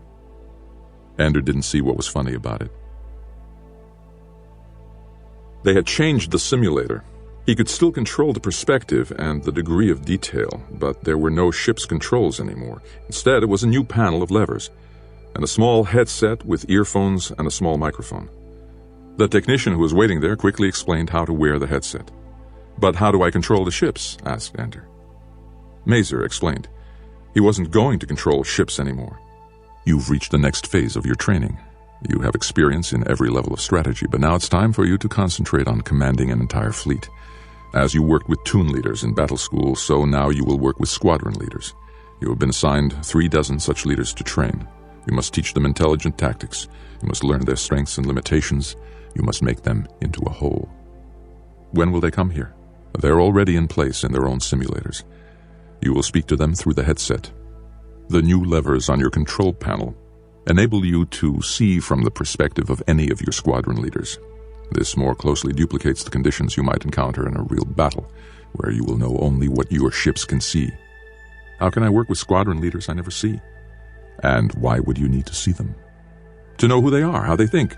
"You'll learn who they are and how they think from the way they work with the simulator. But even so, I think you won't be concerned.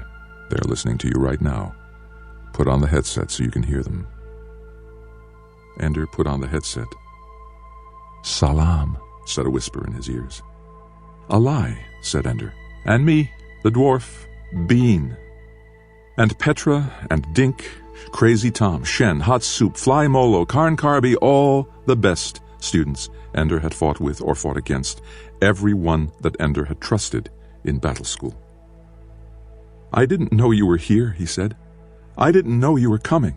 "They've been flogging us through the simulator for 3 months now," said Dink. "You'll find that I'm by far the best tactician," said Petra. "Dink tries, but he has the mind of a child."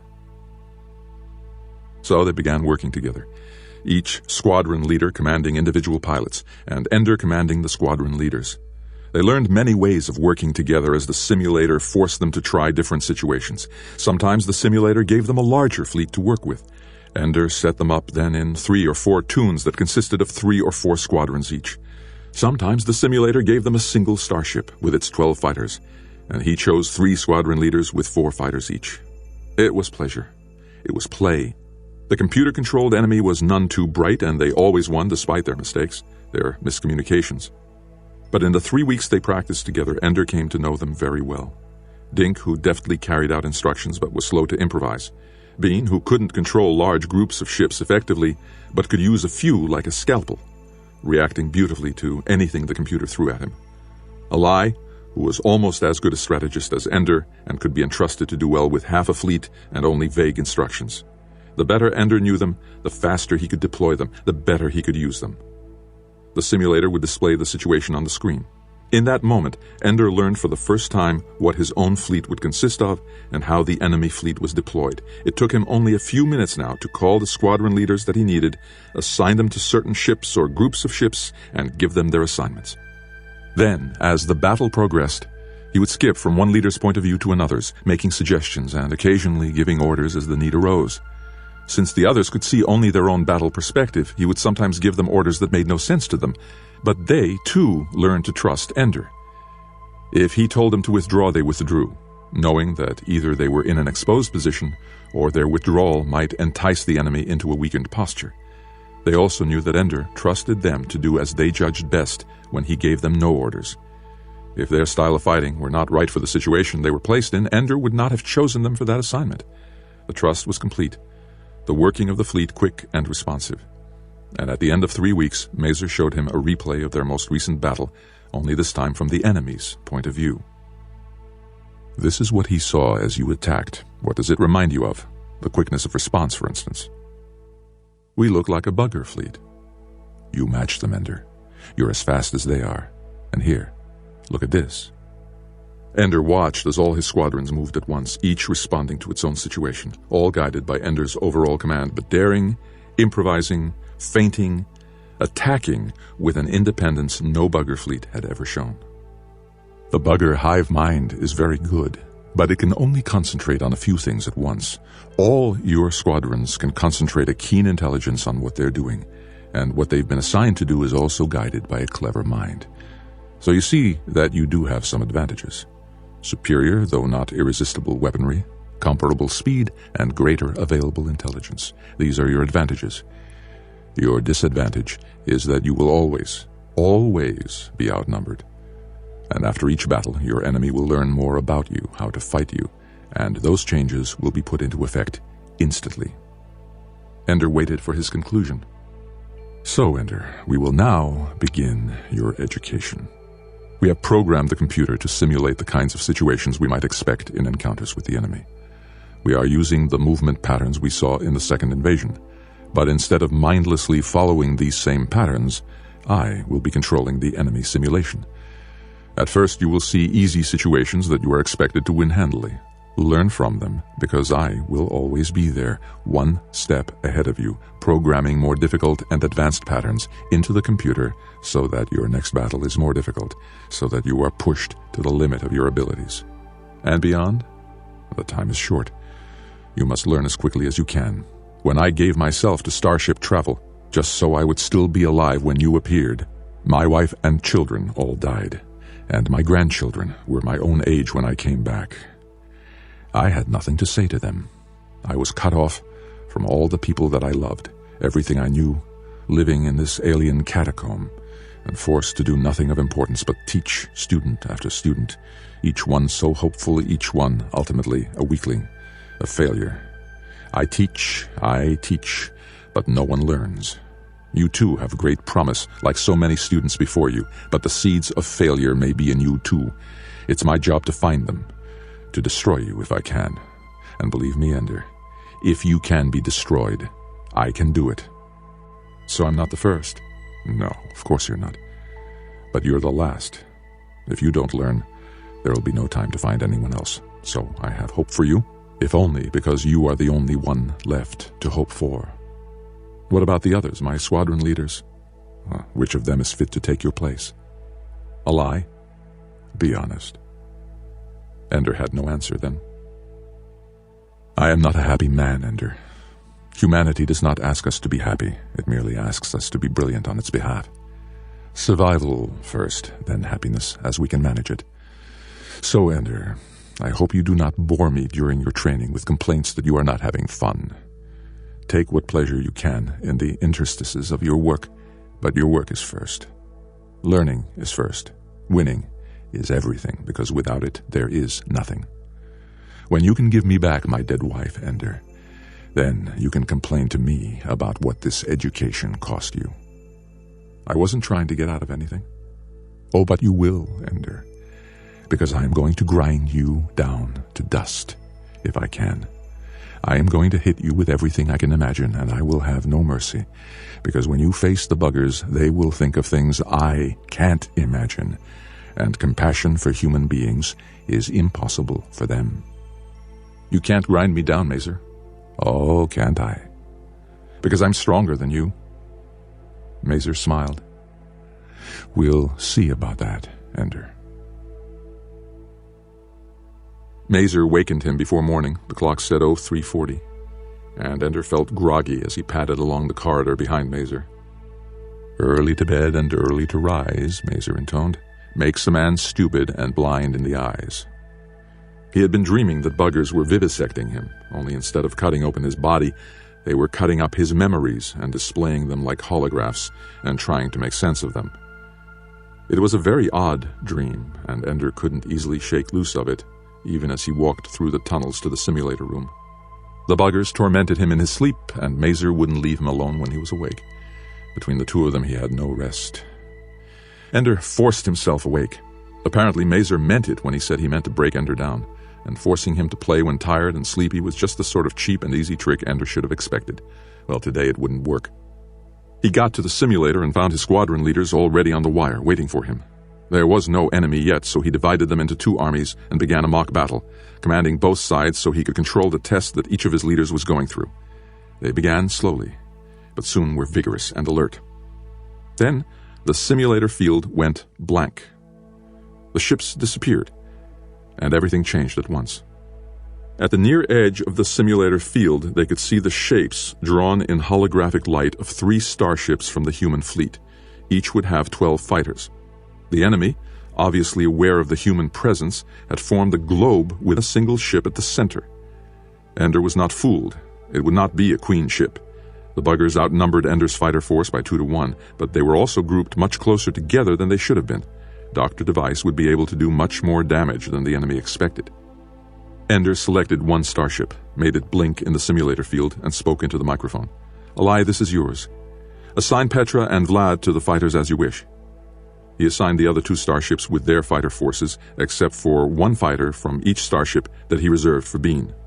"Slip the wall and get below them, Bean, unless they start chasing you. Then run back to the reserves for safety. Otherwise, get in a place where I can call on you for quick results.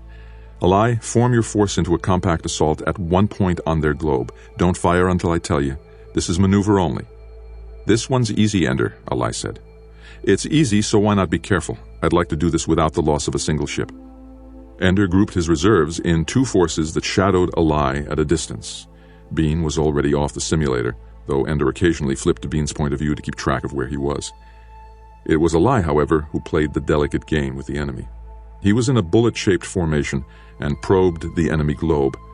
Wherever he came near, the bugger ships pulled back as if to draw him in toward the ship in the center. Alai skimmed to the side. The bugger ships kept up with him, withdrawing wherever he was close, returning to the sphere pattern when he had passed. Feint, withdraw, skim the globe to another point, withdraw again, feint again. And then Ender said, "Go on in, Alai."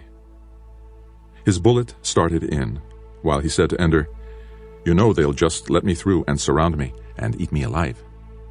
Just ignore that ship in the middle. Whatever you say, boss." Sure enough, the globe began to contract. Ender brought the reserves forward. The enemy ships concentrated on the side of the globe nearer the reserves. "Attack them there, where they're most concentrated," Ender said. "This defies 4,000 years of military history," said Alai, moving his fighters forward. "We're supposed to attack where we outnumber them." In this simulation, they obviously don't know what our weapons can do. It'll only work once, but let's make it spectacular. Fire at will. A lie did. The simulation responded beautifully. First 1 or 2, then a dozen. Then most of the enemy ships exploded in dazzling light as the field leapt from ship to ship in the tight formation. "Stay out of the way," Ender said. The ships on the far side of the globe formation were not affected by the chain reaction, but it was a simple matter to hunt them down and destroy them. Bean took care of the stragglers that tried to escape toward his end of space. The battle was over.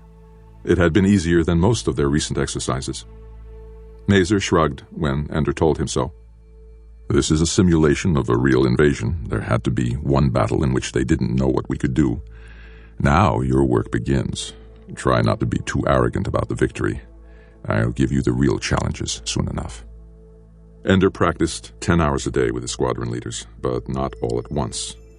He gave them a few hours in the afternoon to rest. Simulated battles under Mazer's supervision came every 2 or 3 days, and as Mazer had promised, they were never so easy again. The enemy quickly abandoned its attempt to surround Ender, and never again grouped its forces closely enough to allow a chain reaction. There was something new every time, something harder.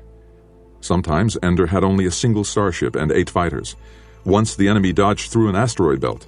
Sometimes the enemy left stationary traps, large installations that blew up if Ender brought one of his squadrons too close, often crippling or destroying some of Ender's ships. "You cannot absorb losses," Mazer shouted at him after one battle.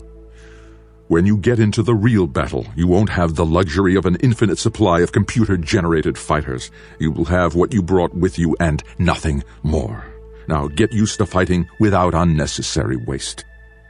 "It wasn't unnecessary waste," Ender said. "I can't win battles if I'm so terrified of losing a ship that I never take any risks." Mazer smiled. "Excellent, Ender. You're beginning to learn. But in a real battle, you would have superior officers and, worst of all, civilians shouting those things at you.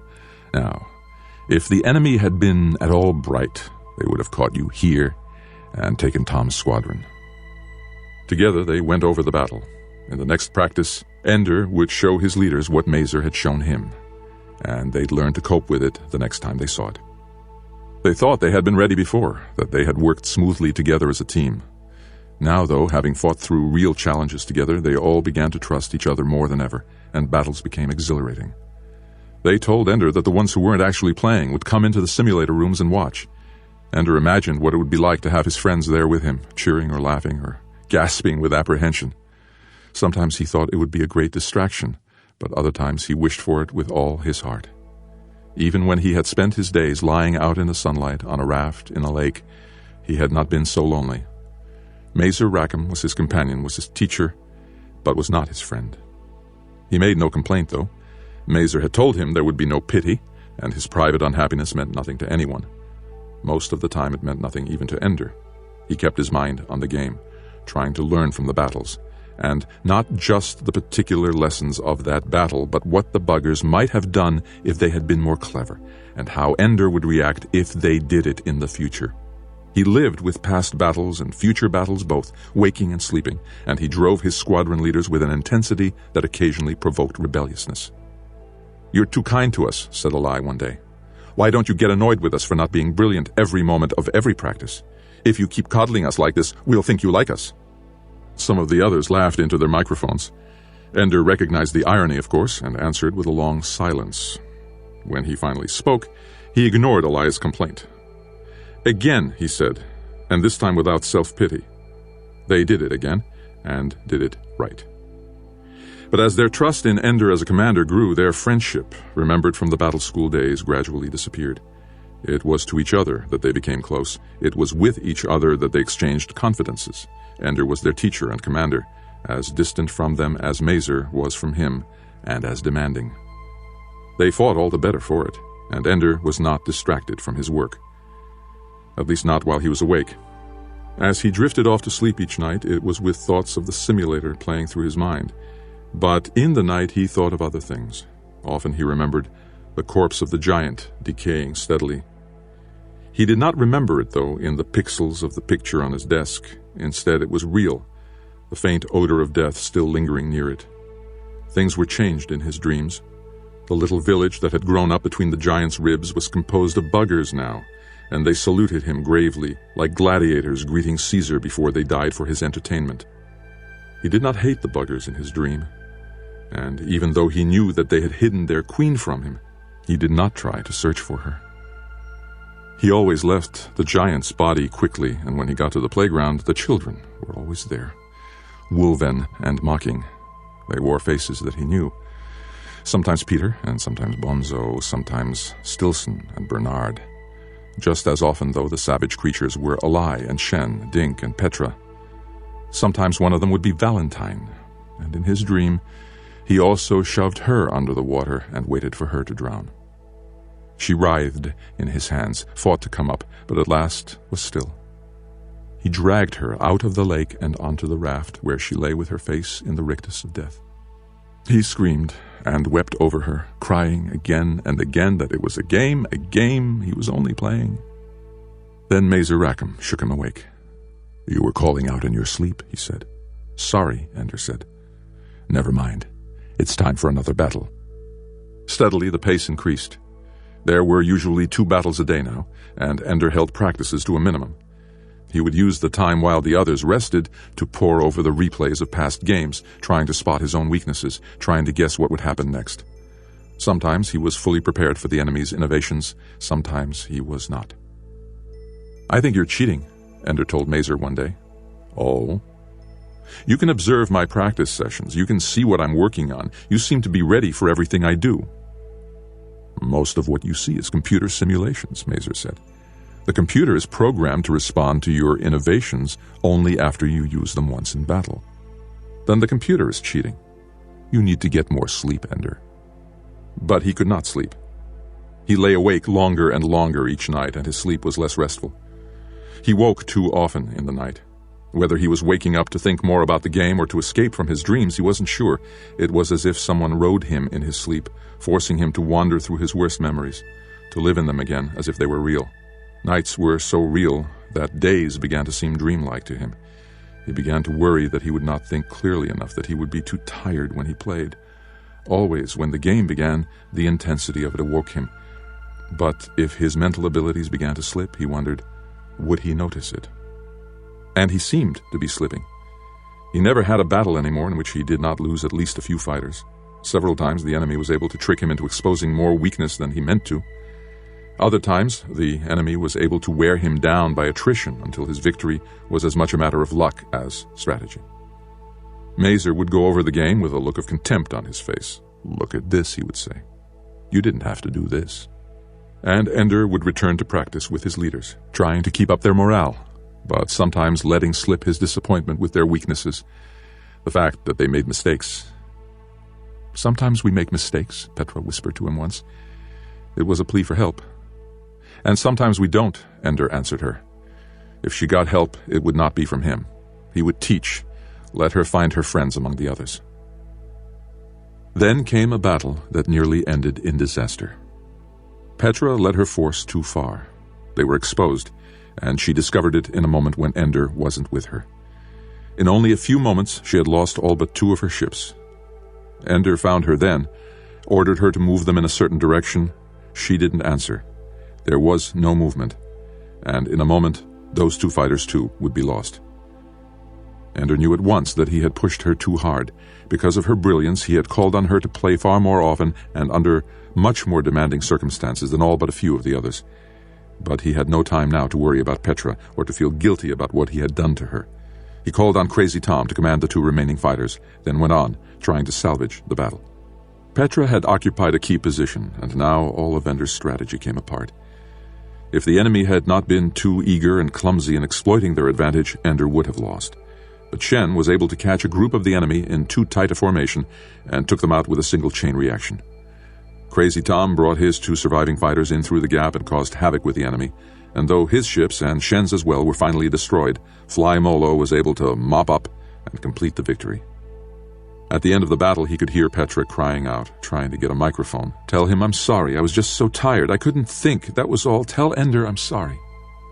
She was not there for the next few practices, and when she did come back, she was not as quick as she had been, not as daring. Much of what had made her a good commander was lost. Ender couldn't use her anymore, except in routine, closely supervised assignments. She was no fool. She knew what had happened. But she also knew that Ender had no other choice, and told him so.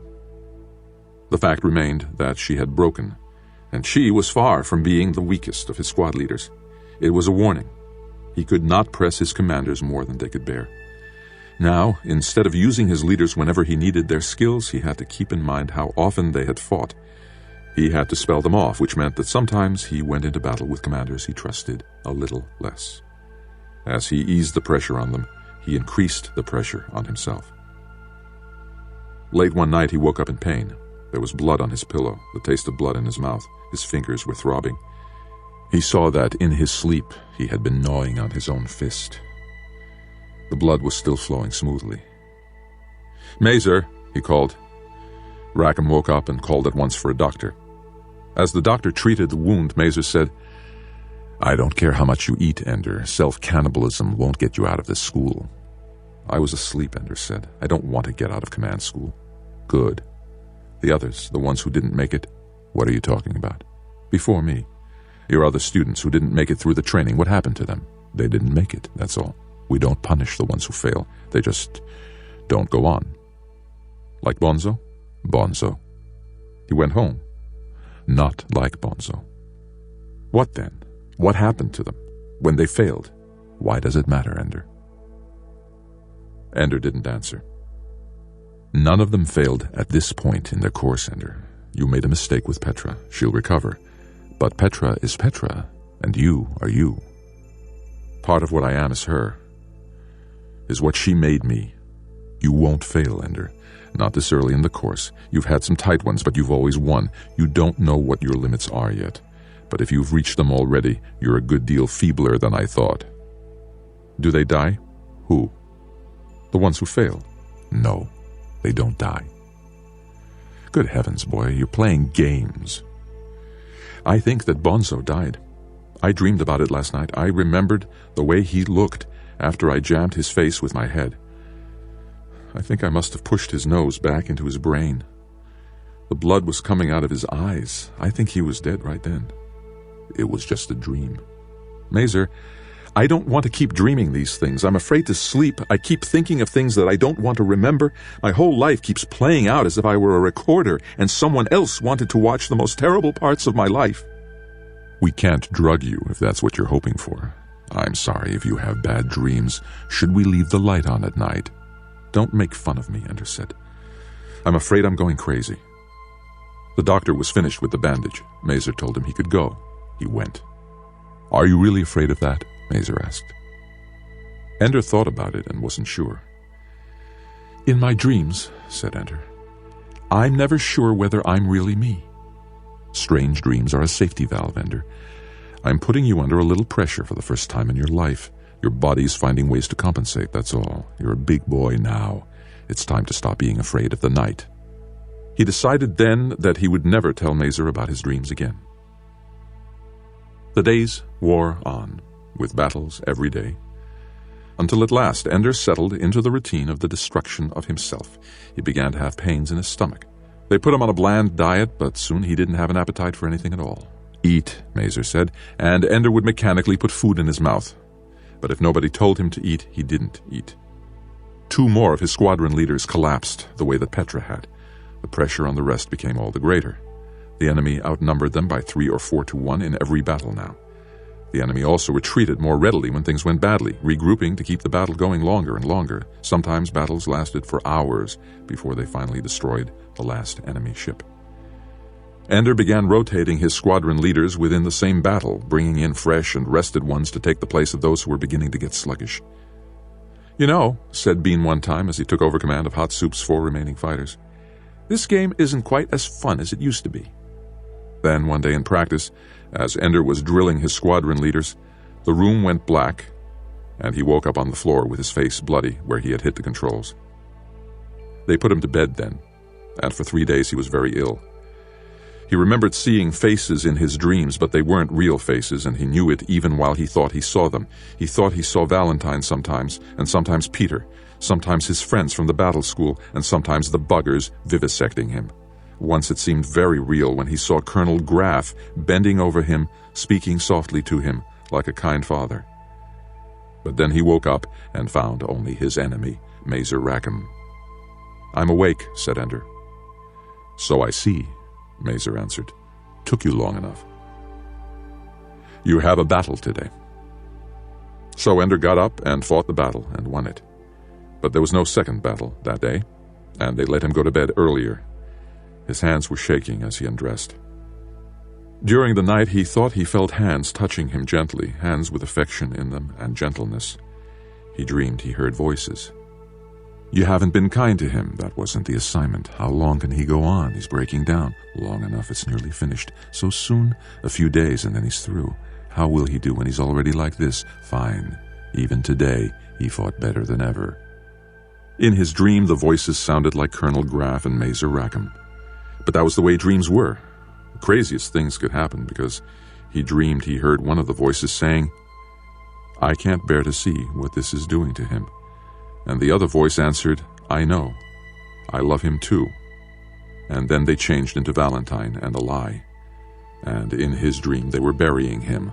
Only a hill grew up where they laid his body down, and he dried out and became a home for buggers like the giant was.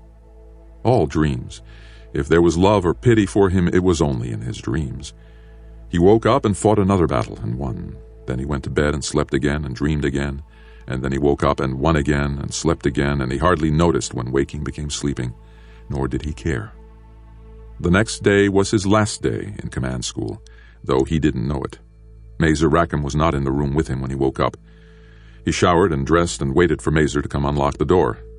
He didn't come. Ender tried the door. It was open. Was it an accident that Mazer had let him free this morning? No one with him to tell him he must eat, he must go to practice, he must sleep. Freedom! The trouble was he didn't know what to do. He thought for a moment that he might find his squadron leaders, talk to them face to face, but he didn't know where they were. They could be 20 kilometers away for all he knew. So after wandering through the tunnels for a little while, he went to the mess hall and ate breakfast near a few Marines who were telling dirty jokes that Ender could not begin to understand. Then he went to the simulator room for practice. Even though he was free, he could not think of anything else to do. Mazer was waiting for him. Ender walked slowly into the room. His step was slightly shuffling, and he felt tired and dull. Mazer frowned. "Are you awake, Ender?" There were other people in the simulator room. Ender wondered why they were there, but didn't bother to ask. It wasn't worth asking, no one would tell him anyway. He walked to the simulator controls and sat down, ready to start. "Ender Wiggin," said Mazer, "please turn around. Today's game needs a little explanation." Ender turned around. He glanced at the men gathered at the back of the room. Most of them he had never seen before. Some were even dressed in civilian clothes. He saw Anderson and wondered what he was doing there, who was taking care of the battle school if he was gone. He saw Graff and remembered the lake in the woods outside Greensboro and wanted to go home. "Take me home," he said silently to Graff. "In my dream you said you loved me. Take me home." But Graff only nodded to him, a greeting, not a promise, and Anderson acted as though he didn't know him at all. "Pay attention, please, Ender. Today is your final examination in command school. These observers are here to evaluate what you have learned. If you prefer not to have them in the room, we'll have them watch on another simulator. They can stay. Final examination. After today, perhaps he could rest. For this to be a fair test of your ability, not just to do what you have practiced many times, but also to meet challenges you have never seen before, today's battle introduces a new element. It is staged around a planet. This will affect the enemy's strategy and will force you to improvise. Please concentrate on the game today." Ender beckoned Mazer closer and asked him quietly, "Am I the first student to make it this far?" "If you win today, Ender, you will be the first student to do so. More than that, I am not at liberty to say." "Well, I'm at liberty to hear it." "You can be as petulant as you want tomorrow.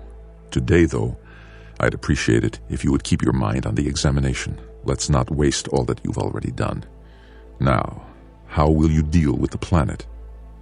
"I have to get someone behind it or it's a blind spot." "True. And the gravity is going to affect fuel levels. Cheaper to go down than up." "Yes." Does the little doctor work against the planet? Mazer's face went rigid. Ender, the buggers never deliberately attacked a civilian population in either invasion. You decide whether it would be wise to adopt a strategy that would invite reprisals. Is the planet the only new thing? Can you remember the last time I've given you a battle with only one new thing? Let me assure you, Ender, that I will not be kind to you today. I have a responsibility to the fleet not to let a second-rate student graduate. I will do my best against you, Ender. And I have no desire to coddle you. Just keep in mind everything you know about yourself and everything you know about the buggers, and you have a fair chance of amounting to something. Mazer left the room. Ender spoke into the microphone. Are you there? All of us, said Bean. Kind of late for practice this morning, aren't you? So they hadn't told the squadron leaders. Ender toyed with the idea of telling them how important this battle was to him, but decided it would not help them to have an extraneous concern on their minds.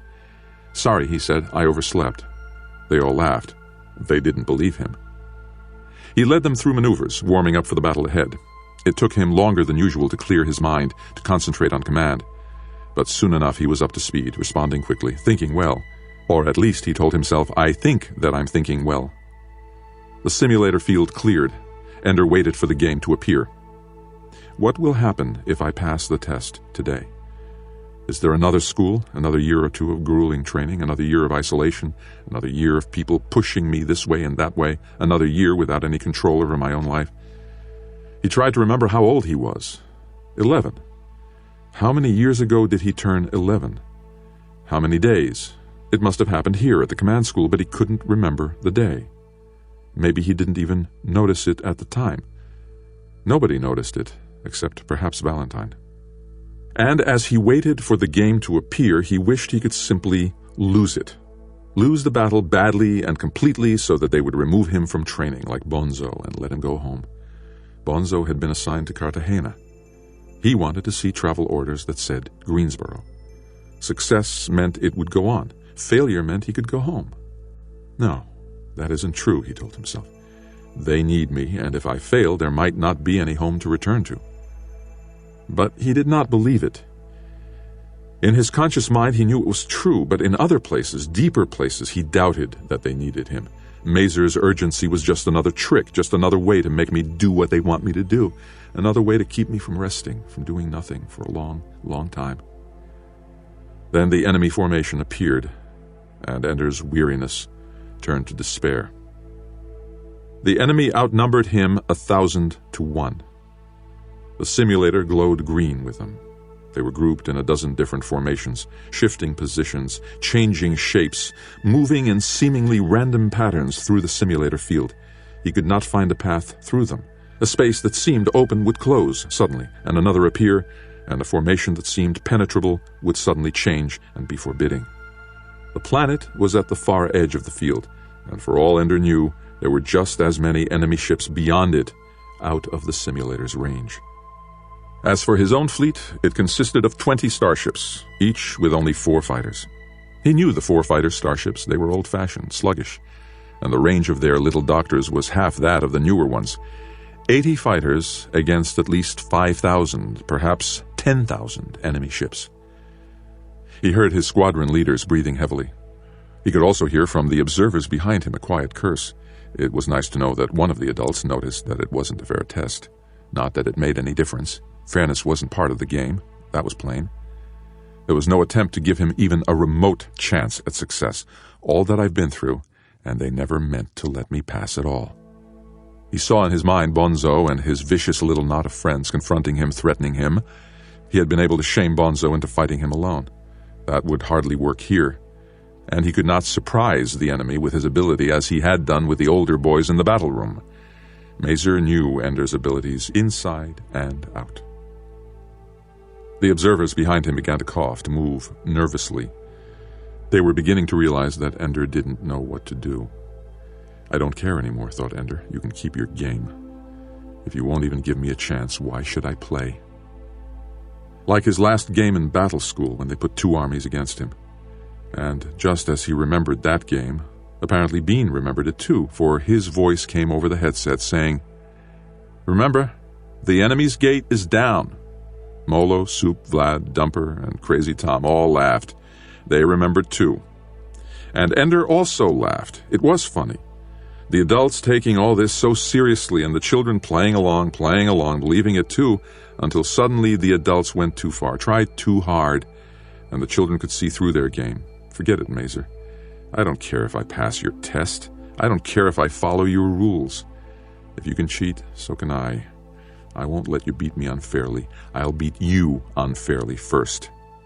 In that final battle in Battle School, he had won by ignoring the enemy, ignoring his own losses. He had moved against the enemy's gate.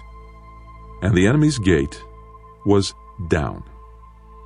If I break this rule, they'll never let me be a commander. It would be too dangerous. I'll never have to play a game again. And that is victory. He whispered quickly into the microphone.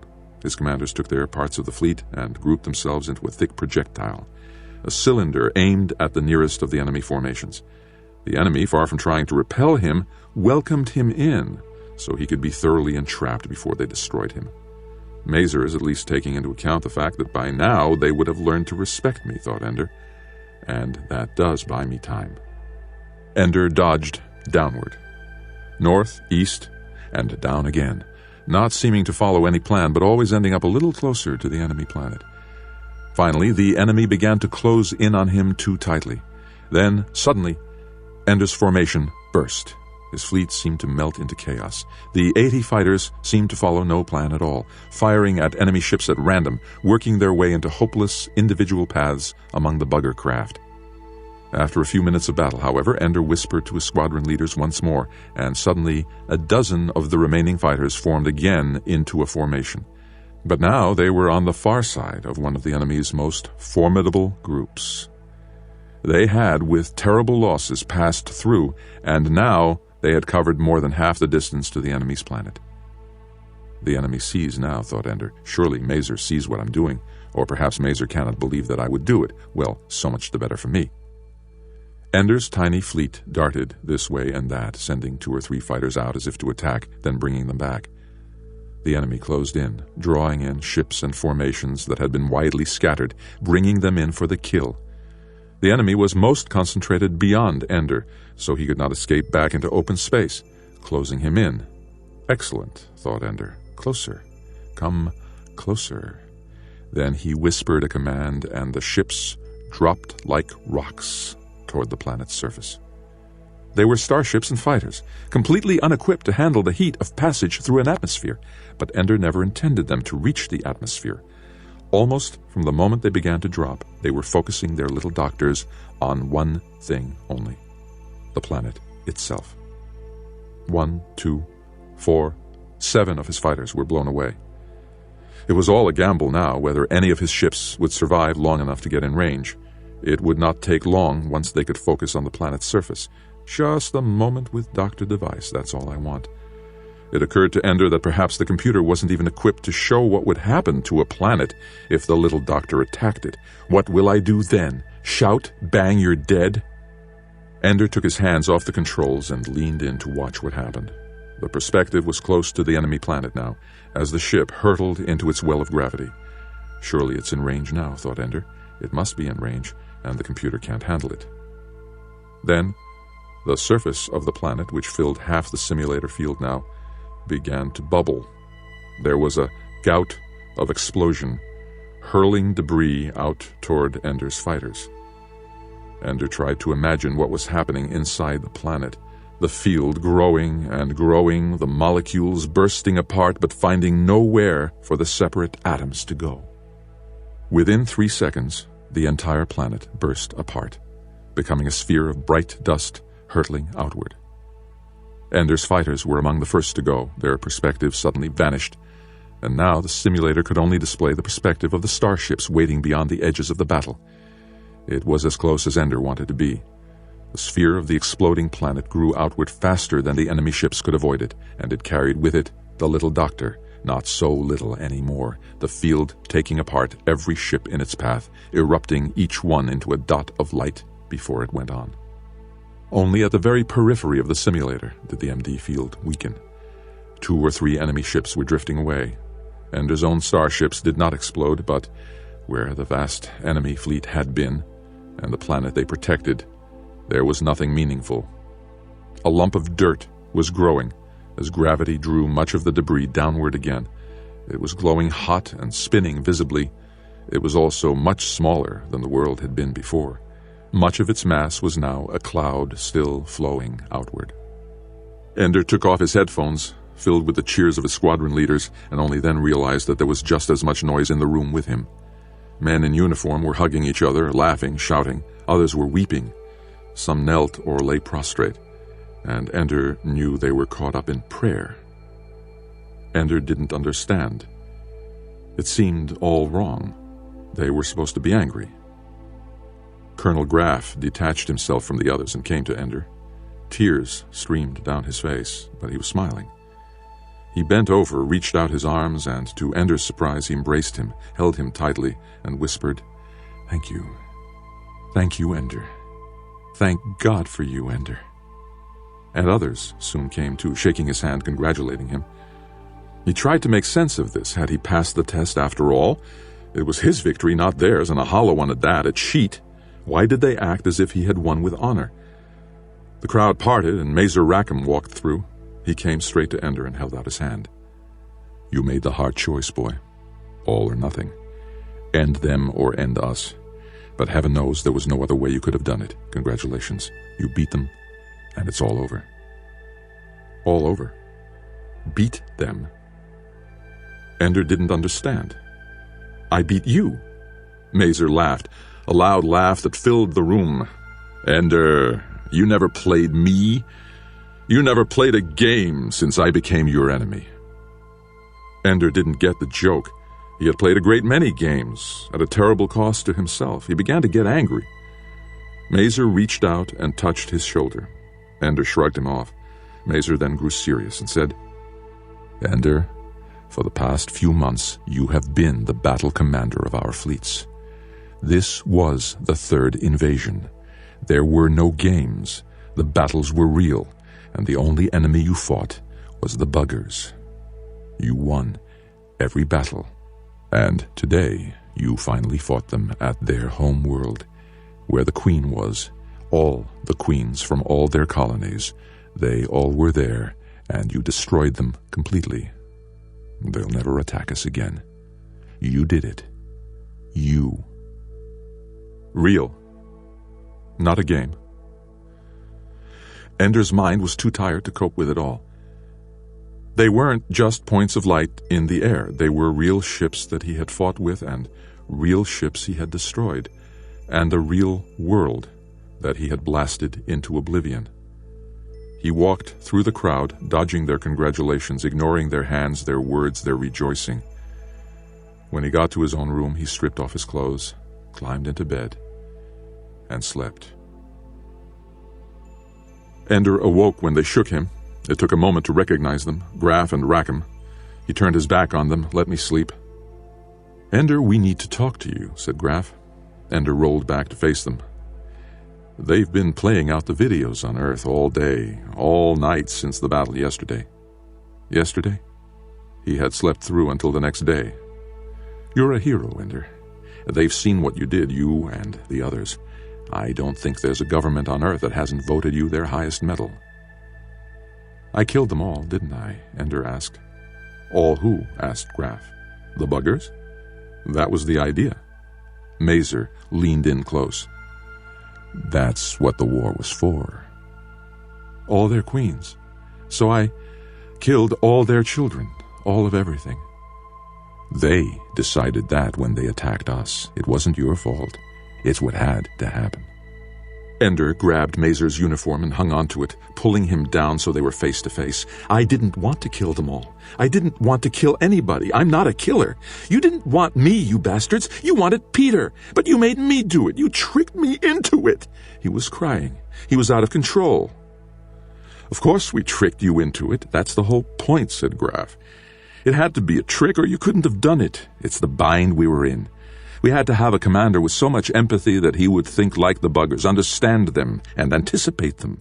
So much compassion that he could win the love of his underlings and work with them like a perfect machine, as perfect as the buggers. But somebody with that much compassion could never be the killer we needed, could never go into battle willing to win at all costs. If you knew, you couldn't do it. If you were the kind of person who would do it even if you knew, you could never have understood the buggers well enough. And it had to be a child, Ender, said Mazer. You were faster than me, better than me. I was too old and cautious. Any decent person who knows what warfare is can never go into battle with a whole heart. But you didn't know. We made sure you didn't know. You were reckless and brilliant and young. It's what you were born for. We had pilots with our ships, didn't we? Yes. I was ordering pilots to go in and die, and I didn't even know it. They knew it, Ender. And they went anyway. They knew what it was for. You never asked me. You never told me the truth about anything. You had to be a weapon, Ender, like a gun, like the little doctor, functioning perfectly but not knowing what you were aimed at. We aimed you. We're responsible. If there was something wrong, we did it. Tell me later, Ender said. His eyes closed. Mazer Rackham shook him. Don't go to sleep, Ender, he said. It's very important. You're finished with me, Ender said. Now leave me alone. That's why we're here, Mazer said. We're trying to tell you.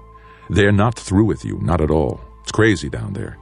They're going to start a war. Americans claiming the Warsaw Pact is about to attack, and the Russians are saying the same thing about the hegemon. The bugger war isn't 24 hours dead, and the world down there is back to fighting again as bad as ever. And all of them are worried about you. All of them want you. The greatest military leader in history. They want you to lead their armies. The Americans, the hegemon, everybody but the Warsaw Pact, and they want you dead. Fine with me, said Ender. We have to take you away from here. There are Russian Marines all over Eros, and the Polemark is Russian. It could turn to bloodshed at any time.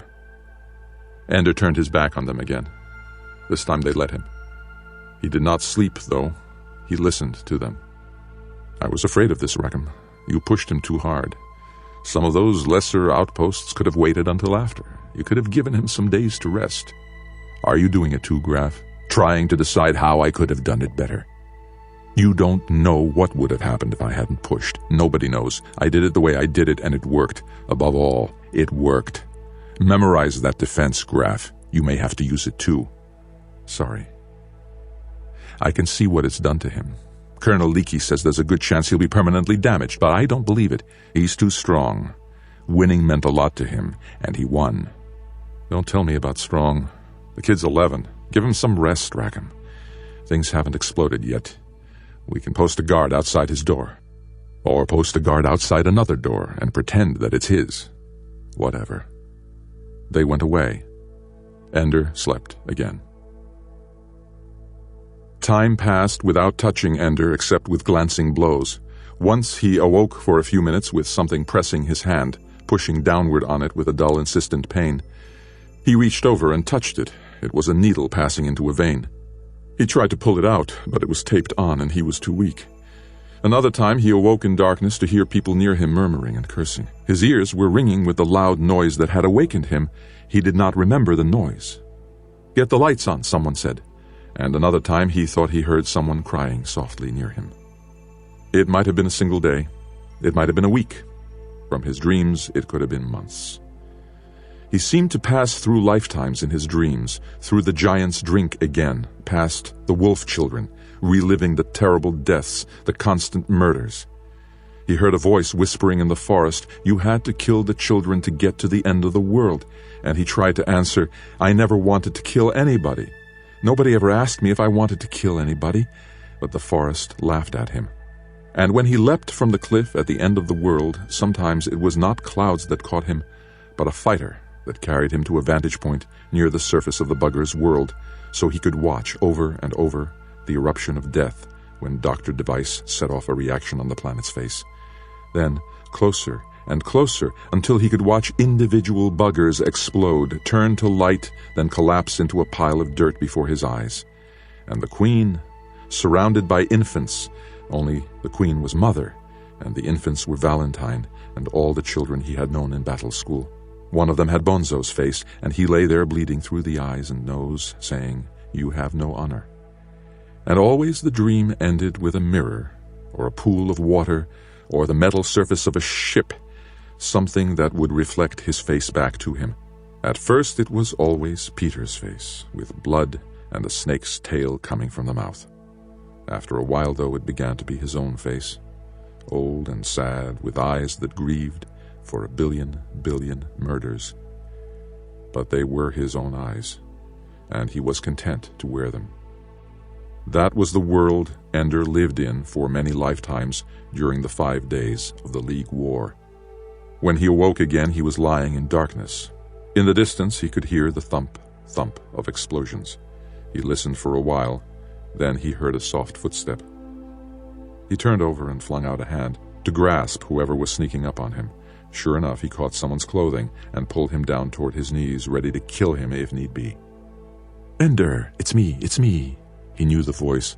It came out of his memory as if it were 1,000,000 years ago. A lie. "Salam, pinprick. What were you trying to do, kill me?" "Yes, I thought you were trying to kill me. I was trying not to wake you up. Well, at least you have some survival instinct left. The way Mazer talks about it, you were becoming a vegetable." "I was trying to." "What's the thumping?" "There's a war going on here. Our section is blacked out to keep us safe." Ender swung his legs out to sit up. He couldn't do it, though. His head hurt too bad. He winced in pain. "Don't sit up, Ender. It's all right. It looks like we might win it. Not all the Warsaw Pact people went with the Polomark. A lot of them came over when the Strategos told them you were loyal to the IF. I was asleep. So he lied. You weren't plotting treason in your dreams, were you? Some of the Russians who came in told us that when the Polomark ordered them to find you and kill you, they almost killed him. Whatever they may feel about other people, Ender, they love you. The whole world watched our battles, videos, day and night. I've seen some, complete with your voice giving the orders. It's all there, nothing censored. Good stuff. You've got a career in the vids." "I don't think so," said Ender. "I was joking. Hey, can you believe it? We won the war. We were so eager to grow up so we could fight in it, and it was us all the time. I mean, we're kids, Ender, and it was us." Alai laughed. "It was you, anyway. You were good, Bosch. I didn't know how you'd get us out of that last one, but you did. You were good." Ender noticed the way he spoke in the past. "I was good. What am I now, Alai?" "Still good. At what?" "At anything. There's 1,000,000 soldiers who'd follow you to the end of the universe." "I don't want to go to the end of the universe. So where do you want to go? They'll follow you." "I want to go home," thought Ender, "but I don't know where it is." The thumping went silent.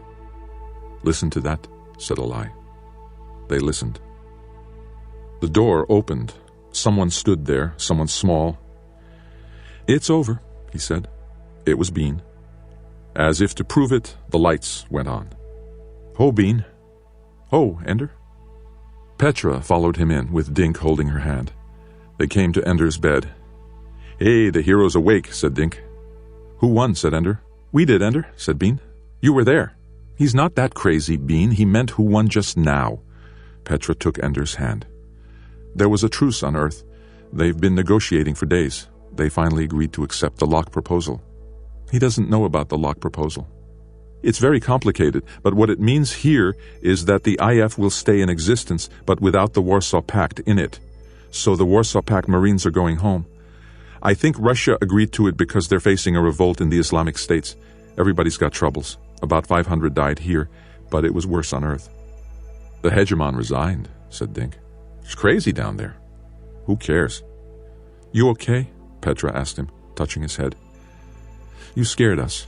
They said you were crazy, and we said they were crazy." "Oh, I'm crazy," said Ender. "But I think I'm okay." "When did you decide that?" asked Alai. "When I thought you were about to kill me, and I decided to kill you first. I guess I'm just a killer to the core. But I'd rather be alive than dead." They laughed and agreed with him. Then Ender began to cry and embraced Bean and Petra, who were closest. "I missed you," he said. "I wanted to see you so bad." "You saw us pretty bad," Petra answered. She kissed his cheek. "I saw you magnificent," said Ender. "The ones I needed most, I used up soonest. Bad planning on my part." "Everybody's okay now," said Dink. Nothing was wrong with any of us that 5 days of cowering in blacked-out rooms in the middle of a war couldn't cure. "I don't have to be your commander anymore, do I?" asked Ender. "I don't want to command anybody again." "You don't have to command anybody," said Dink, "but you're always our commander." Then they were silent for a while. "So what do we do now?" asked Eli. "The bugger war's over, and so's the war down there on Earth, and even the war here. What do we do now?" "We're kids," said Petra. "They'll probably make us go to school. It's a law. You have to go to school until you're 17. They all laughed at that. Laughed until tears streamed down their faces. The lake was still. There was no breeze. The two men sat together in chairs on the floating dock. A small wooden raft was tied up at the dock. Graf hooked his foot in the rope and pulled the raft in, then let it drift out, then pulled it in again. "You've lost weight." "One kind of stress puts it on, another takes it off. I'm a creature of chemicals." "It must have been hard." Graf shrugged. "Not really. I knew I'd be acquitted." "Some of us weren't so sure. People were crazy for a while there. Mistreatment of children, negligent homicide. Those videos of Bonzo's and Stilson's deaths were pretty gruesome. To watch one child do that to another. As much as anything, I think the videos saved me. The prosecution edited them, but we showed the whole thing. It was plain that Ender was not the provocateur. After that, it was just a second-guessing game. I said I did what I believed was necessary for the preservation of the human race, and it worked. We got the judges to agree that the prosecution had to prove beyond doubt that Ender would have won the war without the training we gave him. After that, it was simple. The exigencies of war. Anyway, Graf, it was a great relief to us. I know we quarreled, and I know the prosecution used tapes of our conversations against you, but by then I knew you were right, and I offered to testify for you. I know, Anderson. My lawyers told me. So what will you do now? I don't know. I'm still relaxing. I have a few years of leave accrued, enough to take me to retirement, and I have plenty of salary that I never used, sitting around in banks. I could live on the interest. Maybe I'll do nothing.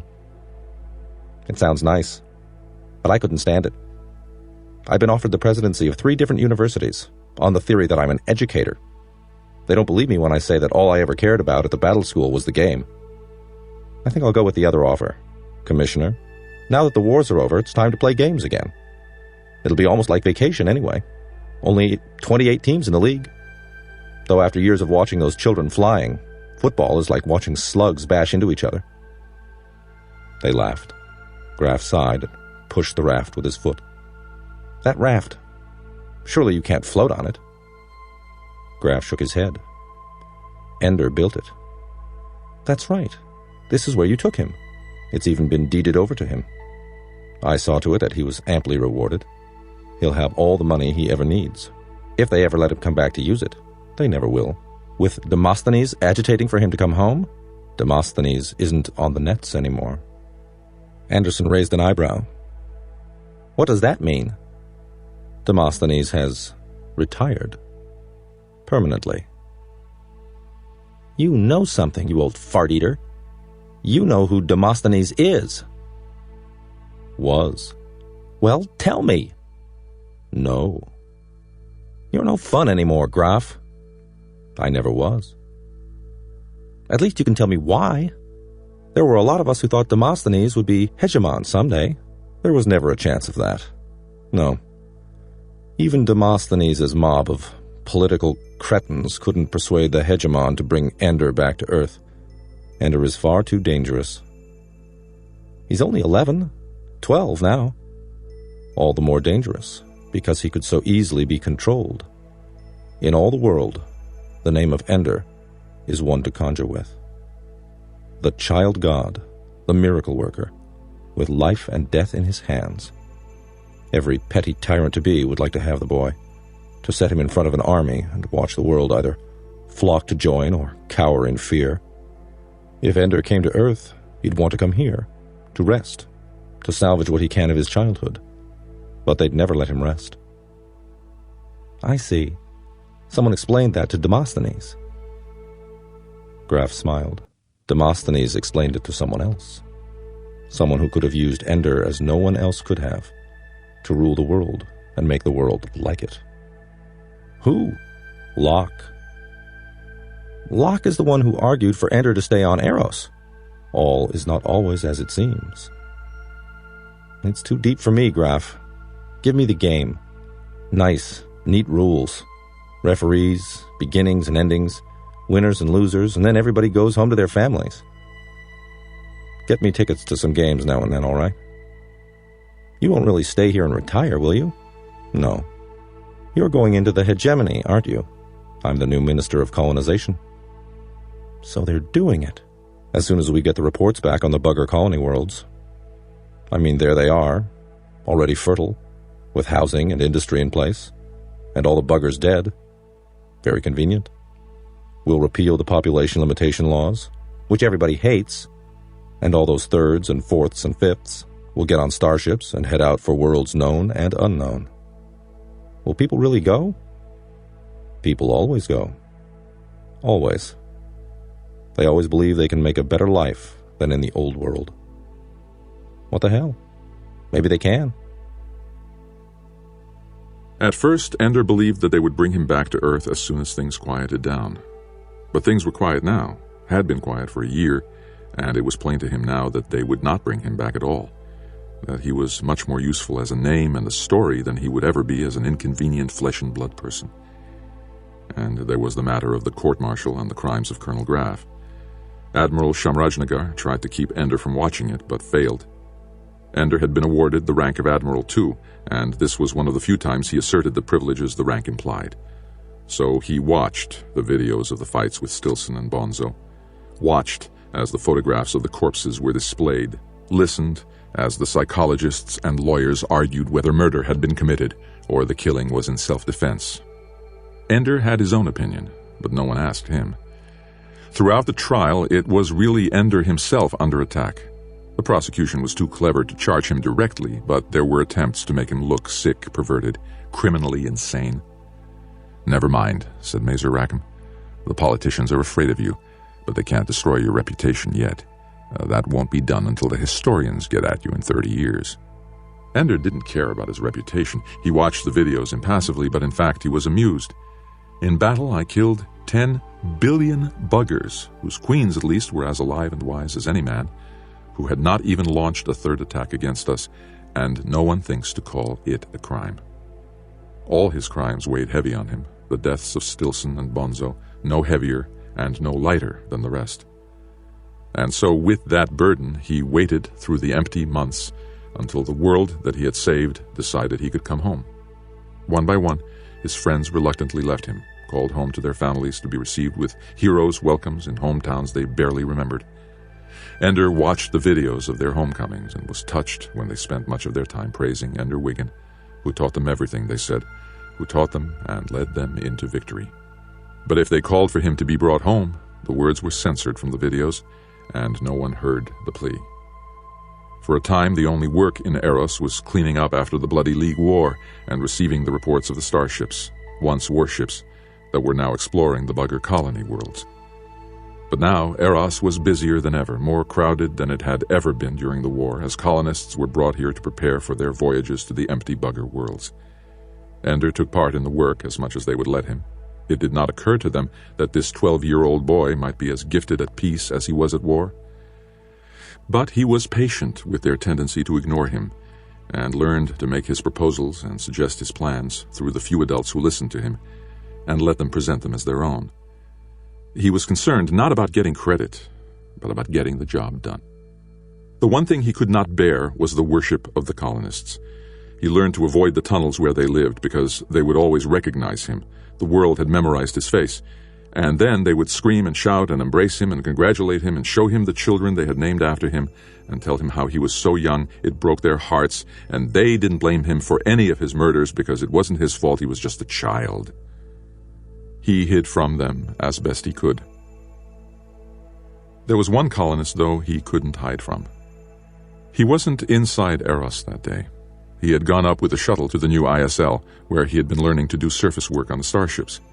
It was unbecoming to an officer to do mechanical labor, Shamrajnagar told him, but Ender answered that since the trade he had mastered wasn't much called for now, it was about time he learned another skill. They spoke to him through his helmet radio and told him that someone was waiting to see him as soon as he could come in. Ender couldn't think of anyone he wanted to see, and so he didn't hurry. He finished installing the shield for the ship's ansible, and then hooked his way across the face of the ship and pulled himself up into the airlock. She was waiting for him outside the changing room. For a moment he was annoyed that they would let a colonist come to bother him here, where he came to be alone.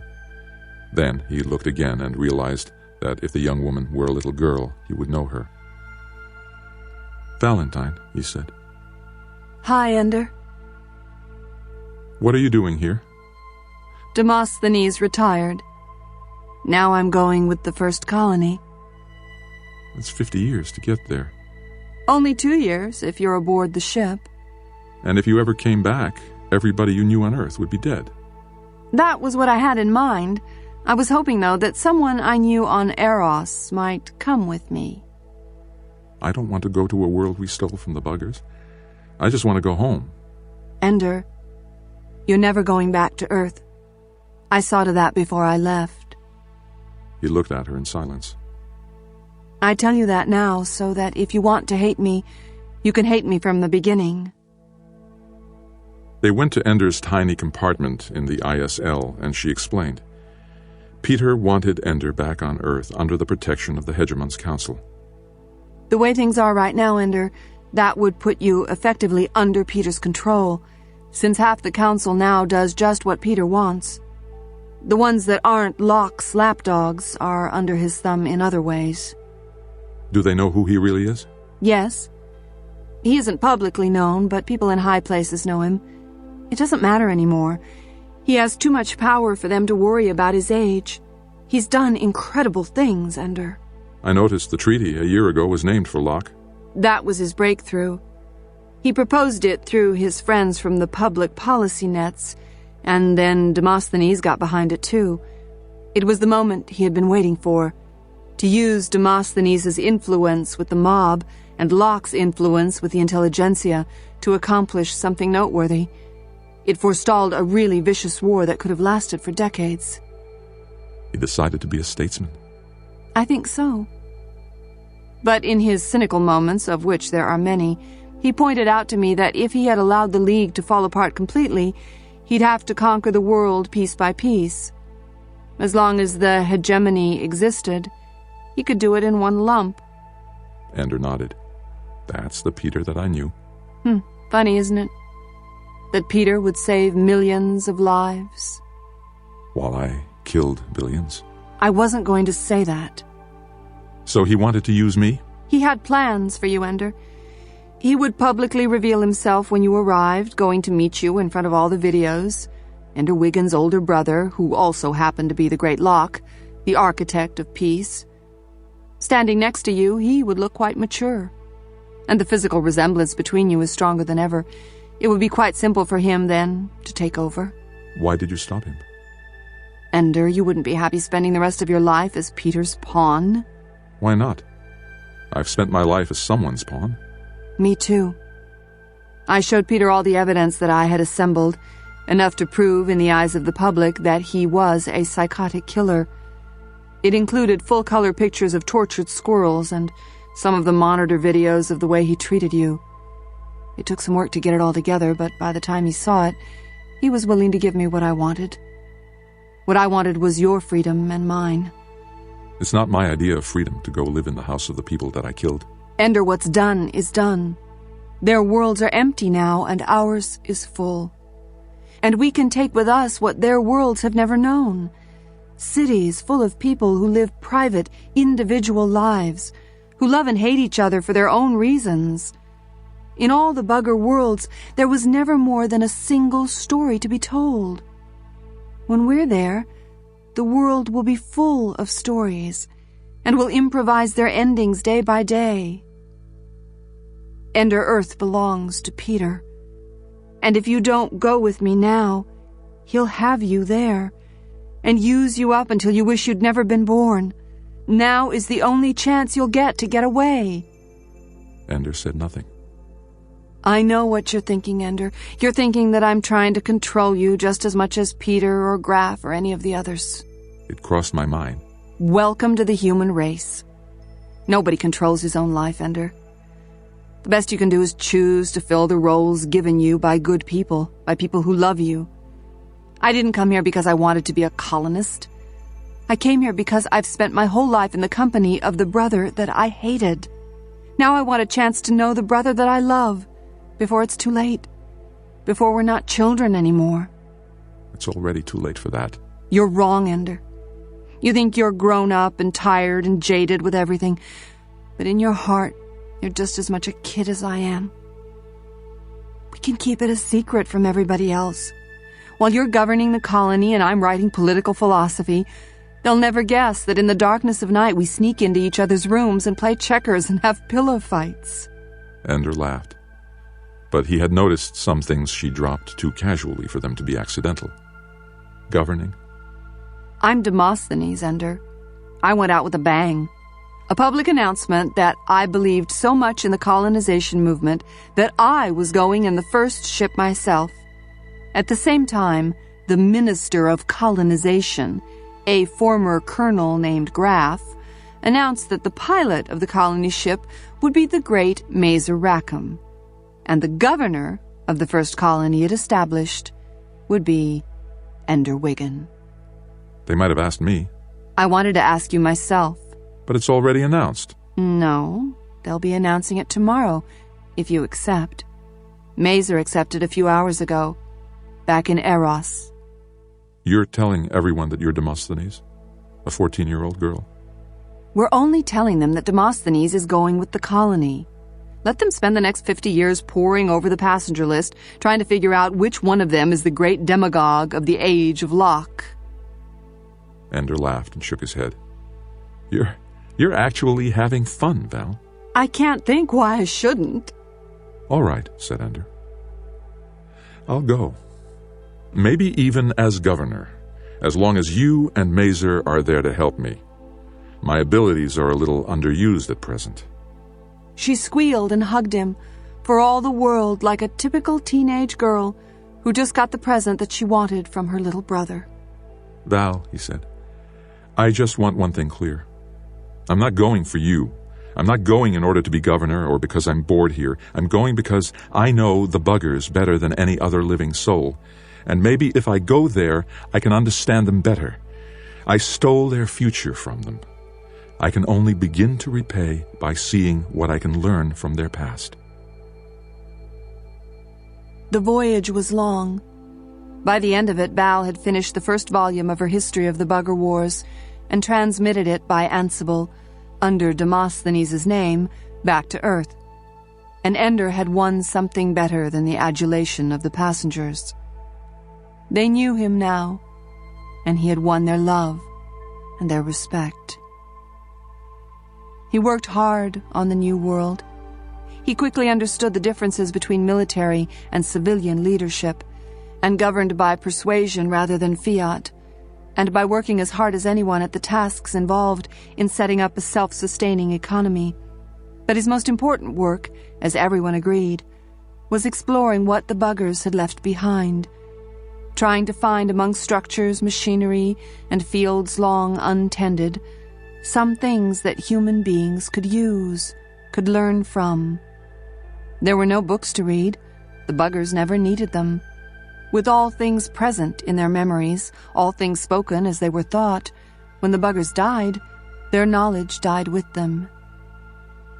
And yet, from the sturdiness of the roofs that covered their animal sheds and their food supplies, Ender learned that winter would be hard with heavy snows. From fences with sharpened stakes that pointed outward, he learned that there were marauding animals that were a danger to the crops or the herds. From the mill, he learned that the long, foul-tasting fruits that grew in the overgrown orchards were dried and ground into meal. And from the slings that once were used to carry infants along with adults into the fields, he learned that even though the buggers were not much for individuality, they did care for their young. Life settled down, and years passed. The colony lived in wooden houses and used the tunnels of the Bugger City for storage and manufactories. They were governed by a council now, and administrators were elected, so that Ender, though they still called him governor, was in fact only a judge. There were crimes and quarrels, alongside kindness and cooperation. There were people who loved each other and people who did not. It was a human world. They did not wait so eagerly for each new transmission from the Ansible. The names that were famous on Earth meant little to them now. The only name they knew was that of Peter Wiggin, the hegemon of Earth. The only news that came was news of peace, of prosperity, of great ships leaving the littoral of Earth's solar system, passing the comet shield, and filling up the Bugger worlds. Soon there would be other colonies on this world, Ender's world. Soon there would be neighbors. Already they were halfway here. But no one cared. They would help the newcomers when they came, teach them what they had learned. But what mattered in life now was who would marry whom, and who was sick, and when was planting time, and why should I pay him when the calf died 3 weeks after I got it?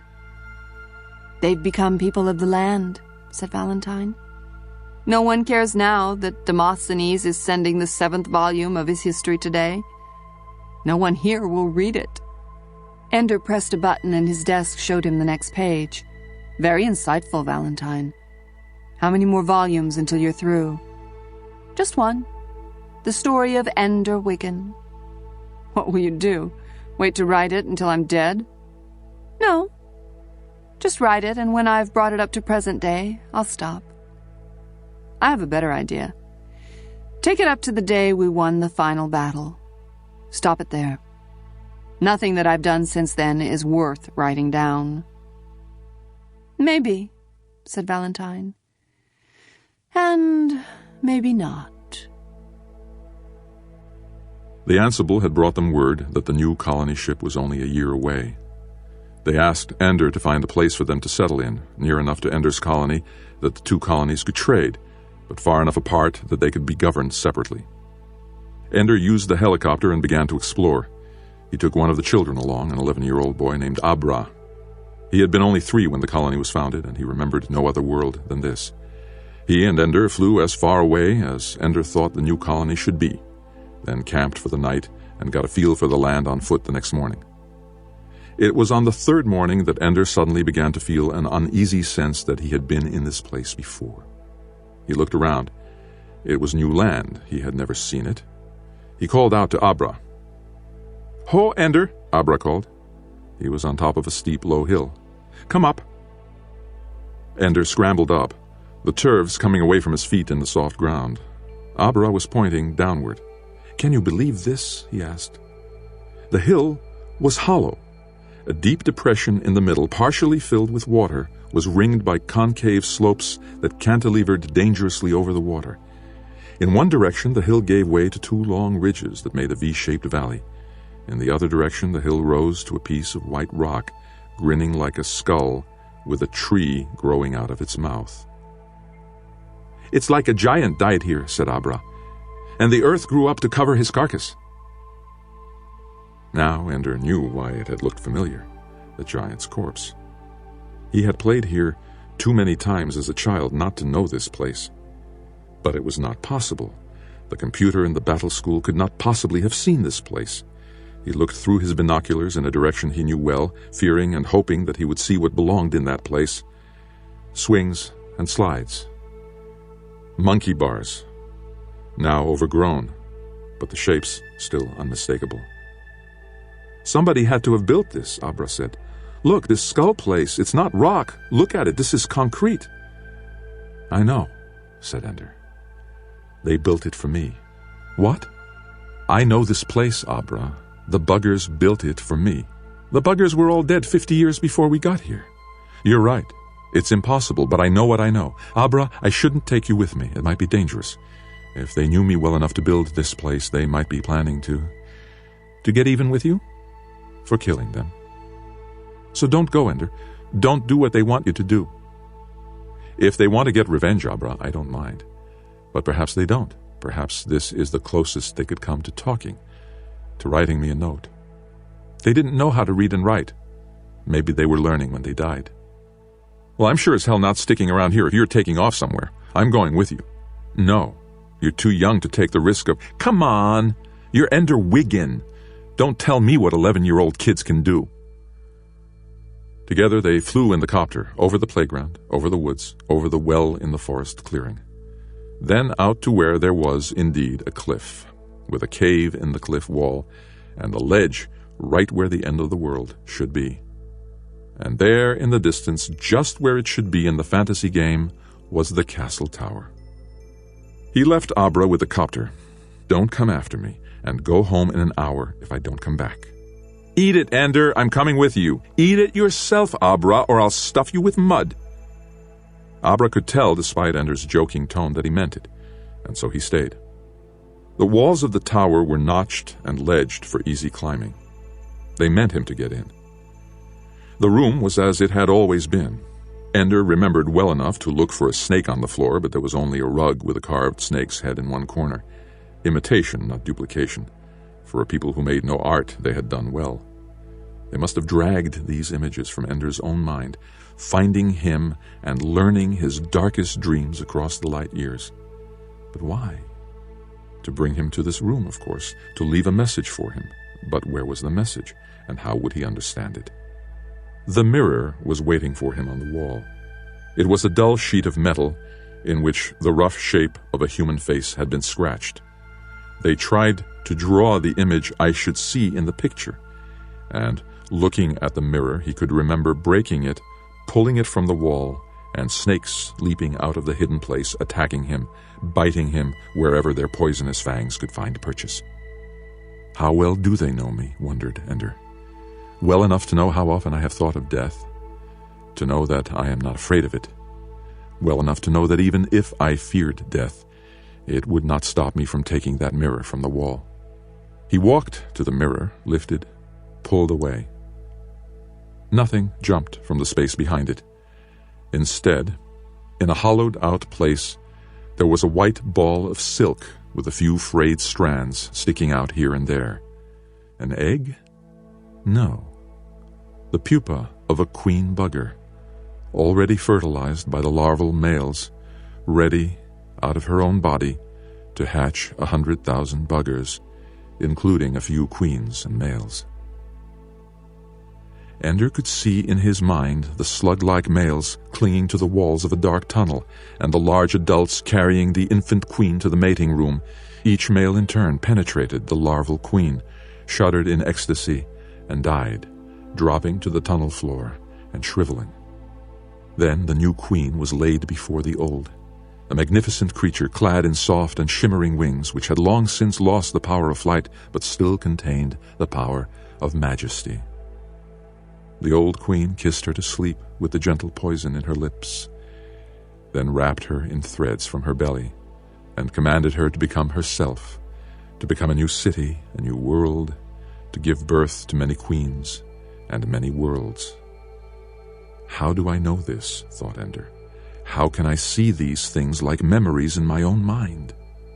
As if in answer, he saw the first of all his battles with the bugger fleets. He had seen it before on the simulator. Now he saw it as the hive queens saw it, through many different eyes.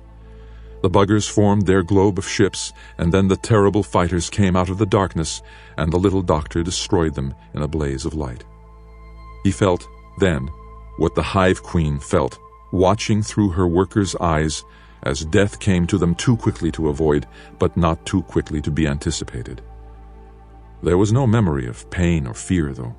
What the hive queen felt was sadness, a sense of resignation.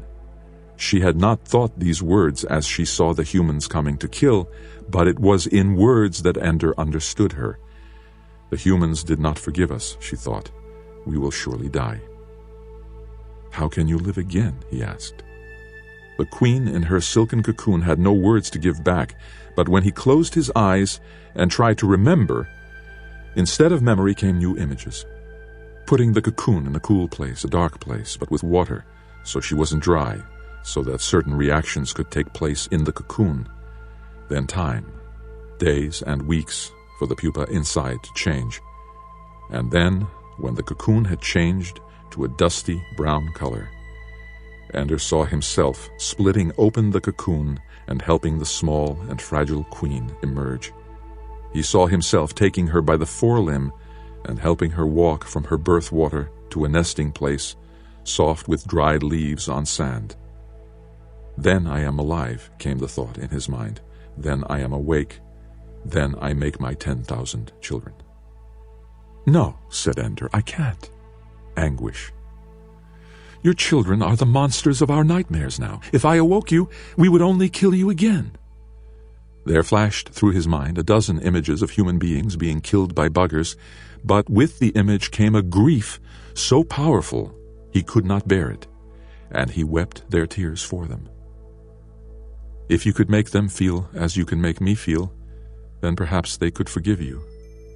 Only me, he realized. They found me through the Ansible, followed it, and dwelt in my mind.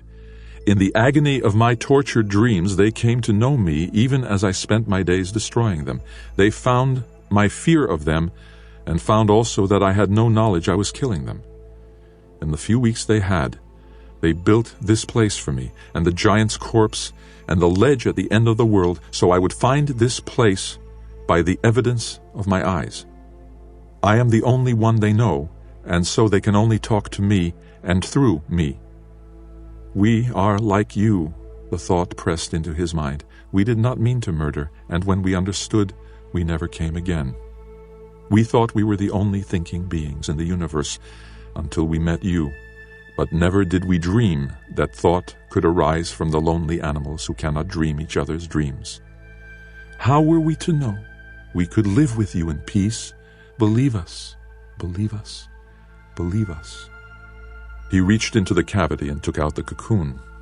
It was astonishingly light, to hold all the hope and future of a great race within it. I'll carry you, said Ender. I'll go from world to world until I find a time and a place where you can come awake in safety. And I'll tell your story to my people, so that perhaps in time they can forgive you too, the way that you've forgiven me. He wrapped the queen's cocoon in his jacket and carried her from the tower. What was in there? Asked Abra. The answer, said Ender. To what? My question. And that was all he said of the matter. They searched for 5 more days and chose a site for the colony far to the east and south of the tower. Weeks later, he came to Valentine and told her to read something he had written. She pulled the file he named from the ship's computer and read it. It was written as if the Hive Queen spoke, telling all that they had meant to do and all that they had done. Here are our failures, and here is our greatness. We did not mean to hurt you, and we forgive you for our death. From their earliest awareness to the great wars that swept across their home world, Ender told the story quickly, as if it were ancient memory. When he came to the tale of the Great Mother, the Queen of all, who first learned to keep and teach the new queen instead of killing her or driving her away, then he lingered, telling how many times she had finally to destroy the child of her body, the new self that was not herself, until she bore one who understood her quest for harmony. This was a new thing in the world. 2 queens that loved and helped each other instead of battling, and together they were stronger than any other hive. They prospered. They had more daughters who joined them in peace. It was the beginning of wisdom. If only we could have talked to you, the Hive Queen said in Ender's words. But since it could not be, we ask only this, that you remember us not as enemies, but as tragic sisters, changed into a foul shape by fate or God or evolution. If we had kissed, it would have been the miracle to make us human in each other's eyes. Instead, we killed each other. But still we welcome you now as guest friends. Come into our home, daughters of Earth. Dwell in our tunnels, harvest our fields. What we cannot do, you are now our hands to do for us. Blossom, trees, ripen, fields. Be warm for them, suns. Be fertile for them, planets. They are our adopted daughters, and they have come home. The book that Ender wrote was not long, but in it was all the good and all the evil that the Hive Queen knew. And he signed it, not with his name, but with a title. Speaker for the Dead. On Earth, the book was published quietly, and quietly it was passed from hand to hand until it was hard to believe that anyone on Earth might not have read it. Most who read it found it interesting. Some who read it refused to set it aside. They began to live by it as best they could, and when their loved ones died, a believer would arise beside the grave to be the speaker for the dead and say what the dead one would have said, but with full candor, hiding no faults and pretending no virtues. Those who came to such services sometimes found them painful and disturbing, but there were many who decided that their life was worthwhile enough, despite their errors, that when they died, a speaker should tell the truth for them. On Earth it remained a religion among many religions, but for those who traveled the great cave of space and lived their lives in the Hive Queen's tunnels and harvested the Hive Queen's fields, it was the only religion. There was no colony without its speaker for the dead. No one knew and no one really wanted to know who was the original speaker. Ender was not inclined to tell them. When Valentine was 25 years old, she finished the last volume of her History of the Bugger Wars. She included at the end the complete text of Ender's little book, but did not say that Ender wrote it. By Ansible, she got an answer from the ancient hegemon, Peter Wiggin, 77 years old with a failing heart. "I know who wrote it," he said. "If he can speak for the buggers, surely he can speak for me." Back and forth across the Ansible, Ender and Peter spoke, with Peter pouring out the story of his days and years, his crimes and his kindnesses. And when he died, Ender wrote a second volume, again signed by the Speaker for the Dead. Together, his two books were called The Hive Queen and the Hegemon, and they were holy writ. "Come on," he said to Valentine one day. "Let's fly away and live forever." "We can't," she said. "There are miracles even relativity can't pull off, Ender. We have to go. I'm almost happy here. So stay. I've lived too long with pain. I won't know who I am without it." So they boarded a starship and went from world to world. Wherever they stopped, he was always Andrew Wiggin, itinerant speaker for the dead, and she was always Valentine, historian errant, writing down the stories of the living, while Ender spoke the stories of the dead. And always Ender carried with him a dry, white cocoon, looking for the world where the Hive Queen could awaken and thrive in peace. He looked a long time.